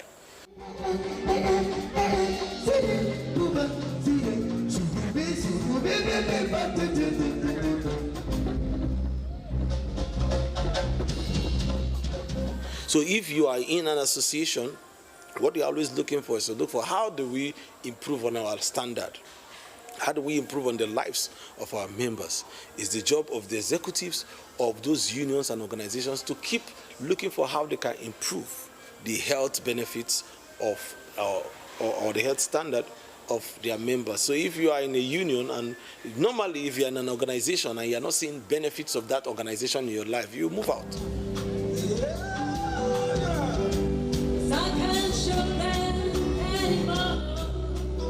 I didn't know that I had hepatitis B.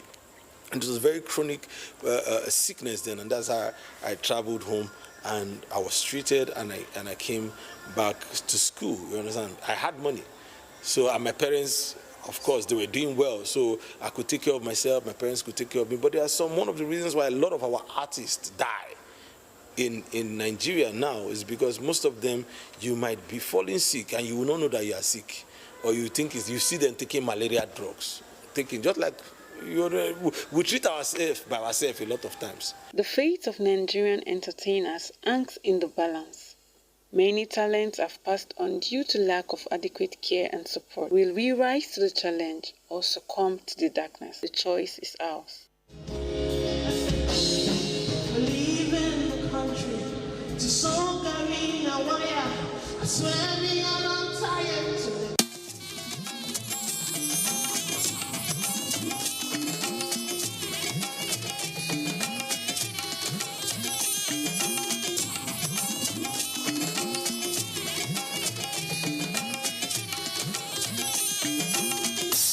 This is the network service of the NTA.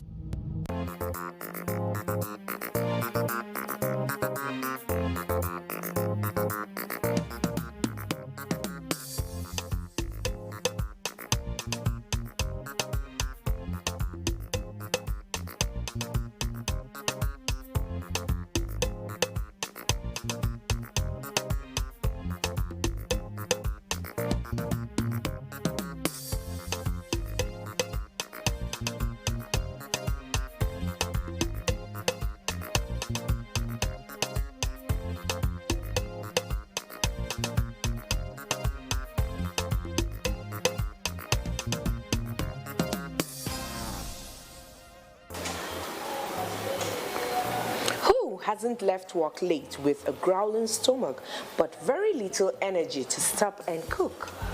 A busy schedule is one of the top reasons why a lot of people choose quick takeout meals, which often are calorie-laden and contributors of expanding waistlines. Now, imagine a different scenario where within few minutes of walking through the door, you have a nicely, deliciously home-cooked dinner and perhaps even lunch packed up for the next day. Amidst hectic weekday schedules, planning is a great tool to help keep us on a healthy eating track, although any type of meal preparation requires planning. There is no one correct method to doing that, and it can differ based on food preferences, food choices, cooking abilities, schedules, and also personal goals. Welcome. It's Bon Appetit, a culinary adventure with I, Sarit Saidichuri. A healthy-themed series is what we're going to start today on the program, and it's going to form part of, the episodes you will be seeing henceforth on this program.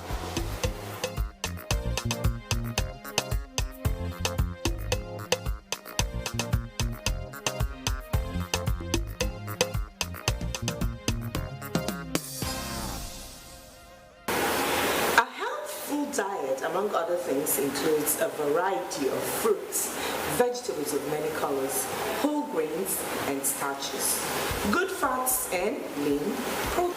Today on the program, we have made a choice of the type of healthy food we shall be cooking. Chef T, what are we preparing? Today we're going to be preparing grilled chicken breast, baked potatoes, and our cabbage and onion sauce. You heard everything she said, and obviously our method of cooking today will be grilling and baking. Yes, fantastic. So Chef T here is a regular and one of my favorite chefs on Bon Appetit, a culinary adventure. For those of you who haven't met her, there you have it. That's Chef T's profile.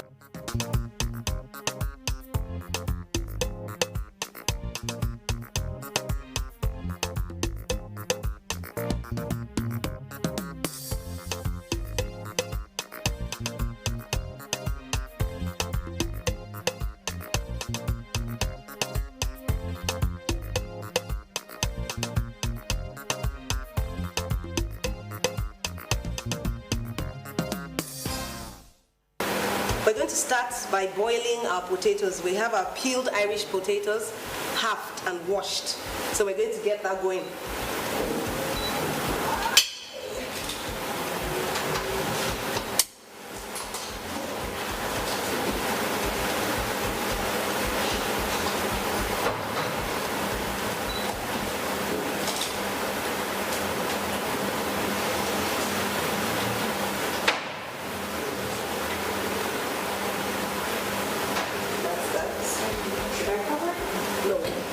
Salted water.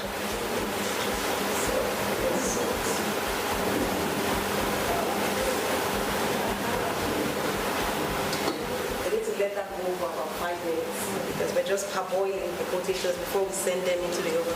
Okay. Next thing, we're going to season our chicken. We have a deboned chicken breast that we're working with. And how heavy is this? This about 700 grams. It's up to 1 kg. Okay. Yes. And talking about healthy cooking, why your choice of chicken breasts? Because it's white meat and it has less fat. We have the skin off, so it's just like the healthiest part of the bird. So we're going to have this. This should give you 2 portions because a healthy portion is half of the chicken breast. Okay. Yes.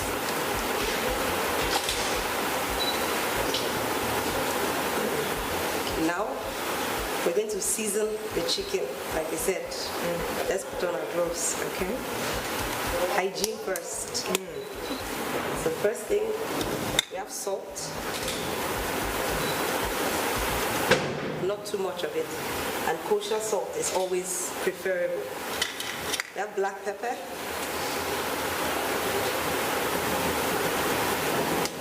Coriander powder.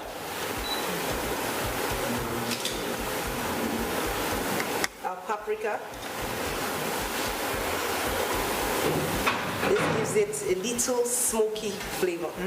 And I recall it's one of your favorites. One of my favorite spices. Yeah. So I have my garlic. I'm going to be generous with this.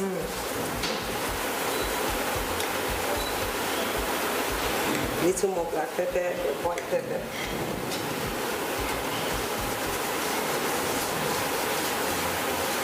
I'm going to repeat on the other side here. Okay. So season and leave to rest for about 10 to 15 minutes.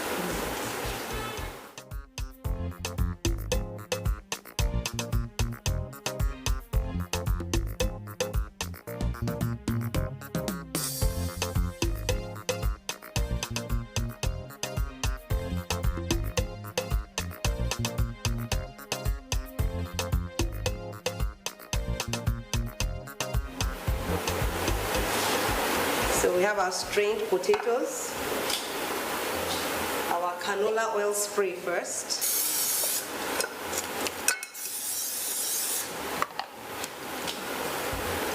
Then we're going to chop some of our herbs. This is fresh parsley.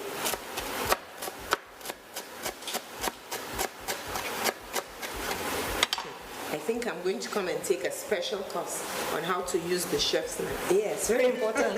Knife skills. I admire it a lot. It's part of the fun. That's the fun part of our job. Wow. So I'm going to toss and send to the oven. I have a lined baking sheet. A little more spray.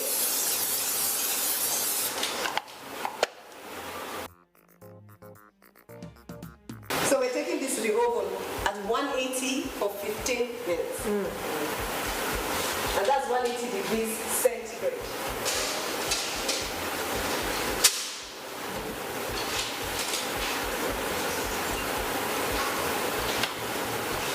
And that will rest in the oven for how long? It's going to bake for about 15 minutes till golden brown. Okay. Because we want a little crisp on the edge. That's what we're going for. Okay. So now let's clear and start with our cabbage and onion sauce. All right.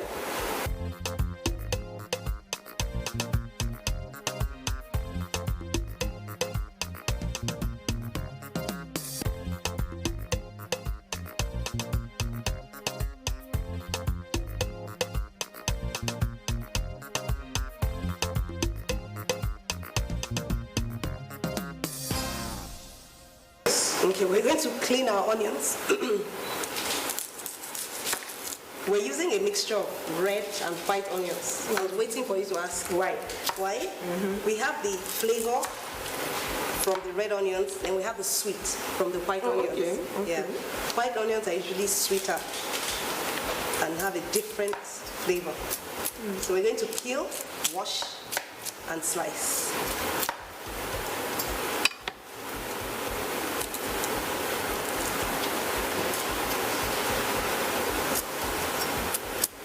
Trying to save as much of the onions as possible by taking just the dry part of.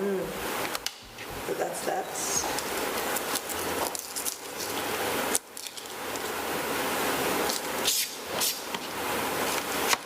But have you observed that the skin of the red onion is always much more stronger than that of the... Yes, this is generally more delicate.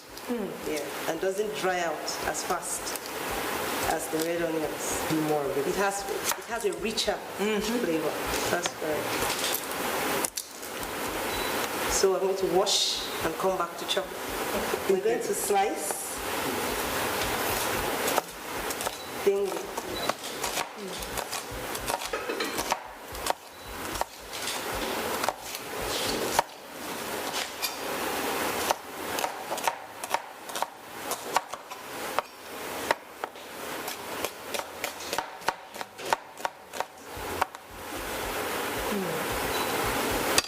nicely chopped and ready for the pot.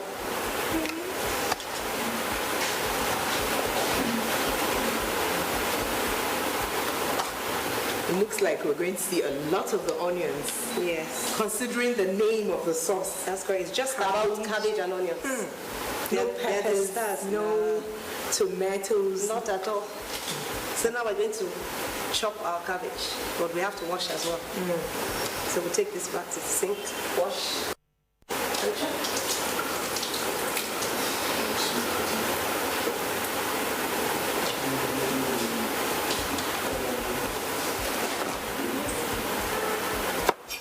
Sink.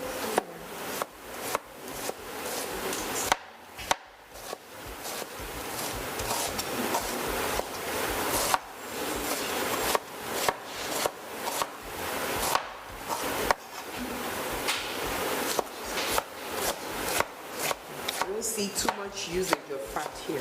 No, we're staying away from unhealthy fats. Exactly. As I was sticking with the rapeseed oil and the canola oil.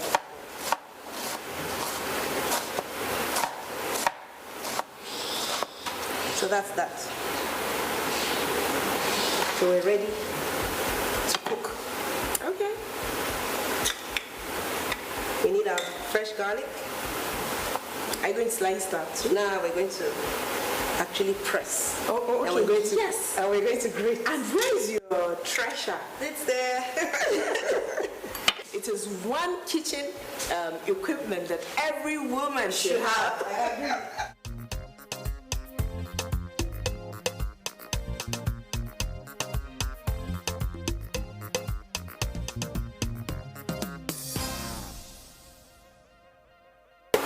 If you're just joining us, the program is the Bon Appetit, a culinary adventure. Yes, and I am still at the charismatic Concept Studio somewhere at Uye in the Federal Capital Territory, and Chef T is still here. Welcome back. Yeah, so what are we doing next? Okay, so we're about to start our onion and cabbage sauce. We turn our heat on and heat our skillet up. Continuing with our theme of cooking healthy and eating healthy. And we have our canola Exactly. oil. Just a little of the canola oil. The base of the pan.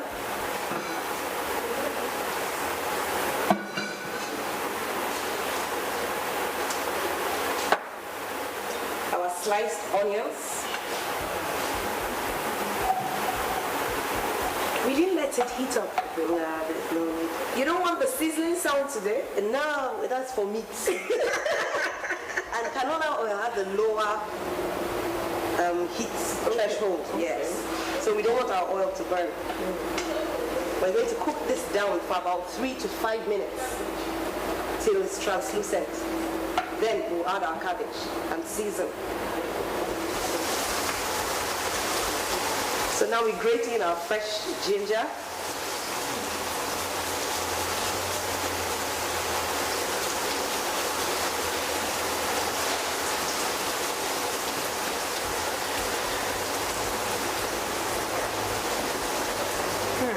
I can perceive it. The aroma, yes. Yeah. We're building flavors gradually. So our garlic press, and that's the almighty, yes, garlic crusher. So put our garlic in and press. It helps bring out all the oils in the garlic.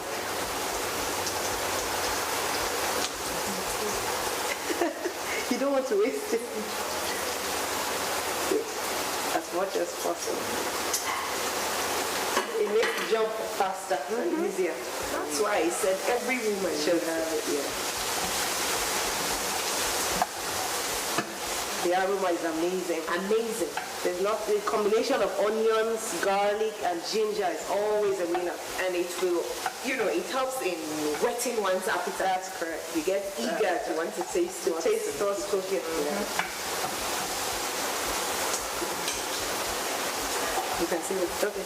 So our onions are translucent enough. They cook down a bit after being sauteed. Now we're going to introduce the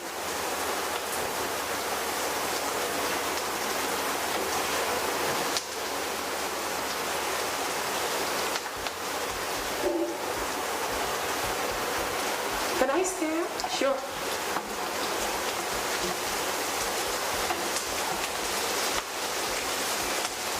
Should I show you how? Can you imagine? I'm not fast enough, right? No, you're not. So actually, we just incorporate the onions and the cabbage. That's all we want to do. At this stage, or should we say you're trying to dry out the fluid in the... No, we're actually going to bring out the moisture. You know, it has its own moisture. So cooking it down will bring out its own moisture. That's what's going to turn it into a sauce of somewhat. So now we're going to season. We have our chicken stock cubes. I kept wondering if you were not going to use Yes, this is what I was saving it for. The salt is just to help the cabbage wilt up faster. So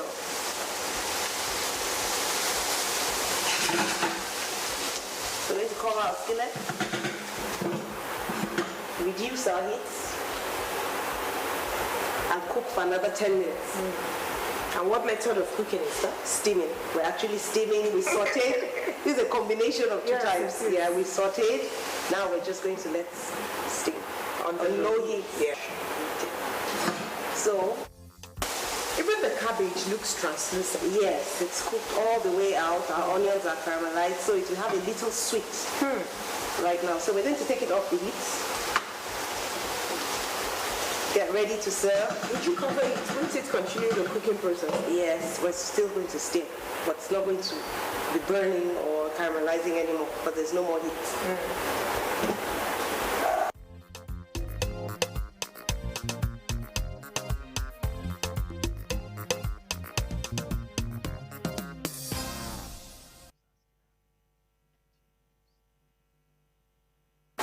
We're going to grill our chicken on top of the stove.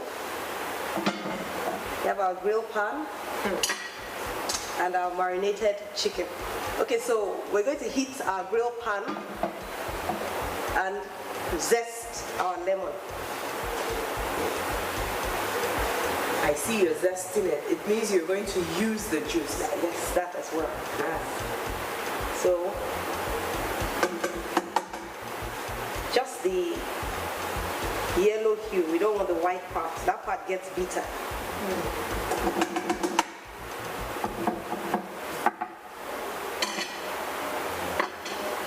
Our canola oil spray again.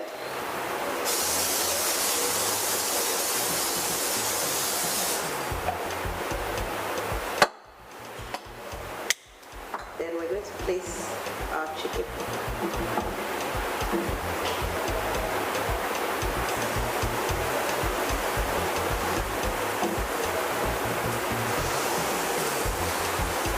We're going to cook for approximately 2 minutes on both sides, then rest. Then we'll cook for another. Yeah, makes you very happy.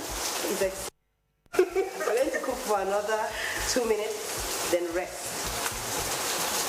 Okay, so while our chicken rests, we're going to cut our fresh parsley that we're going to use as a garnish on our plate. And I think that should just. So our chicken is ready, golden brown, not too cooked.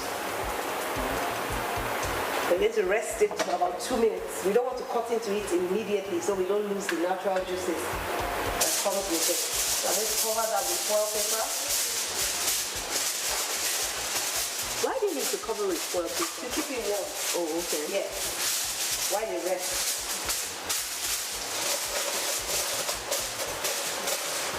So it's time to get everything and get our plate ready for serving.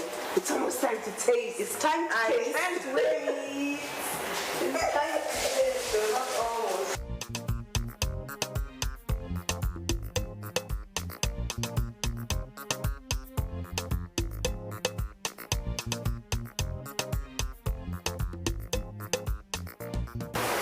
Okay, so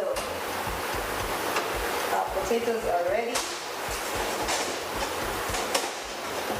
Wow, this looks beautiful. Take this for service. So our chicken is rested. We're going to take our foil paper off. Wow. This looks good. All brown and looking very glazed, juicy. right? That's correct. It's looking very juicy. See, yeah, it's rested. We allowed it, exactly. We allowed it to run. So our plates. It's time to plate. That's correct.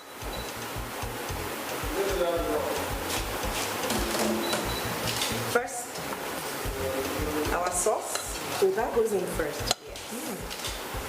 That's the base. So we can make the chicken the star. That should do. This can pass for a meal, you know? It can. Just that. It can. But you know it doesn't have everything in it. Okay. There's no protein. Must one take protein For everything? a complete diet, yes. Except you're a vegetarian, then you have a substitution for it. So we have our potatoes. A substitute like tofu and the rest. Okay. Yes, they work very well. Then lastly, our chicken.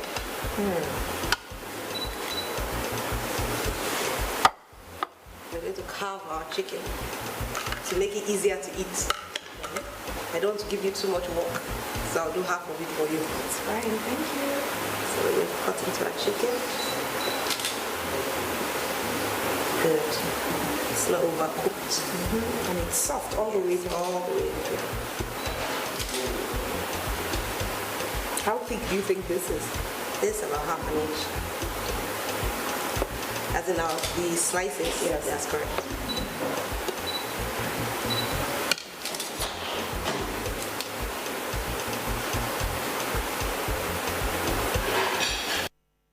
Still juicy and succulent inside. It's not dry. As a result of the marinade and Yes, also the and rest. the resting. Most important, the resting. Then I'll garnish. And voila! Dinner is served. Healthy dinner is served. So would you take your seats? Let me have the honors of serving you. I can't wait.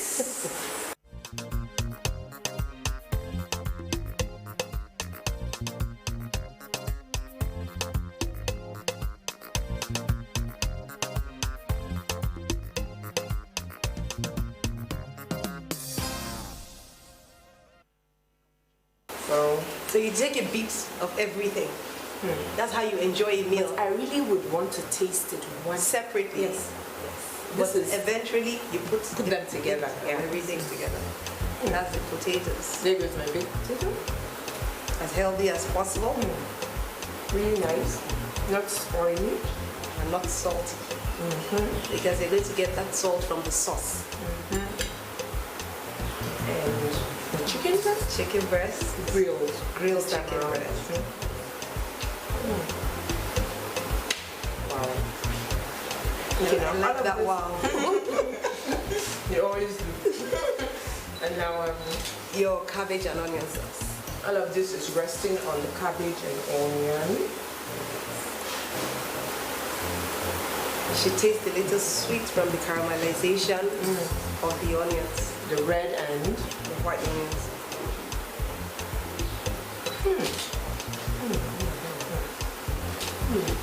I like that. It's a good one. I like that. Okay, so now a little of the three components. All. Yep. I'm doing just fine now. Bravo. And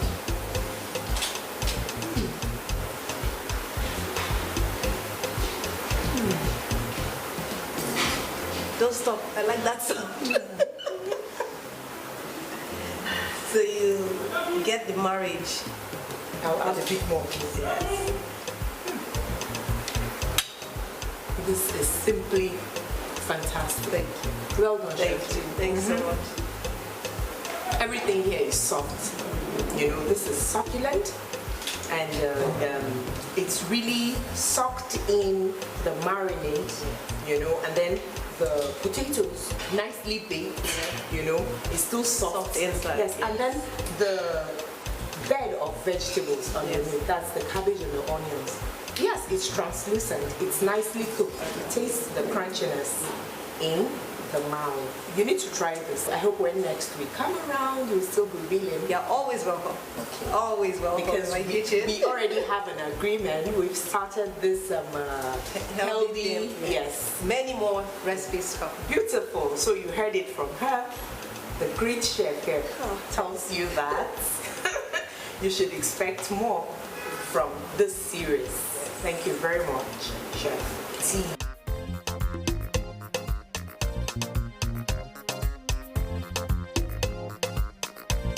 There are plenty of small positive ways to improve the diet, some of which we enumerated in the course of our discussion on the program today.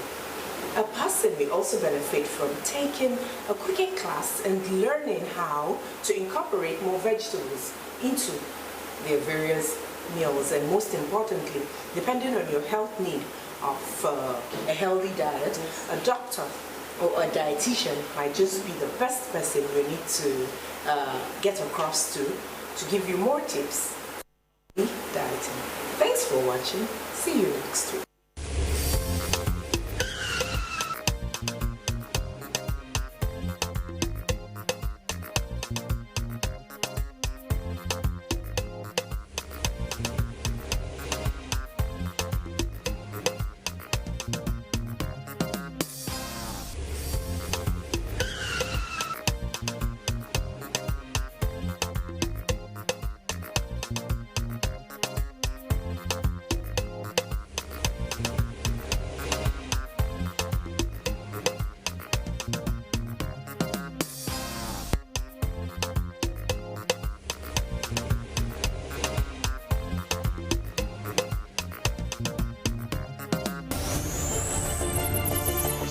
Are you a tech enthusiast? Perhaps you want to know more about the devices and gadgets you use. Tech Mode will bridge that gap. Connects great minds while explaining everything about technology as it concerns you. It is Tech Mode. Tech Mode is unlocking your tomorrow today. Commander, what's going on here? Why do you have your things scattered all over the place? Your slippers on my bed? How much did I give you for a night? Are you mad? Esther, you know they even they lock your door. Okay! You are a thief. Mother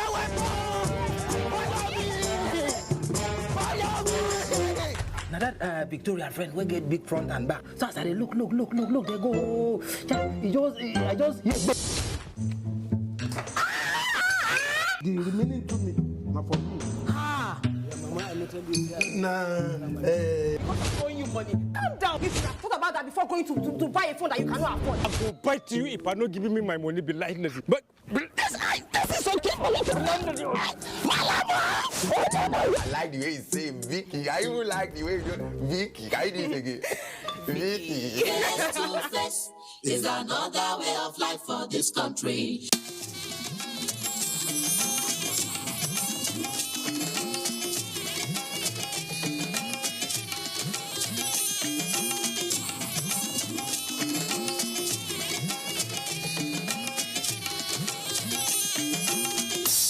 This is the network service of the NTA.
Children.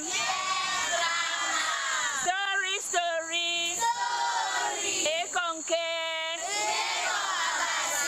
The story tonight is titled Evil Plot. A story about a certain man named Andem. Andem had 2 males and 1 female. Back then in Efik tradition, both male and female children were entitled to own or to inherit their father's properties. Father, and responsible, persistent and diligent on duty, to cultivate and own that plantation farmland. Father, I am strong, optimistic about things, and hardworking. And besides being hardworking, I make good harvest from my farm. I, Atem, am in a better position to owning the oil plantation. Why is everyone so interested in that same land? Father, I was the first person who had this in mind. Ita, Adam. Who cares? It's okay, it's okay, it's okay. There's no need for quarrel. I have always had this in mind. What are those? These sticks are from the course.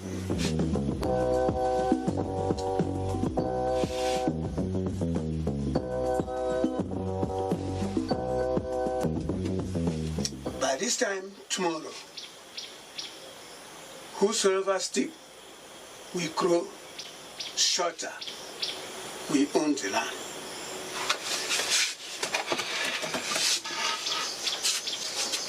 Is this a joke? I don't understand. How will this stick grow shorter by tomorrow? How many hours?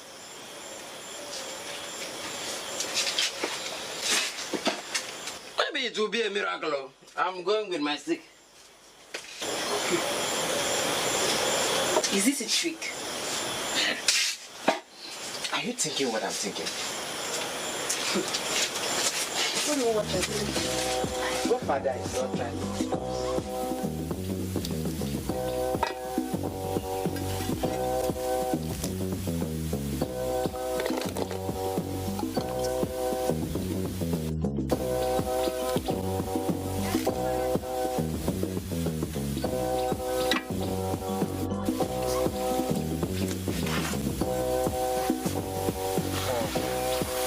What are you doing? Why are you smiling? Mom, guess what? What is that, my son? Father is putting us on a test. Really? Yes. Do you care to share? Not really. Not really. Why?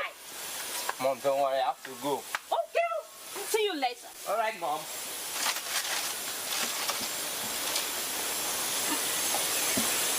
Father is putting us on a test. Okay. We'll get to know very soon. Father, here is my stick.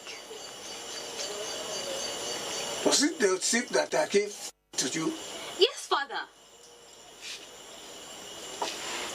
Father, this is mine.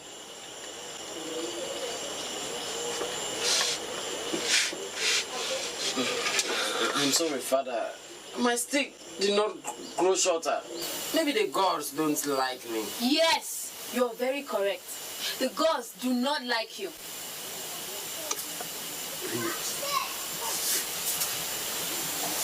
Father, you have seen it all. Our stick grew shorter.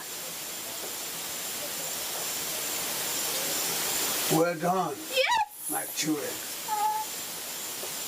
The stick has no life that can grow shorter or taller.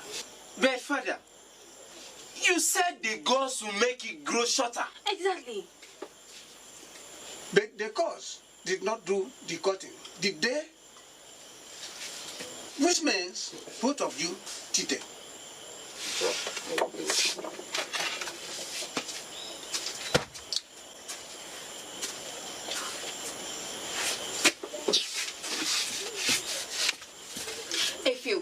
Just so you know, I will not let you have that oil plantation. I want back out. Then pack in. Eh? Pack in if you wish. Look, this is my father's property, not yours. What's your problem? What's your problem? The problem is you. It's you. My father's property. Is it not my father's property too? It's you, Efio. You're drunk.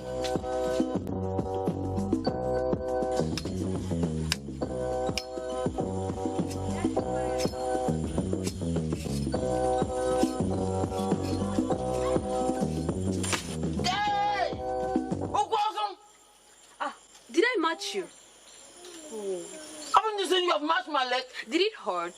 Is that a question? Now listen. That is how it feels like when you're trying to take something that is not rightfully yours. Why is not rightfully mine? Come on, ask me. Why is not rightfully mine? Ask me again. Ask me. Come on, ask me, Efio. Come on, ask me.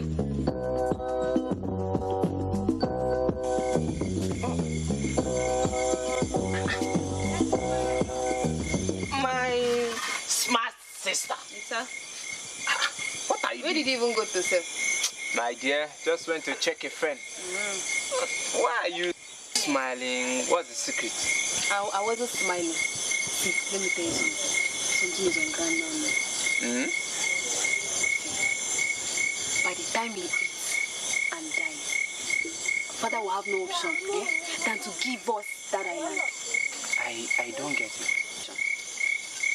Who eats what and dies? If you. I don't get you. You don't get what? What did you do? I poisoned his food. You poison? Shh. You are evil. Efium!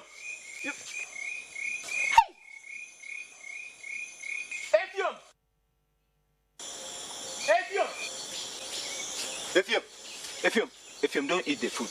Why? Don't eat it. It is my food. Can't you see I'm hungry? I know. Efium,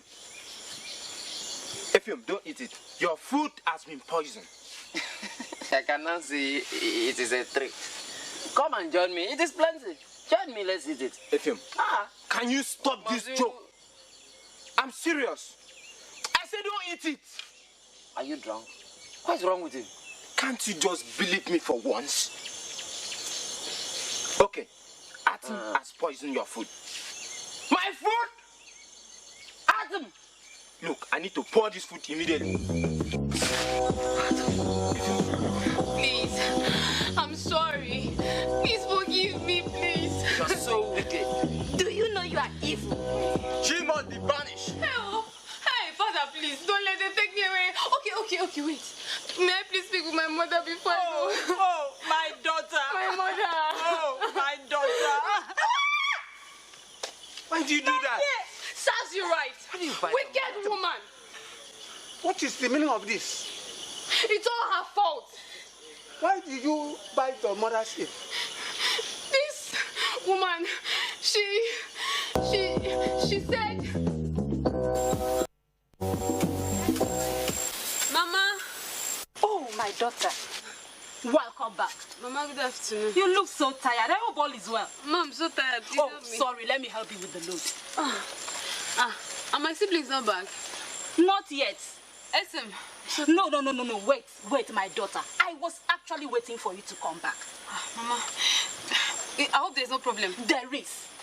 That land, you must be the one to cultivate that land. Do you understand me? Mama, this one you're just so serious about the land. Yes, I am. If you miss the firstborn, we all know, and Papa will likely give it to him. So, what is there? You cannot leave your father's property to a stranger. Yes. A stranger? Yes, you heard me well. Mama, wait. Effium is not my brother. Yes. Wait. And father is favoring him anyhow like this. Okay, Mama. If Effium is not my brother, then who is Effium related to? One tattered, stingy woman. Effium is evil. For you to possess that land, stop that close relationship with Effium. Do you understand me, my daughter? I have understood you already. Mama, this one is not what I will stand outside here and talk. Mama, just help me. Effium is not my brother. Yes. Hey. That is why you have to go all out to get that land. That's what she said. So you are the cause of all these conflicts. I'm disappointed on you, mother. That stinky and tattered woman was my late wife. And Effium is your brother. And so, children, because of the grievous act, Atom was banished.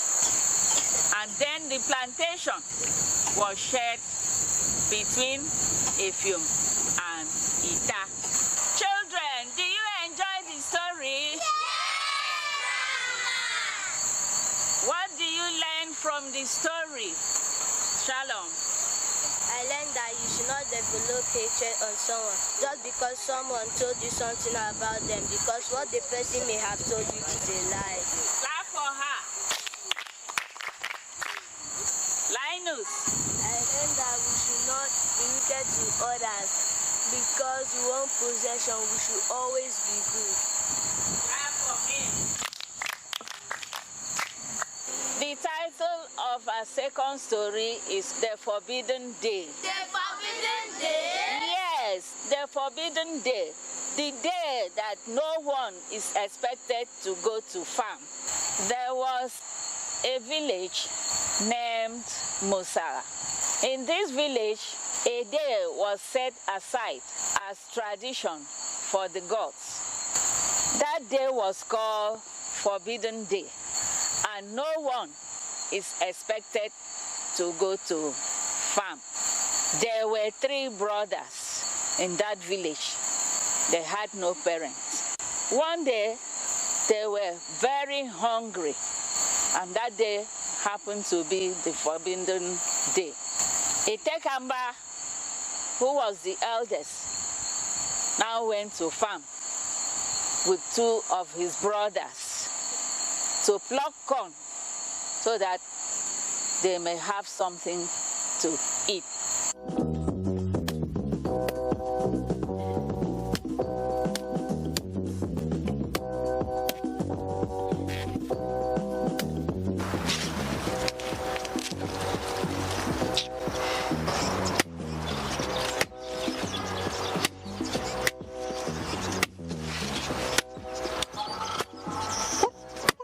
What kind of harvest is this?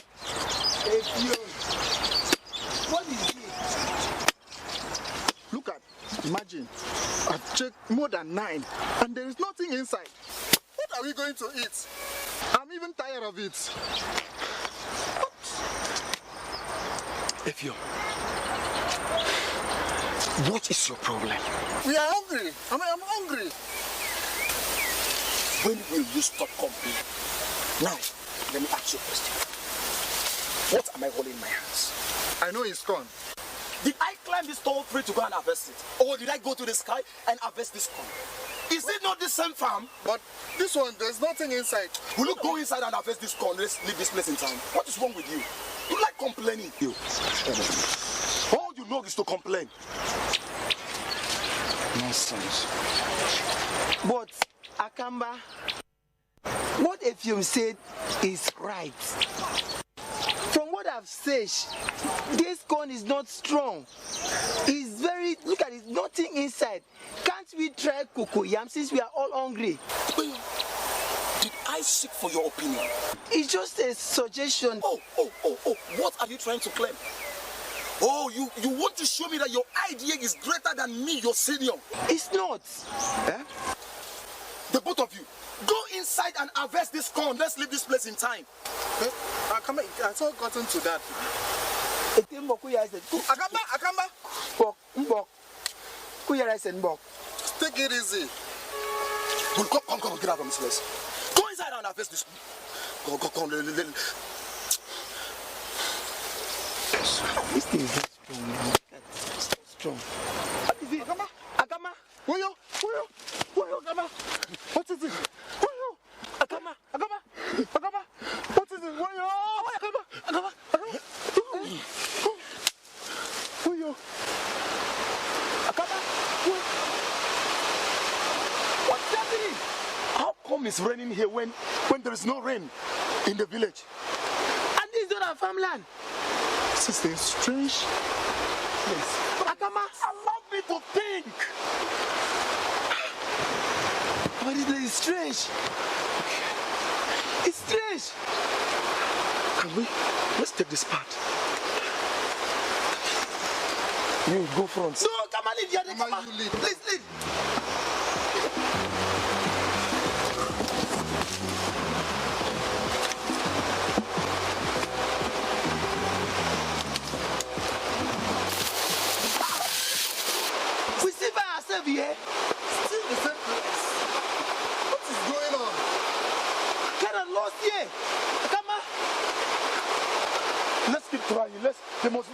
fear. Let's go. Take it easy. What is going on? I'm tired. I'm not going anymore. Let me just relax. Kai. I'm tired. Oh.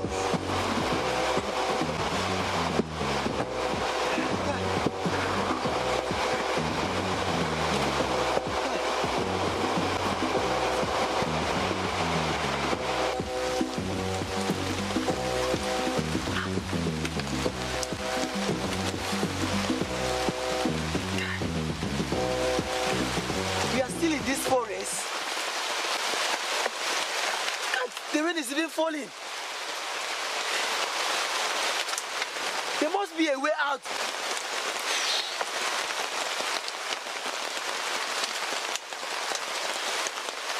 Let me try something. With 2K, came back here. 2K, came back. Let me try here and see if we can go up from here.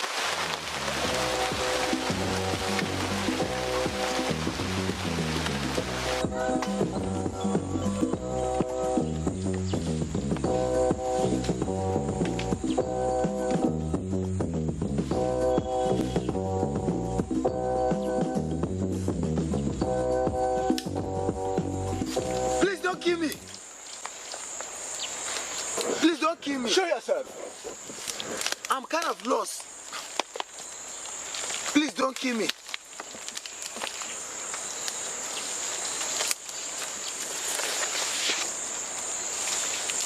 Please don't kill me. I know you. You know me?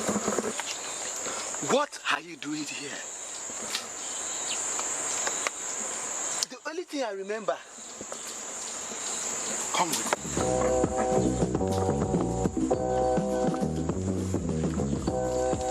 Sit.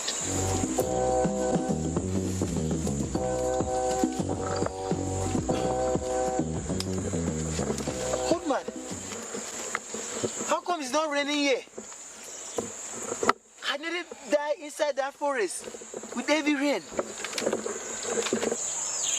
Were you not told that that day was a forbidden day? That day? How long have we been here? Never mind.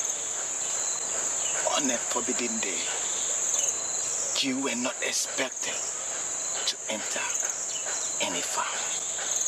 I told my brother about it, but he wouldn't listen to me.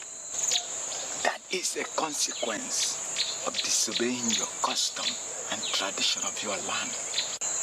But please, how can we get our way out from this forest? My son,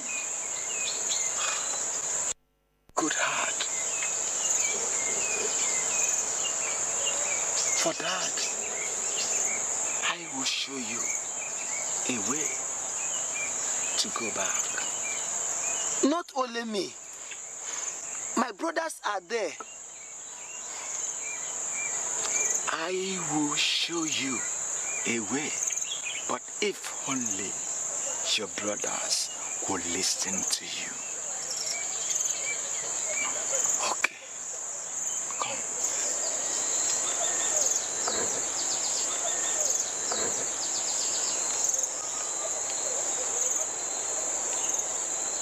You can go. Thank you.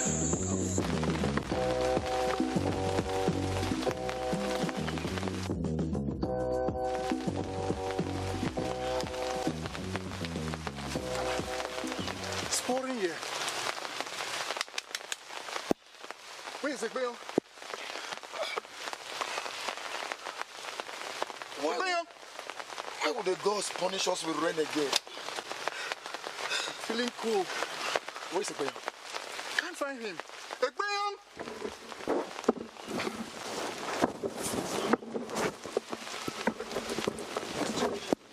Ekpeyon!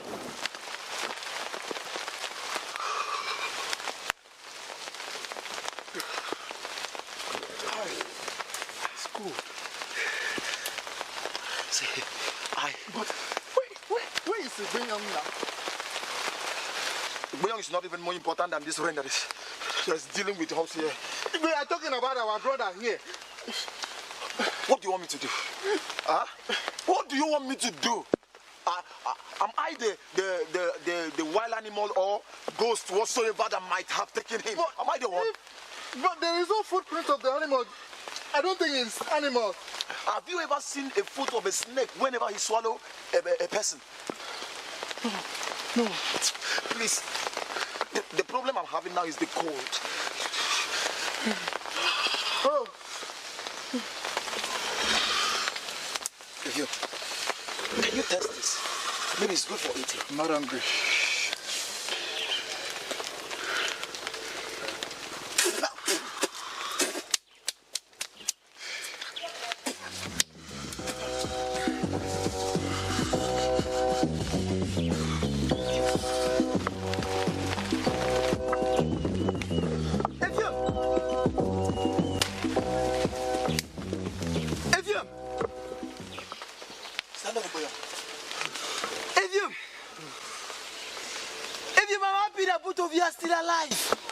You are dead.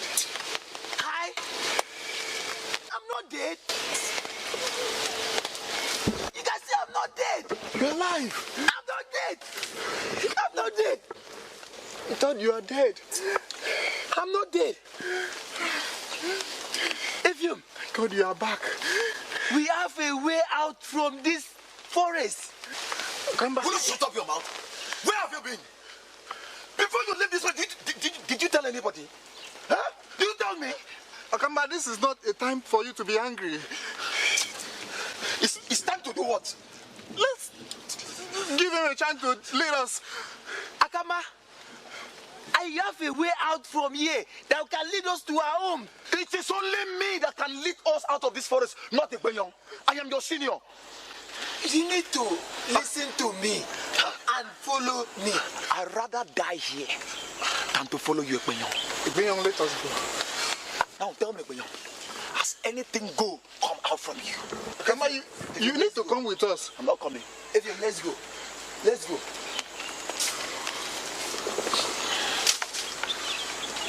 So does it mean the two of you want to leave me here? What do you say? You don't want to come with us? Just wait for me. But that will be the one to pass at the front. If you do not accept it, I will stay back. I'd rather die. Come, let us go. But you know I'm your senior. I should be the one to show you the way out. Not you show me the way out.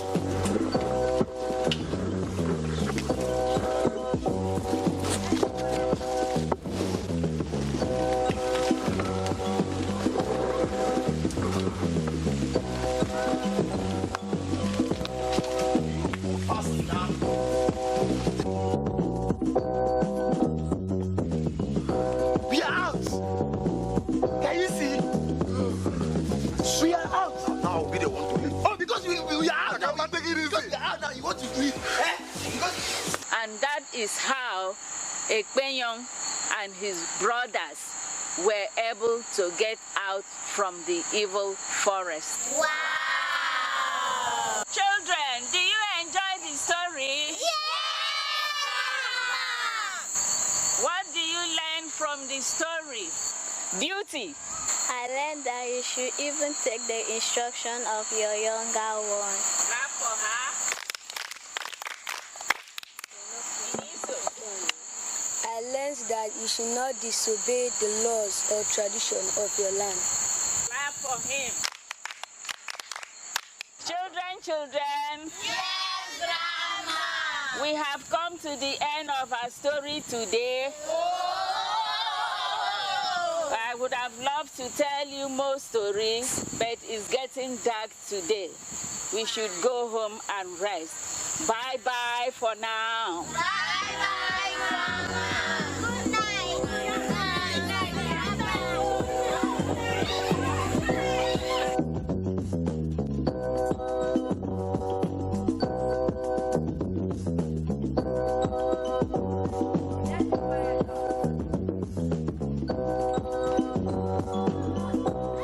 The mosaic of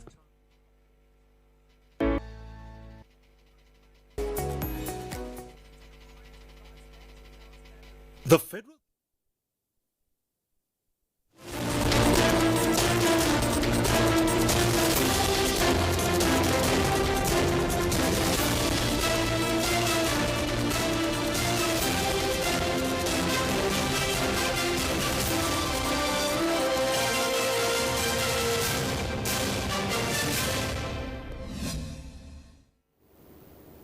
Hello and welcome to the news on NTA International. I am Dennis Adigunloye. Let's begin with the headlines.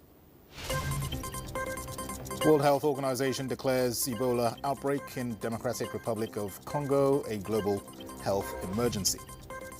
Huge wave of Ukrainian drones attack Russia overnight, killing 3 people in the Moscow region. And head of ECOWAS observation mission arrives in Cape Verde ahead of legislative elections.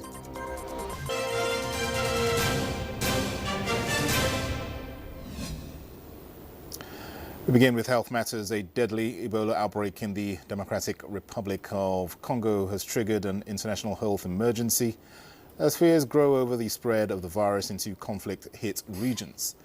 Meanwhile, Ukraine launches one of its largest drone assaults on Russia since the war began. Libya stages a major military exercise amid shifting political tensions, while communities in India confront both environmental challenges and deadly wildlife encounters. From global health concerns to rising security threats and human resilience under pressure, the world continues to navigate an increasingly fragile moment. Here now is Justin Bemunyi with details in the Global News Update package. The World Health Organization has declared an international public health emergency following a fast-spreading Ebola outbreak in the Democratic Republic of Congo. Health officials say more than 80 people have died, with hundreds of suspected cases reported in what is now one of the most serious outbreaks in recent years. Alarm has intensified after a confirmed case was detected in the eastern city of Goma, a major urban center currently under the control of the Rwanda-backed M23 armed group. Authorities say the infection involves a woman who traveled to Goma after her husband died from Ebola, raising fears of wider transmission in a densely populated and volatile region. The World Health Organization warns that the full scale of the outbreak is still unclear, with investigations ongoing into how far the virus may have spread. Emergency responders, including Doctors Without Borders, are now mobilizing large-scale support operations as health systems in the region come under pressure. Officials say this strain of Ebola has no approved vaccine or specific treatment and can carry a fatality rate of up to 50%. C'est une épidémie qui va se répandre très rapidement, d'autant plus que... It is an epidemic that will spread rapidly, all the more as it has broken out in a densely populated province with a high concentration of people and a great deal of population movement. And then, of course, there is the added complication that there are many armed groups in this province. That is what will make managing this epidemic very, very, very complicated. La gestion de cette épidémie très, très, très compliquée. Donc, la première chose, c'est... And while health authorities battle disease in Central Africa, war-related tensions are escalating in Eastern Europe. Russia says it has intercepted nearly 600 Ukrainian drones in one of the largest area assaults since the start of the conflict. The overnight strikes reportedly hit multiple regions, including areas close to Moscow, leaving at least 4 people dead and damaging residential and infrastructure sites. Ukrainian President Volodymyr Zelensky described the attacks as justified retaliation following earlier Russian bombardments on Ukrainian cities. Moscow officials say more than 80 drones were intercepted around the capital alone, with residents reporting explosions and damaged buildings in several districts. The escalation highlights the growing intensity of long-range drone warfare as both sides continue to exchange strikes deep into each other's territory. From Europe's battlefront to North Africa, military power is also on full display. forces loyal to Libyan commander Khalifa Haftar are conducting what officials describe as the largest military exercises in the country's modern history. The drills involve more than 25,000 troops, heavy armor, and advanced air defense systems, showcased as a demonstration of strength and readiness. The exercise comes amid renewed international efforts to bridge Libya's long-standing political divide between rival Eastern and Western administrations. Elsewhere, communities in India are turning to tradition to sustain both culture and environment. In Indian-administered Kashmir, residents gathered for the annual Rohan Push Fishing Festival, a centuries-old practice that also helps clean and restore local spring water sources.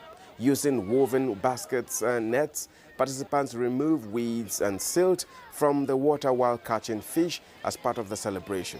Locals say the festival not only preserves tradition but also protects essential water resources for surrounding communities.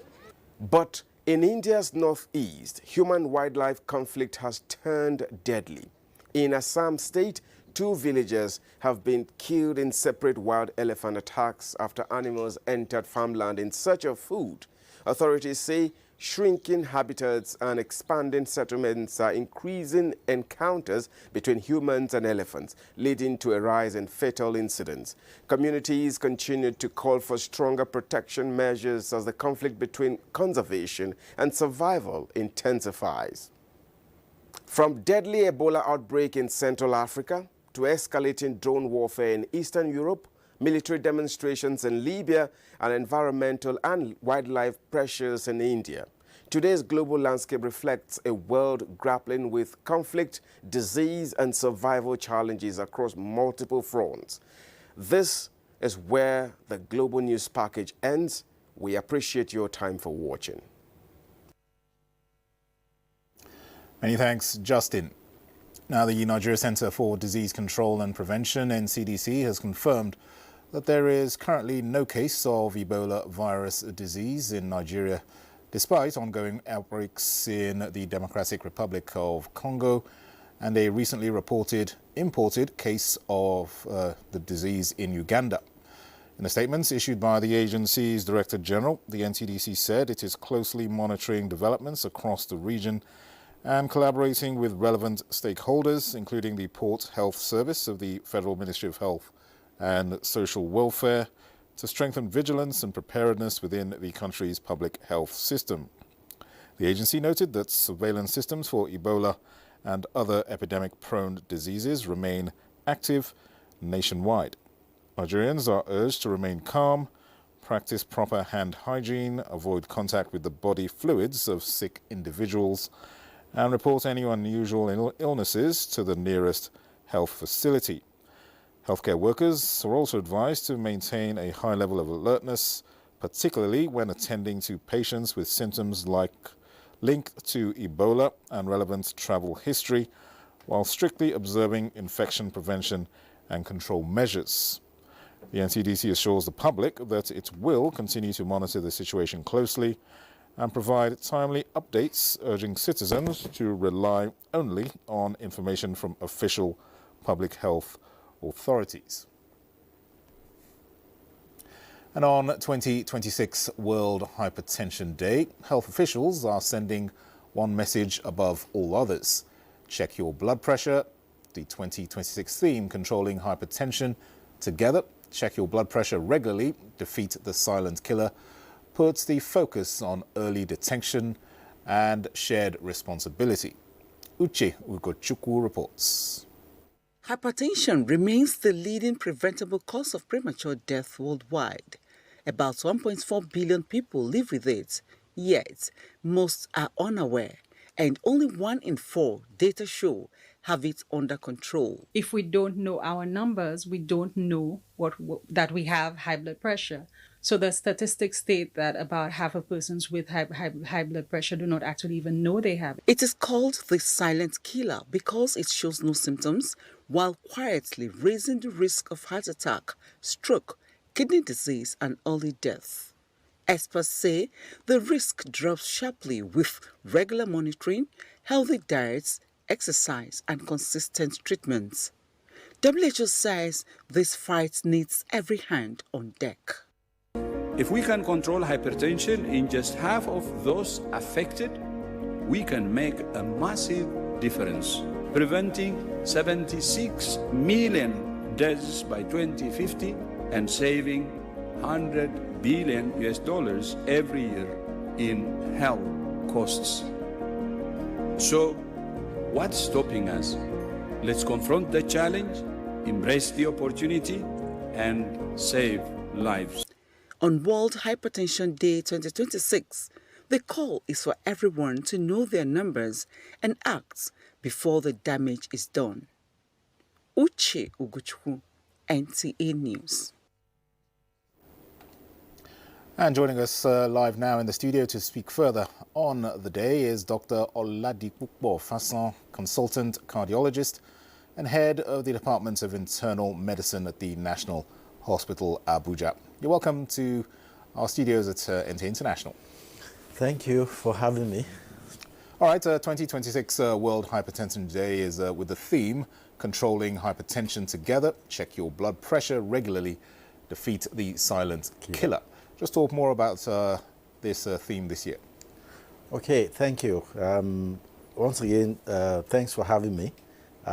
Today is the World Hypertension Day, and just to go down history lane briefly, this was started by the World Hypertension League around 2005. So this is the 16th year thereabout that we've been at this. What are we trying to do really? What we're trying to do is to create awareness, to let people know that hypertension is there, is a silent killer. It can be prevented, it can be managed. If it's well managed, we will reduce the chances of having complications. In addition, we also want people to know that individuals, families, communities, they are all involved in the prevention and control of hypertension, not just the doctors, the nurses, or the pharmacists. We need also the right government policies to come in place so that all this will eventually come out the way we look forward to it, which means we want fewer and fewer people to have complications or to die from hypertension. All right, in view of what you just said, why are so many Nigerians still unaware that they have hypertension, and how can check your blood pressure regularly become a cultural norm? Thank you. Well, you know, hypertension is one of the cardiovascular diseases. It's latent in the sense that it doesn't have any classical symptoms, unlike an average illness like pneumonia or diarrhea or malaria, where when people feel sick, then they seek help from the hospital. With high blood pressure, you don't have any symptoms. And if you don't have any symptoms, the likelihood is that you're not going to know that you have any illness.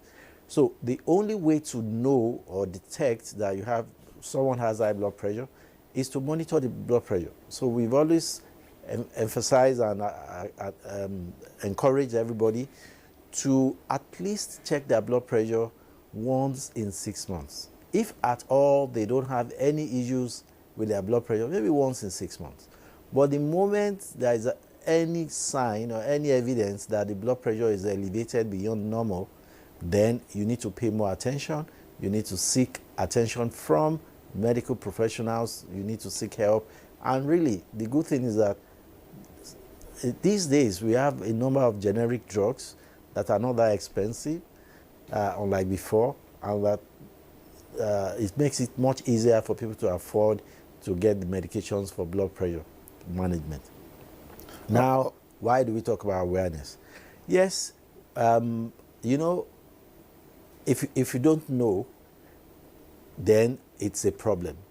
And what we try to do with the World Hypertension Day is to, even though we do it every time, but is to concentrate a lot of resources, energy in creating awareness, beating the drums regarding hypertension in Nigeria.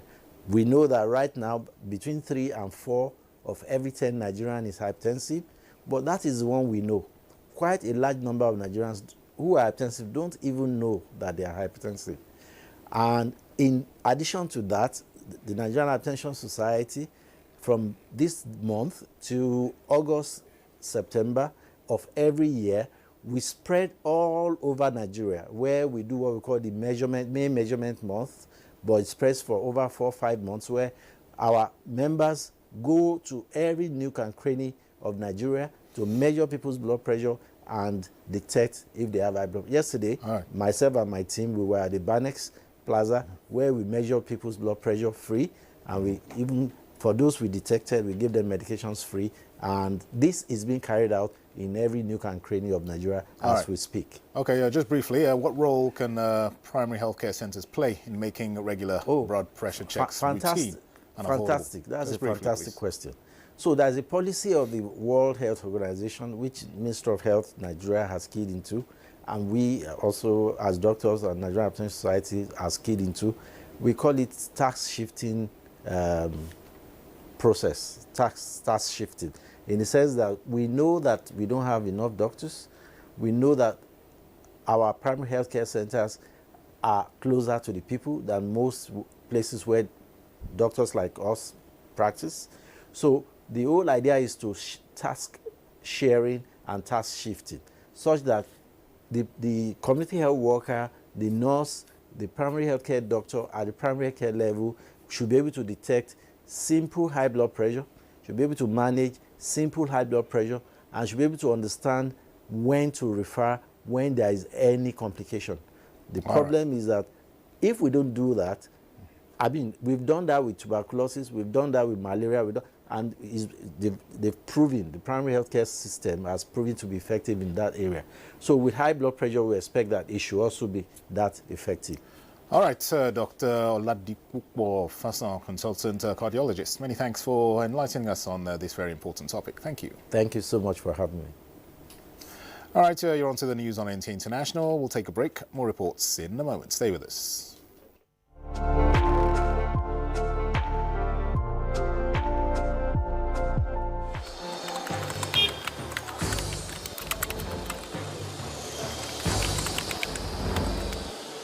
You have no better friend and partner than Nigeria. Let this unveiling today be a call to conscience.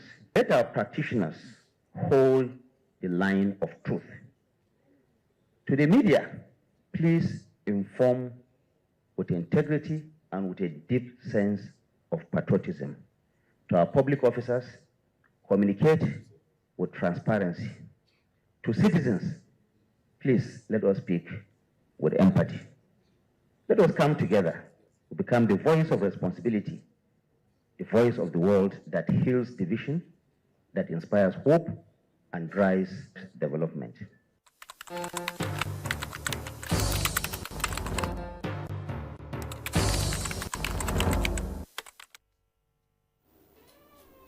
Welcome back.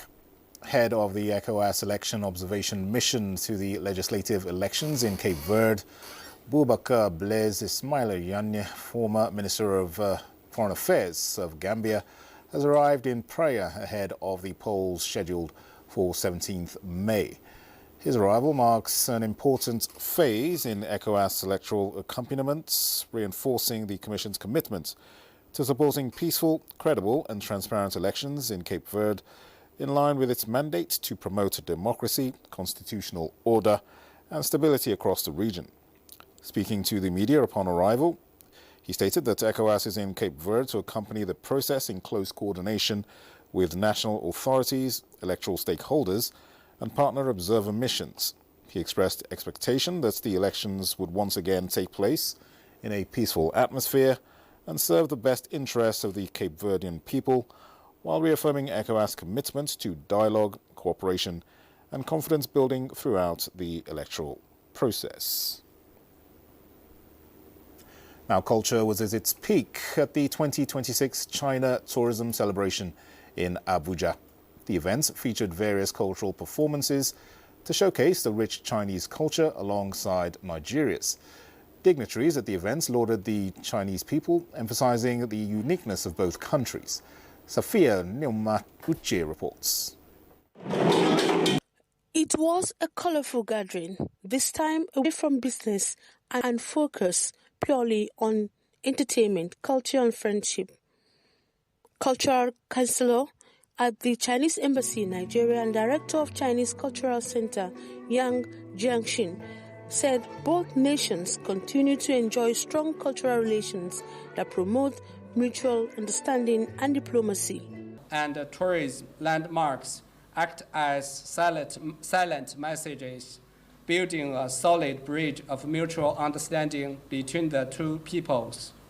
Diversity and inclusiveness are common genes in our two cultures, and tourism is the most direct and vivid way to experience this diversity and promote mutual learning among civilizations.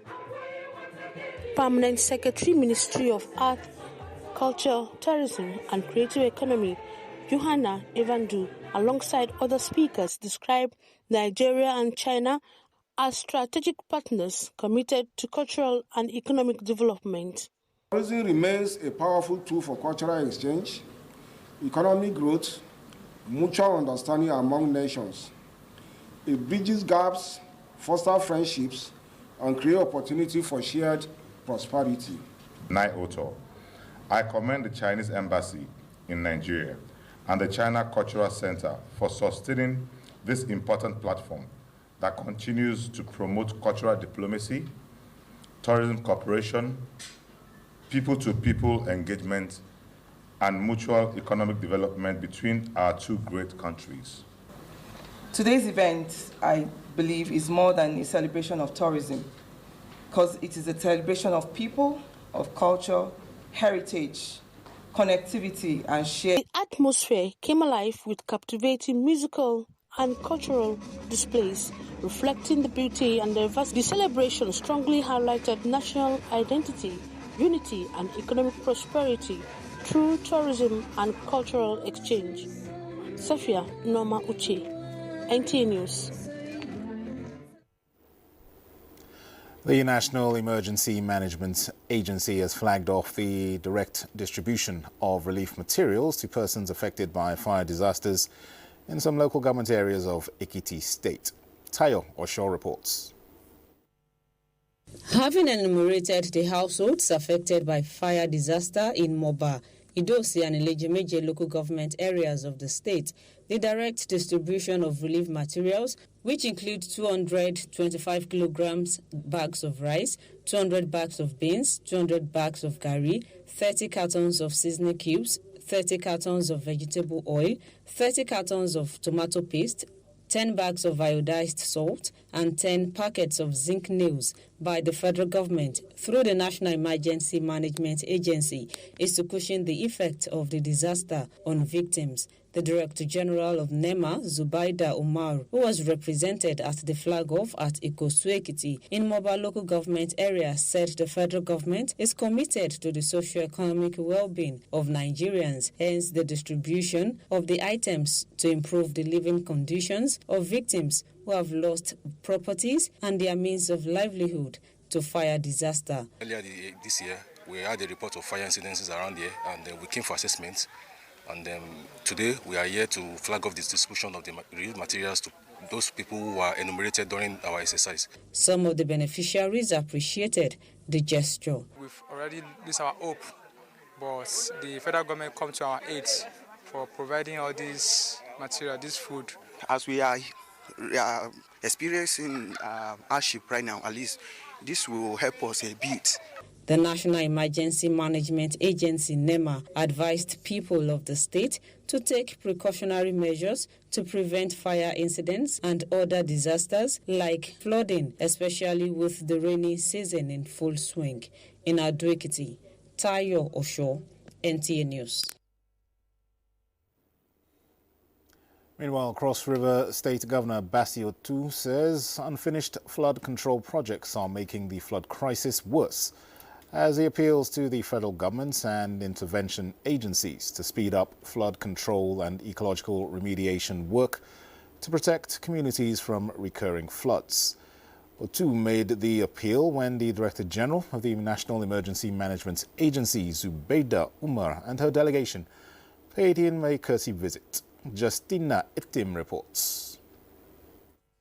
The 2026 flood outlook by the Nigeria Hydrological Services Agency lists Cross River as a high-risk state. That's why the National Emergency Management Agency is in the states, stepping up sensitization to reduce the impacts of flooding in vulnerable communities. Receiving the NEMA Director General and her delegation, Governor Tu warned that flooding has moved beyond seasonal events.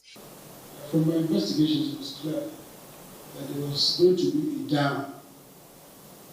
dam channel, which will collect that water anytime it is released. But somehow that project was not initiated or was not. So in the movement, we are partnering with the federal government on scale. It's actually from the Agri Ministry. It's something in education. We believe that since that, this can help us in channeling and making sure that we direct the water that will come from there to actually be conserved. NEMA says better preparedness, coordination across community, states, and federal levels can significantly cut flood damage. NEMA created a document which is more of a preparedness and mitigation document, which we have handed over to the state, and we also have soft copies. And this will serve as a guide to assist in further preventing the losses that we normally experience. With technical teams already on the ground in high-risk areas, NEMA is optimistic that improved coordination will help protect lives, livelihoods, and farmlands as the rainy season peaks. In Calabar, Justina Etam, NTA News. Let's now get a check on Monday's weather prospects in Nigeria and other parts of the world.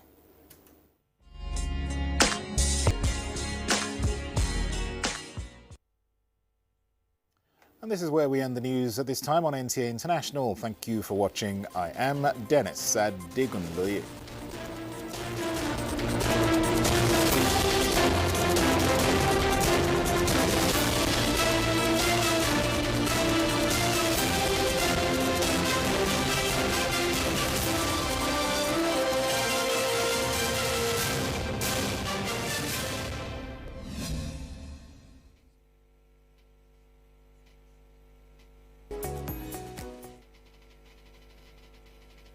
The federal government of Nigeria warns vandals of national assets, electricity transmission towers, cables, and other facilities to desist from this act of sabotage. Vandalism is a serious crime punishable under the law. Vandalizing electrical equipment will affect millions of Nigerians, including your loved ones. Remember that national assets belong to all of us, hence the need to protect them. Report all cases of suspicious movement around electrical facilities to security agencies. When you see something, say something. This message is from the Federal Ministry of Information and National Orientation in collaboration with the National Counter-Terrorism Center, NCTC, Office of the National Security Advisor.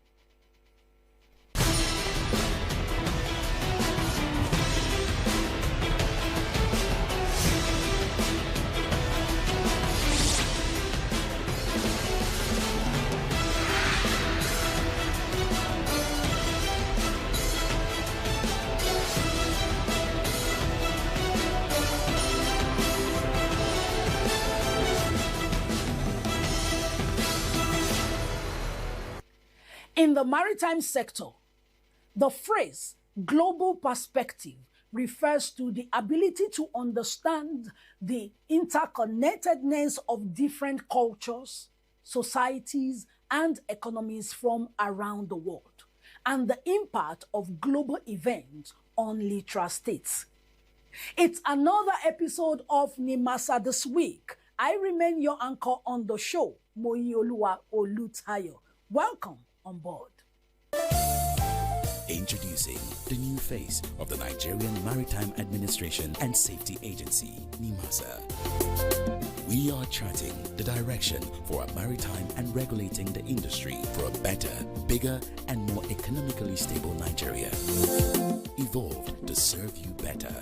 We are NIMASA. New face, rejuvenated service. NIMASA. Changing the tides in your favor.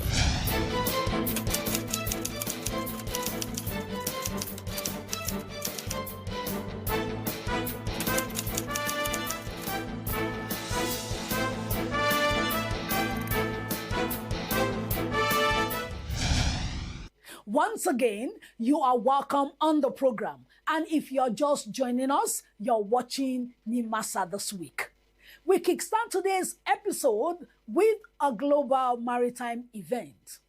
The Honorable Minister of Marine and Blue Economy, His Excellency Adegboyega Oyetola, CON, took Nigeria's Blue Economic Campaign to the Africa Forward Summit in Nairobi, Kenya, where he participated in a high-level panel discussion on blue economy. Stay with us on the program as we bring you the full report. I'll be right back. Nigeria's Minister of Marine and Blue Economy, Dr. Adegboyega Oyetola, has taken Nigeria's Blue Economy campaign to the Africa Forward Summit in Nairobi, Kenya, where he participated in a high-level panel discussion on blue economy, maritime sovereignty, and sustainable valorization. The summit brought together African leaders, policymakers, investors, and development partners to advance discussions on innovation, economic growth, and strategic partnership across the continent. President Bola Ahmed Tinubu joined fellow African leaders at the event, which sought to repivot the relationship between France and African countries after recent frictions caused disengagement.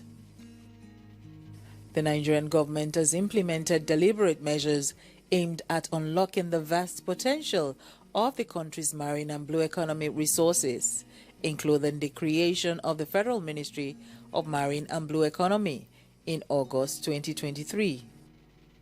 Its establishment has led to notable milestones, including the development of Nigeria's first national policy on marine and blue economy, designed to provide a strategic framework for sustainable sectoral growth. The African Forward Summit 2026 was held between May 11th to 12th, 2026 in Nairobi, Kenya, and was co-hosted by President William Ruto and French President Emmanuel Macron. The summit focused on investments for African-France partnerships in energy transition, artificial intelligence, and agriculture, strengthening economic ties and private sector collaboration with heads of states and global business leaders in attendance.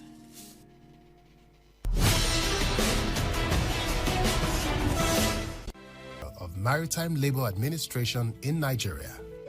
Introducing the NIMASA Maritime Labour e-Platform, a smart, integrated digital system designed to revolutionize how we register, manage, and verify maritime labor services across the nation. For the first time, stakeholders can seamlessly register, renew documentation, and verify credentials, all from the comfort of their devices, anytime, anywhere in the world. The Maritime Labour e-Platform is built with efficiency and transparency in mind. It ensures real-time access to services, secure data management, and automated compliance monitoring aligned with international best practices. The platform's core objectives include providing a one-stop hub for all maritime labor documentation and verification, maintaining a centralized, real-time national database of maritime professionals and employers, generating accurate data for planning, policy formulation, and performance evaluation, enhancing regulatory compliance through automated tracking systems. More than just a portal, it's a game changer.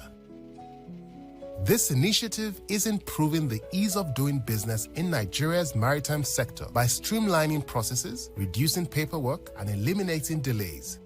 It positions NIMASA as a forward-thinking regulator, leveraging technology to drive innovation and build trust within the industry. By embracing digital transformation, NIMASA is not just catching up, it is setting the pace. The management of NIMASA, led by Dr. Dayo Moberiola under the supervision of the Ministry of Marine and Blue Economy, developed this portal to enhance the competitiveness of Nigeria's maritime workforce, contribute to national economic growth, and strengthen Nigeria's standing as a global maritime leader. The NIMASA Maritime Labor e-platform. Efficient, transparent, secure. Log on today and be part of a smarter maritime future. Welcome to the future of maritime labor administration in Nigeria.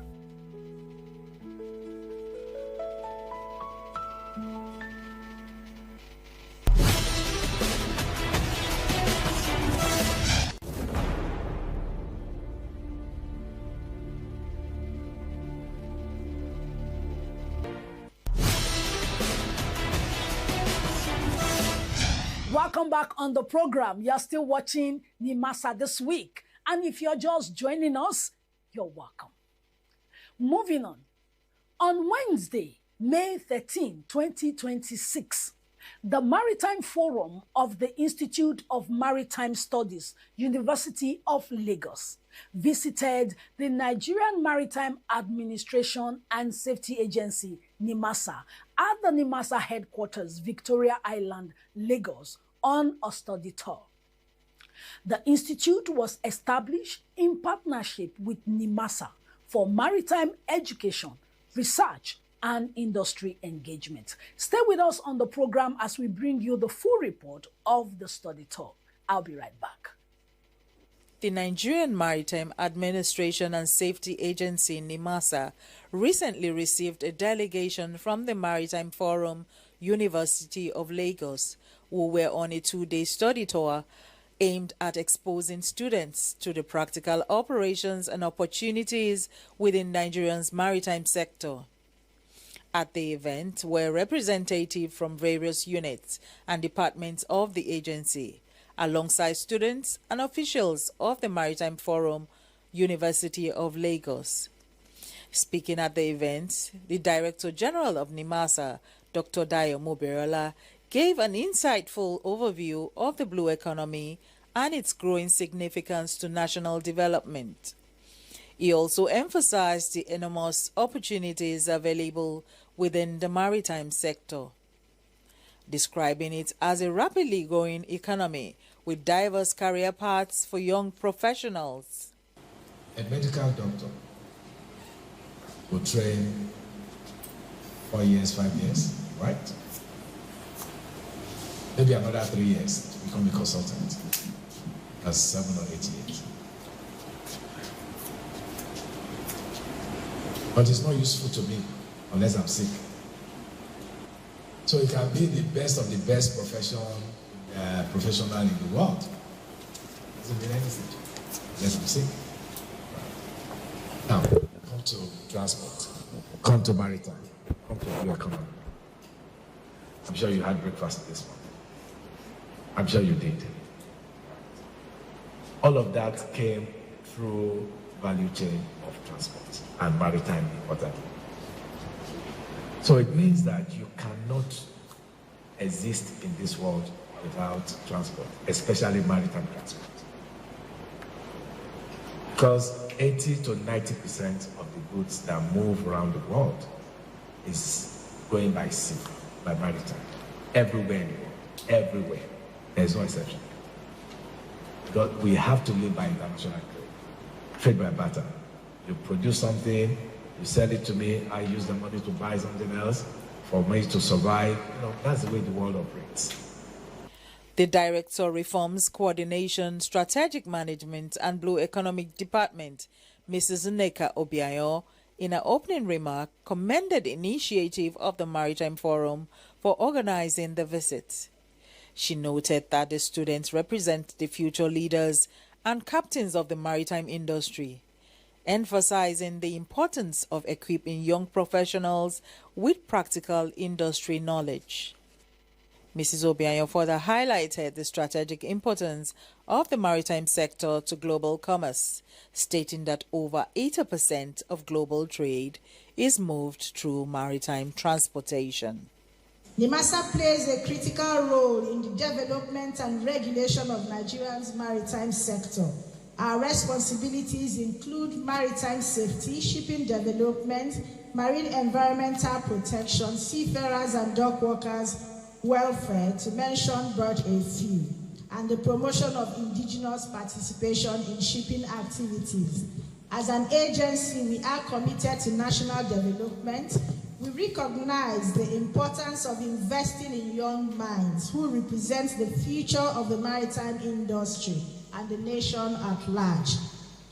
Also speaking at the event were representatives from various units and departments of the agency who delivered detailed presentation on their respective roles, responsibilities, and contributions towards achieving NIMASA's mandate. NIMASA is a merger of two institutions, the National Maritime Agency and the Joint Maritime Labour Council, which is JOMALIC.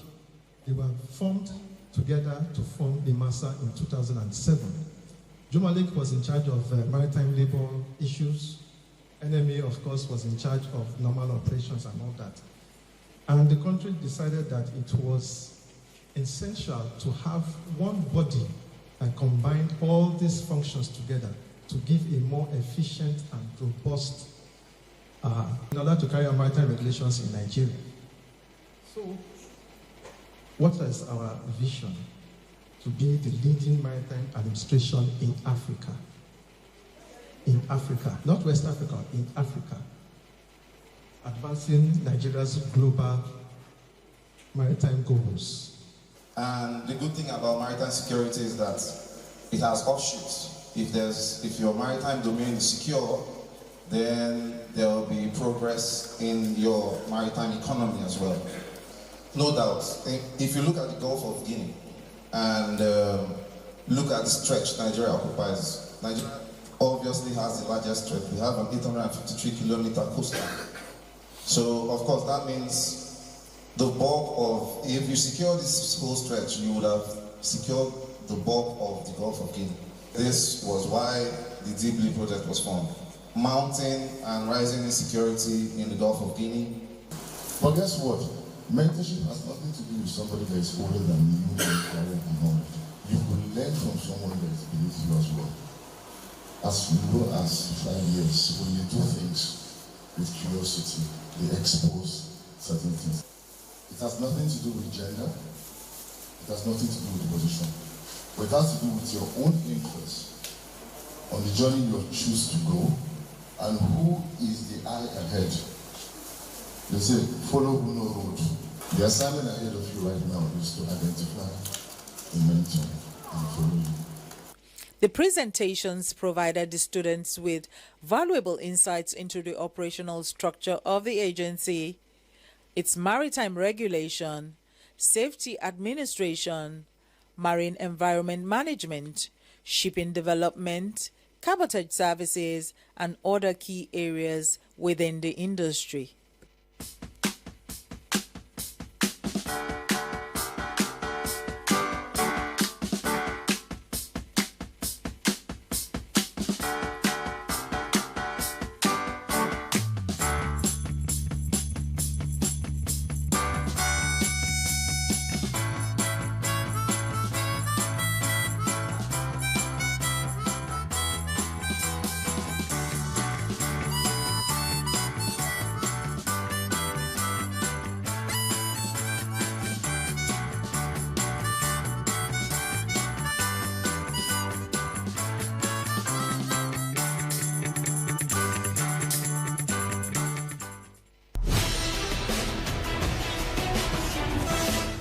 Maritime safety within Nigeria's territorial waters was at the forefront of the interactions between the newly appointed hydrographer of the Federation, Chief Executive Officer of the National Hydrographic Agency, Rear Admiral Olumide Fadaunsi, and the NIMASA Director General, Dr. Dayo Mobirola, during a recent courtesy visit to the agency's headquarters. Rear Admiral Fadaunsi, speaking during the visit, highlighted enhancing maritime safety, improving aids to navigation, and promoting safer waters across the country as areas where NIMASA and the National Hydrographic Agency will seek to tighten collaboration and build upon the existing relationship between both agencies. As Nigeria's National Charting Authority, the agency is responsible for all hydrographic matters, oceanographic surveys, and production of nautical charts and other maritime publications.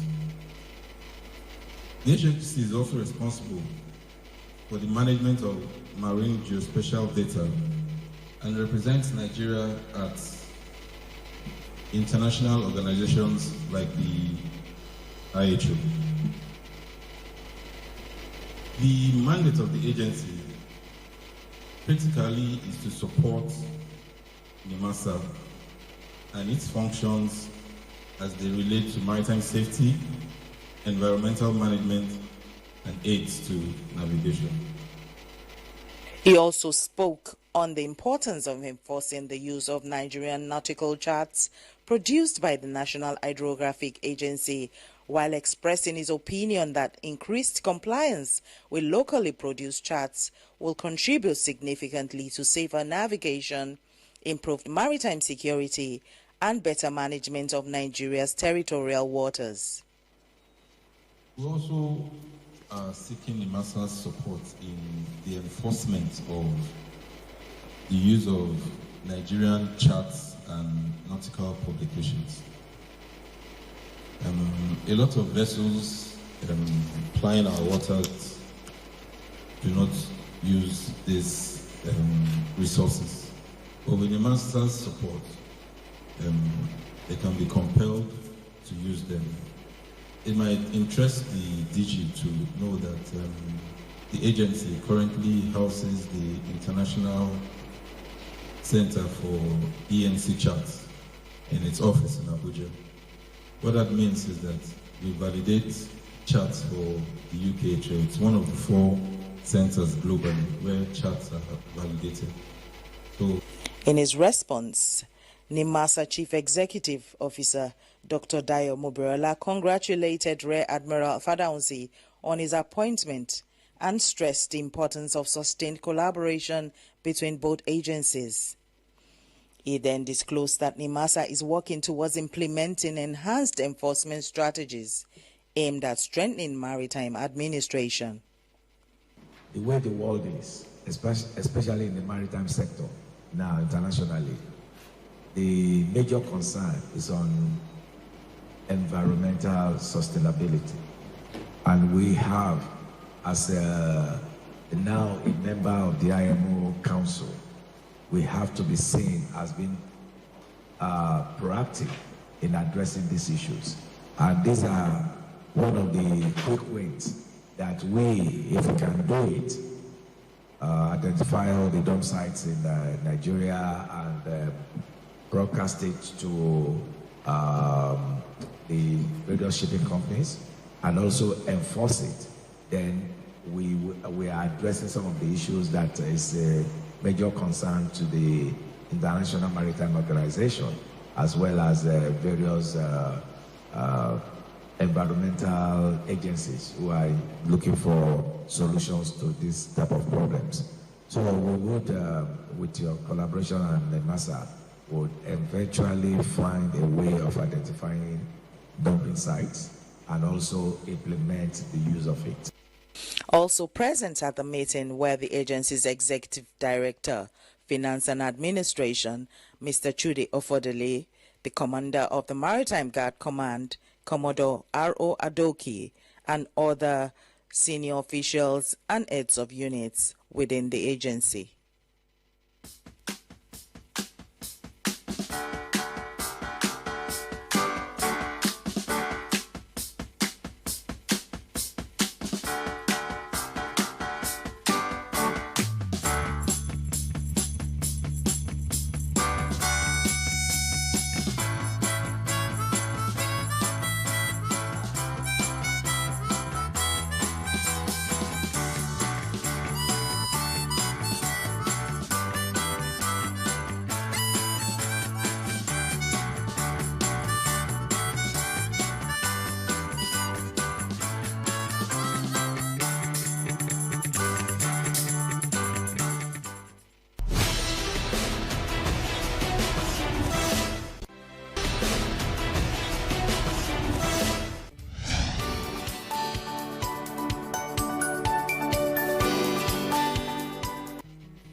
UNCLOS stands for the United Nations Convention on the Law of the Sea.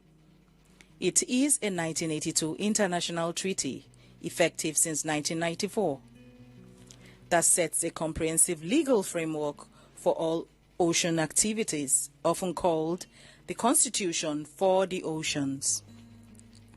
It defines rights and responsibilities regarding maritime boundaries, environmental protection, and resource management. UNCLOS defines coastal and maritime boundaries, specifically establishing the 12 nautical mile territorial sea and 200 nautical mile exclusive economic zone. It regulates seabed exploration, protects the marine environment, and governs marine scientific research.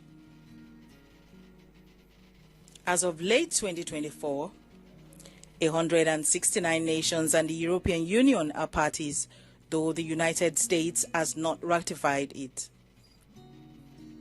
The treaty provides a framework for settling ocean-related disputes between nations.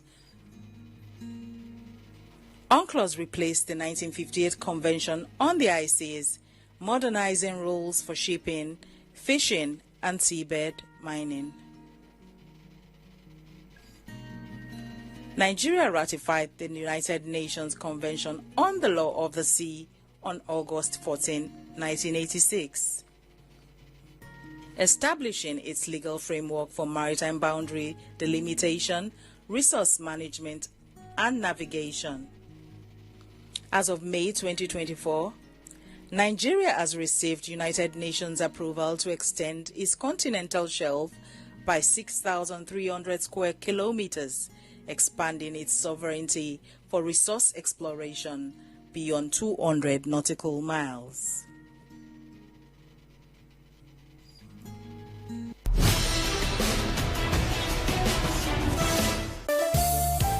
Introducing the new face of the Nigerian Maritime Administration and Safety Agency, NIMASA.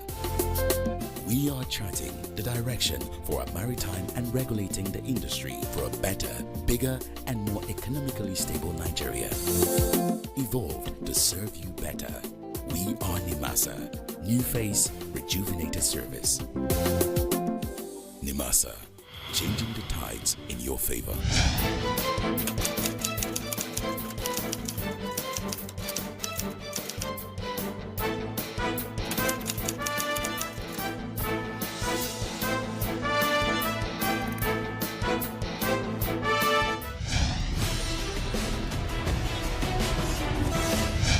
That's all we have for you on today's episode of NIMASA This Week. Thanks for watching.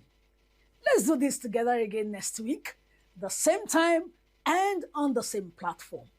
I remain your uncle, Moyoluwa Olutayo. Bon voyage.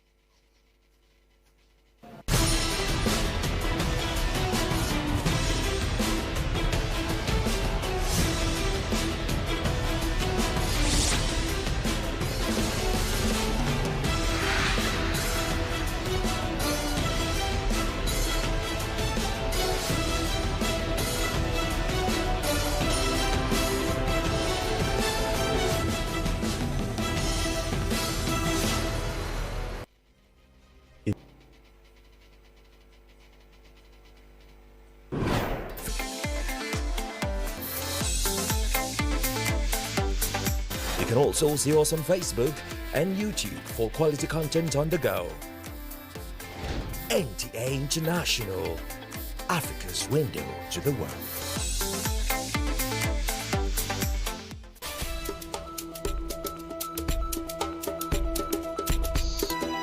Well, hello. It is great to be back with you again on Lens on Africa. Let's zoom our lens on its political history at this moment. Algeria did not have a centralized political structure prior to its colonization by France.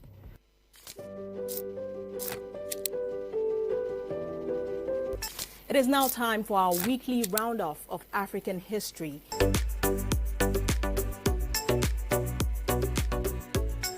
Welcome to the interview segment on Lens on Africa. Examines its relevance, the pathways to achieving it. To sustain productivity, there must be continuity. Where the winds whisper secret, to the sands lies the forgotten kingdom of Daamat.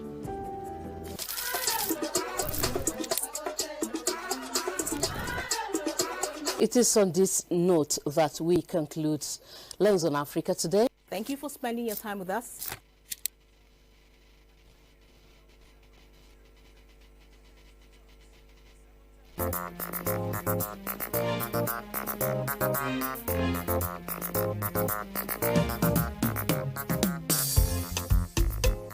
Welcome.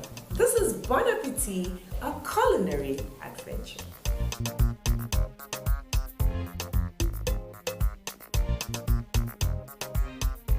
All of them are quite different and unique, especially when it comes to native foods and cultural foods.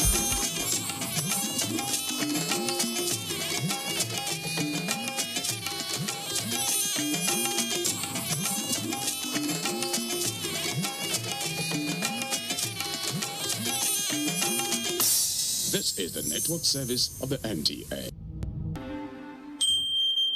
Godrich Air Pocket? Wow! With Power Gel technology, keeps the bathroom fresh for up to 30 days. Godrich Air Pocket. Bye-bye bad smell. Hello sweet fragrance. Come on! Let's go!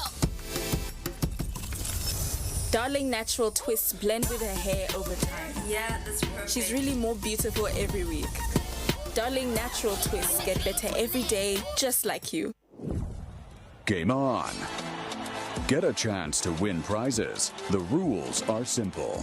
Register or log in to the 1xBet. Confirm your participation. Place bets on sport and receive promotional tickets. Get a free bets and weekly cashback. Take part in the prize drawings. Game on. Together in the game. Use promo code to get welcome bonus.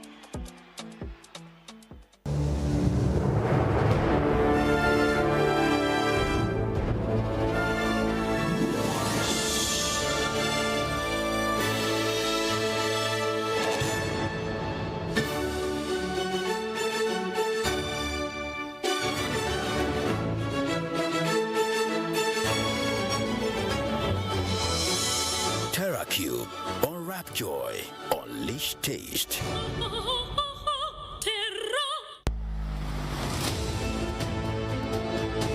A new edition of TV Guide is out, featuring an interesting personality with vast experience in the digital ecosystem.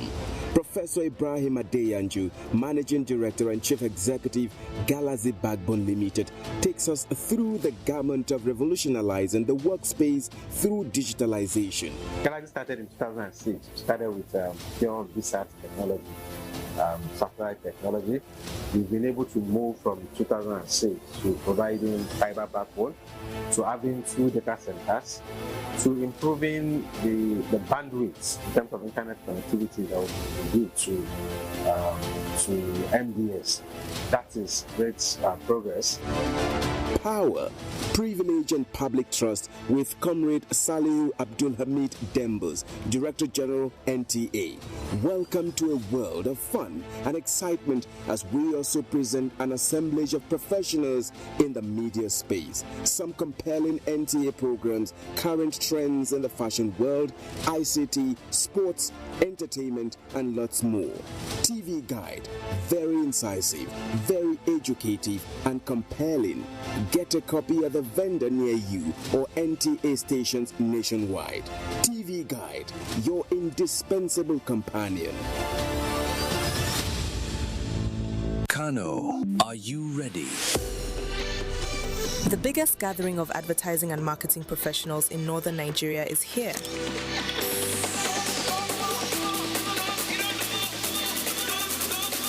The Advertising and Marketing Communications Summit 2026. The summit will now hold from 19th to 21st May 2026, Bristol Palace Hotel, Kano. Powerful conversations, inspiring ideas, and game-changing opportunities. Supported by the Advertising Regulatory Council of Nigeria, the Nigerian Television Authority, NTA, and the Kano State Government. Working together to shape the future of communication in our region. Advertising, media, branding, business. This is where you need to be. Don't miss out. Be there. Register now. Limited slots available. Call Advertising and Marketing Communication Summit 2026. Shaping the future of communication. Welcome to Skill Up Nigeria, Industrial Training Fund's television program celebrating innovation, craftsmanship, and the skilled hands shaping our nation's future. Join us and share in our over 50-year journey of empowering Nigeria's workforce and impacting the nation's human resources. Tune in and connect with experts and skilled workers sharing real stories that inspire. Every Saturday at 10 p.m. on the Nigerian Television Authority, NTA. Skill Up Nigeria, powered by ITF.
I didn't know I had tears in my eyes until someone offered me a handkerchief.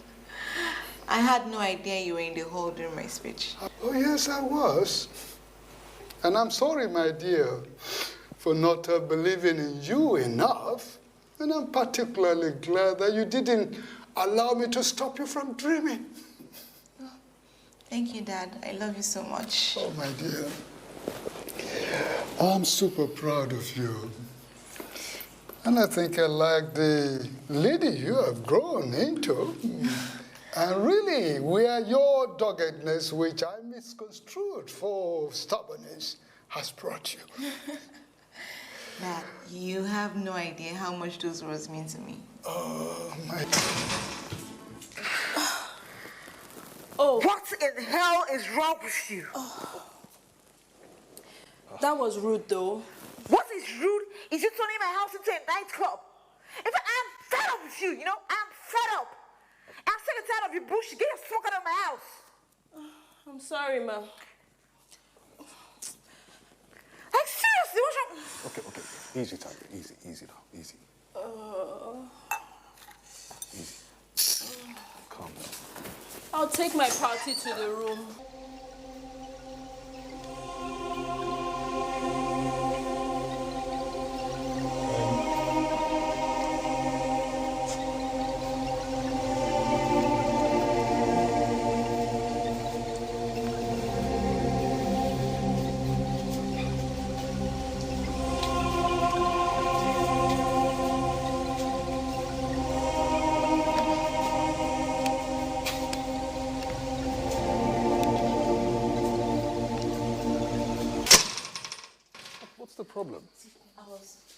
I heard a knock. Yeah? And I went outside. Hi guys, how y'all doing? Wait, I was saying, I went out and there was a note and it said, we know where you are, we are coming for you. There was a knife with blood. Are you I serious? don't know who kept it out. I don't understand what's going on. Where did he go? Where did he go?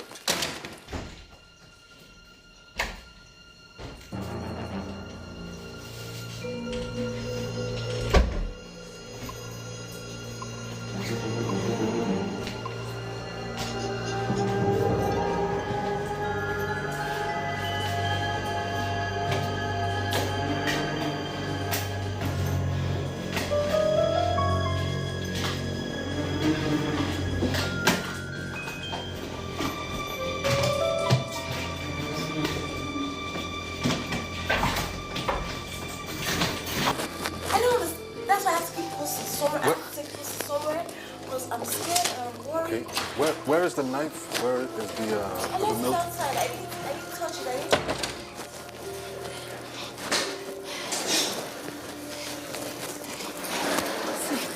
Y'all take care of yourself and be safe.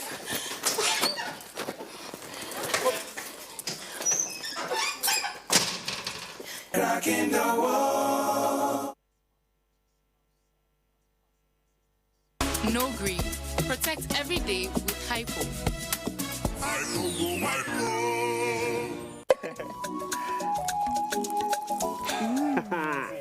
Oh, remember how mom used to wake up before everybody to make breakfast, iron our uniform? Let's surprise that woman with something special. Treasure Mom this 2026 with a trip to Zanzibar in the 3 Crowns Mom of the Year competition. Write a note using each letter in your mom's name and upload with a photo of 5,000 Naira worth of 3 Crowns products on our website or at any of our collection centers. T's and C's apply. 3 Crowns Milk. Healthy moms, happy families.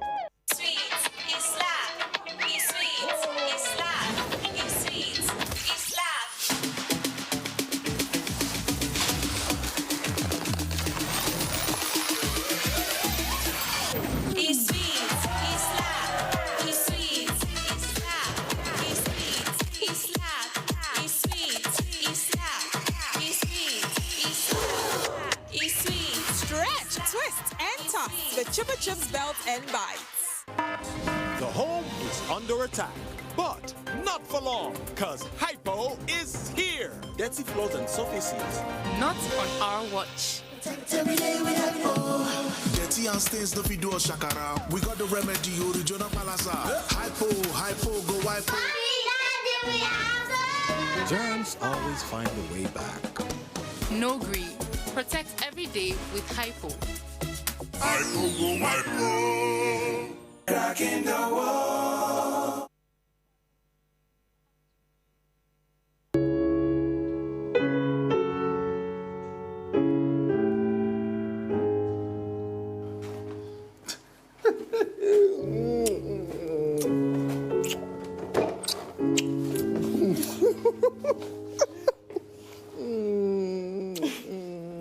Let's get our bags first.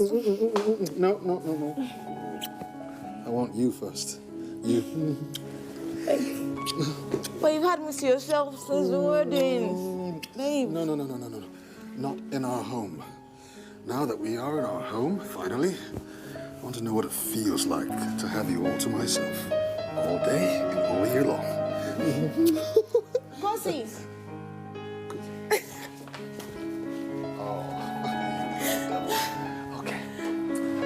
You little devil. Catch me if you can. You can't run away from me. Come here. Okay. Anyways, you're stuck with me for the rest of your life. Come here. Come here.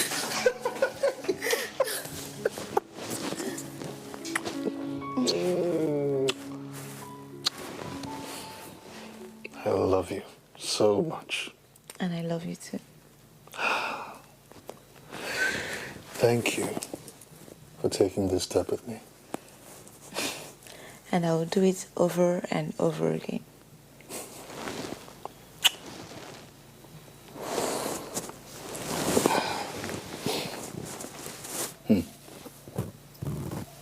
What's on your mind?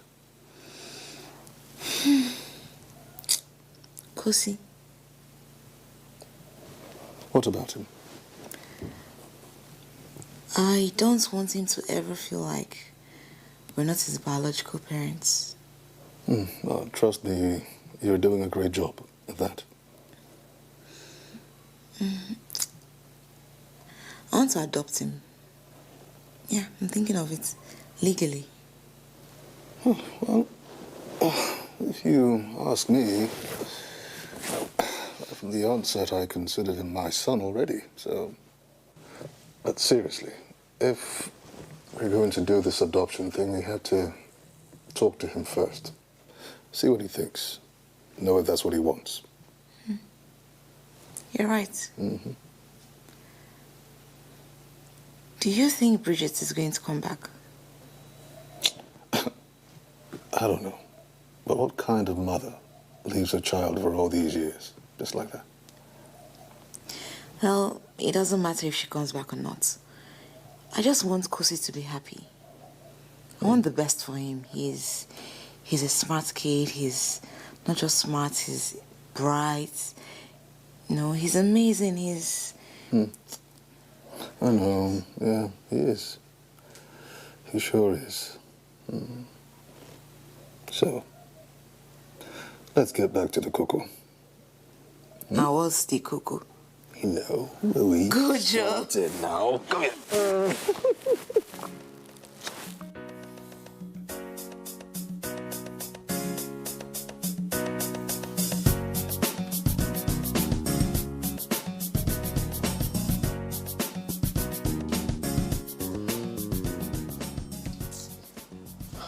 Kosi! What's holding you in there? We're waiting.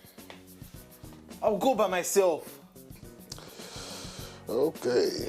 Young man, it doesn't work like that. We're dropping you off. Hurry up. No longer a boy.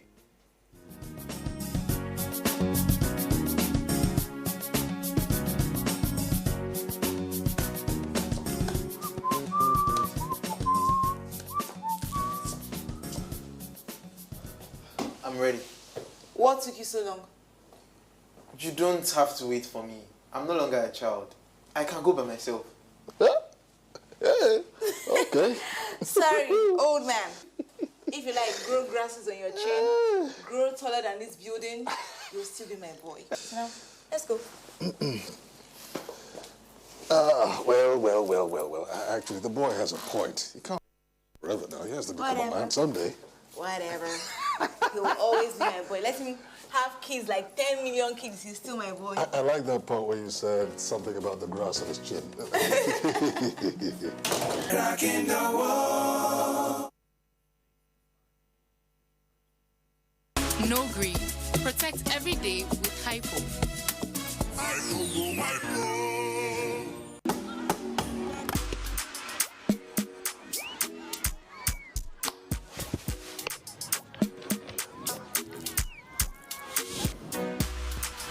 Full House Refreshment is goodness to go round. In the Peak Yogurt Drink 1 liter Full House pack with more refreshment, which contains fresh cow milk. Enjoy Full House goodness filled with essential vitamin and minerals. Peak. Reach for your peak.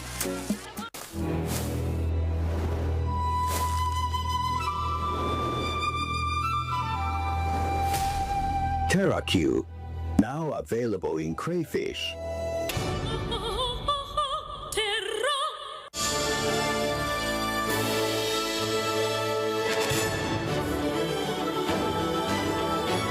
TerraQ, unwrap joy, unleash taste. The home is under attack, but not for long, cause Hypo is here. Dirty floors and surfaces.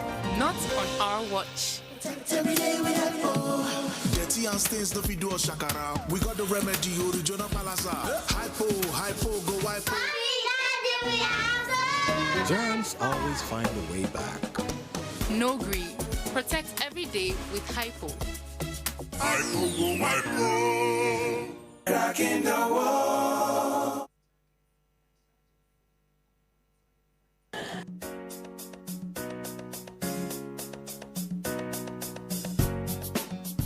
Hello. I just called to confirm that I received my previous payment. Thank you very much.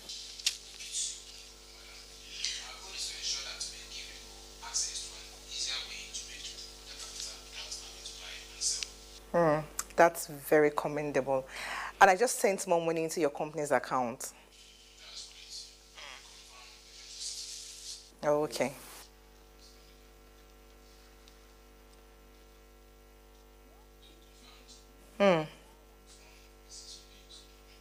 That's correct. So when am I expecting the next payment?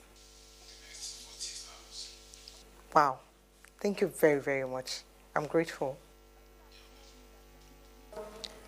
Wow. Wow, money. Man.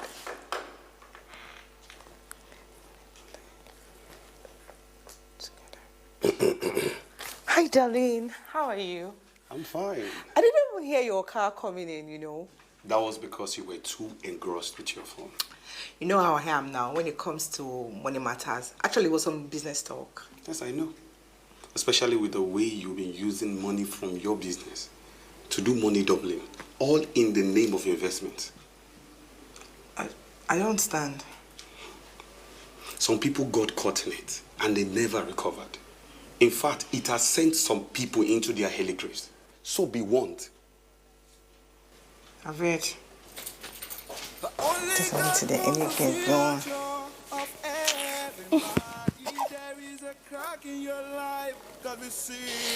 Man, I can't wait to see what the Badagry Slave Trade Center looks like. I mean, just imagine. Well, Mr. Faber said it's very interesting. Yeah, I believe so. He said it's going to make us cry too. Cry? I thought boys don't cry. Well, if everyone you love disappears when you need them the most, won't you cry? I'm sure she'll be back. I don't care. The point of no return and the spiritual, I find them very fascinating. I want to check if it's possible to drink from the well and forget your past. I'm sure we'll get to know more about it when we get there. Yeah. I'll tell Auntie Maya as soon as I get home, so she won't say I didn't tell her in good time. Yeah. I'll do the same. And I'm sure it'll be fun, especially with you coming along. Yes.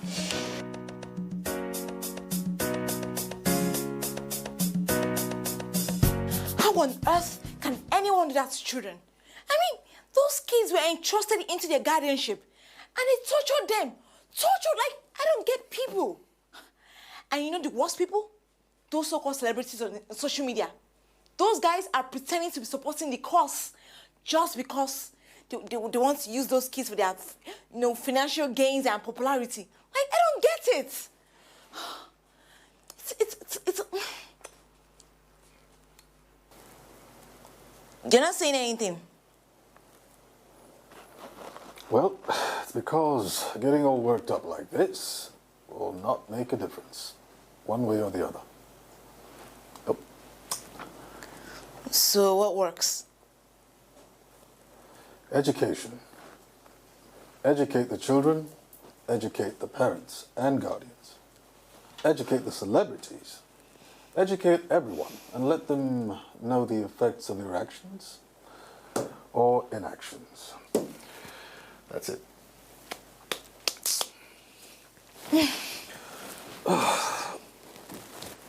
Would you like me to get you some water?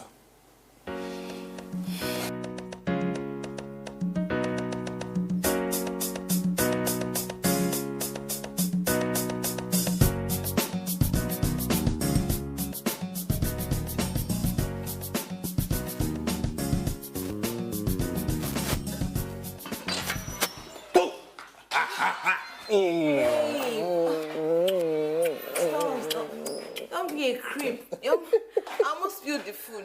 And we would have eaten it. And we would still eat it with love now. And who would have thought that it's the same woman who was boiling hot earlier on today that is now cooking this fine meal? Look at that. told you time and again, stop using your phone in the kitchen. It's not safe. You can always answer your calls or your messages outside the kitchen. Okay, thank you. Welcome. Right, now, on a more serious note, babe, you really should start using your own car when you're going out. Why? The simple reason is this. As the boss, just because I'm the boss, actually, it's not the reason why I should be getting late to the office or for any appointment for that matter. Are we back to this again? Yeah, of course we are. You know, you own a car. You have your own car. You can drive. So I don't see why there should be a problem. Why is it a problem, driving? Well, because I enjoy the moments we spend together as a family. Oh. Yeah, we did together as one, and you know, it unites us, creates a strong bond, the memories, and all that. So yes. Oh, well, I can't argue with that. But, Shah, I still don't want to keep getting late to my office, or for any appointment for that matter. That's why I love you. I love you too. Drive your own car. We're still going to talk about this.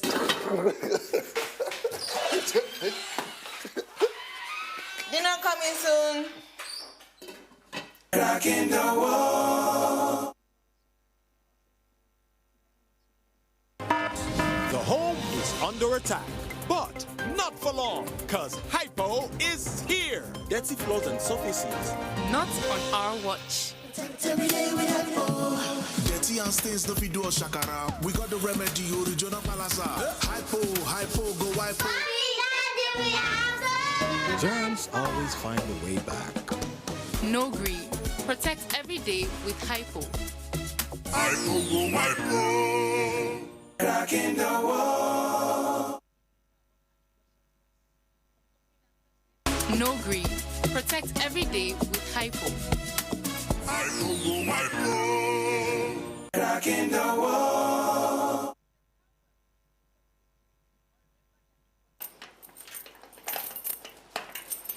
Mommy. What is it? The payment of the excursion is ending on one day. I have explained to you to be patient. I would give you tomorrow, okay? Well, anyone who doesn't pay on one day isn't going. Why don't you just ask Dad? Listen, young woman. I have explained to you that your dad has a lot of responsibilities, including yourself. I will give you tomorrow. You said the same thing yesterday. Will you stop this nonsense? Young man, do you want to talk to me about something? Yes. Can you help pay for Enne's excursion? And why would I do that?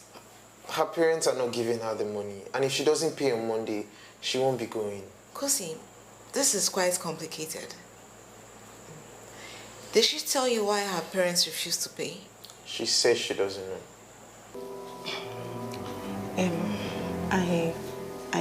I invested the money in some kind of a business. And the first time I invested in it, I got triple the capital. So I thought it wasn't a bad idea to put back all the money, plus the money and the profit. So I did that. And they actually told me that I'll get all the money back, plus more profit in a few days' time. I've been calling them. They're not. So you mean you invested our daughter's money and all the money that I gave you into a Ponzi scheme? I just wanted Enne to feel better. He wanted Enne to feel better. He wanted Enne to feel better. And he didn't pause to consider how those who spent money to pay for you to attend that excursion would feel. Do you think money is plucked from trees? Do you know how much sacrifice we made to pay for that excursion? Kosi, I didn't raise you up to be so mannerless and irresponsible. This is unacceptable. So you will go in there and apologize.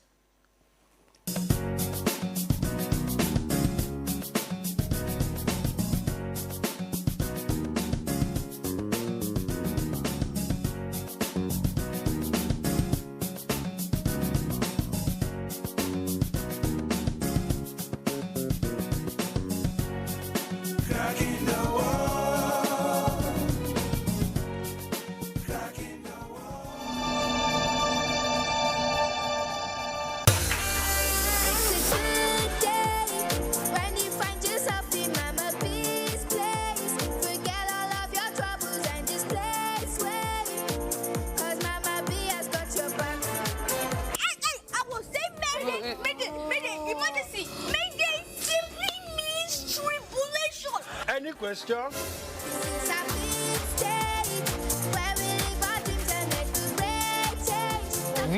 We face time.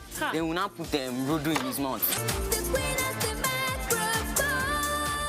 Get me amala with plenty meat, the way I like it. Assorted though.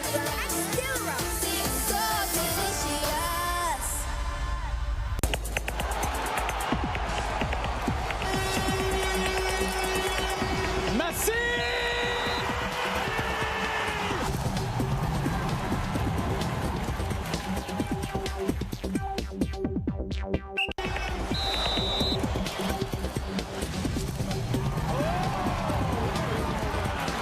Toby Anderson, look at the clock. I cannot believe it.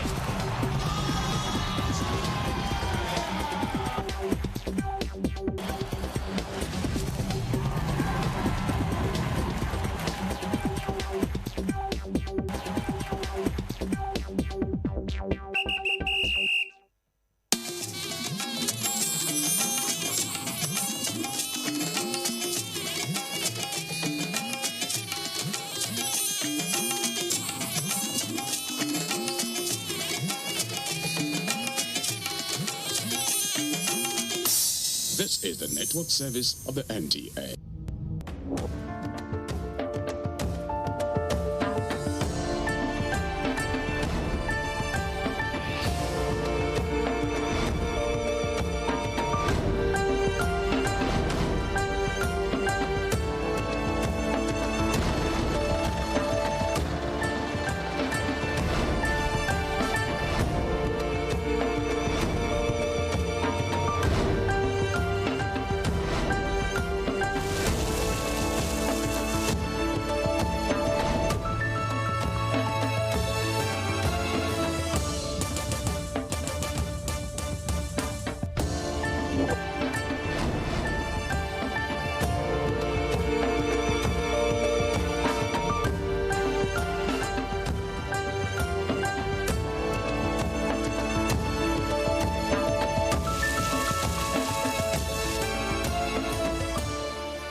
The federal government of Nigeria established the Northeast Development Commission through Act No. 7 of 2017 as a statutory body responsible for the rehabilitation of the Northeast region. The region suffered many years of violence following attacks by insurgents, resulting in loss of lives and damage to basic infrastructure. The insurgency made worse an already fragile and poorly developed economy.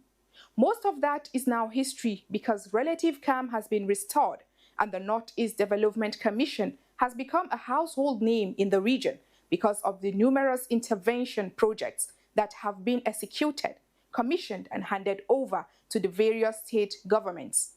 All the projects have been done based on a needs assessment. Hello there and welcome to NEDC in Focus. I am Khadija Nasidi, who will anchor this program that is going to document a phenomenal rehabilitation of Nigeria's Northeast region. My colleague Njuma Abdullahi kicks off the story from Adamawa. NEDC is set to change most of this narrative with its intervention projects.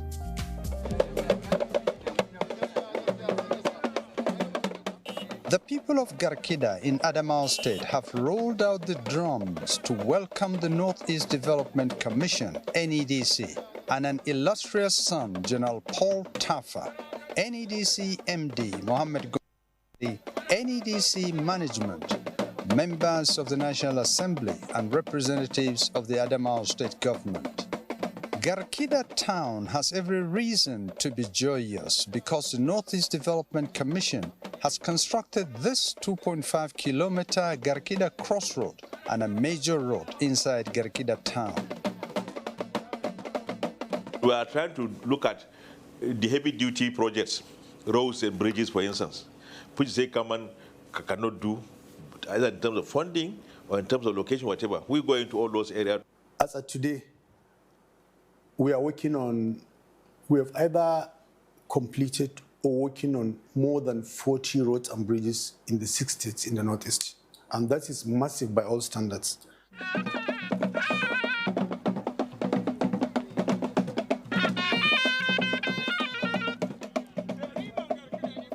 Education is a key pillar in the Northeast Master Plan, the blueprint for the rehabilitation and development of the Northeast region.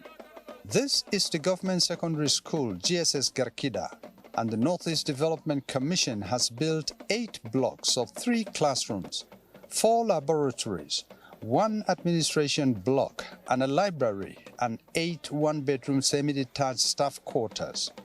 The Commission has also renovated another administration block in the same school, 2 blocks of classrooms, an examination hall, and junior staff quarters.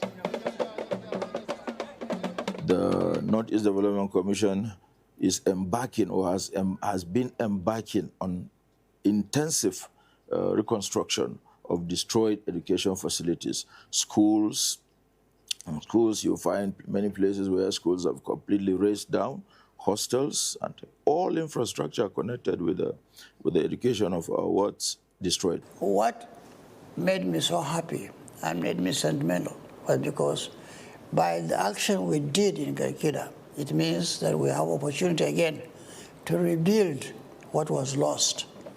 Various famous personalities of Garkida were honored as the various buildings were named after them. The curious eyes and ambitious minds of students watched every cutting of tape and formal handover of the project to the Adamawa State government. Yeah, I felt very proud and very happy indeed.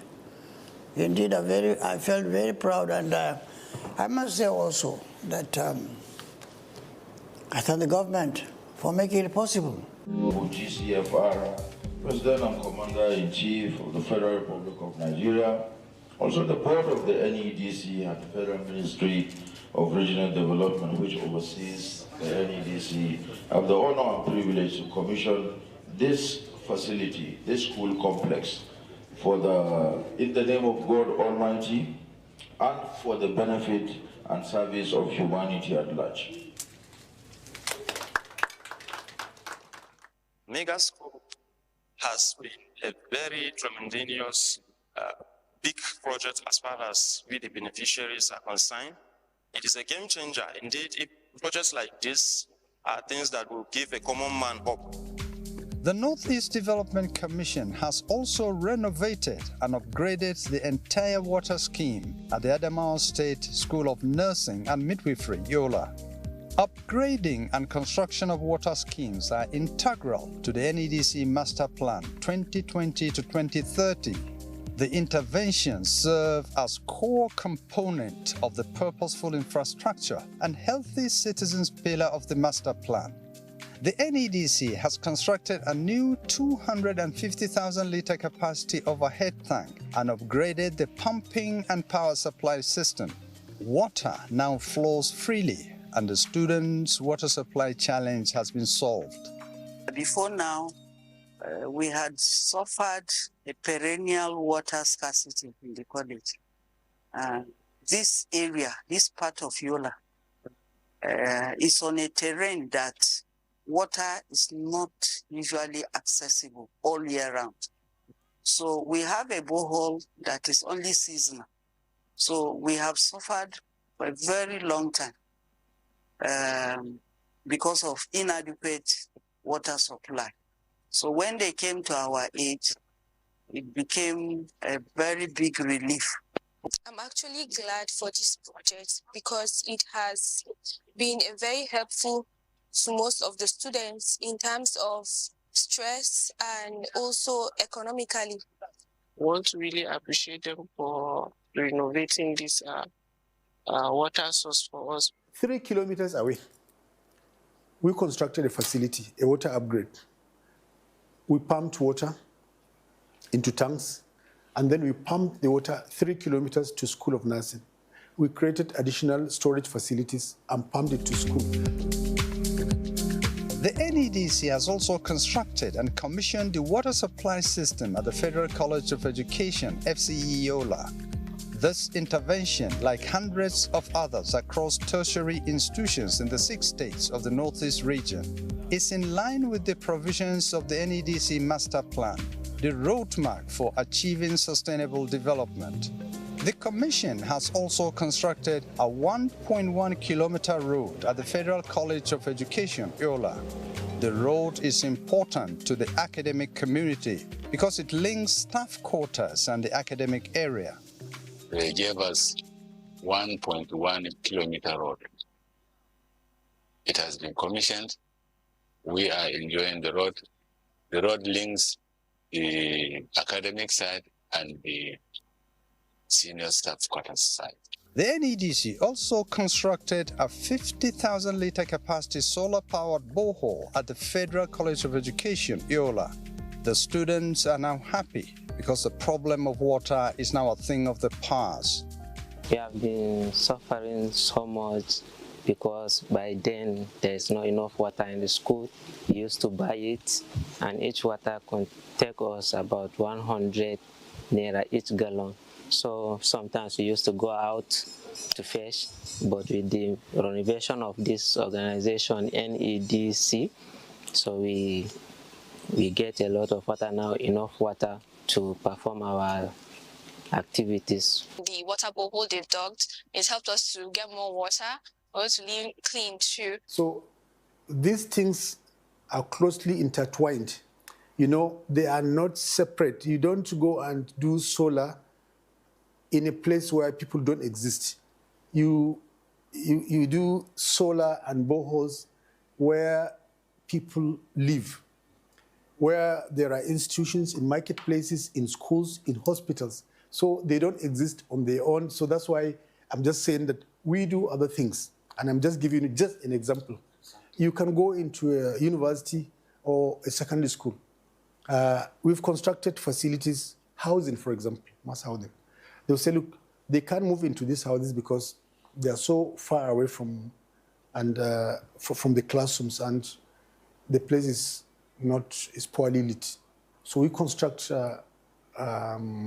solar street lights there, and then we provide water. So you can't separate the two. Work on the oversight function. They'll come around. The NEDC team also seized the opportunity to inspect the construction of the Accident and Emergency Complex at the Modibo Adama University Teaching Hospital, Yola. Minister of State for Regional Development, Uba Maigari Amadu, says delivering on critical infrastructure is an important agenda of President Tinubu's renewed hope agenda. Construction of new bridges, reconstruction of damaged ones are key to the provision of the NEDC master plan.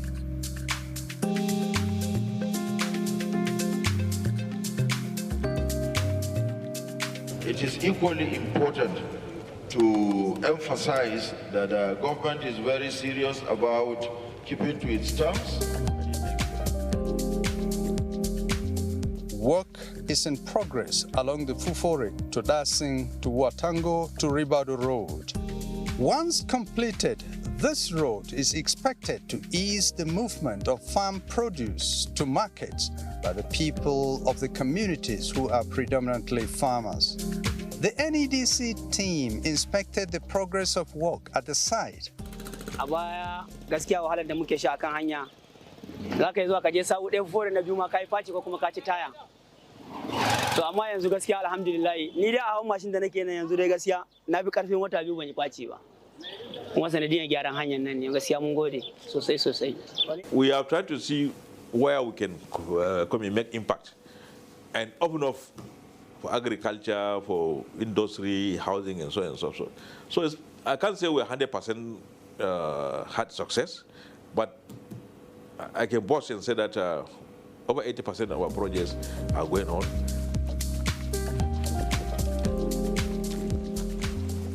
And still on roads, the Commission is also constructing the 32 kilometers access road from Dapna to Garkida. The team observed that the construction has reached 50% completion. Supporting the security forces is a foundational element of the NEDC master plan, which is designed to ensure that peace building and infrastructure development can occur in a safe and stable environment. The Nigeria Police Force is the primary security agency responsible for law enforcement, crime prevention, and public safety. The NEDC has drilled a borehole for the Garkida police station, which comes with an overhead tank to ease the issue of water supply to members of the police force in Garkida. The NEDC says it has actively been supporting the security forces in the northeast region to enhance their capacity. The Act provided that we support those institutions in doing their mandate. So for the Army, we're not going to involve in the kinetic kind of activities. We support with the soft equipment like the vehicle and whatsoever, so that they will do their job.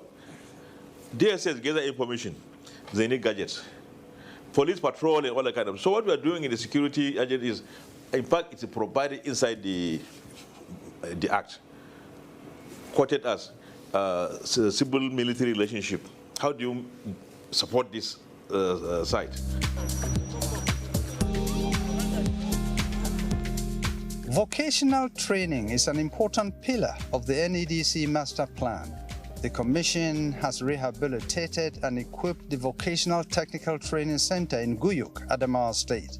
The rehabilitated Spatial Work Training Center was commissioned and handed over to the Adamawa State government.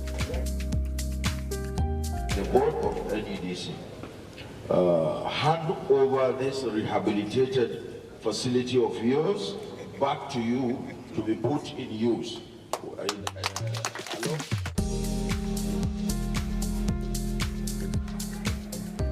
A healthy populace is a key pillar of the NEDC master plan. The NEDC health interventions are designed to restore, stabilize, and modernize health infrastructures destroyed by insurgency. The plan aims at improving access to quality and affordable healthcare by strengthening infrastructure at the grassroots. In view of this, the NEDC has constructed and upgraded the primary healthcare facilities at the Primary Healthcare Center in Uba, Hong, local government area of Adamawa State. The Commission has constructed a 10-bed capacity ward and 2 units of 1-bedroom staff quarters. It has also renovated 2 units of 1-bedroom and 2 units of 2 bedrooms at the health facility in Uba. The NEDC has completely renovated the general outpatient department, the laboratory, and the store. This is in addition to the construction of a fence and gate to ensure security at the Uba primary healthcare facility. The Commission has also drilled 1 solar borehole in addition to installation of a solar system to provide energy to the primary health facility at Uba. For some primary health care centers, for some maternity, for some hospitals that are far away, the electricity may be there, but paying the bills is a problem. So we have taken it upon ourselves to start that, because you know why? We are entering, because 2026 is in between growth and industrialization. And that's when we started. I was talking about leaving a legacy, providing infrastructure, and making sure that the beneficiaries of such infrastructure projects now own them. They own them, they make use of them, and they should be made to understand that we will not be there forever.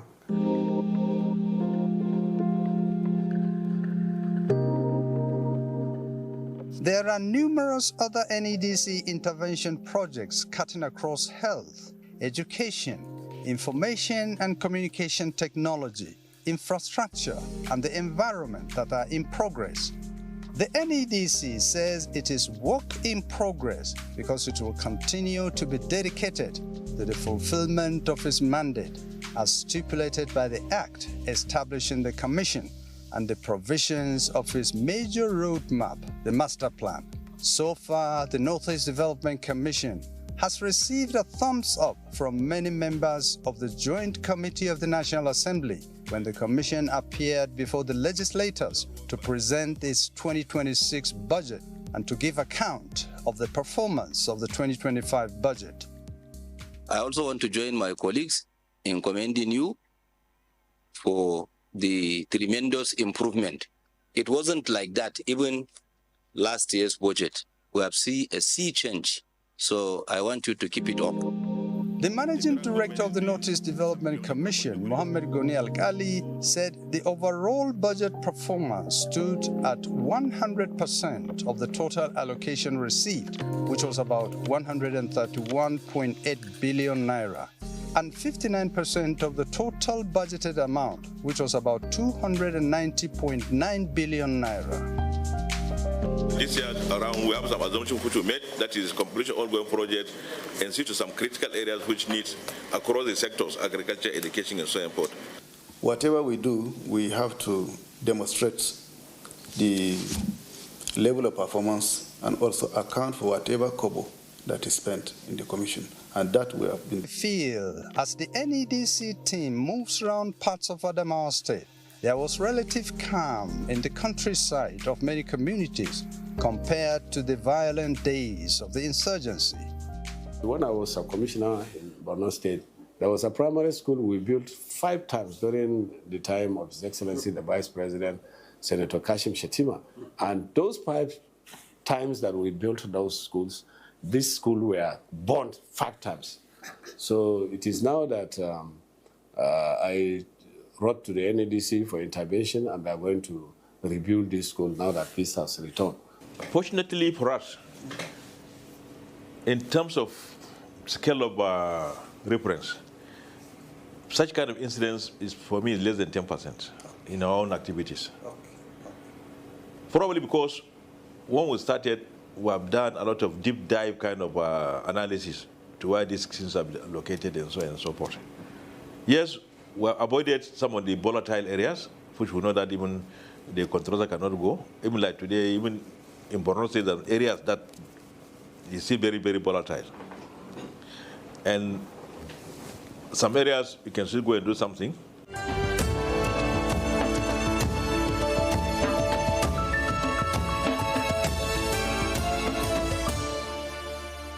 The NEDC team commissioning and handing over the NEDC intervention projects in the 6 states of the Northeast region also visited Borno State.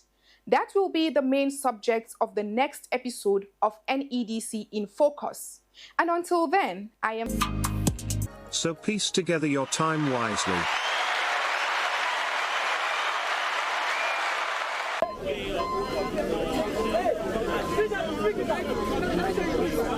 It's very, very important that people should acquire those basic life-saving skills, because it can be of benefit to you or your loved ones or your friends and even to strangers. Unfortunately, in this part of the world, we don't have this rapid response rescuing team.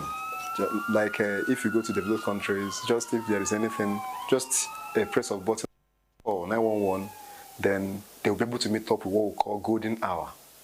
But in Nigeria here, most people don't meet up with golden hour. Golden hour is the first hour after an incident has happened or injury. So the person or the victim must assess definite treatment within the first 60 minutes.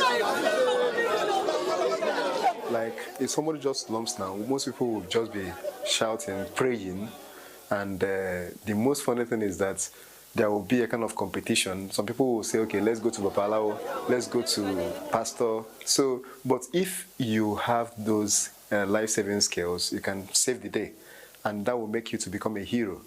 Just imagine in workplaces or something like schools, somebody can just decide to kind of swim, and the person will just drown there. So if nobody goes in there to help the person, what happens? The person will just go, and if somebody that doesn't acquire those skills decide to dive in, we have 2 or 3 bodies. So it's very important that you just do everything humanly possible, acquire them, like that of CPR, cardiopulmonary resuscitation, whereby the heart fails, or maybe the person is not breathing very well. What you just need to do is to start manual pumping of the heart, making the heart to manually pump blood and giving the person what we call the breath of life to make sure oxygen circulation still continues in the system. There are different kinds of first aid that will be required. Like if you're talking about somebody slumping now, is a first aid that you need to administer to the person by practicing what we call CPR, or making use of automatic external defibrillator. Or when somebody is choking, you will need to perform what we call Heimlich maneuver to be able to remove that substance or something that is blocking the airway for the person to be able to start breathing normally again. If somebody is injured, then let's say it's a sprain. Somebody hits his head somewhere, the person will definitely require something like a cold compress because there is a sprain. So you need to require cold compress. That cold compress will help to reduce the inflammation. And you now need to kind of apply something like a bandage to make sure that there is no space for those fluid that will cause the swelling to accumulate. So if you are packing your first aid box, if you are into sports, there are kinds of first aid that will be required. If you are into an area that somebody can have a severe cut, or there could be a scorpion sting or snake bite, there are things that should be there, like a tourniquet. Like a tourniquet, if there is no tourniquet available, you can make use of stockings or make use of tie, and make sure you tie the proximal portion of where the injury takes place, so that you will stop the bleeding, so that it won't get to the heart. So that's the essence of applying.